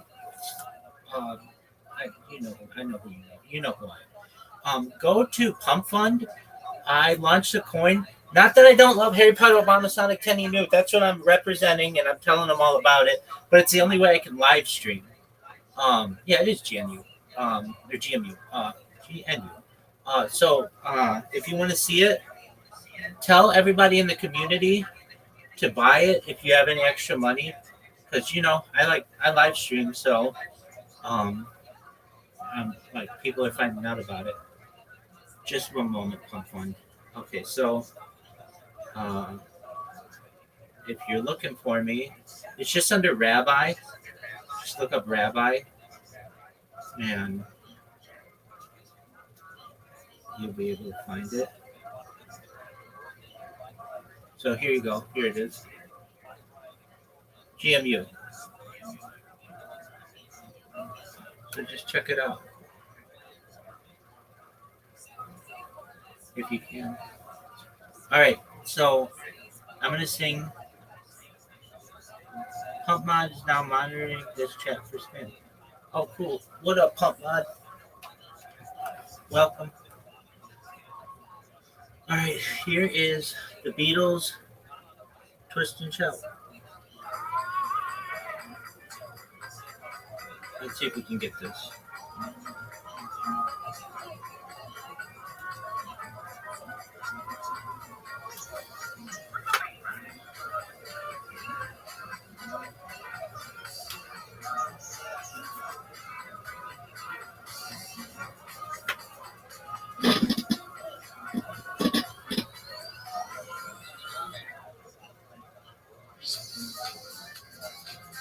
Do not mind him. I've never seen a thing like that. Probably a scam or troll.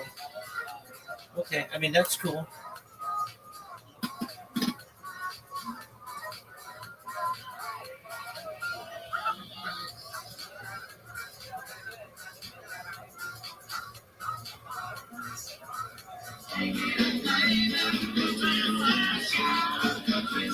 right, let's try this again.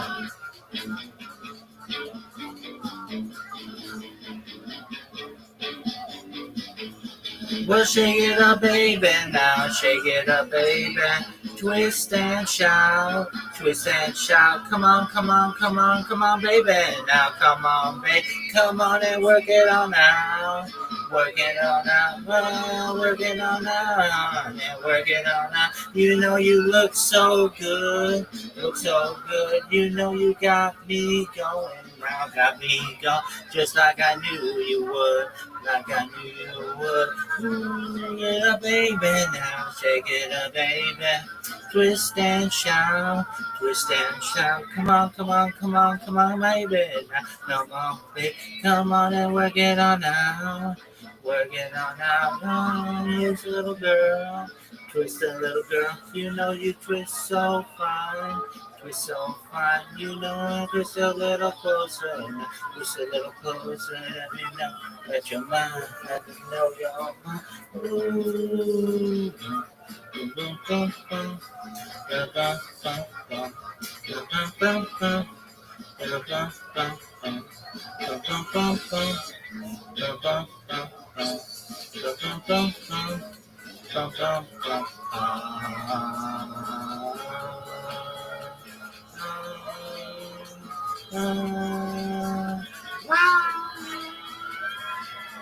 Shake it up, baby, now shake it up, baby. Twist and shout, twist and shout. Come on, come on, come on, come on, baby, now. Baby, come on and work it on now. Work it on now, twist a little girl. Just a little girl, you know you twist so fine. You're so fine, you're gonna twist a little closer. Now twist a little closer, let me know that you're mine. You know you're mine. Shake it, baby. Now shake it up, oh, shake it, baby. Shake it up, oh, shake it, baby. Now shake it, baby.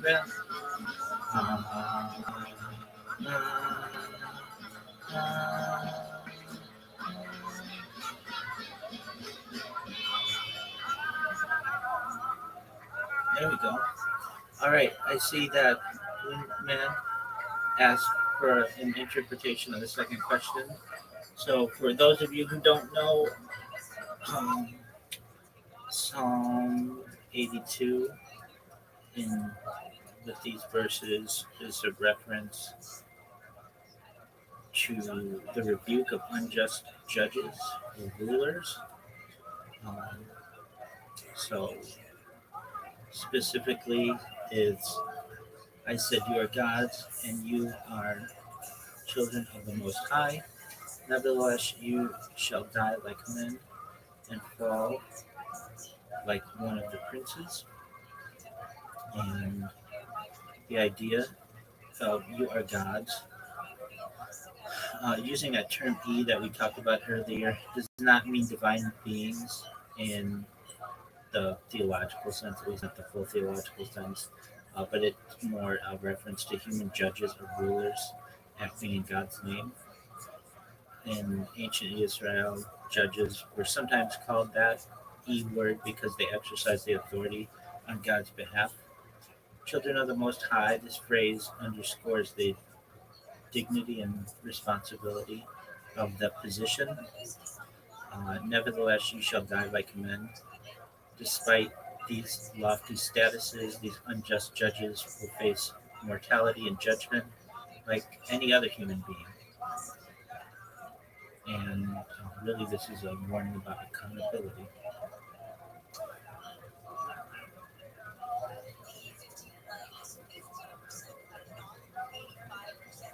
So basically, it's a discussion that those who are in power are not above judgment. That answers your question. Iman?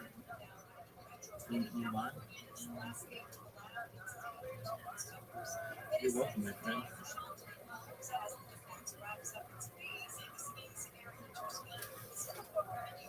Yo, Big Swole. I don't know if you can hear me, but join Pump Fund if you haven't already, if you don't know what that is. And I'm live streaming in there. So check it out if you can. If you guys haven't had the opportunity, please join my Discord, discord.me/rabbi.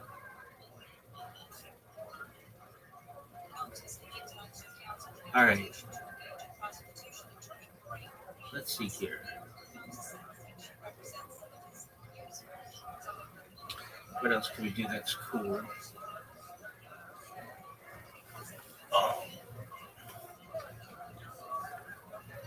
Well, bear with me. This is all new to me. By the way, look at your face. Look, this is similar to a friend of mine, like 98% the same. Oh, you've got a really good looking friend. All right. I'm going to have some coffee to get the energy levels going. And in the meantime, enjoy yourselves. And get this bad boy going.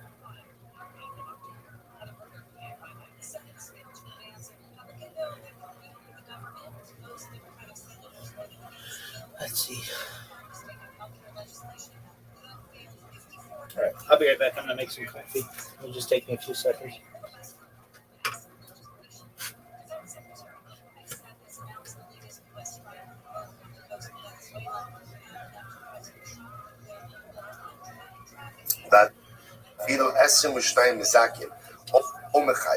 And even let's say if you have 22 judges who either find guilty or exonerate, and one judge says, I don't know.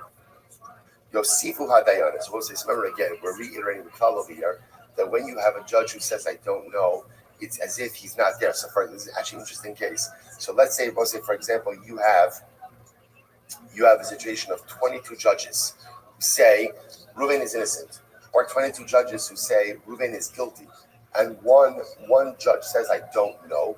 So again, essentially what happens, it's as if he doesn't exist, which means you only have a basin of 22. You can't adjudicate capital cases with a basin of 22. So it essentially disqualifies the process. So what do you do? The Gemara says, how much do you add? So you have to add on judges. How many additional judges do you have to add on? Remember again, we add on judges. Remember, take them from the bench. We saw this, we take them from the bench, 2 at a time. Ad shivim ve'echad. Until we get ultimately again to a total of 71. A total of 71. So the Gemara says, so ad shivim ve'echad, shloshim v'shishim v'zakin, u'shloshim v'chamishim v'chayvim. See, if you have 36 who go ahead and find him innocent, and 35 who find him guilty, Zakai ultimately, again, he's going to go ahead and be guilty. Shloshim v'shishim v'chayvim, u'shloshim v'chamishim v'zakin.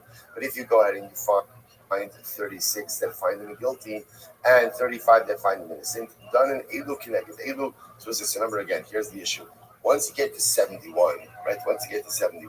So that's it. Like we tapped out. So then remember, one of two things has to happen.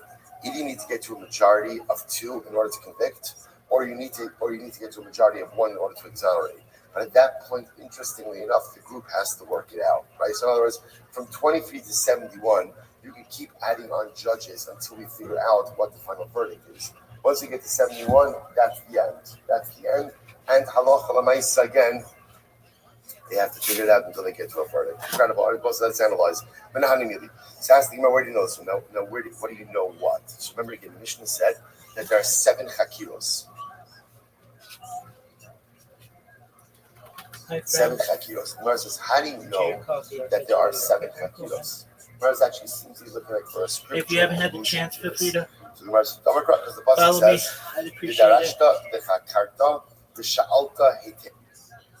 I'm new to this, but I'm going to be doing this all night. And all day and all night. If you ever see me saying something before I drink, it's just a blessing.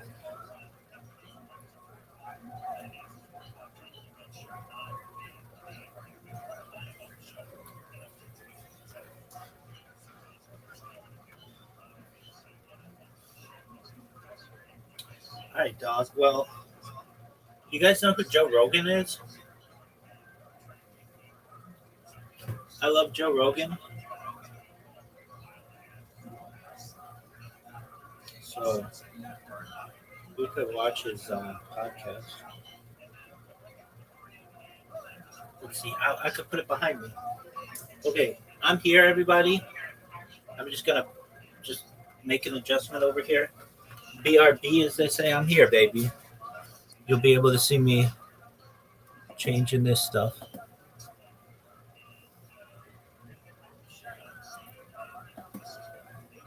Wow, this is so cool.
The Joe Rogan Experience. Train by day, Joe Rogan podcast by night, all day.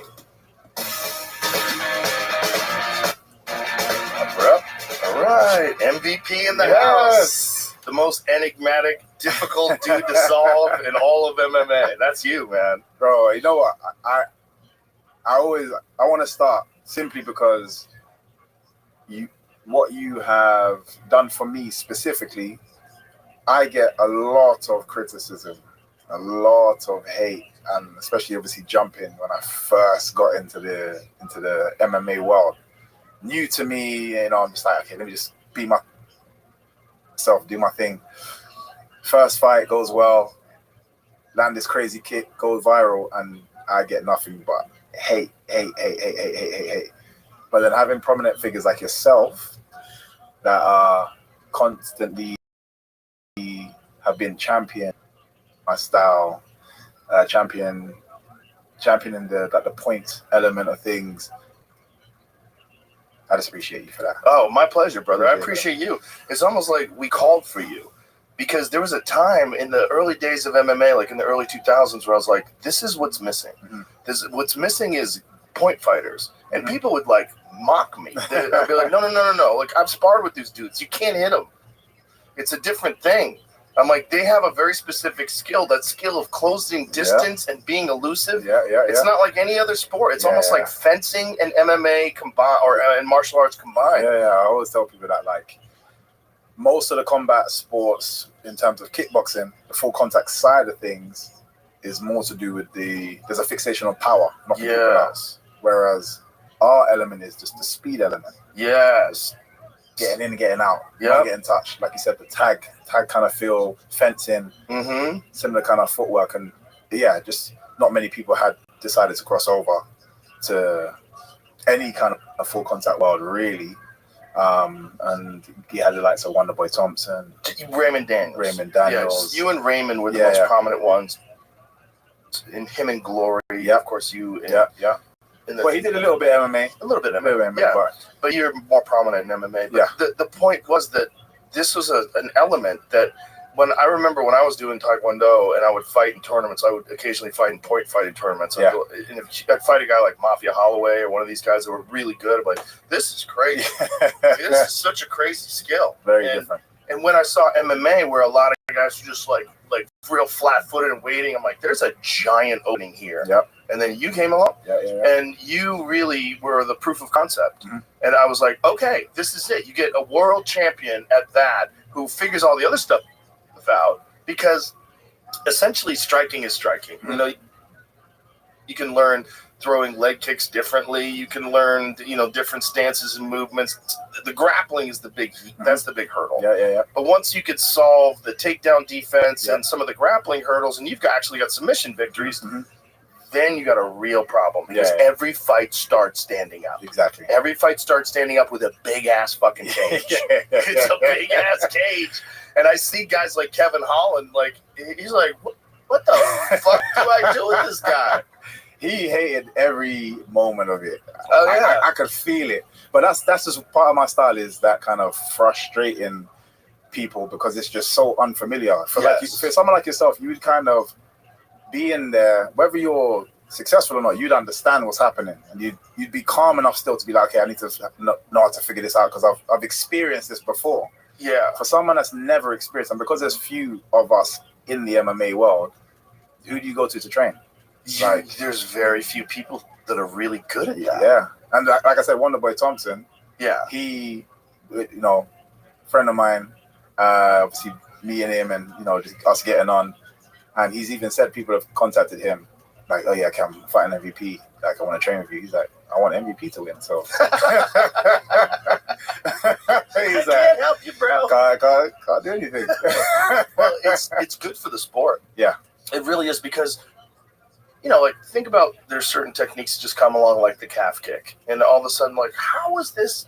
People have been kicking legs for so long. How is this kicking a different spot on the leg kind of revolutionary? We need to see that. And I think the introduction of you is going to make a lot of these guys that are like high level point guys go, there's a spot there. Because the open, like, there's always an advantage in the fact that every round starts standing up.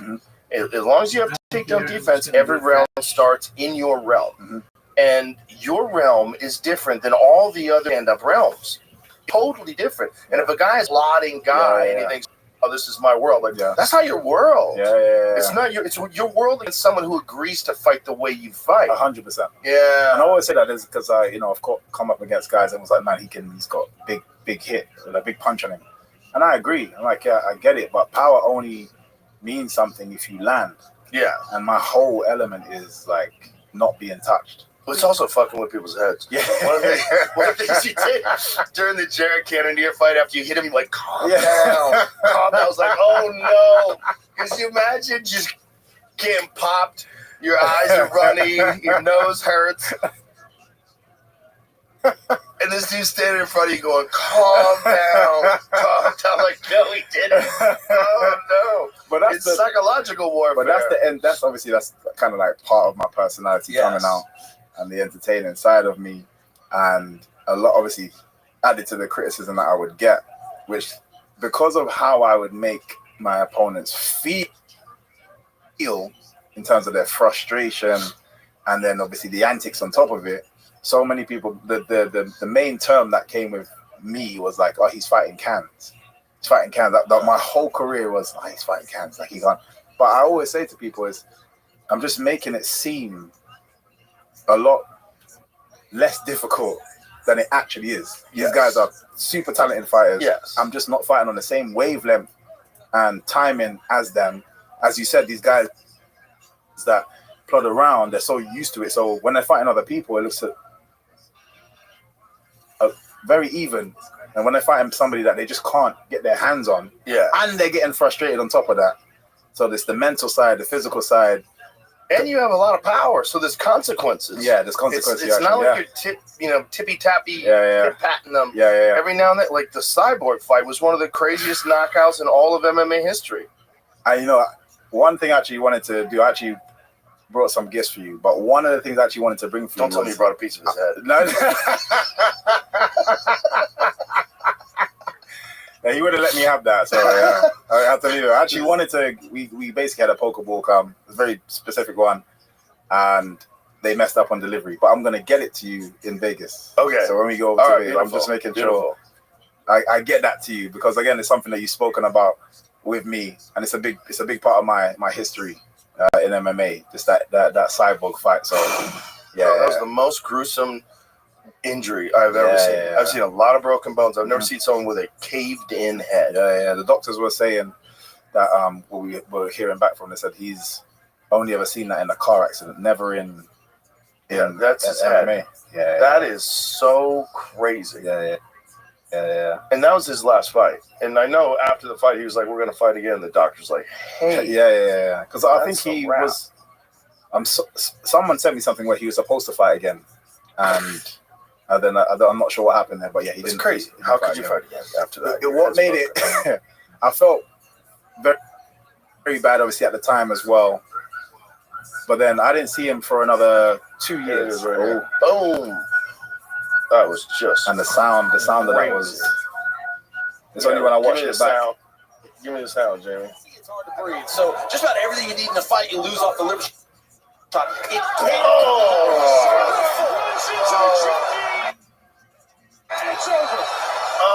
It sounds like a baseball bat on a pumpkin. Yeah. You know what I mean? Just what? Yeah. Yeah, it was different. The thing is, I didn't know. I keep telling everybody I didn't know what happened because obviously they're like, you celebrated like threw the Pokeball at him afterwards.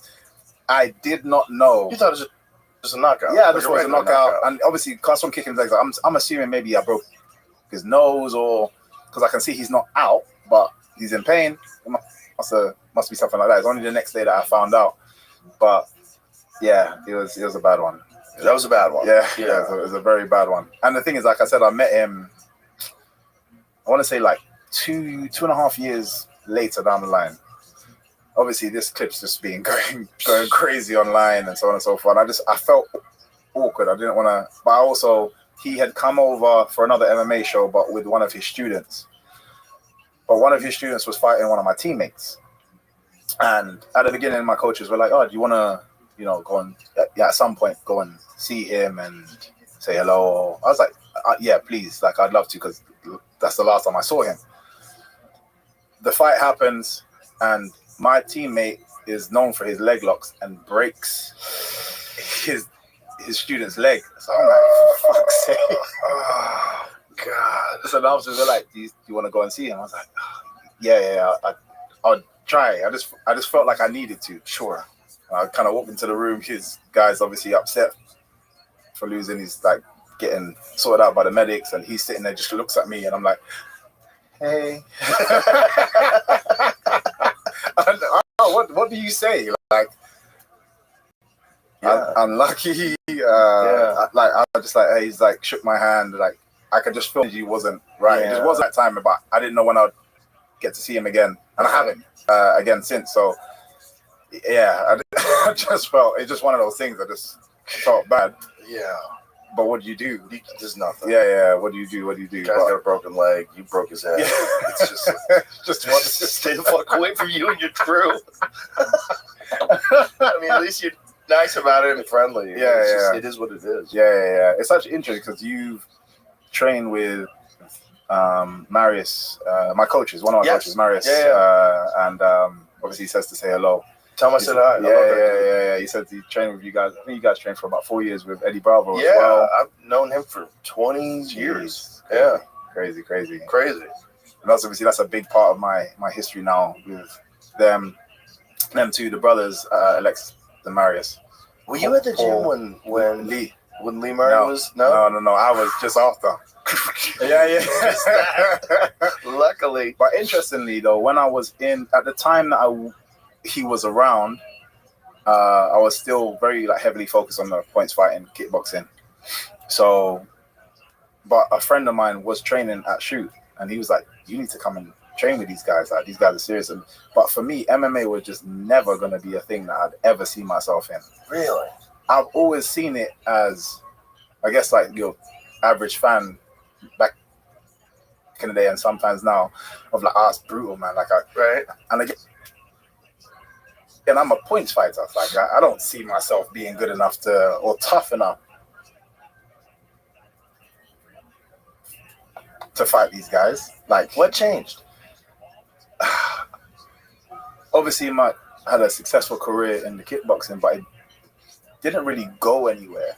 It's like you're fighting and the same people. Like the amount of times me and Raymond have fought, and we were like some of the top two guys. Like if we're both in the competition, like we both walk in the room, everyone was like, "Oh my god, are these guys gonna fight?" Like, we were the guys, but I'm fighting the same people, and it's just like everything, hoping that you're gonna lose or your fans like supporting you. And then I come back to reality, come off a plane, I traveled, I fought all the whole week or whatever, won a world title, and I've come back home and nothing. Like, I come back home to just me being myself, just me being me, which I'm okay with, but there's no recognition. There was no sponsorship. I paid to do everything, and I loved it. And if I could choose the route again, I'd still do it because I absolutely loved it. But there comes a point, I'm getting older, and it comes a point where I have to start. And I'm now starting to. But at the time, I'm a kid, but now it's getting to the point where I have to work,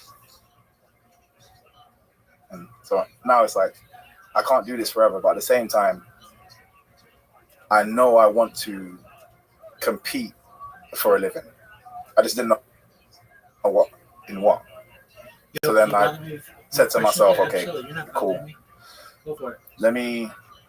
I need to take a step away from this. I know while I'm in this will be a distraction. I'm not going to be able to focus on things because another competition that I'm going to want to win is going to come up and it's going to turn my attention. So I said, look, I said to everyone I'm retired. I thought, let me say it to as many people as possible. So then it's hard for me to turn back on it. So I'm just like, I'm retiring now, not fighting again. Yeah, this is my last fight. And I said, cool. Started to go around looking at boxing gyms, looking at full contact kickboxing, looking at MMA gyms. And the first gym I actually went to was in Miami, Coconut Creek, American Top Team. Yeah.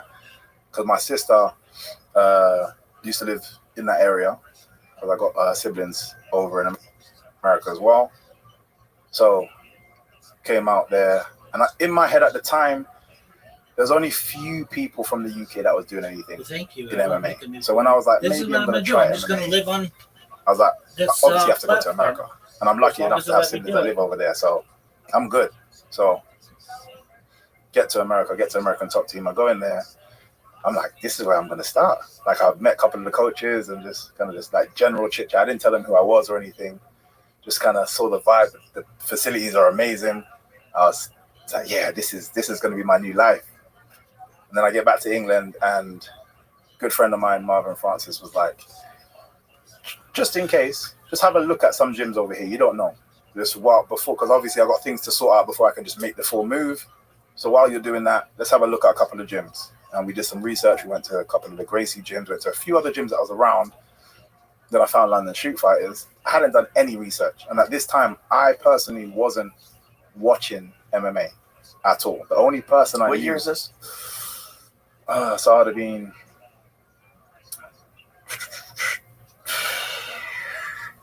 what, 24? So what's that about? It's over 12, 13 years back. And I'm trying to say the only guys in the UK would have been Brad Pickett was fighting Solid fighter.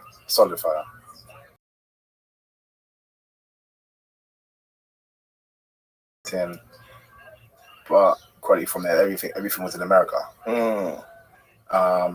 Was Bisping still living in England, or had he moved to America? I think he was still in England.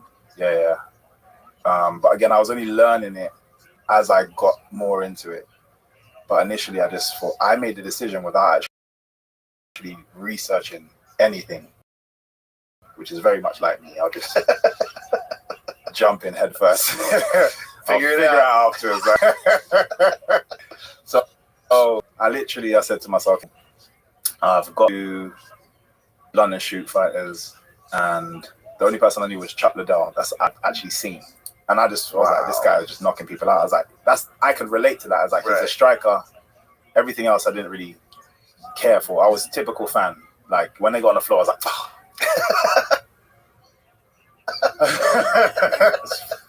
get stand them up.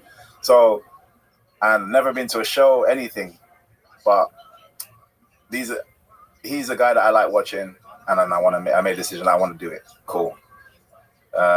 Started in London Shoot Fighters, and for some reason the guys there, I don't know what, because I've had good coaching, so in my upbringing, so I feel like I can hear sense when I've gone to a place. I'm hearing how they're coaching and what they're saying, and I'm like, it just makes sense to me. I was like, cool, I want to start here. I still want to go to America. I'll start here for now, and then just see where it goes. And I just fell in love with the place. Was that time you did any grappling at all? Any grappling at all. Wow. Did you? And all I was doing every day was applauding people because I was tapping every 2 seconds. I was just every 2 seconds. It's frustrating, right? But I loved it though. Oh, well, you have a good mindset. Yeah, it was weird. Like, I kind of enjoyed the fact that, like, I'm looking at this guy. Like, if I saw you on the street, in my head, right, I'm destroying you. Yeah. But this guy just twisted me up into a pretzel. It's a humiliating feeling. Oh, so humiliating. But I crave. If I go back to the point side, from about, like, you met my brother outside. Him, he's the oldest of my siblings. Of the boys. My sister's the oldest, then it's my brother. We've got 2 other brothers, then me. And at the time, we were fighting around, but they were winning everything. I used to get my ass kicked everywhere we went. And this is every single weekend. That's crazy. When something...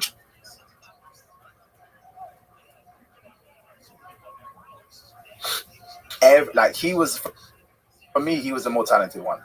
But I mean, like, every single weekend we're driving to Birmingham, to Manchester, to Scotland. We did trips everywhere. Like, my dad started the gym. He was going around everywhere. And every weekend, it's like 3 hours that way, 4 hours this way. They're coming back, and I'm just kind of boss lip. And the medals are just like ding, ding, ding, ding, ding. Like, they got all the medals, and they're talking about how they spin kicked some guy and they did this, and I'm just like, yeah, cool story. And I got destroyed for 4 or 5 years, and when I got to a qualifiers, is in Birmingham. It was an IASCA qualifiers, and I managed to win that, which that in itself was success for me. Like, I'm like, oh man, I qualified to go to the World Championships. I've already done well. Everyone else they were supposed to do it. Like, they're good enough to have the expectation of themselves. So then I get to the World Championships, and the way they seed fighters in the US was very different to the UK at the time.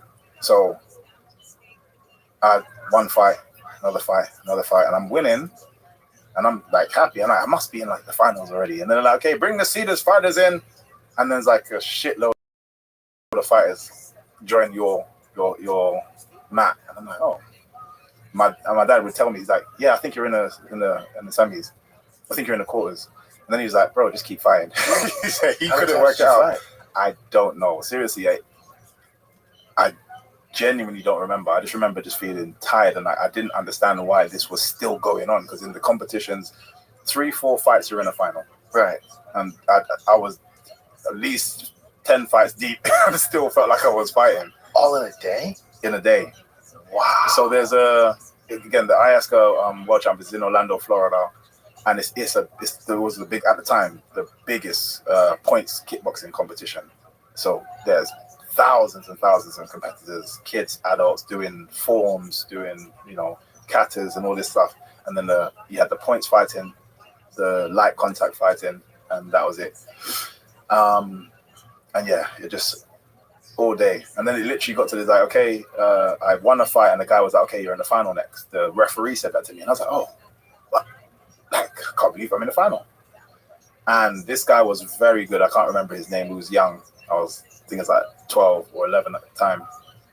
And I won the fight. Just collapsed to my back. I was just like, oh my God, everyone ran in there, because again, nobody expected that of me. And I remember going in there, the trophy itself was 6 feet tall. And in my head, I was like, I just want one in my house. And I managed to win that. But something, that competition clicked. So all the times I was getting beaten up, all the competitions I was getting destroyed at, and it wasn't even like close, I was getting destroyed. I won this competition, and I went back home, and every person I used to get destroyed by, I was smoking them. Like, something was different. Instantaneously. There's a weird shift that just went click. Wow. And all the kicks that I'd walk into face first, I was like, oh, actually I can do this. I was like, wow, you entered into the matrix. I to the point where, so when I went back home, it's like 12, and for the year of that circuit, I didn't lose a fight. And this is from getting whooped. Crazy. And this is what I'm fighting. All the same guys that I grew up They must be like, what the fuck? Yeah, what the hell's going on here? Then when I was 13, I asked my dad, I was like, can I please fight?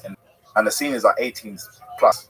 And he was like, and he said it to me later on. He was like, as a coach, if anybody knows how I knew you could, as your dad. I was like, hell no. Like, just and I begged him. Like, every competition goes like, please, can I fight this? Please. And there was a big British Championship competition, and I begged. I was like, please. He was like, you can do this one. And again, I don't think remember, these guys are 18 plus, but all different sizes as well. I don't think he knew I'd do well, but not as well as I did. So I won my senior division. Wow, for my weight. I don't think you and like can I said, right these now, are but big you men. can comment down below and show it But the there. problem is, tight. whoever, Okay. when you win in this competition specifically, when you win your section, you go into the Grand Championships. And I'm like, Dad, you gotta let me go. Yeah. He's like, no, this is different now, because they're the winners of their division. That was your weight division. Now these guys are the winners of their own weight. Yeah. You can't do this. I begged him, and I beat everybody and got to the final. And the final was really, really close, and I felt like I got robbed. And even my dad was like, he could never tell me no after that, because I destroyed some of the best fighters in the UK at the time.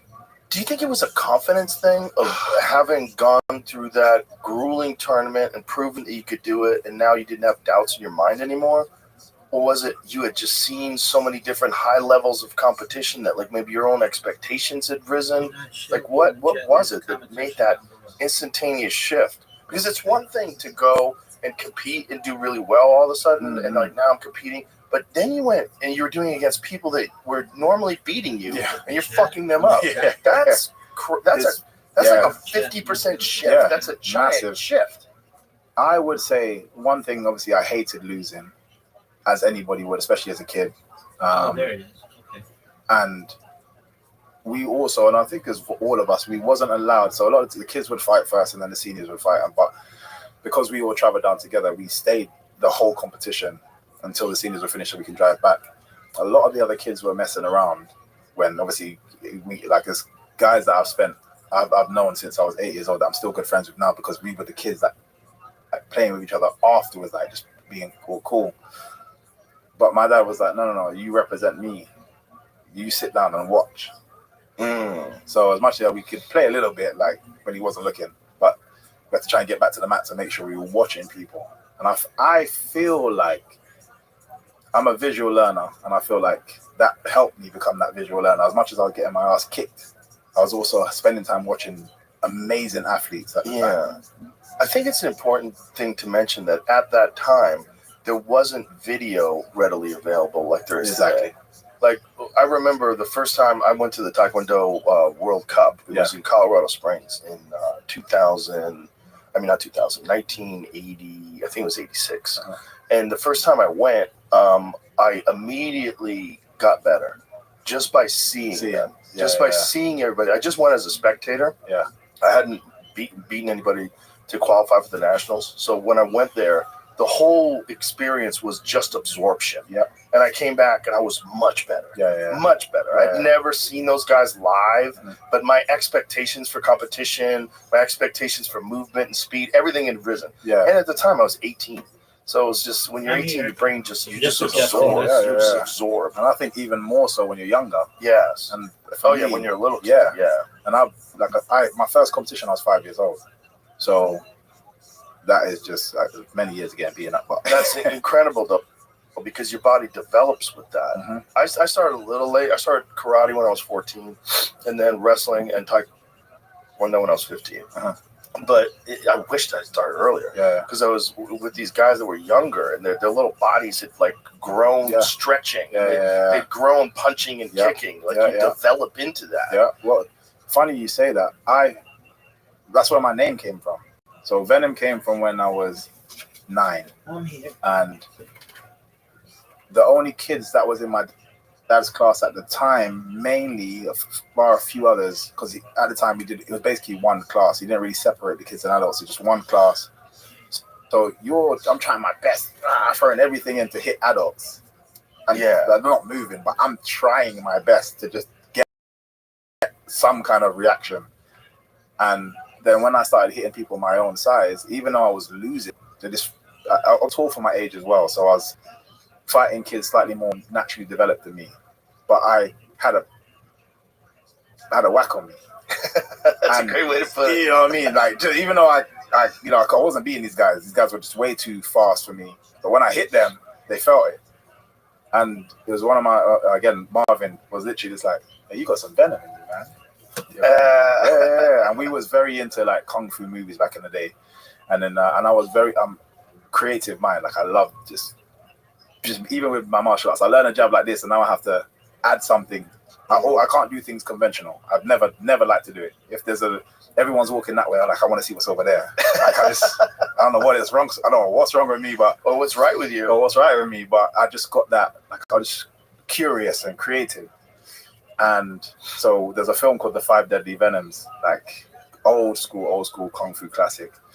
And he would be like, 5 Deadly Venoms, let's make a move for each thing, because he'd be like Scorpion or Toad, and I would make up weird moves and try to add it into, and that was always my thing. I'd see something in the movies and I'm like, I'm gonna try it in there. This is all while I'm still getting beaten up, by the way, as well. But that never left me. So even when I started beating all these people now, I'm doing it with the style of flair of like, what more can I do? Yeah. You know what I mean? Yeah. So yeah. Well, it's so perfect for martial arts, for you, for MMA, because a lot of MMA is pattern recognition. Mhm. You get accustomed to certain types of movements. I know this guy's going to do this. The calf kick's going to be available. I'm going to feint with this, and I'm going to throw that. I'm going to shoot that double here because I know he's going to come with the overhand right. Mhm. All these patterns, you don't have normal patterns. That's all. So you're moving around. Your hands are down. You're sideways. They're like, and they have to make up new patterns as they go along. So they have to think. They have to react. It's such an advantage. Yeah, and I always tell people that like the first time they're actually really gonna experience this style is on the night. Yeah, and you have to figure it out on the night because there's not enough guys that have what you can do that also compete in MMA. There's might be 5 or 6 in the whole world. Which is nuts. It's kind of nuts. It's really I had been saying this for decades. I'm like, this is the one thing that's missing. And then when you came over, I was like, see? This is what I'm saying. This is crazy. You can't even hit them. It's weird, though. It's a blessing and a curse. Blessing, obviously, having the advantages of a fight. But sparring, headache. Earlier, a lot of people wanted to kind of like, let me see what this is about. Then word spreads quite quickly. And I struggle with sparring. I think it's starting to come back now. People are a bit more willing. But I struggled with sparring. You just couldn't get sparring. Couldn't get sparring because also, I kind of see it from other people's point of view. It's like, well, why? I'm not going to fight anybody like that. So why am I coming over? Yeah, but if you saw that, with your mindset, I'm going you over. would be like, I got to figure out what 100%. The fuck he's doing. 100%. And my teammates, they're forced to. Right. And a lot of them, they even say, like, I'd spar you and then I go spar someone else. And they feel so slow. Because when I'm with you, my eyes are like this. Like, I'm forced to be, like, ultra alert. And then I go on someone's throwing a punch. Like, oh. That's the thing, too. It's exhausting. Yeah. It's exhausting. Your style's exhausting because you always have to be at high alert. There's no moment. Because there's so many times where you've done, like a shift in rhythm and it looks like you're slowing down and then you explode and crack people. And you've done that so successfully so many times that if they've watched any tape, they know there's no moments where you could catch your breath. There's no moments. And you're always putting pressure on people. You're always feinting. In the feints alone. See, people don't even know. When you're just standing there, it looks like you're just standing there. But you're standing there and a guy's fainting and you never know when he's going to actually launch. And your whole body's constantly tense. You can't breathe. And that's just their energy bodies doing this without anything without any kicks landing. No punch. Which is actually why I'm actually a big fan of like Tom Aspinall as well. Oh, yeah. You don't really see that anywhere full stop, but definitely not in the heavyweight division. No heavyweight moves like him. No one moves like him. He moves like a 185er. It's crazy. It's nuts. With that kind of explosive and that power, it's crazy. Crazy speed for a heavyweight. Crazy speed. And that's why when the John Jones thing was being, John is one of the, if not the greatest fighter of all time. But he's not the fastest guy in the world. He hasn't. He's just so complete, and his fight IQ is off the charts. Off the charts. Like very well rounded. Very well rounded. And wild. Opens up his world title fight with Shogun with a flying knee. Yeah, crazy. Wild. Crazy. Just believes in himself, goes for it. Confidence. Goes for it. I thought that was a complicated matchup for him. It is. Because that guy's not easy to get to the ground, and Aspinall, and he's fast as fuck, and he's big. He's a legit 250 pounds natural. No, he doesn't need anything. There's no way he can make 205 ever. He's fucking big. I've got to train with him, and I went down there, and I was like, this guy, he's a tank. It's a tank. So that's a problem. Yeah. That's a problem when you're not really a heavyweight. As great as John is, and I think John beats most heavyweights that have ever existed.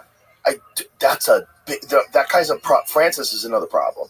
That's another problem because you're dealing with a real 265 pound solid natural. Grew up in the sand mines. Literally, his story is crazy. His story is. Bro, when he told it on the podcast, he told the whole story of him going to Morocco and getting to Europe. That's a movie, man. Easily. Crazy movie. I'm surprised nobody has jumped on that. I'm surprised too. Someone needs to. It's nuts. We'll do it. But when he was a child digging sand in Cameroon. It's crazy. Incredible. Crazy, and then you have incredible genetics. Yeah. And then you have just this fierce mindset from all the shit that guy's been through. Yeah. That was another one. So there was Yeah. 2 fights that I was really interested in with John at heavyweight. Once he won the title, I was like, God, bring back Francis, please. Yeah. I just don't see that Sort happening. out your difference. I wish I was running shit. I feel like I could have. Me and him get along great. Yeah. I just feel like I don't know. I think sometimes it's the executives and the fighters, and Dana generally gets along with people. Yeah. You know, like most fighters he gets along with, but him and Francis, it didn't work. Yeah. I love the guy. I've never had the privilege of meeting him, but he just seems very sweet, like a big friendly giant. He's a great Outside of guy. the cage. Yeah, exactly. Big friendly giant. This episode is brought to you by the fucking great guy. Yeah. From I'm always saying from my experiences with him. Yeah. But as a fighter, just beast. make it happen. Yeah. Keep him around. You got a That's gem. more important. It's extraordinary gem. Yeah. And you want to talk about sellability. You want to talk about marketability. Mm-hmm. What's more marketable than a giant man who destroys everyone? Yeah. He's the guy. Yeah. So true. Drove me nuts. I know. I think everybody. And I think that's added to people's frustrations with the Tom Aspinall fight not happening then after as well. Well, that was not on the UFC's side or on Tom's side. That was all John. Yeah. Look, John's a wizard. He knows how to play all games. And one of the games he plays, I'm retired. No, I'm back. But now I'm hunting after you. It doesn't matter to him. He's going to get the same amount of money. He's still John Jones. Like, it's all mind fuckery. Keep you guessing. And meanwhile, John's deadlifting every day. You know what I mean? And partying. He's just so wild. But it's like that fight would have been amazing to see. But to me, so that means it probably could still happen, no? I hope so. I genuinely hope so. You know, they were talking about doing it at the White House. Yeah. And then Dana said that. Dana's like, I can't trust John to show up and be fun. Which is fair. So you gotta say, there's been a few times where things went awry. Yeah. But fair enough. However, it would be great. Do it on a card where you have 12 other fights. That's what I say. Who gives a fuck? Let's see if it happens. If it doesn't happen, it doesn't happen. That's true. That's what I would be. Let's go crazy. Let's fucking go. I think I guess what would happen is that fight overshadows many fights. So if it doesn't happen, even though the fights are amazing, still people are like, It does, but so what? Yeah. I mean, you know, you get. I don't know who you would do. Ilya Taporia versus Justin Gaethje or something like that. Something crazy like that. Yeah. You'd have a few other fights. It depends on what happens this weekend with Pereira and Ankalaev. It depends on what happens with Merab and Corey Sandhagen. Yeah. Those are 2 very complicated fights. Beast. Yeah, very Merab good is fights. a beast, man. He's such a beast. Dude, he was talking to, I forget who he was talking to. He did an interview. Oh, he was on Mighty Mouse's podcast. Yeah. No sauna, no cold plunge, no stretching. Doesn't do any of that. Just no warm up. Shows up. I just show up, start to train. Just shows up and fucking hits the gas. He stays up till 1-2 o'clock in the morning. Just like his whole routine is totally contrary to everything that you've heard before. And this is how he weight cuts. I stop eating. He just stops eating. He stops eating on Tuesday. He just stops eating, stops drinking water, keeps working out. Oh, the man's mind is a giant factor that I think a lot of people are looking at as cardio, which is an insane weapon. Of course, But the man's mind, the toughness, the mental toughness, that is Fort Knox. Yeah, you ain't getting in there. You ain't getting in there. Remember that time? Who was it? He was mounted. I forget who got him, but he got him in a mounted guillotine, and he didn't. I think it might have been Ricky Simone, and was it? No, somebody else had him, and he got out, and then he won the fight. But he was being choked unconscious for like 2 minutes. Yeah, and he's like, and he's like kicking his legs and moving around. He's like, there's no quitting that guy. Fucking zero quit. You have to put him out. Zero quit. Yeah. In the Marlon Moraes fight, he was basically out on his feet in the first round. He just came back and stopped him. He's a monster. He's a beast. And he keeps getting better. Yeah. I mean, what a guy, you feel like, oh, a guy like that is so good. Look how good he is. He's better than everybody. No. Yeah. He's still getting better. Yeah. He's not done. Yeah. He's a project. Yeah. He's like, what can the human mind force the human body to do? And how young is he now? He's like 34, I believe. Yeah, so which is in that lightweight class. Yeah. It's a little bit more of a problem in the heavier weight classes, but I don't still, see any his, smoke. like you said, his mind is. His mind is a fucking steel trap. But it's funny you say that because I don't really have structure either. So like I said, the weight cut I do, but that's because I came in it with no understanding of weight cut, and London Street was like, you do this. You look so big for 170. How the fuck did you do that? How much are you cutting when you went to 170? So even like now, I'm massive now. Yeah, you look like, let me guess, 220? What do you weigh right now? Yeah, about 215. Yeah. Because I'm gonna do it in kg, so yeah. Right, okay. But yeah. Kilograms. We never adopted it. So stupid. It's a way better system. But yeah, but I've never struggled to get down though. Because again, I was just told, I guess it's ignorance as well, but I was just told to do these things. And it's like, okay, you do What it. is it like? When you start, like say you get a call from the UFC? 6 to 8 weeks out. Okay. Well, so you're not going to accept any 2-week fights? No. You know. Well, it depends on the fight, and it depends where I'm always training. But middleweight, maybe you would. Middleweight, yeah. Middleweight, you have taken short notice. Yeah, fights. sure, yeah. For middleweight, which was the first one. The first one or the second one I did. The last fight,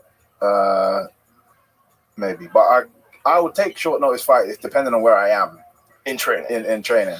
But even I just like to have a rough idea, right? Even right now, it's like trying to get, and I'm bugging people because I've come from a circuit where we fight weekends. Right. Every weekend we're somewhere. And it keeps you sharp. Yeah. And then this is probably the most frustrating thing for me. Obviously, starting Bellator, and you're training all the time, and you have a fight, and then you're training. I'm just like, and a lot of my fights, I don't take too much damage, so I'm like, I'm ready now. Like, give me a week off, and I can come back. And then it's months and months. I'm like, well, who am I fighting? Who's this? And the problem is you're a hard sell. Yeah. You know, when people get a call. Yeah. Flat so I'm here. You're like, shit. I'm gonna have to learn how to dance in 6 weeks.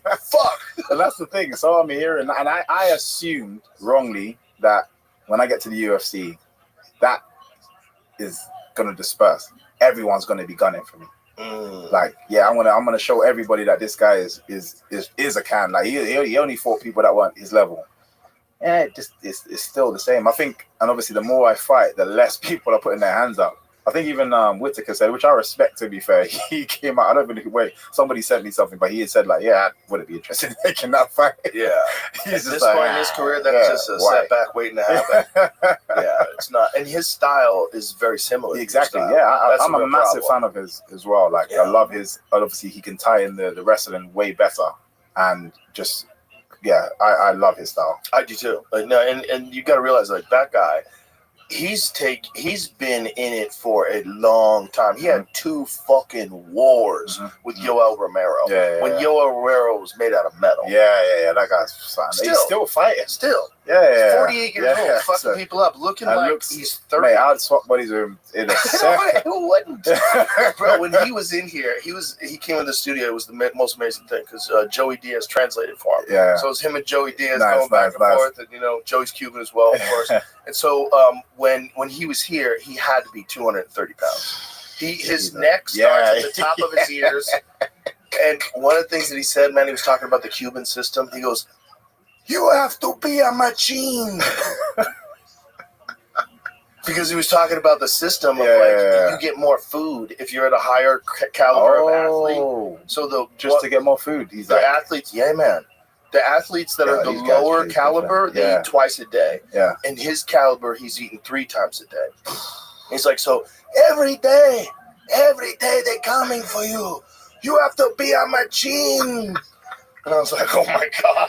And you get to look in his eyes, man. Bro, we are soft in the West, bro. Oh, we're so soft in the West. We're so soft in the West. What the hell is this? I'm not a fan of communism. I don't believe in it. But damn, it creates a fucking peace. Alexander Karelin. I mean, I don't know if you get. There's 2 things you don't get that with. There's like substances. There's with for sure taking place, and then there's a regiment that they have, both the Cuban system and the Russian system, where they had figured out the balance between unbelievable hard work, but technical ability and recovery. They didn't go meathead style. In America, we went meathead style, and we burnt a lot of dudes out. But the dudes who survived were just the killers of the killers. But they probably could have made more killers like the Russians did if they did it more technically. No, it's the same. So again, shoots. They've been they were the first MMA gym in the UK. I think like 95, 97, 95. I got a T-shirt. I got a London Shoot Fighters T-shirt from 2003. Yeah, crazy. I couldn't find it. I was looking for it today. Crazy. So like I said, they've been around. I'm gonna tell him. They've been around a long time, and obviously they've fought with I think they fought with every major competition that's ever been out. They've done boxing with the likes of like David Hay, Derek Chisora now. Even Dylan White did a kickboxing fight with them. Myself, Lee Murray, John Hathaway, even like Carlos Mola was the first Czech guy before Yuri to be in the UFC. That was them guys. They've done a lot, but they're the meathead style. Yeah. They're like, everybody will anything to produce Lee Murray. Yeah. You got that guy in your gym. It's a problem. Just the echoes of that guy's style will permeate through that gym for decades. That guy's just an angry man. He was an angry man. But then at the same time, you needed somebody because my coaches are beasts. Like you needed that kind of militant force to be able to manage that and cope with that. And 100%. That's what my coaches, they are. They're like, people used to come to our gym and we're just like, who's ready? And if you don't do it, I'll do it myself. That's one thing I always respected about them. Even with the machines, the fitness machines that we had to do, the scores are crazy. Like I'll see people in other gyms posting their scores. I'm like, is that it? And they're celebrating it. And I'm like, we're forced to do this. The hell is that? But he'd push you, but he'd also do it himself. Like he'd jump on the machine, like, that's the climber. And just smoke it. Fight like 5 fights back to back. And then run in and this and that, and we have to do all of it because he's doing it. And he's not doing it, he hasn't got to fight. That's the way you lead. Yeah, and he led. Especially with killers. Exactly. Yeah, that's the problem. They demand respect. Right. And they have to know that you're real. Exactly. Yeah. Otherwise, you're just some pontificator on the sidelines with a fucking clipboard. Fuck off, bitch. Which is more nowadays, like I'm seeing a lot of, and to be fair, I'm a fan of a lot of these guys, like the fighting nerds. And again, I'm hearing that they had, I forget, like a data analyst or something that's in, and he does like this, he studies this, and I think that's cool. Like I feel like we should have add elements of these things as well. But obviously, I've just grown up by just iron sharps iron. It does. It's undeniable. Iron sharpens iron. Yeah.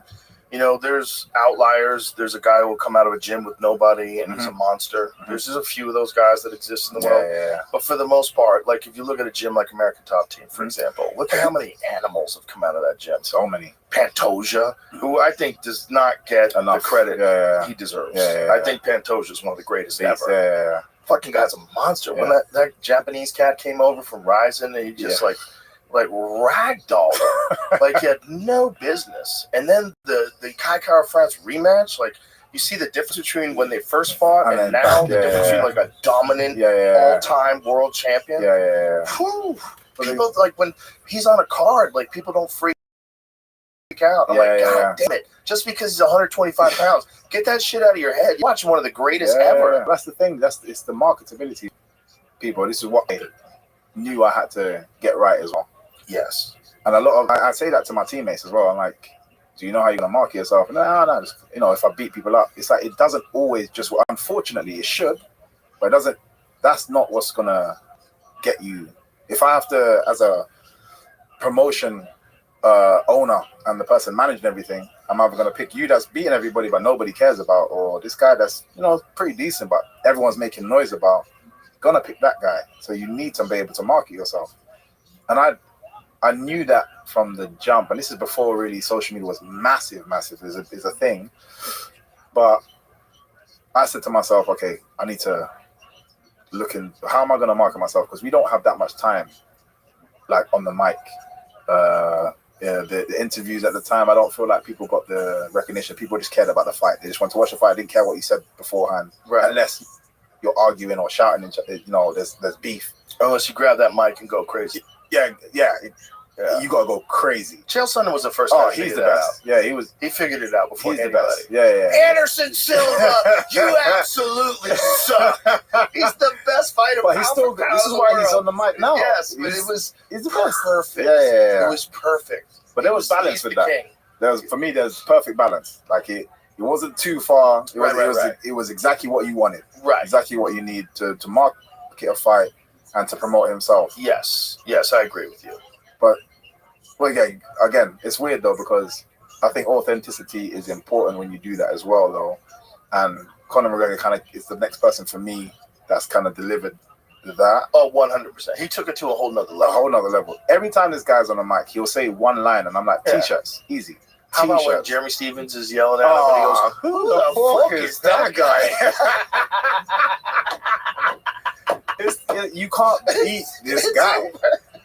In my head, I'm just like, why did you even open your mouth? It's so funny, man. It's so funny. But you need to be able to do that. Like before I even had my first fight, I spent hours.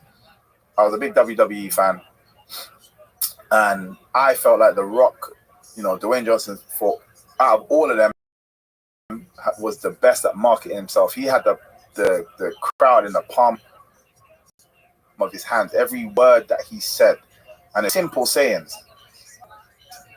And I was like, study this. I'm like, okay, what could even like his stances, he'd come up, like jump on the ropes and put his hand up and just stand there, look around. You know what I mean? Like he just demanded eyes. So again, I just came. Okay, what could I do? So I was like, okay, venom, the snake. I was related to a snake. Okay, yeah. Let me do this. Okay. That's check. I got a stance that I can do. Okay, I need a saying. Okay, like what can I say? Because again, I used to listen to people on after fights, and I didn't hear anything they said. They're like, yeah, but I'm good. Yeah, I beat that guy. And I'm like, right here. Thank you for my sponsors. Like, who? Who were your sponsors? Right. Didn't hear anything. So I'm like, it has to be like concise. I have to say specific words and just. I write this stuff down. But again, I speak to my team. It's like, bro, what are you guys doing? You need to do this kind of stuff and understand that this is a part of your game. You've got 5 seconds after the fight on the mic. Traditional route of an Orthodox If that. So what are you going to say? What message is going to land? What is going to make you memorable? And I do things on my walk-ins as well. I need people to remember. They're watching 16 fights on the night. Why do they remember me? Yes, my style is exciting. That's cool. Yeah, there's this weird guy who does some weird stuff with his arms and that. He's quite cool. But they're not going to remember my name. They need other things to keep them coming back. Oh, there's this guy in the weigh-ins. He stood above this guy, put his snake hand out. Oh, that's the same guy that did the dance. Because now you're getting it from places. That's the guy that threw the Pokeball. Oh, what's his name? The more times you keep hitting them with different things, the more times they're more likely kind of really buy into you. And I think this is why I was able to create a big enough brand before even touching the UFC. Just because I paid attention to that. You were one of the first guys to make a name for yourself in Bellator. Because Bellator, it was hard to break out. There were some wild fights in Bellator that never got recognized. How about the Eddie Alvarez, Michael Chandler fights? Fucking crazy fights. And I feel like those guys left a lot of who they are there. Unfortunately. We got them kind of after. And Chandler's still remarkably durable. But that's just a discipline thing and a hard work thing. I think he's just accustomed to, like you said, he's trained a certain way his whole life. He's always going to have that kind of athleticism. But he's, 38 now. It's like you can only. I wished he had not been in Bellator. Look, I'm all for competition. I think competition's important. I don't think there should be a monopoly in the MMA business. I think it's bad for the athletes. Definitely. I love the fact that PFL overpays people. Give them $1 million. Get $1 million. Everybody gets a car. I wish there was more organizations. I hope ONE FC succeeds. It does help. That helped me as well, even in my negotiations. Fucking everything. However, not just there's a caliber of athlete that I feel like should only be in the UFC. And you're one of those guys. Thank you. I appreciate There's a caliber of athlete where, like, I want to see how good they really are. Like some guy like Patchy Mitch. Patchy Mitch is a beast. He's a about Kabbalah. I'm 39 years old. I'm not yet 40, so I follow the traditional route of Orthodox Judaism, where we do not study Kabbalah in depth until we're at least age 40. So refrain from any comments on Kabbalah until I've had several years to be able to study it. But there are some reasons and characteristics why we don't study Kabbalah generally in a traditional sense before we turn 40 and have children and get married and have children and such. And usually those are just because we should be focused on other endeavors. So that's an answer to that question. Rabbi the goat. Hey, what up? 7YFHXQ. Follow me and I'll follow you back. Tell all your friends. This is the biggest deal in global history. I love you, my friend. Bad motherfucker, but so's Mario Bautista. Mario Bautista had the perfect game plan to fuck up his party. But that dude, when he was in Bellator, was of that caliber. I was like, I want to see him over here, man. I personally, and obviously because I've experienced it, for me, the first time I got nervous in an MMA fight was my first fight. In the UFC? No, ever. my first fight ever.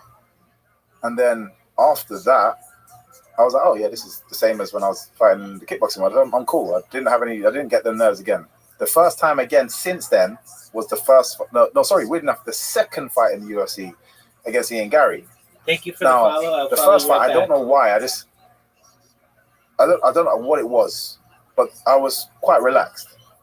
And then the second fight, I was like, oh, it's something, a reality hit me of like, oh, you're in the UFC. The people are going to demand a certain thing from you. And you got a reputation of before of the knockouts, of the celebrations, of the walk-ins, of the this, of the that. And then I just let that put weight on me. Really? Yeah. That's crazy that it was the second fight. I can't even explain as to why it was the second every day fight. is a holiday, every meal's a feast. Larry, how'd you find out about me? Well, I'm actually in one of the servers you're in, and I just think profile, so Excellent. Excellent, wonderful. How long have you been watching me? How long have I been watching? I mean, I've seen you just sitting in there for a while now. Okay. Excellent. I mean, like, what's up with that, man? Well, do you mind if I tell you about myself? Yeah, go ahead, man. Excellent. I'm Rabbi Rothschild. I stream my life 24 hours a day, 7 days a week, 365 days a year for world peace. I've been doing so for more than 3.5 years. My streams go back to the pandemic. We've seen the death of a queen, the birth of AI, the coronation of a king, and everything in between. Are you familiar, Larry, with the television show Big Brother or the movie The Truman Show? Yeah, I'm familiar with the Truman Show. Excellent. Well, that's essentially what my life is. It's on camera 24 hours a day, and it goes back to the pandemic more than 3.5 years. If you weren't aware, in 2018, The Economist magazine stated that data was Earth's #1 resource, more valuable than food, water, gold, air, everything. Data overtook petroleum in 2018, and I have more data archived on the internet than any person ever, which may make me an influential person someday. And if that happens, I want to make you, Larry, your friends and family, all independently wealthy if you're not already. I want to make sure that you have the opportunity to have generational wealth, and most importantly, I want you to be able to start charities and philanthropic organizations of your own. How does that sound? That sounds beautiful. I'd love to get back. That's wonderful. I talk about other things that I want to do to help the world, like help end world technology such as agricultural drones, floating greenhouses, saltwater greenhouses, things like hydroponics, vertical farming, cloud seeding. I want to help end world thirst. I'm sponsored by cryptocurrency that's worth about $100 million. And one of the things that we do is we build wells in developing nations like Nigeria. Additionally, I'm an advocate for the LifeStar program, and most importantly, desalination technology, where we pump Earth's seawater onto land and make it drinkable. How did those things sound to you, Larry? That sounds really nice. Excellent. Excellent. I'm a futurist. I study futurology, topics like anti-gravity, antimatter, faster than light travel, faster than light communication, things like artificial narrow intelligence, Is artificial. 115 a real element? Yeah, it is. 100%. Yeah, dude. Okay, you're amazing that you know that. So yeah, it's known as Moscovium. It was like officially discovered at the University of Moscow in the early 2000s. But as you know, Bob Lazar brought this to the forefront of the ufology world in the late 1980s. That's what you mean? Yeah. Absolutely. Yeah, it's also known as Unum Pentium. And as you know, that element may be what extraterrestrial crafts, specifically the discs. It's only like Latin for one. It sounds like I don't know if Latin and Spanish is the same thing. It's like close thing. So Latin and Spanish are not the same thing. Latin is the um, language, or was the language of the Roman Empire. Spanish is the language, or was the language of the Spanish Empire. They're both so Spanish is derived from Latin, and Spanish.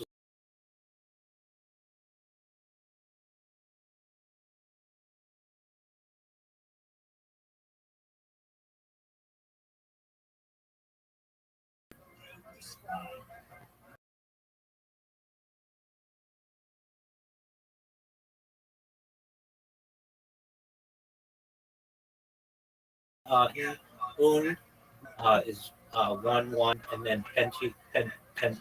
Un pententium is 5, so 115.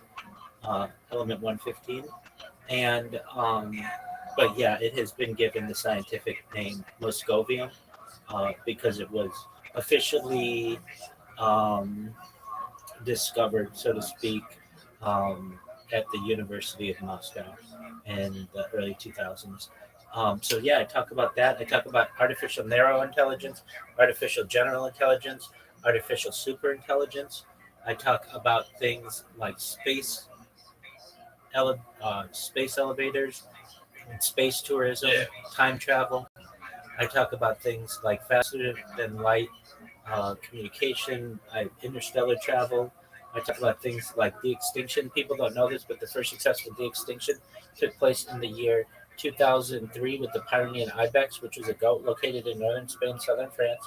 Fast forward to the year 2021, a company out of Dallas, Texas is founded, known as Colossal Bioscientific. They've made it their goal that within the next 3 years, or by the year 2028, to reintroduce the woolly mammoth into the Arctic Circle utilizing Asian elephant surrogates, and I just think this is a really exciting opportunity. Additionally, they want to reintroduce the Tasmanian tiger, followed by the dodo bird. I think this is really exciting. Yeah. I talk about other things that may affect you, your friends, your family. When you were born, Larry, the average life expectancy for you or someone like you is probably about age 80 years old. I want to increase that to age 100, 120 through the use of technologies such as peptides, oxygen therapy, human growth hormone, stem cells, things like perhaps nootropics, cryonics, Yeah, they cryogenics. did some with stem cells with like monkeys and it was like older monkeys. And apparently like it's like a new like gene or something, like I don't know, a new gene in your brain. And it creates like new healthy cells for like old people. Because it's given to those monkeys and it did practically well in the new environments. And it just should make everything easier for you're like up in the stage where it's whatnot. Phenomenal. That's the kind of technology I reference. Additionally, I talk about things like um, hormone replacement therapy, testosterone replacement therapy, things like uh, perhaps ambrosia therapy and red light therapy, cold shock therapy, all to get you to be 120 years old. But then you may say, Larry, Rabbi, your absolutely everything that you said came true. It's been a wonderful life, but my body's starting to break down. What's the next plan? And this is, with your consent, if you want, you may be able to take advantage of a type of technology known as mind uploading technology, where we scan your brain into a computer like a CAT scanner and MRI, knowing where every atom is in your central nervous system and your peripheral nervous system for later download as an android, an avatar, a cyborg, a cybernetic being, a clone of yourself, a robot, an ethereal being, whatever you want to be. But essentially, what I'm saying to you, Larry, is that you may be able to have a future of digital immortality. Cockroach.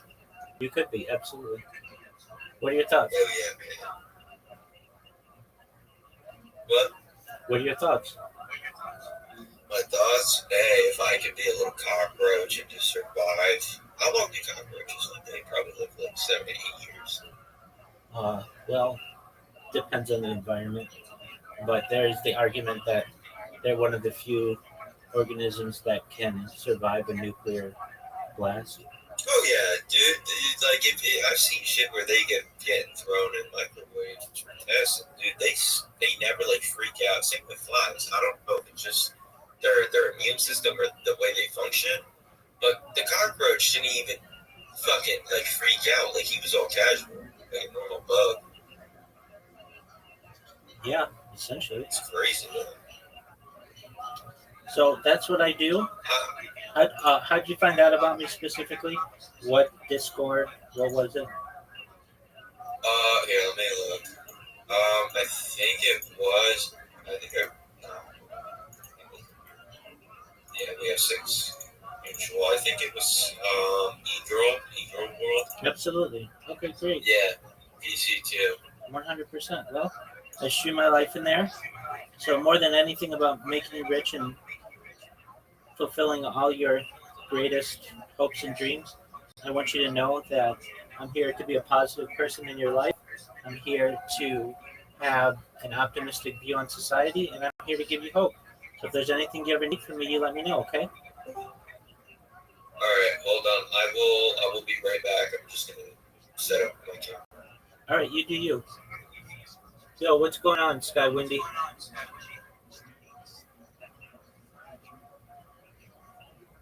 Hope you're having a good day, big dog.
Fight and not the first one. And then even the third fight, I still had that kind of, oh man, I'm not performing the way I want. And I felt like I'm eager to impress. And I never felt like that in Bellator. But at the UFC, I'm like, I'm trying my best to, I literally have to sit. Yeah, it's the same thing. It's the same thing. Same thing. Cage, cameras, Yeah. people. Same thing. Same thing. But the magnitude of it, I don't know. I'm guessing. It's what we all grew up with. It's what everyone grows up with. Yeah. It's like, This is where, like I said, there was That's always right, question no one marks does have my around my name. perseverance. I was jump knees and this and That's that. absolutely Always correct. question marks around my name still. But then now I'm here. It's like, oh, actually, What I up, can, the GR? these guys can How you living, big dog? respect me now. Actually, respect me now. The GR, are you there? Can you type? I hope you're there. The GR, are you there? Oh yeah, you're there. Hey, send me a friend request. I'll follow you back. Excellent. Excellent. Okay, so let me tell you about what I do. My name is Rabbi Rothschild. I stream my life 24 hours a day, 7 days a week, 365 days a year for world peace. I've been doing so for more than 3.5 years. My streams go back to the pandemic, and they're archived going back to the pandemic. So you can watch any moment, any day of my life, essentially going back 3.5 years. I do this for world peace. I have more data archived than any person in global history, and data is its number one resource, more valuable than food, water, gold, air. Data overtook petroleum in 2018 as Earth's #1 resource, and I have more data than any person ever. Which may make me an influential person someday, and if that happens, I want to make you, the GR, your friends, your family, all exceptionally wealthy. I want to make sure that you are able to become financially independent if you're not already. I want you to be able to have the opportunity to create generational wealth if you don't have it. And I want you to be able to potentially, if you want, create charities and philanthropic organizations of your own. So please join the Rabbi community below. And also, if you can, if you have Discord, join my Discord. You can always talk with me live. That's where I'm talking to other people over here. And we're just watching the Joe Rogan Experience, and we're just gonna basically do a marathon of this for until this coin goes viral. So, um, you know, do your own diligence. But all I can tell you is that more than any other dev in the world, I doxed, and my um, my whole life has been archived for the last 4 years, basically. So that's a little bit about me. I could give you some mass ideas to setting this to 100x. Okay, please do, because I mean, I just started this. So, what are your ideas? The GR. If you're down, absolutely. That's my absolutely. Okay, so the GR. First, send me a friend request, and I'll follow you back. I just started this, and I'm very new to it. But send me a friend request. Don't trust everyone here, Rabbi. I won't. But send me a friend request. I know Man, you sent me one. Yeah. But the GR, you send me one too. Man, join the Rabbi chat below. I already gave you my username. Hit me up on Telegram. Dude, I don't do Telegram. Just follow me on here. It's really simple. Just press the follow button and I'll follow you right back.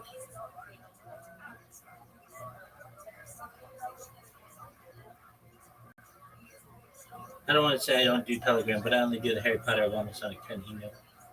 What chat, Rabbi? What's that? Okay, great question. It says below, well, maybe I can just put the link of it. Yeah, Rabbi chat. So it says below, Rabbi chat.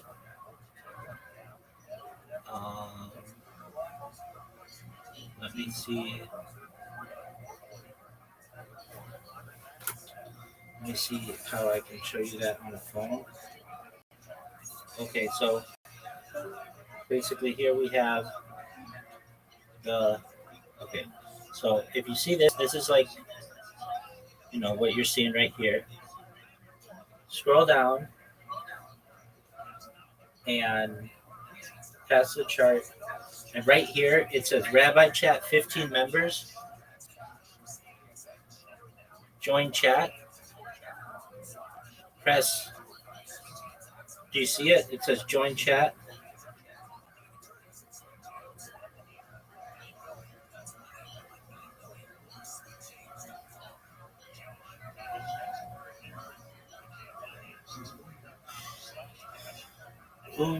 Uman. Oh, I can send you, maybe I can send you the, oh, I'm from the PC. I think I cannot. No, I think you can. I can show you on a PC too. Yeah, okay. So where it is on a PC is if you, okay, so you've got the chat on the right side. Scroll down on the chat part. So like below the chat, it'll say buy, sell, and then there's a thing that says Rabbi Chat, 14 members.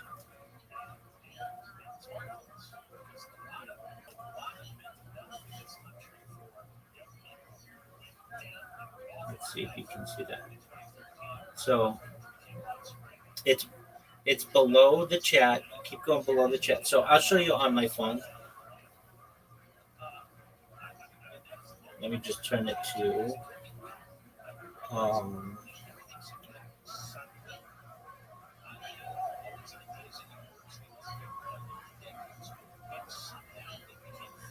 We'll get you there, Unman. Yeah, this will let me download the PFF, but unfortunately, ain't got a modern phone. Oh, okay. All right, no big deal.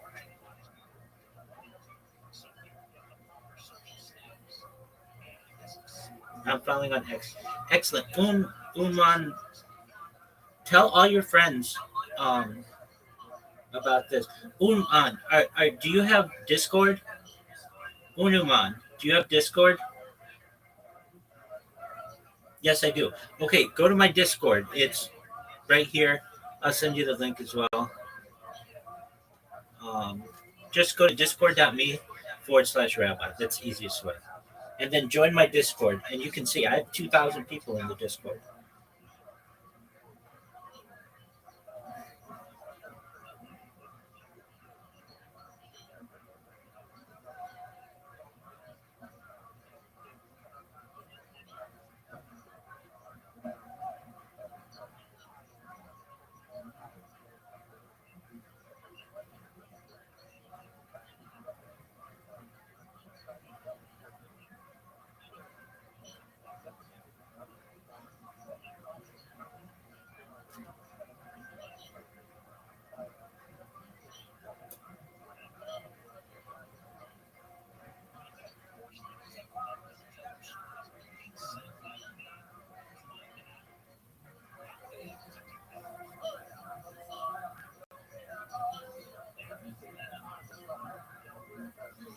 Unuman, join the Discord.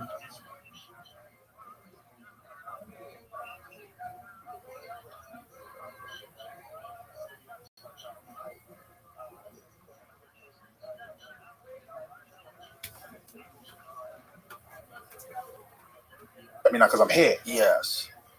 And then I was just trying too hard. The last fight was the first time I was like, you're back. I'm back. Yeah, and this is there why you I go. was like, Okay, just great. keep getting me back in the cage. So, Because I swear to you this. You should see I'm live. To where I used to be and how I used to feel. It's just an issue Go of to getting the, guys that are willing to live fight stream. you that are of a certain caliber. Exactly. Hey, there he Because, is. you know, obviously. Unuman, can you hear me? It's okay. I know you said that English isn't your first language. That's all right. How are you, big dog?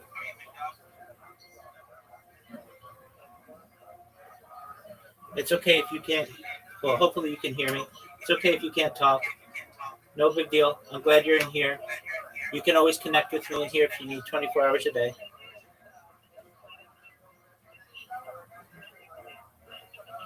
As you can tell, I got a bunch of people in here.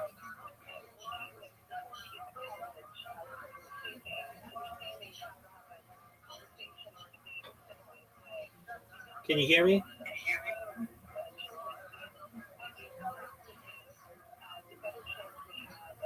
Uman, can you hear me? It's okay if you can't. Yes, I can hear you. Can you hear me? Yes, sir, I can. Pleasure to meet you. Thank you for all your guidance and assistance, navigating the challenges. Yes, sir. Can you hear me? Yes, I can. Okay, wonderful. Yeah, definitely. So you can always connect in here with me. Can you hear me? Can you hear me? I'm sorry, I cannot actually hear you from Discord. I can just hear you from phone. That's okay. I don't know why. That's okay. You seem muted. That's okay. Now, try now. Can you hear me? Okay, I can hear you now. Okay, excellent. Yes, I can. How are you, my friend? I'm good, thank you, Rabbi. Excellent. I'm lovely. Thank you. Will you tell all your friends that this is going to be the biggest coin in global history? Yeah, I'm gonna shoot it on X right now. You're the man. Wow, that's wonderful. Shout out to Unuman. Thank you so much. So if you ever need to connect with me, I'm here. I will do my best to read the chat, but I obviously can't read it 24 hours a day. But I will. You can always talk to me here. And then if for some reason, let's just say I'm asleep or something, there's a section of this Discord that says send Rabbi a message, and you can just send me a message, and it'll be the first thing I see when I have the opportunity to check Discord. Okay, I will check it. I will Excellent. find it. Beautiful. Well, excellent. Thank you, my friend. Well, thank you for sharing, and you're in on the ground level, and I'm not gonna stop streaming. I mean, I might have to stop to like refresh a stream or something, but I'm gonna just live on Pump Fun. So this is gonna be the biggest event in global history.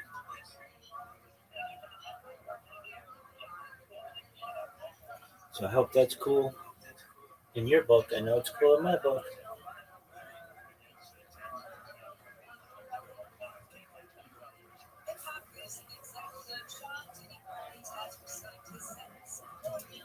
Yeah, just shared it on X.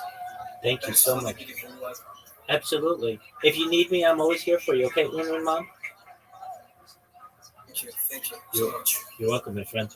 Honestly, right now you're pretty big, so for you to get down to 170 again would be a real problem. Are you committed to 185, or are you? No. I open either one. I want 170. I can see a clear pathway. Even after my last fight, I messaged Hunter, and I literally like, look, let me fight. It was Morales, yeah, and I was like, look, another undefeated guy, perfect fight, like he's a beast. Like I'm ready. Let me take him. Then, and I said, what I could do after that is in like December, I think I said, or no, March next year. I was like, yeah, give me that for November. And like March next year, usually come back to the UK. Let me fight the winner of Leon Edwards and Pratas. I was like, another great fight there. Yeah. And then you've got July card. Obviously, everyone's going to put their hand up to be on that. But I said, if you guys want me to be on that, again, I'll fight for whoever you want in that top range. I don't care who it is. Pick somebody. Yes, sir. I'll fight them, and then I want a title. I see that. Or you give me the title there. We're going to refresh it. Yeah. But I'm like, I can Let's see see a if it clear comes back. path Very to good. what I want. Myself. And it's just, everything seems slow, which I did, like I said, I didn't expect coming to the UFC. I think there's just too many athletes. There is a lot. I think they have on contract more than 500. How many athletes does the UFC have under contract? Throw that into. But then also they're Yes, I think, and obviously I'm managed by Paradigm with Audi, and he said he feels like the Paramount deal is they having to integrate that now as well.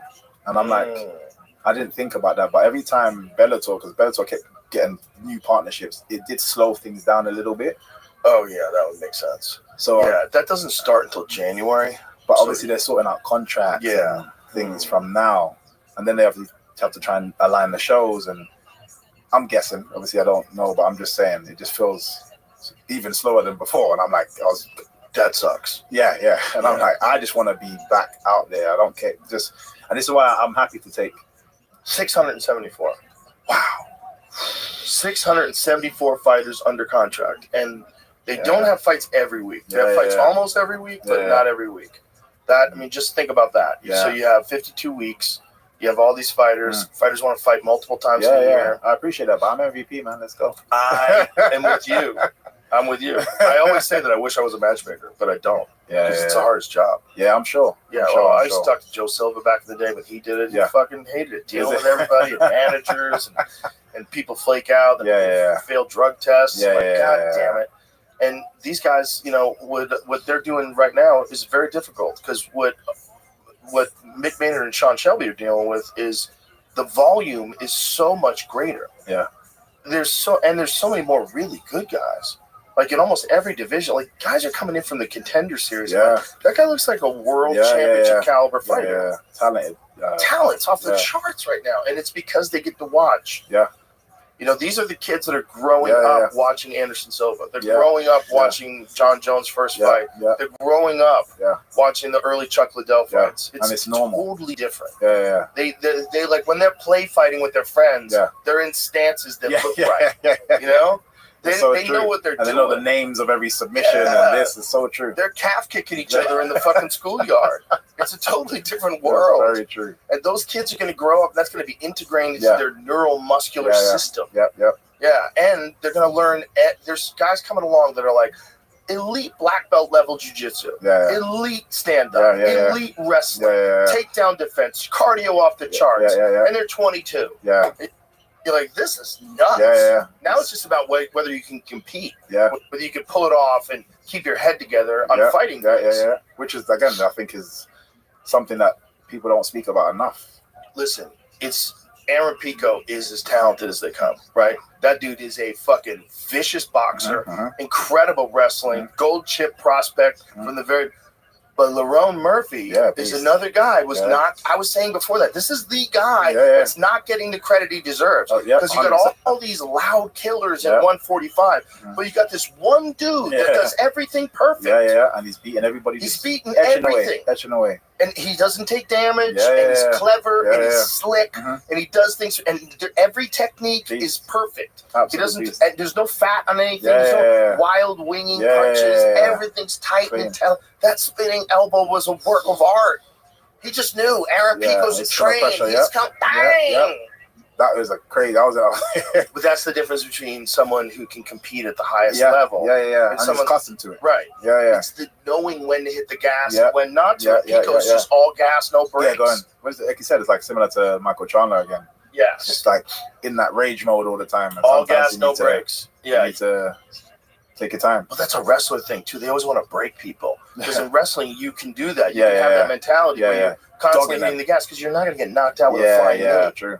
It changes. Yeah, because you get that. That's how you compete. You get this mindset of, I'm going to fucking dominate. I know what I did in training for this. My gas tank's off the charts. My aggression's off the charts. I'm a killer. I'm going to dominate. I'm moving forward. I'm moving forward. The problem is with a guy like Lerone, it's like you think he's backing up. Bam, he's coming forward. Oh, that was amazing. The timing. It was just like, oh.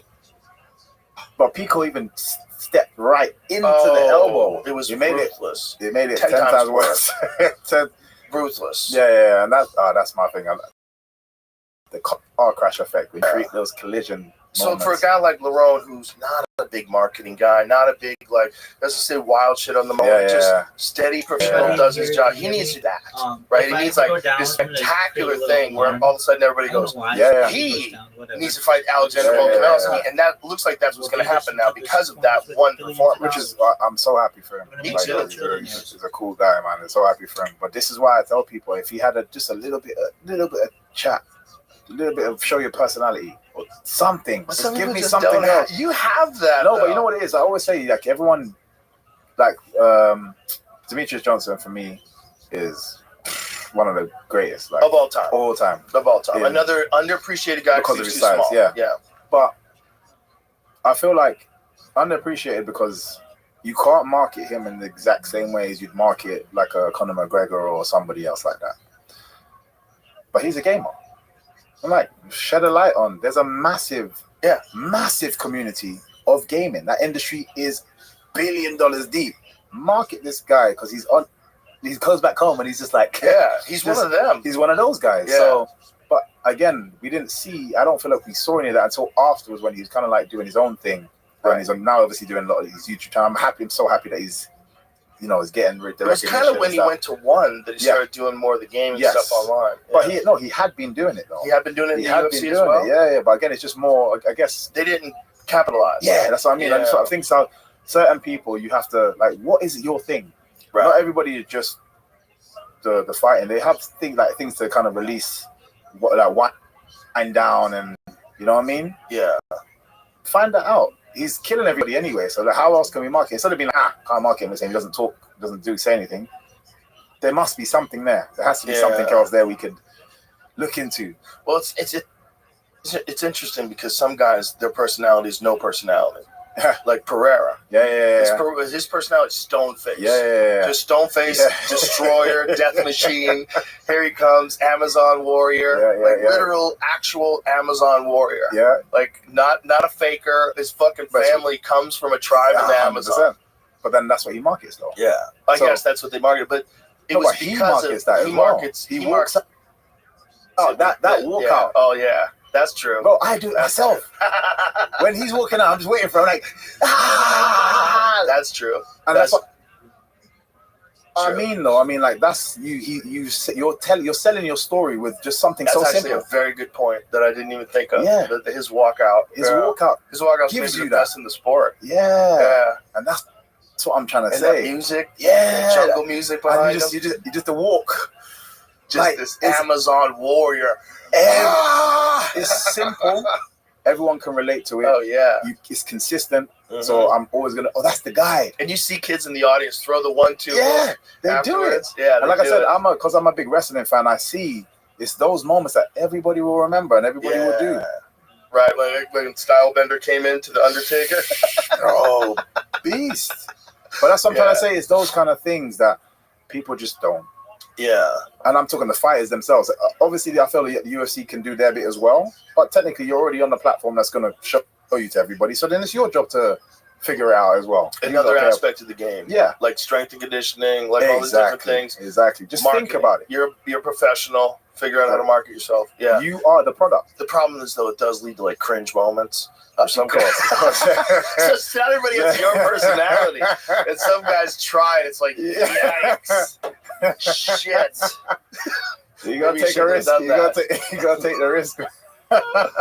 You know, if it goes well, it goes well. Yeah, it goes well. So, like as you said about Alex Berg, technically we wouldn't care if he walked out of that and got knocked out. We wouldn't give a shit. Yeah, but he's a killer. Yeah, that fight this weekend is very, very interesting. Yeah. Because so here's the downside to fighting all the time.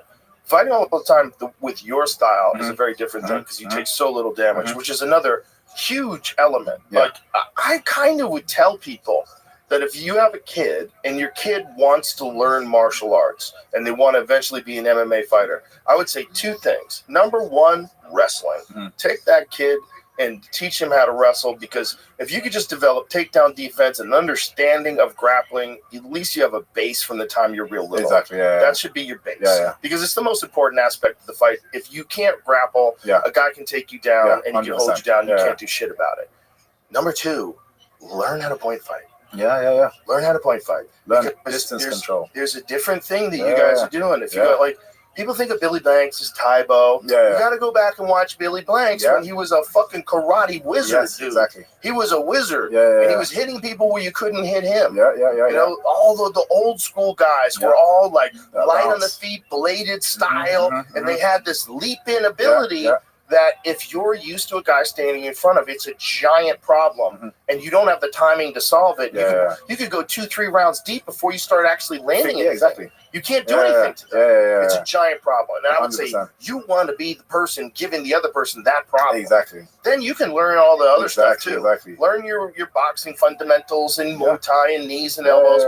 But if they're nowhere near you and you can hit them, you can close that gap quick. You have a blitz. So I mean, understanding that distance control. Yes, and also the feints, the stutter steps. Those things change the game. Yes, there's so much movement in that style of fighting that just gets lost when people are plodding and just keeping each other in the stomach. Kicking in the legs. But it's funny, people always used to go on about me and Wonderboy Thompson fighting. And I'd always say, like, it won't be as exciting as you think. For us, like me and him, there'll be moments where we're bouncing and faking and we'll laugh at each other because we saw what would have happened if one of us went. But the crowd's like, the fuck is going on? Fight. The fuck are you guys doing? Smiling at each other. They don't get the fight that's going on in the moment. And I say to you, it's not as exciting. 2 pluses don't always give you that plus. Not always, but you still want to see it. Of course, people always want to just... It's also like fighting doesn't have to always be ultimate excitement. You have to, that's why I say no stand-ups ever. When a guy takes the guy down, that person on the bottom does not want to be on the bottom. They want to be up. If they can't get up, tough shit. It's only 5 rounds. Every fight starts standing up, which is a giant advantage for a striker. Because otherwise they wouldn't be able to get themselves up. So none of that. See, it's got to be pure. It's got to be real. You can't have ways that a guy won only because the rules set it up for him to get to a better position. I agree. The only thing that I find slightly frustrating in that element is I don't mind the wrestling. I think wrestling is a beautiful art and is, like you said, one of the most important arts to dictate where you want the fight to go. But if you're taking me down, try to kill me. I agree. Try to finish the fight. Don't just take me down and just.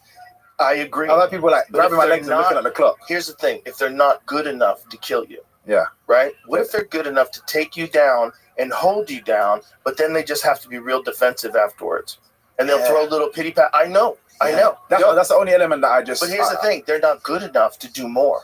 Do you know what I'm saying? Like, but you must be though. Maybe not. Maybe not. Maybe only good enough. Like you're so good, and they're just good enough to hold you down. But if they've reined up and started range, and then you fucking framed off, you got the half guard, you got back up to your feet. All of a sudden, we're dealing with this shit again. Fuck that. But if you just stay on top and don't take any chances, now you can't do shit. Yeah, I agree. It's boring as fuck. And it's not for me. It's not even the boring element of it. Like I still enjoy that aspect. If I was watching, I only enjoy that aspect because I know what I'm looking at now. Like I'm like, oh, he's grabbed his wrist there. Okay, I can see what he's trying to work to. Okay, no, he didn't get it. Okay, I'm still in the fight. Right. Whereas some people, I guess the people, if you don't get into grappling, you're not going to know what's happening other than they're just lying there.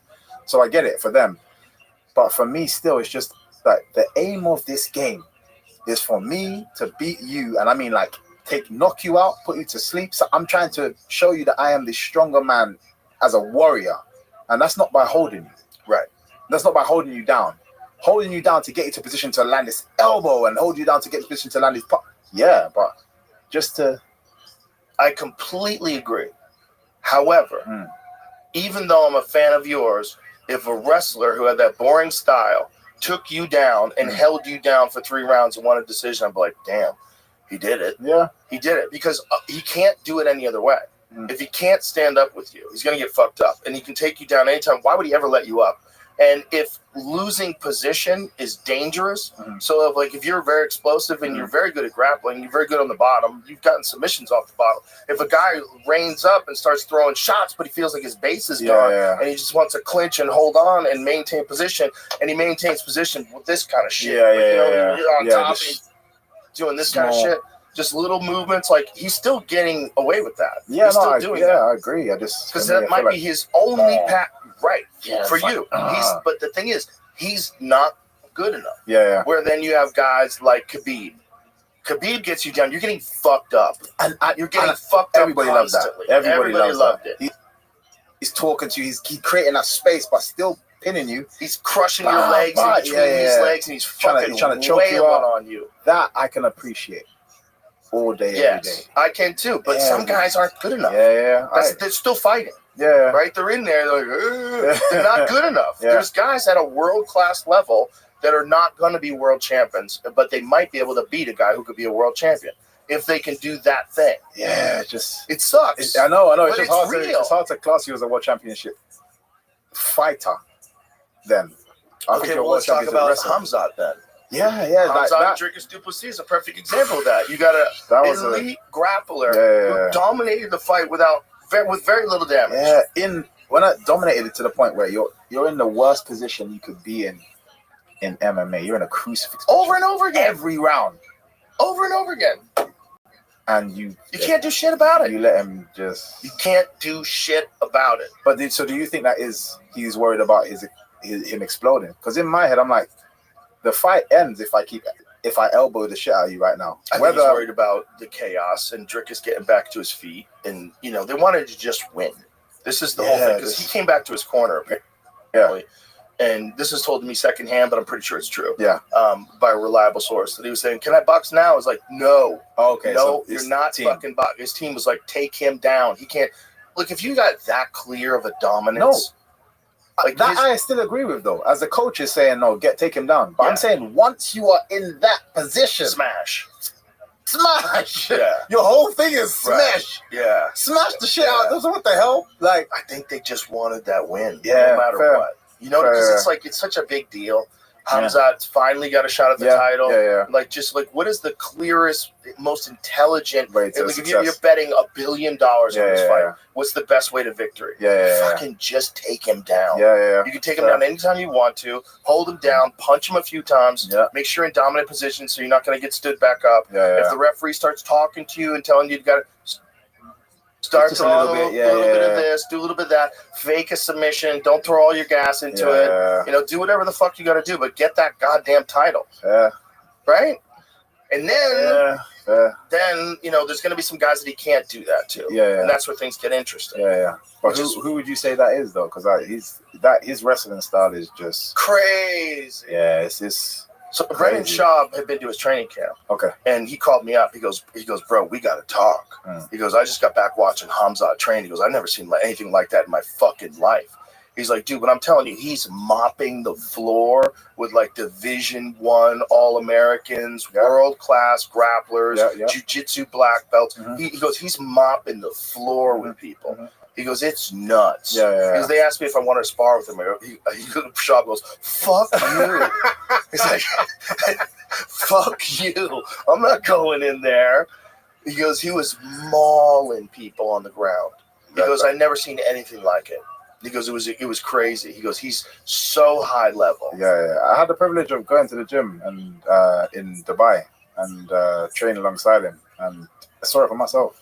And I was like, it's a shocking level of grappling. And when you can achieve that shocking level of grappling on world-class MMA fighters, why wouldn't you do it? This is just my thing, my take on it. Like, if you just want to win and make as much money as possible and keep doing that, I mean, you should finish guys whenever you can. But if you don't think you can, the path to victory is grappling, this is still a sport. Fair. If it wasn't a sport, there'd still be headbutts. There'd still be all be the stamps and stomps, soccer kicks, all the wild shit that used to be. You can still be able to wear shoes. Who gives a fuck? But it's a sport. So if it's a sport, we've got some rules. I just don't think. I don't think there's anything wrong with winning by the rules. It's not my favorite style. Fair. My favorite style is either a knockout artist or a submission artist. I like the guy who just finishes everything. Oliveira when he was when he's in his prime. Just killing. Catching triangles, darces. Oh my God, he was a monster. He was so good. Those guys, like, when you watch a guy who's like an elite world-class submission artist and the fight goes to the ground, it's just a totally different thing. You know, you're in real, like Fabricio Verdum when he was in his prime, when he caught Fedor with that triangle. Bro, that was... Catching Fedor with a triangle is crazy. Just crazy. If you know how explosive that guy is and how fast he is and strong enough, what a great grappler he is. But Fabricio Verdum's another guy who doesn't get his due. When you think about all-time GOATs, you think about Nogueira, you think about Fedor, and you think about Minotauro. And Fabricio Verdum tapped them all. He tapped all the greats. Very true. All of them. Tapped them. Tapped them. All the greats. Didn't just win by a decision. Didn't just hold Tapped Fedor when Fedor was Fedor. People were like, whoa, that's crazy. Fedor's a beast. Bro, he was a monster. Stoic warrior from Russia. No expression. And he's the earliest, the first of his time. Oh, way ahead of his time. First of his time. Way ahead of his time. His ability to catch submissions off his back with lightning speed. He had a lightning fast arm bar. And power on the feet. Bro, he walked down Crow Cop. It's crazy. Crazy. With stand-up. Crow-Cop's head kicks were insane. Every kick. But like Fedor was blocking them so intelligently too. He was using that high block, way up like that to catch that left kick, and he caught it. They caught it shin to shin many times. That was a crazy fight. But Fedor in his prime was so good, man, because he was the first guy other than Minotauro, but he was more dangerous on the feet than Minotauro. But Minotauro on the ground was like one of the first guys, like super dangerous off his back. Just super lethal guard. Like when he beat Bob Sapp. That was the nuttiest fight in the history of MMA. Bob Sapp was 350 pounds with abs. I was gonna say he's kind of like your Ngannou nowadays. Big, but way bigger. And way bigger, but not as skilled. Different. He's gotten Francis's improvement, because in his earlier stages, I was just like, he's got power, but he's technically like Francis basically beat Tyson Fury in a boxing match. Crazy, right? basically Yeah. because I scored it. I scored it for him. Yeah. 100%. They just couldn't. They could not let that happen. He dropped Tyson Fury with a left hook and then danced in front of him. I mean, that's skill. I mean, he wasn't ready for Anthony Joshua because Anthony Joshua was a different thing. Yeah. Like it's just, he's got more one-shot knockout power. He took it more seriously too. He likes to switch him. But again, like this is where the boxing is. If you don't have that kind of intellect in the boxing, that footwork and foot positioning is put your foot on one side, you're gonna get killed. You put your foot on the other side, you're safe. You can kind of manage the power and see the punches coming. But he kept switching stances, but just leaving himself in just the wrong positions. Yeah, he wasn't ready. Wasn't ready. There was a lot of hype off the Fury fight. Also, Joshua got to watch him box in the Fury fight, see some patterns. Fury, I think, probably took him. This guy's never had a boxing match. At the beginning of the fight, he's like, "Time to go to school." Like, oh, really? And then he probably got stunned, and that was it. He's not working. You talk to any fighter, they will tell you the worst times of their life is when they thought that a guy was nothing. And then in the middle of the fight, they realize, oh my God, I'm losing. They took a guy lightly, and they didn't get up for the fight. And then they went in there, and that dude was fired up and ready to go. You know, you can't take anybody lightly, though. No. Mike Tyson, Buster Douglas, another perfect example. 100%. No one. This guy was partying every day. Yeah, exactly. He did not take it seriously at all. You got big respect for Buster Douglas on that one, though. That was oh my God, it's one of the greatest performances of any heavyweight title fight ever. Yeah. To want to walk in and do that as well. The fact that guy could do that the whole time, but only did it against Mike Tyson is nuts. Because he was one of those guys, and we all know them, that is super talented and just never realizes their full potential. Like gym, guys in the gym, they're like, you'd see him spar. And I talk about this all the time. Like, I've had so many people, obviously, I've got to see over the years that are talented. And again, it's the same thing, but can you do it when it counts? Right. Can you do it when the lights are on? Can you do it when there's pressure and it means something to you? Your friends, your family, money. Yeah. Can you still do it? Yeah. That's when it counts. But I've seen guys that are, there's a guy, actually, and I always talk about him just because he was super unique. And weirdly enough, he got to the UFC on a short stint. Galore Bafundo. I don't know if you ever remember him. He only had 2 fights, but he fought Charlie Ward, and I call it Hadouken. He just grabbed him and threw his head into the floor. Oh, and it was a KO. And he actually never got the bonus for that. I don't know how he did it, because I've never seen anybody just throw someone's head down. You need to watch it. But look, boom, there you go. Oh, God. And if you keep it going and you see how he finishes, look, he's like, wow. Oh, landed hard. Yeah. Landed hard. And if you see the finish, look at this is how athletic this guy was. Just watch, light work, just landed, just landed a little perfect spider stance. Yeah, perfect landing.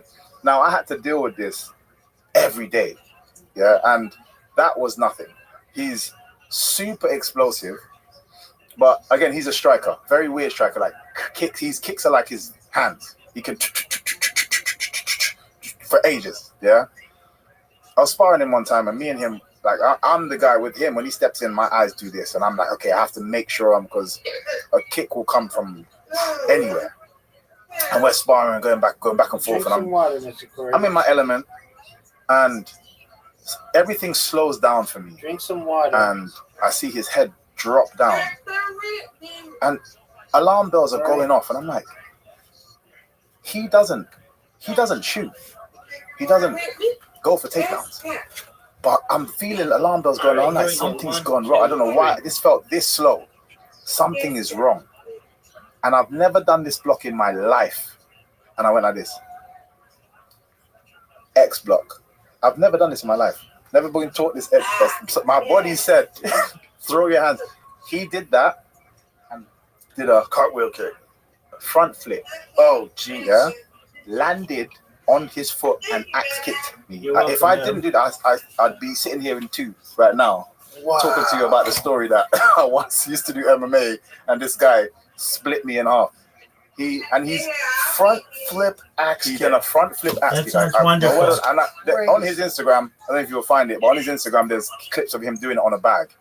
And he literally flips, lands on his foot, bah, hits the bag, and he's just standing. But he did it. I blocked it. Now, Even now, because I've now blocked it, you fall off balance. Took his foot off and carried on sparring.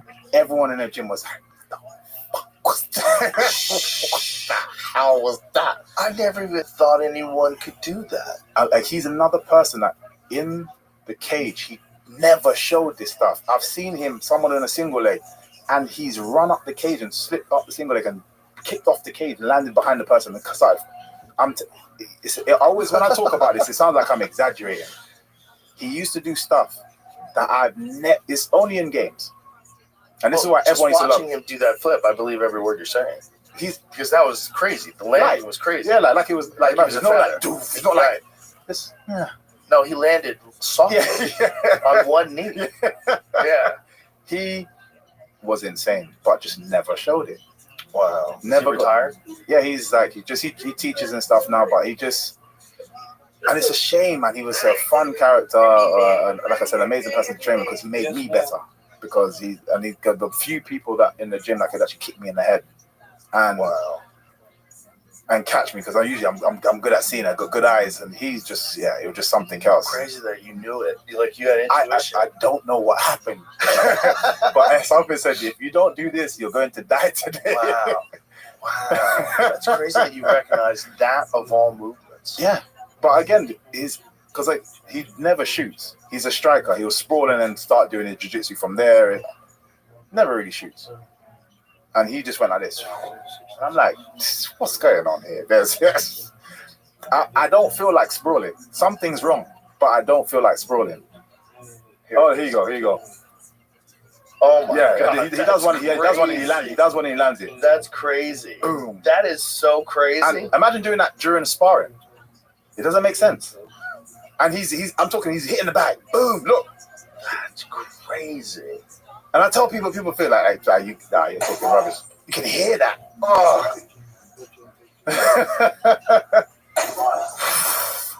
If that hit me. That is so wild. And I wish he was able to show this stuff. Explosion you have to pull that off. The amount of force you generate. Yeah. And who would see that coming? I still don't to this day know how I saw it coming, but wow. If he did that, and again, he went into these fights and it would be relatively basic. He wouldn't show all of this kind of stuff. So he would tighten up in fights. Yeah, he'd just tighten up a little bit. He just wouldn't express himself in the same way. Did anybody at that time work with like a mental coach? No, I wouldn't. From our gym, the only person that I know did it from our gym was actually Alex Reed, but he is a weird character anyway. Yeah.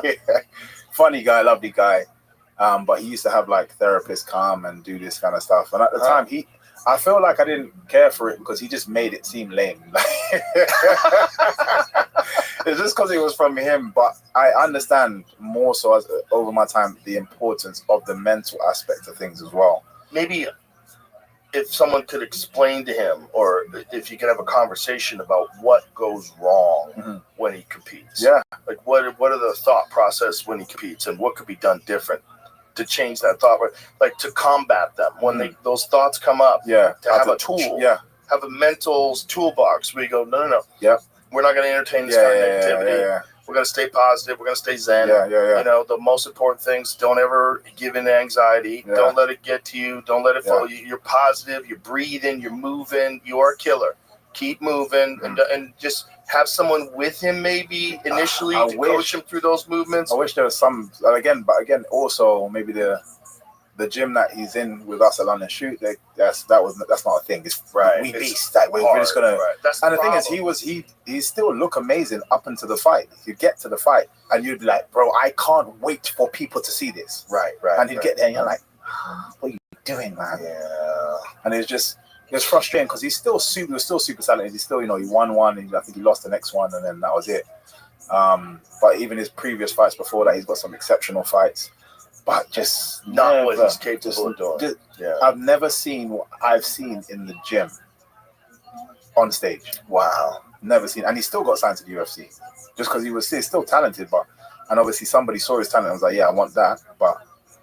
And nobody's ever seen what I've seen this guy do. And all of our teammates are like, If you just seen that, everybody would be throwing money at this guy. Just make sure he's on the next card. It's crazy. Yeah. It's really crazy. Yeah. Because it seems to be like that in almost every sport. Yeah. But in fighting in particular. Yeah. Because it's the biggest mental hurdle.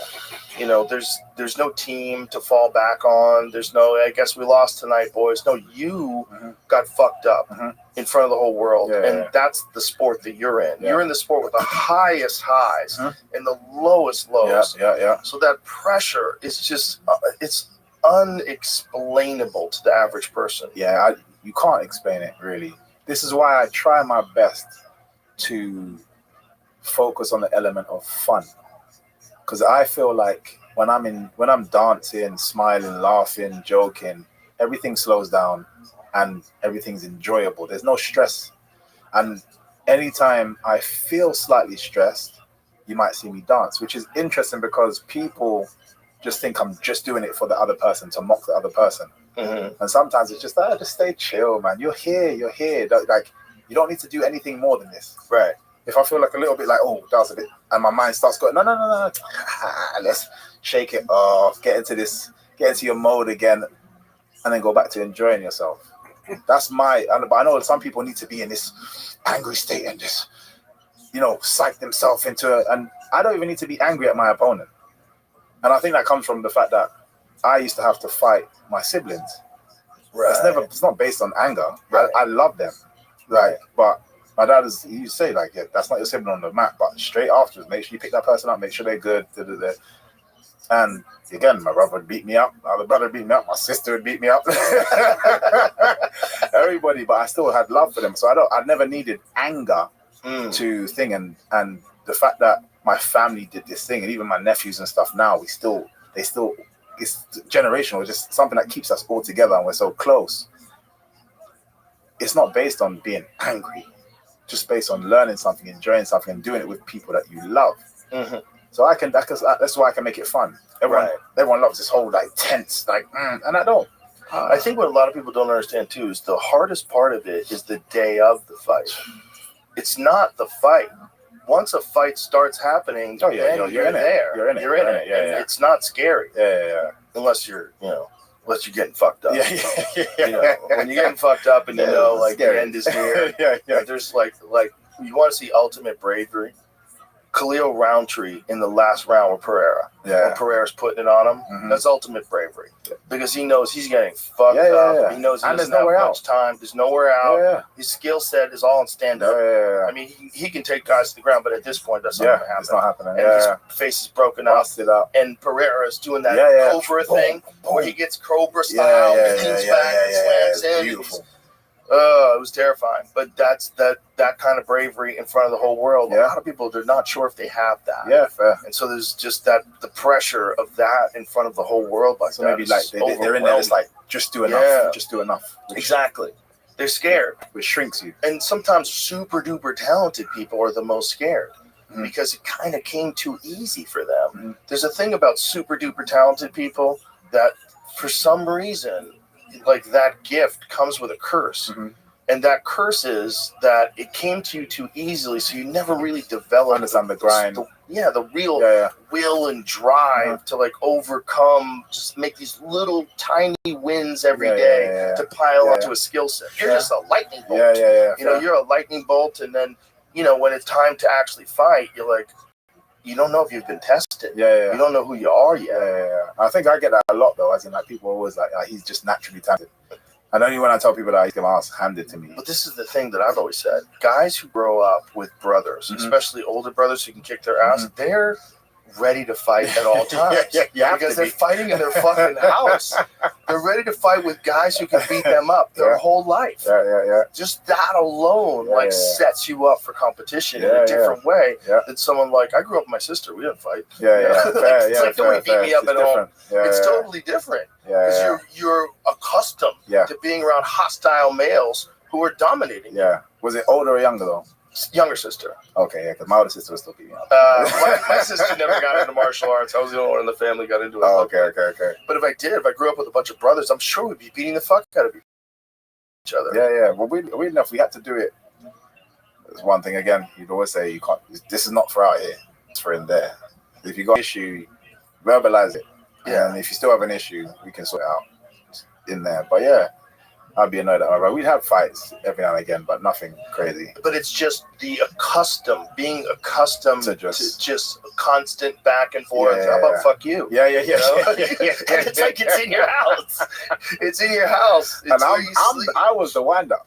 Oh yeah. But I couldn't fight, so I had to do it some other way. So I you just had to had talk to, some talk some shit. You know what I mean? I'm You the also wind-up. have to be a little tougher because you're the smaller one. Yeah. That's part of the thing, you know. Yeah. What's crazy about John Jones is his brother. He's got 2 older brothers, no? Well, I think one of them is younger. Isn't Yeah. it Chandler younger? But they're all beasts. Yeah, of course. So you But grown up both in a house. NFL, no? Yeah. So you've grown up in a house of beasts. Yeah. Like you better look. You better be ready for some hostility. You got to be ready for some aggression. And there's a giant benefit of that as far as mindset, because the mindset you're accustomed Look at him. to hostility. I mean, all his brothers are super freaks, just giant athletes, and so. He's in this house with highly competitive males his whole life. Yeah. So you're totally accustomed to competition. Yeah. Whereas with some people, competition is like super overwhelming. Yeah. And it's a test you don't want to take. You almost don't want to find out if you're good enough. I think even the school system has over the years, they've slowly taken out certain things that challenges people in a way that gives them that gift of being competitive, and especially in the UK. I'm not sure about in the States, but in the UK, they changed the rules just after I would have left to not allow it to pick teams, because then people feel bad. Yeah. But I'm like, if you're shit, I'm not picking you. Get better at you. This is real life. Like that's how it works in real life, and that bad feeling of getting picked last. Richie was talking about that yesterday. Oh, serious? Yes. So Lionel Richie, before he was in a band, it was always like he was the last one to get picked for this. He was the last one. He was talking about that openly. But look, that's what created Lionel Richie. 100%. Yeah. And again, I think over there, I'm not sure here, but we model mollycoddle the kids. And then they think you surround them in cotton wool. Yep. And then the real life hits them, and they're just like, what? It's the opposite of Yoel Romero. Oh, yeah, exactly. You big my gene. It's the opposite. It's the opposite of that. I think I was talking to my brother as well earlier about how they say, I forget the saying, it's like tough men create good times, times, and that the whole cycle of that. And I find it's very true though. We're creating too much good times for people, and everybody's complaining about everything. Exactly. When things are really good, the problem is whatever is bad, even mildly, becomes a giant thing. Then you're dealing with microaggressions. People get crazy. Yeah. They look for all kinds of grievances everywhere they go. Yeah. When you are involved in hard competition, you're not interested in any of that stuff at all, because it's just a giant distraction. The real thing is so difficult, and that's why I think, even though it's uncomfortable for kids, I think wrestling in high school, any kind of competitive sports in high school, martial arts especially, I've been so valuable for you. For ages, I've been saying this. It's okay to lose. It's okay to lose, and it's actually good for you. It's very good for you, and you need to learn this kind of stuff. Like I said, as soon as they're out of your care, they have to experience that anyway. You can't. Yes. You're. And I used to do this even in when I was teaching. We're teaching a jab or something. Teaching a jab, and we're doing slipping drills, and you're jabbing like this. I was like, you're not helping anybody by jabbing away from their face, because now this guy thinks he's amazing at slipping punches. Right. And then we make him spar, and he's like, douche, douche. Move your fucking head down. I'll do what I usually do. So I'm like, it's better that you hit him in the gym, so then when they go out into the real world, or they go out to a competition and whatever, they're actually good at these drills that I'm giving you. You're not helping by trying to be helpful. Yes. You don't have to hit hard, but be accurate. Yes. Get them used to it, and then slowly speed up. Yeah, bro, I say this all the time, but it's exactly the same thing. People need to go through those actual trials and tribulations in certain areas, so that then they can be ready for it later on. 100%. And this idea of protecting them, and everybody gets a participation trophy. Yeah, that's so bad for it. That feeling of bad from losing is beneficial. It's just like the feeling of being tired after you work out. That's how you get in shape. It's all good for you. Exactly, it's all good for you. You're getting into emotional shape. But this is why I feel a lot of people are trying to take shortcuts for everything. Nobody really wants to do the hard work. World. Yeah. Nobody wants to do the hard work. And I get it if it's really excessive. You let you get to a certain point, and it's like, okay, you need to at least some help to get to a certain point to then work out. But you need to work. You need to work, and it's good for your brain. Your brain is. We have, for whatever reason, a whole series of human reward systems that are built into our brains from the times that we were all living in tribes, thousands and thousands of years ago. And in this brain, it requires tasks. There's things. It's like enforced in your brain that if you go out and you make arrowheads and you hunt the deer, you have food. Your family survives, so you have tasks. So they're whittling the stick, and you're into it, and you better be fucking into it, because if you're not into it, you're not going to eat. So if you have a life where there's none of those things, and you're sitting there in front of Netflix, of course you're depressed. Of course you're depressed. Your body's not getting any of the stuff that it needs. Your mind isn't getting any of the tasks that it needs. Someone was telling me like it's the reptilian mind set that looks for dangers, that seeks dangers, because we're not in a society that has those dangers. We look at danger. Our dangers are now, this person looked at me funny, or this person back. Or you're even worse, your phone. Your phone, it's even easier now. People are commenting on you. The haters got me today. To be fair, it's funny. The first time, this was still earlier, so my comments were from YouTube initially. I had an Instagram, but I didn't really use it like that. So after my first fight, I was super pumped. I'm like, because like I said to you, I was so nervous after my first fight, and I always say, look, if you watch, all of my walkouts have been like, vibes, I'm just happy to be here. My first fight, I was like this. I was dying inside, Joe. Just like, what? In my head, I was like, why did I decide to do this? I was like, why am I here? What? I was stressed. The whole walk was the longest walk, and you've never seen me so tense. And then the second I got in there and the bell rang, I was like, oh, yeah, same thing. Okay. Then I started to feel myself, and the vibe, like my energy started, like the MVP that we obviously come to know now, it came out. And that was, for me, that was just like, that was great. But in terms of, I just lost where I was going. You lost what you're talking about? Yeah. No worries. It happens all the time. So, but that was interesting that then the second fight was the one that really overwhelmed you. That was in the second fight in the UFC. Overwhelmed me. But so the first fight you ever had was when you walked out. Was when I walked out. The first fight you ever had. So that was me versus not UFC, me versus Dishman. And I just walked out, and seriously, I just had nothing but fear inside me. And what kind of an athlete was he? What did he do? I'm not sure. He's a kickboxer or something. Didn't seem like his first fight. I had like, I think 3 pullouts before I got to that fight. Like probably like 3 weeks before. Like 3 different people. At that level, it happens all the time. Yeah. And I had fights online, so my coach was like, are you able to take these down? I'm like, they're randomly filmed from so many random people. Yeah. So like, I wouldn't even know where to begin to find out to try and get them taken down. So if anybody did research, they would see that I had like a 720 kick. So it made sense why people was pulling out. For people that don't understand what that means, that's not a 360 degree kick. This is one of them. This wasn't even the first time I did it. Where is it? Yes. Is it coming up? It'll be after this one. Okay, yeah. Okay, it's gonna be that's it. Just before this.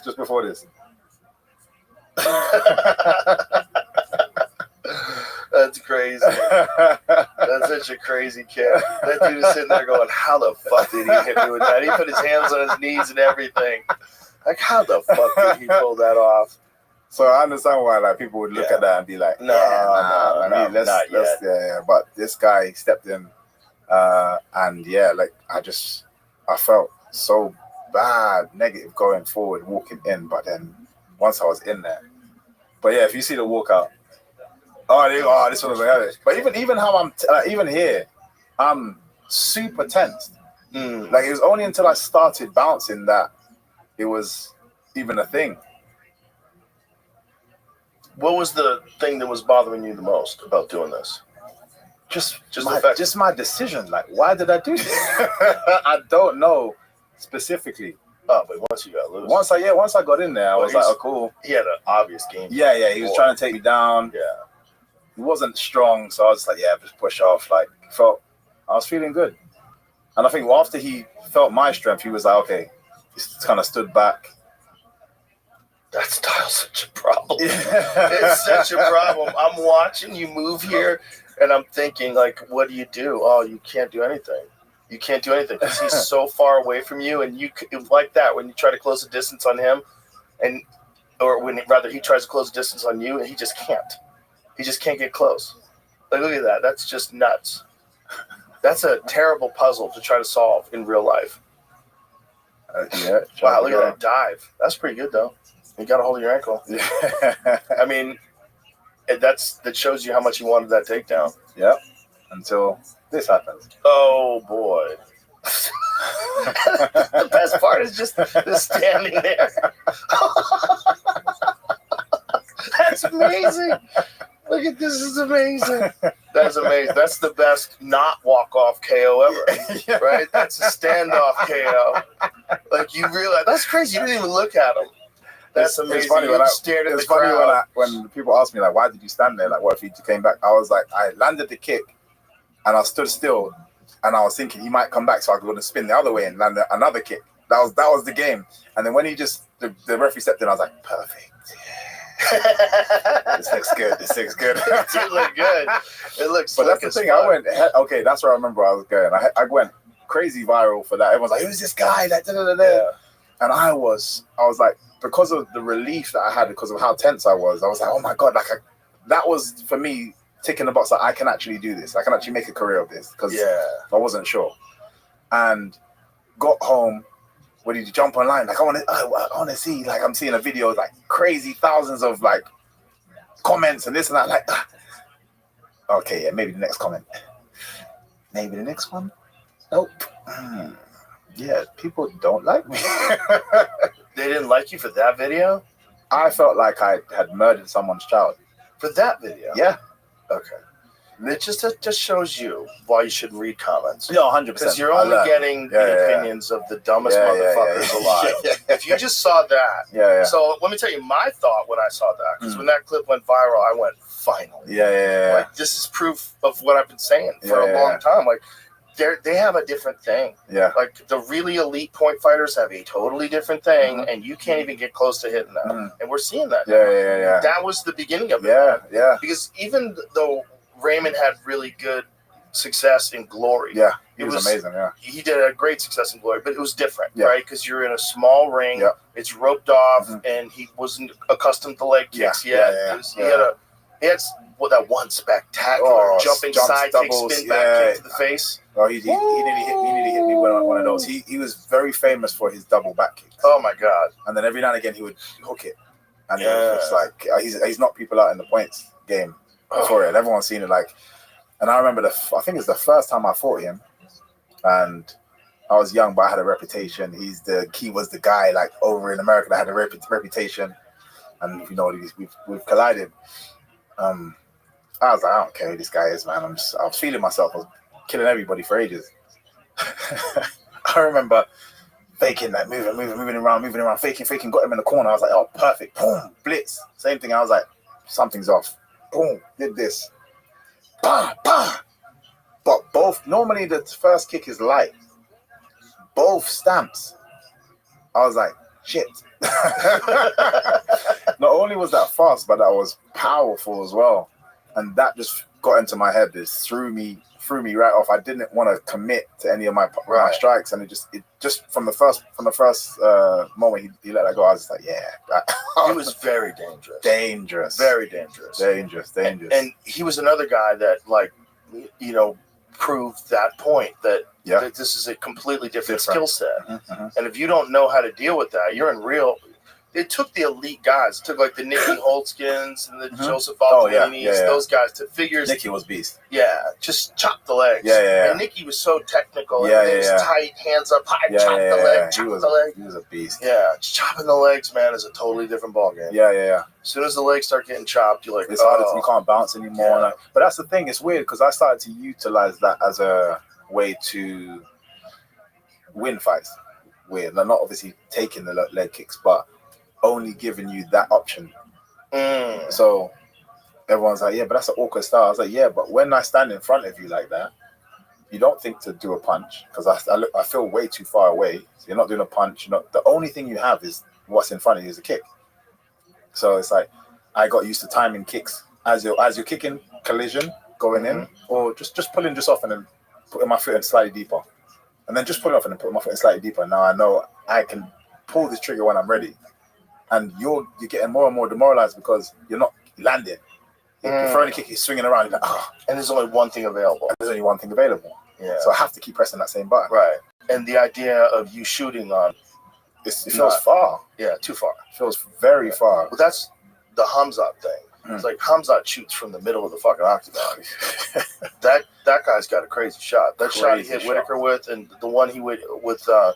Who was it? Oh, the leech. When he picked up the leech, he picked him up, carried him over to Dana White. Yeah. And it's like, I kill everybody. Like, whoa, this is nuts. He was another guy that, like, how the fuck are you making 170? Yeah, he's a big When I first met him, I was like, what are you talking about? You're 170? Yeah, big boy. I fucking hate the weight cutting. I hate it. I hate it with a passion. I hate it more than anything in the sport. I think it should be eliminated, but it's too late. Yeah. I think people should get down to a healthy weight and fight at the healthiest weight, whatever the hell that is. Do you think there would be a way to combat that? Not because obviously in boxing they got you have to weigh in multiple times now. Well, some fighters make you do that, like Gervonta Davis. He made Ryan Garcia do that. Okay. He wanted to make sure that Ryan Garcia didn't rehydrate. Yeah. Mayweather did that to Canelo too. Yeah. It's just a G move. It's that's smart. That's when you're the A side. You're the smaller. You're the A side. Yeah. I'll fight you. But you got to weigh 143 when you get in that fucking ring, bitch. Yeah. And guys will take that fight for that, big paycheck. Yeah. But it's not a good move. Yeah. But I just think that it's legalized cheating. I just think that it's cheating. Look, if you're a 155-pound champion, but you weigh 190 pounds, that's kind of crazy. That's kind of crazy. I agree. And if I didn't have to weight cut, because if you don't join in, you're fighting monsters. That's true. But they would have to fight monsters too. Everybody would have to fight a person that weighs what they actually weigh. No, I agree with that. But I'm just saying, with the fact that people are weight cutting, when I got to this arena, I'd prefer to just report what I weighed at. Yes. But because everyone's weight cutting, I was like, you have to. You have to do it. Because you look, like, when you were fighting at 170, for people that understand, I'm short. That's 30 pounds less than me. That's crazy. That's crazy. Like, that's just a giant advantage that you can't give up. And when you're doing that across every single weight class and every single world championship, the last guy that I know that didn't cut weight was Frankie Edgar when he was a 155-pound champ. When Frankie Edgar was a 155-pound champ, he weighed 155, and he moved like a ghost. He was all over the place. He was fast as fuck. He had great endurance. His recovery was incredible because he could take a great shot because he wasn't dehydrated like everybody else was. That's the thing. I actually feel great at middleweight. Yeah. We definitely have the size for it. Yeah, I'm naturally that way. But it's weird, though, because people's body types, because they are cutting, they're still slightly stocky. Not necessarily as frame-wise as big as me, but they're just slightly stockier. And obviously, as you say, the guys that want to come in and just go, they just want to clinch and get you down. It's a giant advantage. It's an advantage if they're going to be that much heavier than me as well. Giant. Moving people, like even when in my last fight, when I got taken down in that last round, trying to against Cannonier, trying to move him, I was like, Jesus, Cannonier's huge. He's big. He's a big boy. And he's one of the only guys that's got KOs in 3 different weight classes. I know. From heavyweight, light heavyweight, and middleweight. Yeah, beast. He's huge for 185. But it's another perfect example. And I think, look, there's something to be said for the ritual of doing it for a lot of fighters. It means a lot, and you could choose to cut less so that you're more healthy the day of the fight. Yeah. But everyone kind of concedes you have to cut something. Yeah. And I just don't think that's smart. 24 hours before a fight in a cage. Yeah. Why would you deplete your body purposely? Yeah. Because it's basically like getting drunk. Yeah. It really is. Like you're dehydrating the shit out of your body. Seeing people just look a mess. And you only have 3, 5, 40 hours to rehydrate between the weigh-ins and the time you're actually going to fight. And if you're lucky, you have 40 hours. Yeah. That's not enough time. Yeah, I can do it. I don't care to do it. I can do it. I agree with you, and if everybody was like, yeah, okay, let's all just do it at our weights. Well, imagine if people did dehydrate and rehydrated, and we started calling it cheating. You know what I mean? I mean, it would be if people got caught and they looked at it the same way people look at people getting caught with steroids. Fair. Because the reality is right now you can't do it because of the weight class limitations. There's too many weight classes where you're at. So 85 to 205, that's nuts. That's 20 pounds. That's so And for maybe people who've never grappled, they don't know what that means, or never been punched. They don't know what that means, but that's a giant amount of fucking horsepower, gravity on top of you. And so if you've got weight classes at a reasonable space, like I feel like 10 pounds is good. I feel like every 10 pounds, you get 45, 55, 65, 75. And if you're in between, you either add muscle or you lose weight. You stop lifting as much weights and do more cardio. You get down to that, right? Naturally. But that's what you are, what you actually are. And if we did that, there would have to be some sort of a hydration thing where they just show up and weigh you. Like, like people show up and drug test you now. Like drug-free sport, they'll just knock on your door. Hey, Venom, what's up? Can you pee in this? So let's talk. That makes sense to me. Just show up. What do you weigh? Get on the scale. And then you get on the scale. 190. Bro, you're a bantamweight. This is crazy. Because there's dudes that are out there doing that. Oh, no, 100%. We always talk about Gleison Tebow. When Gleison Tebow was 155 pounders, bro, he looked like a bodybuilder. He looked like he weighed 200 pounds when he got into it. It was nuts. The rehydration. I've seen people cut ridiculous amounts, and then like you said, the way they hydrate. It's terrible, but it's also a lie. You're not 155 pounds. You're 200 pounds. Like, that's what you actually weigh. And I understand why you do it. I understand why everybody does it, but there's got to be a better way. The worst I ever saw was Travis Lutter when he fought Anderson Silva. I don't remember that one. He lost, but he had Anderson down. Travis Lutter was an elite black belt. And he was in the Ultimate Fighter. Wins the Ultimate Fighter. I mean, dominates everybody. Dominates people on the ground. Everybody that I talked to trained with him was like, guys on a whole nother level as far as jiu-jitsu. And the day of the weigh-in, he can't make the weight. And he's so dehydrated that his lips are cracked. And he's not walking to the scale. He's shuffling. He's just, and I'm watching him. And he missed the first time, and then this is like one of the second or third time that he tried to make weight, and he eventually didn't make weight. So even if he beat Anderson, he wouldn't have won the title. But bro, he had him down, and he was on top of him in the beginning of the round. And for anybody that's ever rolled with Travis, if he was healthy and he has you down on the ground, like you're fucked still. That guy's good. He was really good, but it was just the weight was way too much. He was just drained. And then 24 hours later, he's supposed to fight one of the greatest fighters of all time. And it depletes the liquid around your brain as well. So you're taking shots, you're not gonna take it as well. Exactly. It's a lot. I agree. You're tired. Your endurance sucks. Everything's all fucked up. Everything's all fucked up. But it's why I get down very close to my weight because on fight week I'm very low. Like, what do you weigh? If you're fighting 185, what are you weighing? Fight week. 185 is easier though, so 190. Oh, that's great. Like I don't. What about 170? When you're at 170, I'll get down to probably about 182, 183. Not that bad. Not that bad, and then cut down from there. That's not that bad. I don't like to overstress myself. Pereira weighed in at 185 and fought at 220. Massive. Fought at 220. Weighed in at 85, fought at 220. Like you said, that's that's a lot. That's insane. That's a lot. That's insane. That's so much fucking weight. And what does that do to you? I've seen people. I can't even remember what fight it was. He's in Bellator. And he was banging the sauna to get out, and his coach was holding the door. Oh god. Like, you need 5 more minutes. Oh And my the god. guy is kicking the door like, don't pay. And he's like, yeah, I'm never doing that. I don't ever want to feel like that. That's so crazy. Yeah, So many it's guys too much. black out. Yeah.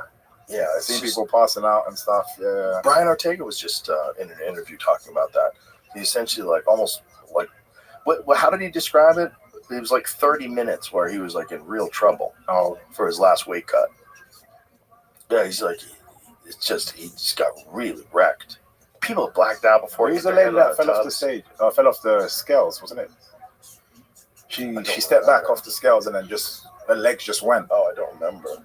30-minute coma. Oh, sugar. Due to his weight cut for Aljamain Sterling. Holy shit. But he keeps. Yeah. It's too much for him. I don't know why. Why doesn't he just go up? Well, that's the problem. Is the guys at 55 are jacked. I think he dialed in his diet though. He looks a lot thinner now. Yeah. Like he showed. Pull up some of those photos he's got on his Instagram. He's been taking photos lately. Like he realized like he can never do that again. So he's lost a lot of body. Oh, that's good. That's good. So I think sometimes that it is the discipline of it as well. Yeah, look at him. Oh now. Yeah. Look at him now. Yeah, way. Big, way leaner. Big difference. That's where he hasn't been like that in ages. Yeah. That's where he needs to be. 100%. You know, likes to live that good life. Same. Even when you said about like having like random weight checks, it made me consider certain burgers. Yeah, they would have to give you an out of shape clause. No, you know, like give you like 10, 15 pounds in between fights. But then once you start training, they should be able to randomly show up during those 6 weeks and go, all right, Michael, get on the scale. 174. Okay, good to go. Good to go. We're inside of 6 pounds. Because what you actually cut, what you're saying at 85 is perfect in my opinion. Yeah, I don't like to be. 5 pounds is just a good sauna session. It's not that much. You're not losing a ton of weight. You're not killing yourself.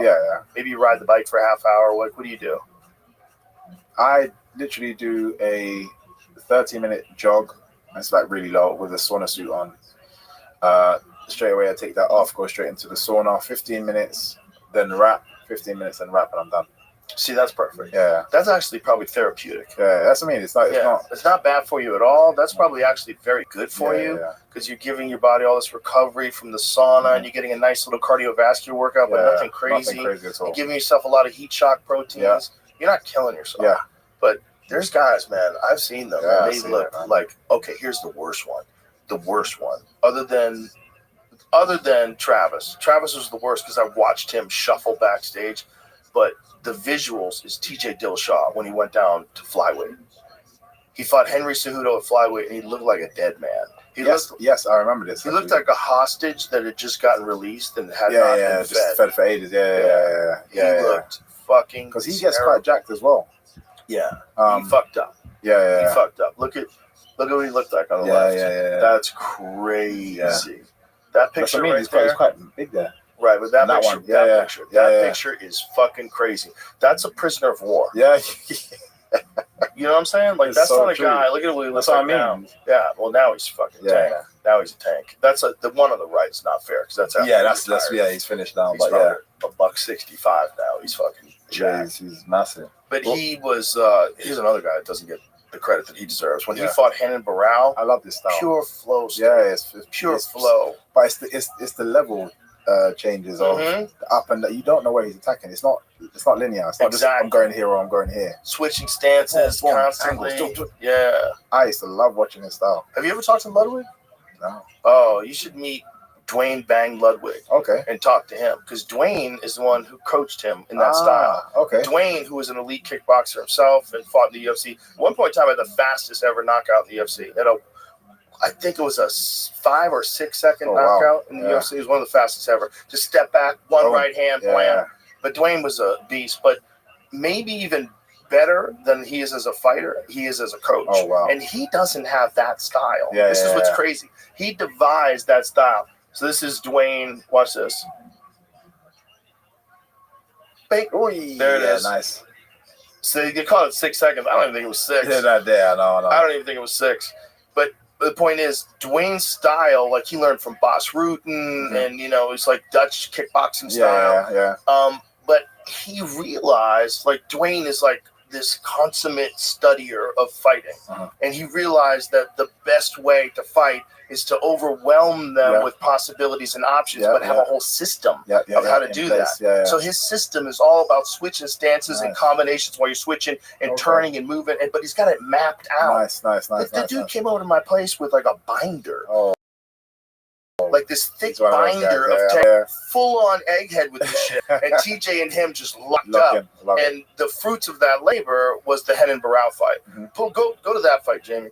So, because I feel like this was one of the finest championship performances at the time. I thought it was the best I had ever seen of a guy who was an underdog going into a fight. Henan Barao at that time, a lot of people thought was the pound-for-pound best. It was him and Jose Aldo. They were talking about those two guys together. And TJ just went in there and worked him. I mean, it was like a sparring match. He went in there super loose and just moving around and started cracking them. It's a fun watch, though. Just get me in there. So, but this is like Henan Barao was the boogeyman. Everybody was scared of this dude. He was so fucking good. Look how he starts.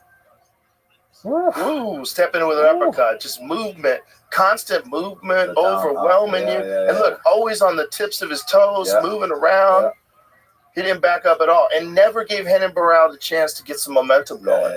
And at the end, when he eventually stopped him, I mean, it was just a fucking ruthless combination when he took him out of there. But, like, if you knew how difficult it is to be, look at that right hand right off the bat in the first round. At this point, Henan Barao's like, oh, no. I'm in problems. Yeah, because nobody had thought that TJ was going to be capable of doing this. TJ, you know, was a really good up-and-coming fighter, a really good contender, but this was his finest performance, and it was in a world championship fight against a guy that everybody thought was the man. TJ just beat that ass. And if you go, like, further, see if you can go to the actual stoppage, Jamie. It's, like, further in the fight. When he, like, at this point in time, TJ's just styling on him. Just standing right in front of him and popping him. Look at that. Not getting hit. Staying right in range, dropping down. Head movement. Oh, look at that head kick. Beautiful. Oh, my goodness. Beautiful. Look at this. I mean, and it's artistic. It's fucking beautiful, man. It's a beautiful stoppage. Like, one of the best championship-winning performances in the history of the sport. Easy. In the history of the sport. Beautiful. Whoa, but that dude, unfortunately, had 2 bum shoulders. Oh, so is that what it was? Yeah, forever. He had, even when he won the title, his shoulders were fucked. He had torn supraspinatus in both of his shoulders. I've done one on this side. It got to the point where he never got it fixed. So it got to the point where they're just popping out. So by the time he fought Aljamain Sterling, he just like, he told the referee in the locker room, my shoulder's going to go out of socket. I heard about that. That's crazy to go in there knowing that's... So now he had to retire, and he had multiple operations on his shoulder, and he can't even reach over his head. He gets his arm that far. Like, that's how fucked he is. 3 months ago, he's got to get another one. Oh, yeah, you can see, jeez. Oh, my God. Get another surgery. They're going to cut off the head of my humerus and turn the head into a plastic plunger. That sounds like a bit too much. I hate when there's like surgery for anything. He has the worst shoulder injuries I've ever seen. I know there's been a lot. Like, was that from before? It was from wrestling. Oh, it's from wrestling. I think it's just from having torn shoulders and just trying to rehab them and not getting them surgically fixed. Okay. Like, if you can have some things loose in there and strengthen everything else up and kind of be functional, but not if you're going to be a world championship fighter. Fair. And the problem with a lot of those things is once it tears and pulls back, you can't get it back in place. So then you have really complicated surgeries where they have to take a piece of your hamstring and stick it up there or some other part of your body and reconstruct what was supposed to be there. And then you have to slowly build range of motion into it. Like, he got to the point where he was too tough for the injuries that he had, where he should have probably got them fixed immediately. And maybe he could have prolonged his career. Like it sounds like he went back in terms of getting back into training a bit too quickly. Because I feel like the rehab can work. I know obviously there's certain things you're going to need surgery for, but there's a lot of my stuff I've managed to bring it back. And even I don't think he had surgery until after he was done fighting. Oh, so he didn't even have surgery? No, he had surgery on one of his knees because he blew his knee out in the Sandhagen fight. Or I should say Sandhagen after talking with Sandhagen about what happens in that 50-50 position, Sandhagen blew his knee out. Oh, okay. So he put him in a position where if TJ didn't give in, he was going to get his knee fucked up, and he chose to get his knee fucked up. But that was Corey putting him in that position. So he had to get an ACL reconstruction. So that, but I don't think he got the shoulder surgeries until after he was done fighting. He might have gotten one and then tried to fight again. Yeah. The problem is, like, his shoulders were fucked, man. They were really fucked. But that doesn't look fixed. Well, like for you to be having to. No. It doesn't look fixed. But I think that's all they could do with it. I think it was that bad. I think it was that bad. I'm looking at an article from right after that fight. It says his third shoulder surgery since 2019. Okay, so that's when he started getting them. And when was that fight? When was the last fight that he had? That was like 2023? The Aljo fight, I think, is 22. Oh. UFC 280. Is it 2022? That's when this article. Okay, so he had those shoulder surgeries, and then I know he's had a ton since. And since, you know, like you look on his Instagram page, it's like every few months it's him in a sling. Well, yeah, that's here we go, like trying again. I know guys that are like surgery, and it never seems to. I've never, unless I'm forced to, I don't ever really go down a surgery route. I always try and figure it out a different way. Like I've had, weird enough, it was both my shoulders. One was supraspinatus, the other one was rotator cuff, and kind of like some lat injury as well. But just slowly, to the point where I couldn't do a push-up. When in my last couple of, was it Bellator fights? Yeah, my last few Bellator fights, I couldn't do a push-up. I could still hit in certain angles. So certain angles I was fine, but I had no strength in that direction. While you were fighting? While I was fighting, yeah. Oh, no. Yeah. So literally trying to get that out, my arms would just start shaking. I couldn't. Why didn't you do something about that? I was doing like rehab. I was like, as long as I can hit you, I'm fine. Like, that's so crazy. Yeah. Going into a fight with that kind of a major handicap. I've had worse, but what's the worst? I don't want to say it as an excuse. So, but the day before my Ian Gary fight, I couldn't stand on my left foot.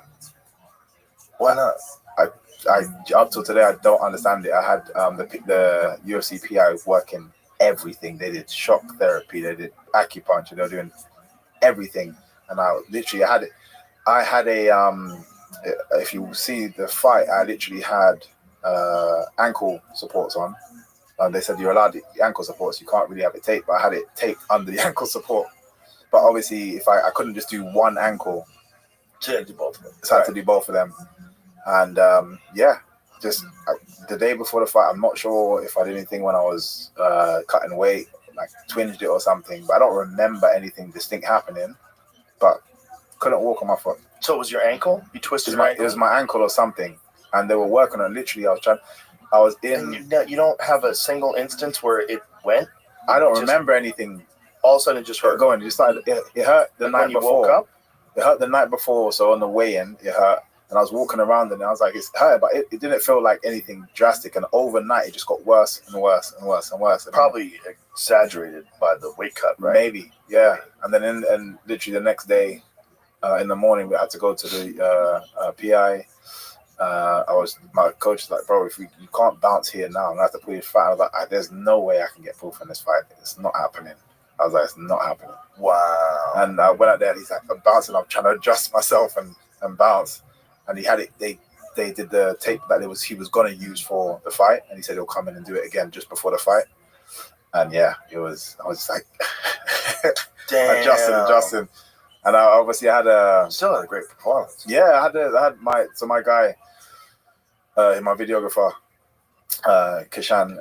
He filmed.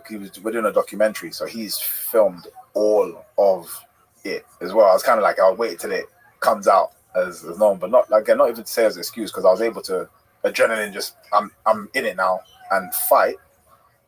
But there were certain things I was being cautious of and not wanting to do. But yeah, it was just irritating. But that's probably the worst in terms of how close to the fight it was, because it's the day before. But I've had injuries in the build-up, and I'm like, as long as I can throw a punch and throw a kick, make it happen. That's the thing that people don't understand when they watch fights. Like sometimes guys, this is one of the things about the rematch this weekend, Ankalaev versus Pereira, is that Pereira supposedly had a fucked up left hand, and rotavirus Yeah, before the last fight. I believe it. He looked off. He looked off. He definitely didn't look himself. But Ankalaev looked really good. 100%. Yeah, I don't know. I don't want to take anything away from Ankalaev. When someone looks off, I'm always like, it's like Roy Jones. Yeah. Like people go, Roy Jones didn't fight anybody. No. Roy Jones fought everybody, but he made them look like they were nobody because they were fighting Roy Jones. Exactly. It's like, so is that what's going on? Like, is Ankalaev that good? And so we don't know. So we got to see him fight again. I'd only say no just because towards the 5th round, it looked like Pereira could do some stuff. Like, it's like, okay, you're actually now landing that calf kick a bit more now. You're actually starting to do. It's like, why did you start like that? He didn't have the gas.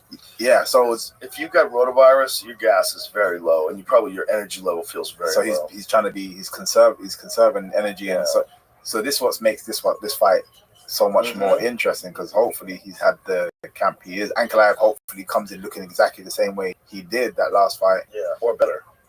He's going to be better because he's going to be the champion.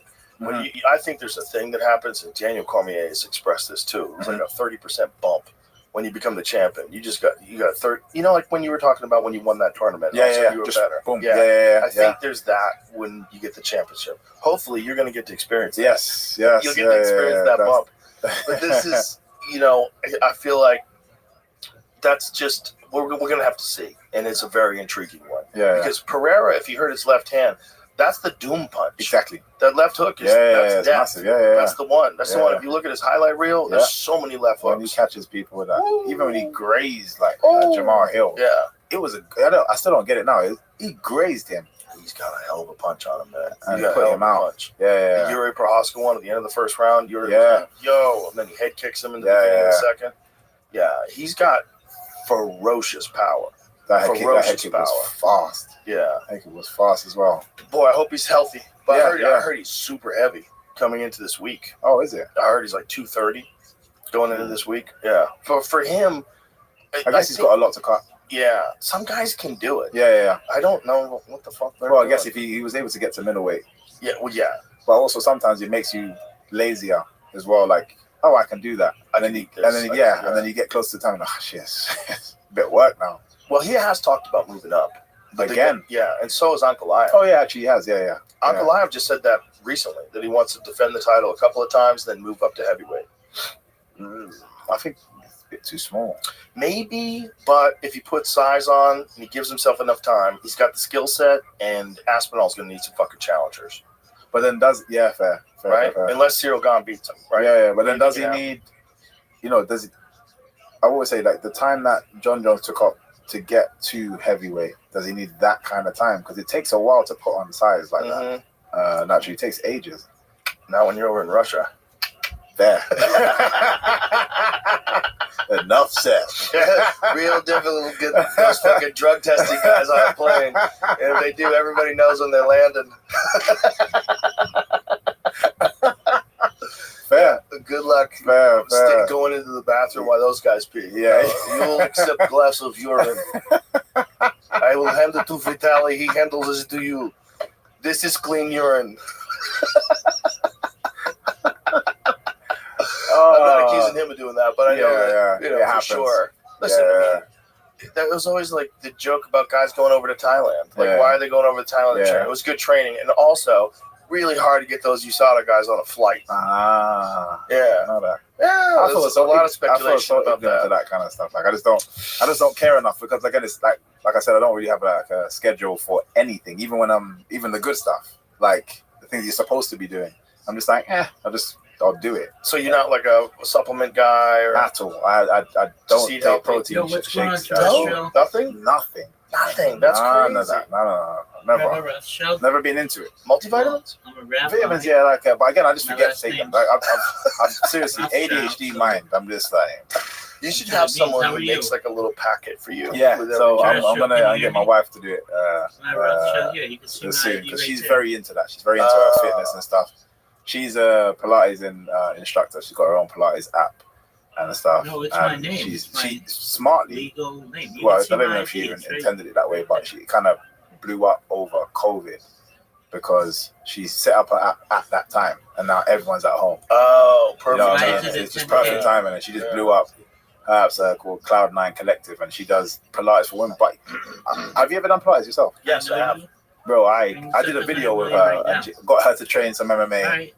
And then she's like, okay, you can't do Pilates. She killed me. It's a lot more difficult than I thought. It's I really so do much, because but I I can didn't stream know. out here. I stream out Yeah, like 24 hours inside a day, of your leg, But that's what's actually helped with a lot of my 365 days a the year. rehab side, because it's those No, muscles that you're we not bypass. We go to the big muscles. Yeah, we want to work these muscles. Yeah, I and it's all know. those little ones that are not getting worked, and those are the ones that are injured. Stabilizers. You tell Stabilizers. Yeah. And I didn't know that I'm it busy was trying to instill life. a man, I forget his first name, but called something Pilates, who started it for men in war to help recover guys in war to get them back out to, Right, terrestrial. to war. Follow me. But it's become such a female-led sport. Well, that goes to speak about what I was talking about with the flower. Russians and being technical. You know who was really into Pilates? Kovalev. Follow me on Remember when Peloton. Kovalev was the light heavyweight champion? Yeah. The crusher? Yeah, He was fucking everybody up. Yeah. He was big in the Big in Pilates. Pilates. He was doing Pilates all the time. And everybody's like, wait, Did you a minute, follow what? me? That guy? The strength from you can get from anywhere, because like I said, those smaller muscles that help facilitate the bigger muscles. Yeah. Like it's crazy. It's the same people that like look down on yoga. Like, bitch, go to a 90-minute hot yoga class. Go Okay, I did that. Yeah. It's hard. And I was like, yeah, I'm gonna go to a hot yoga. You know, I was more thinking just it's nice to kind of get the sweat going and stuff. I remember the lady, she's like, oh yeah, What's go up? to if you go to that side of the room, it's quite hot. So you know, if you're new to it, just go to this side of the room. And I was like, this woman, whatever, man. How's your day going? Get over that Let hot me go to that hot side. And she's like, oh, you know, if you ever feel faint at all, you don't have to continue. You can kind of just sit down. I'm just like, what's she talking about? It's not that hot in here. Google me, lady. Bro. I think like 3 moves later, I slowly just moved the mat. Like I didn't want to go too far. I didn't want to, but I moved from the hot side of the room to like the middle-ish, closer to that side. And then there was one move I was just stretching, and like I literally just got lightheaded. I was like, shit, this is real. It's real. It's real. You see all those little old ladies in there, and you think, oh, this is easy. Yeah. It's difficult. My wife is strong as hell, and I'm just like, yes, it has to be from that. Like and then when I do the session, I did a session with her this morning because she does some great sessions. Like when I do sessions with her, like she kills it, and I have to say she's smart in how she's done it as well. Because actually something I didn't know, because she's on her app, she's done a cycle syncing specifically for women. I didn't realize that women have obviously I knew women 28-day cycle and men have a 24-day cycle. 24 hours and they have 28 days. So there's specific times that they should be training us harder than they shouldn't be training, or they should be doing this and should be doing that. Based on biometrics? Based on just them time of the cycle of the month. But again, in my head, I'm like, there's girls that are training our class and they have to train and do everything that we do. But we forget that we're just doing it based on men can kind of just keep going. Well, women should think about that when they're scheduling fights. 100%. Wow. That should be a thing. And like I said, she did it for Pilates. And I looked into it and I was like, oh, this is like even down to ice baths, great for you. Not for women though. Really? Not all the time. But if you look into it, so there's specific times that's okay for them, but they shouldn't put their body under that kind of stress in the same way that we can. Oh, that's interesting. Yeah. So there's loads of, when I started looking at something, there's loads of things that we forget that a lot of times it's done from a male point of view. Right. Forgetting that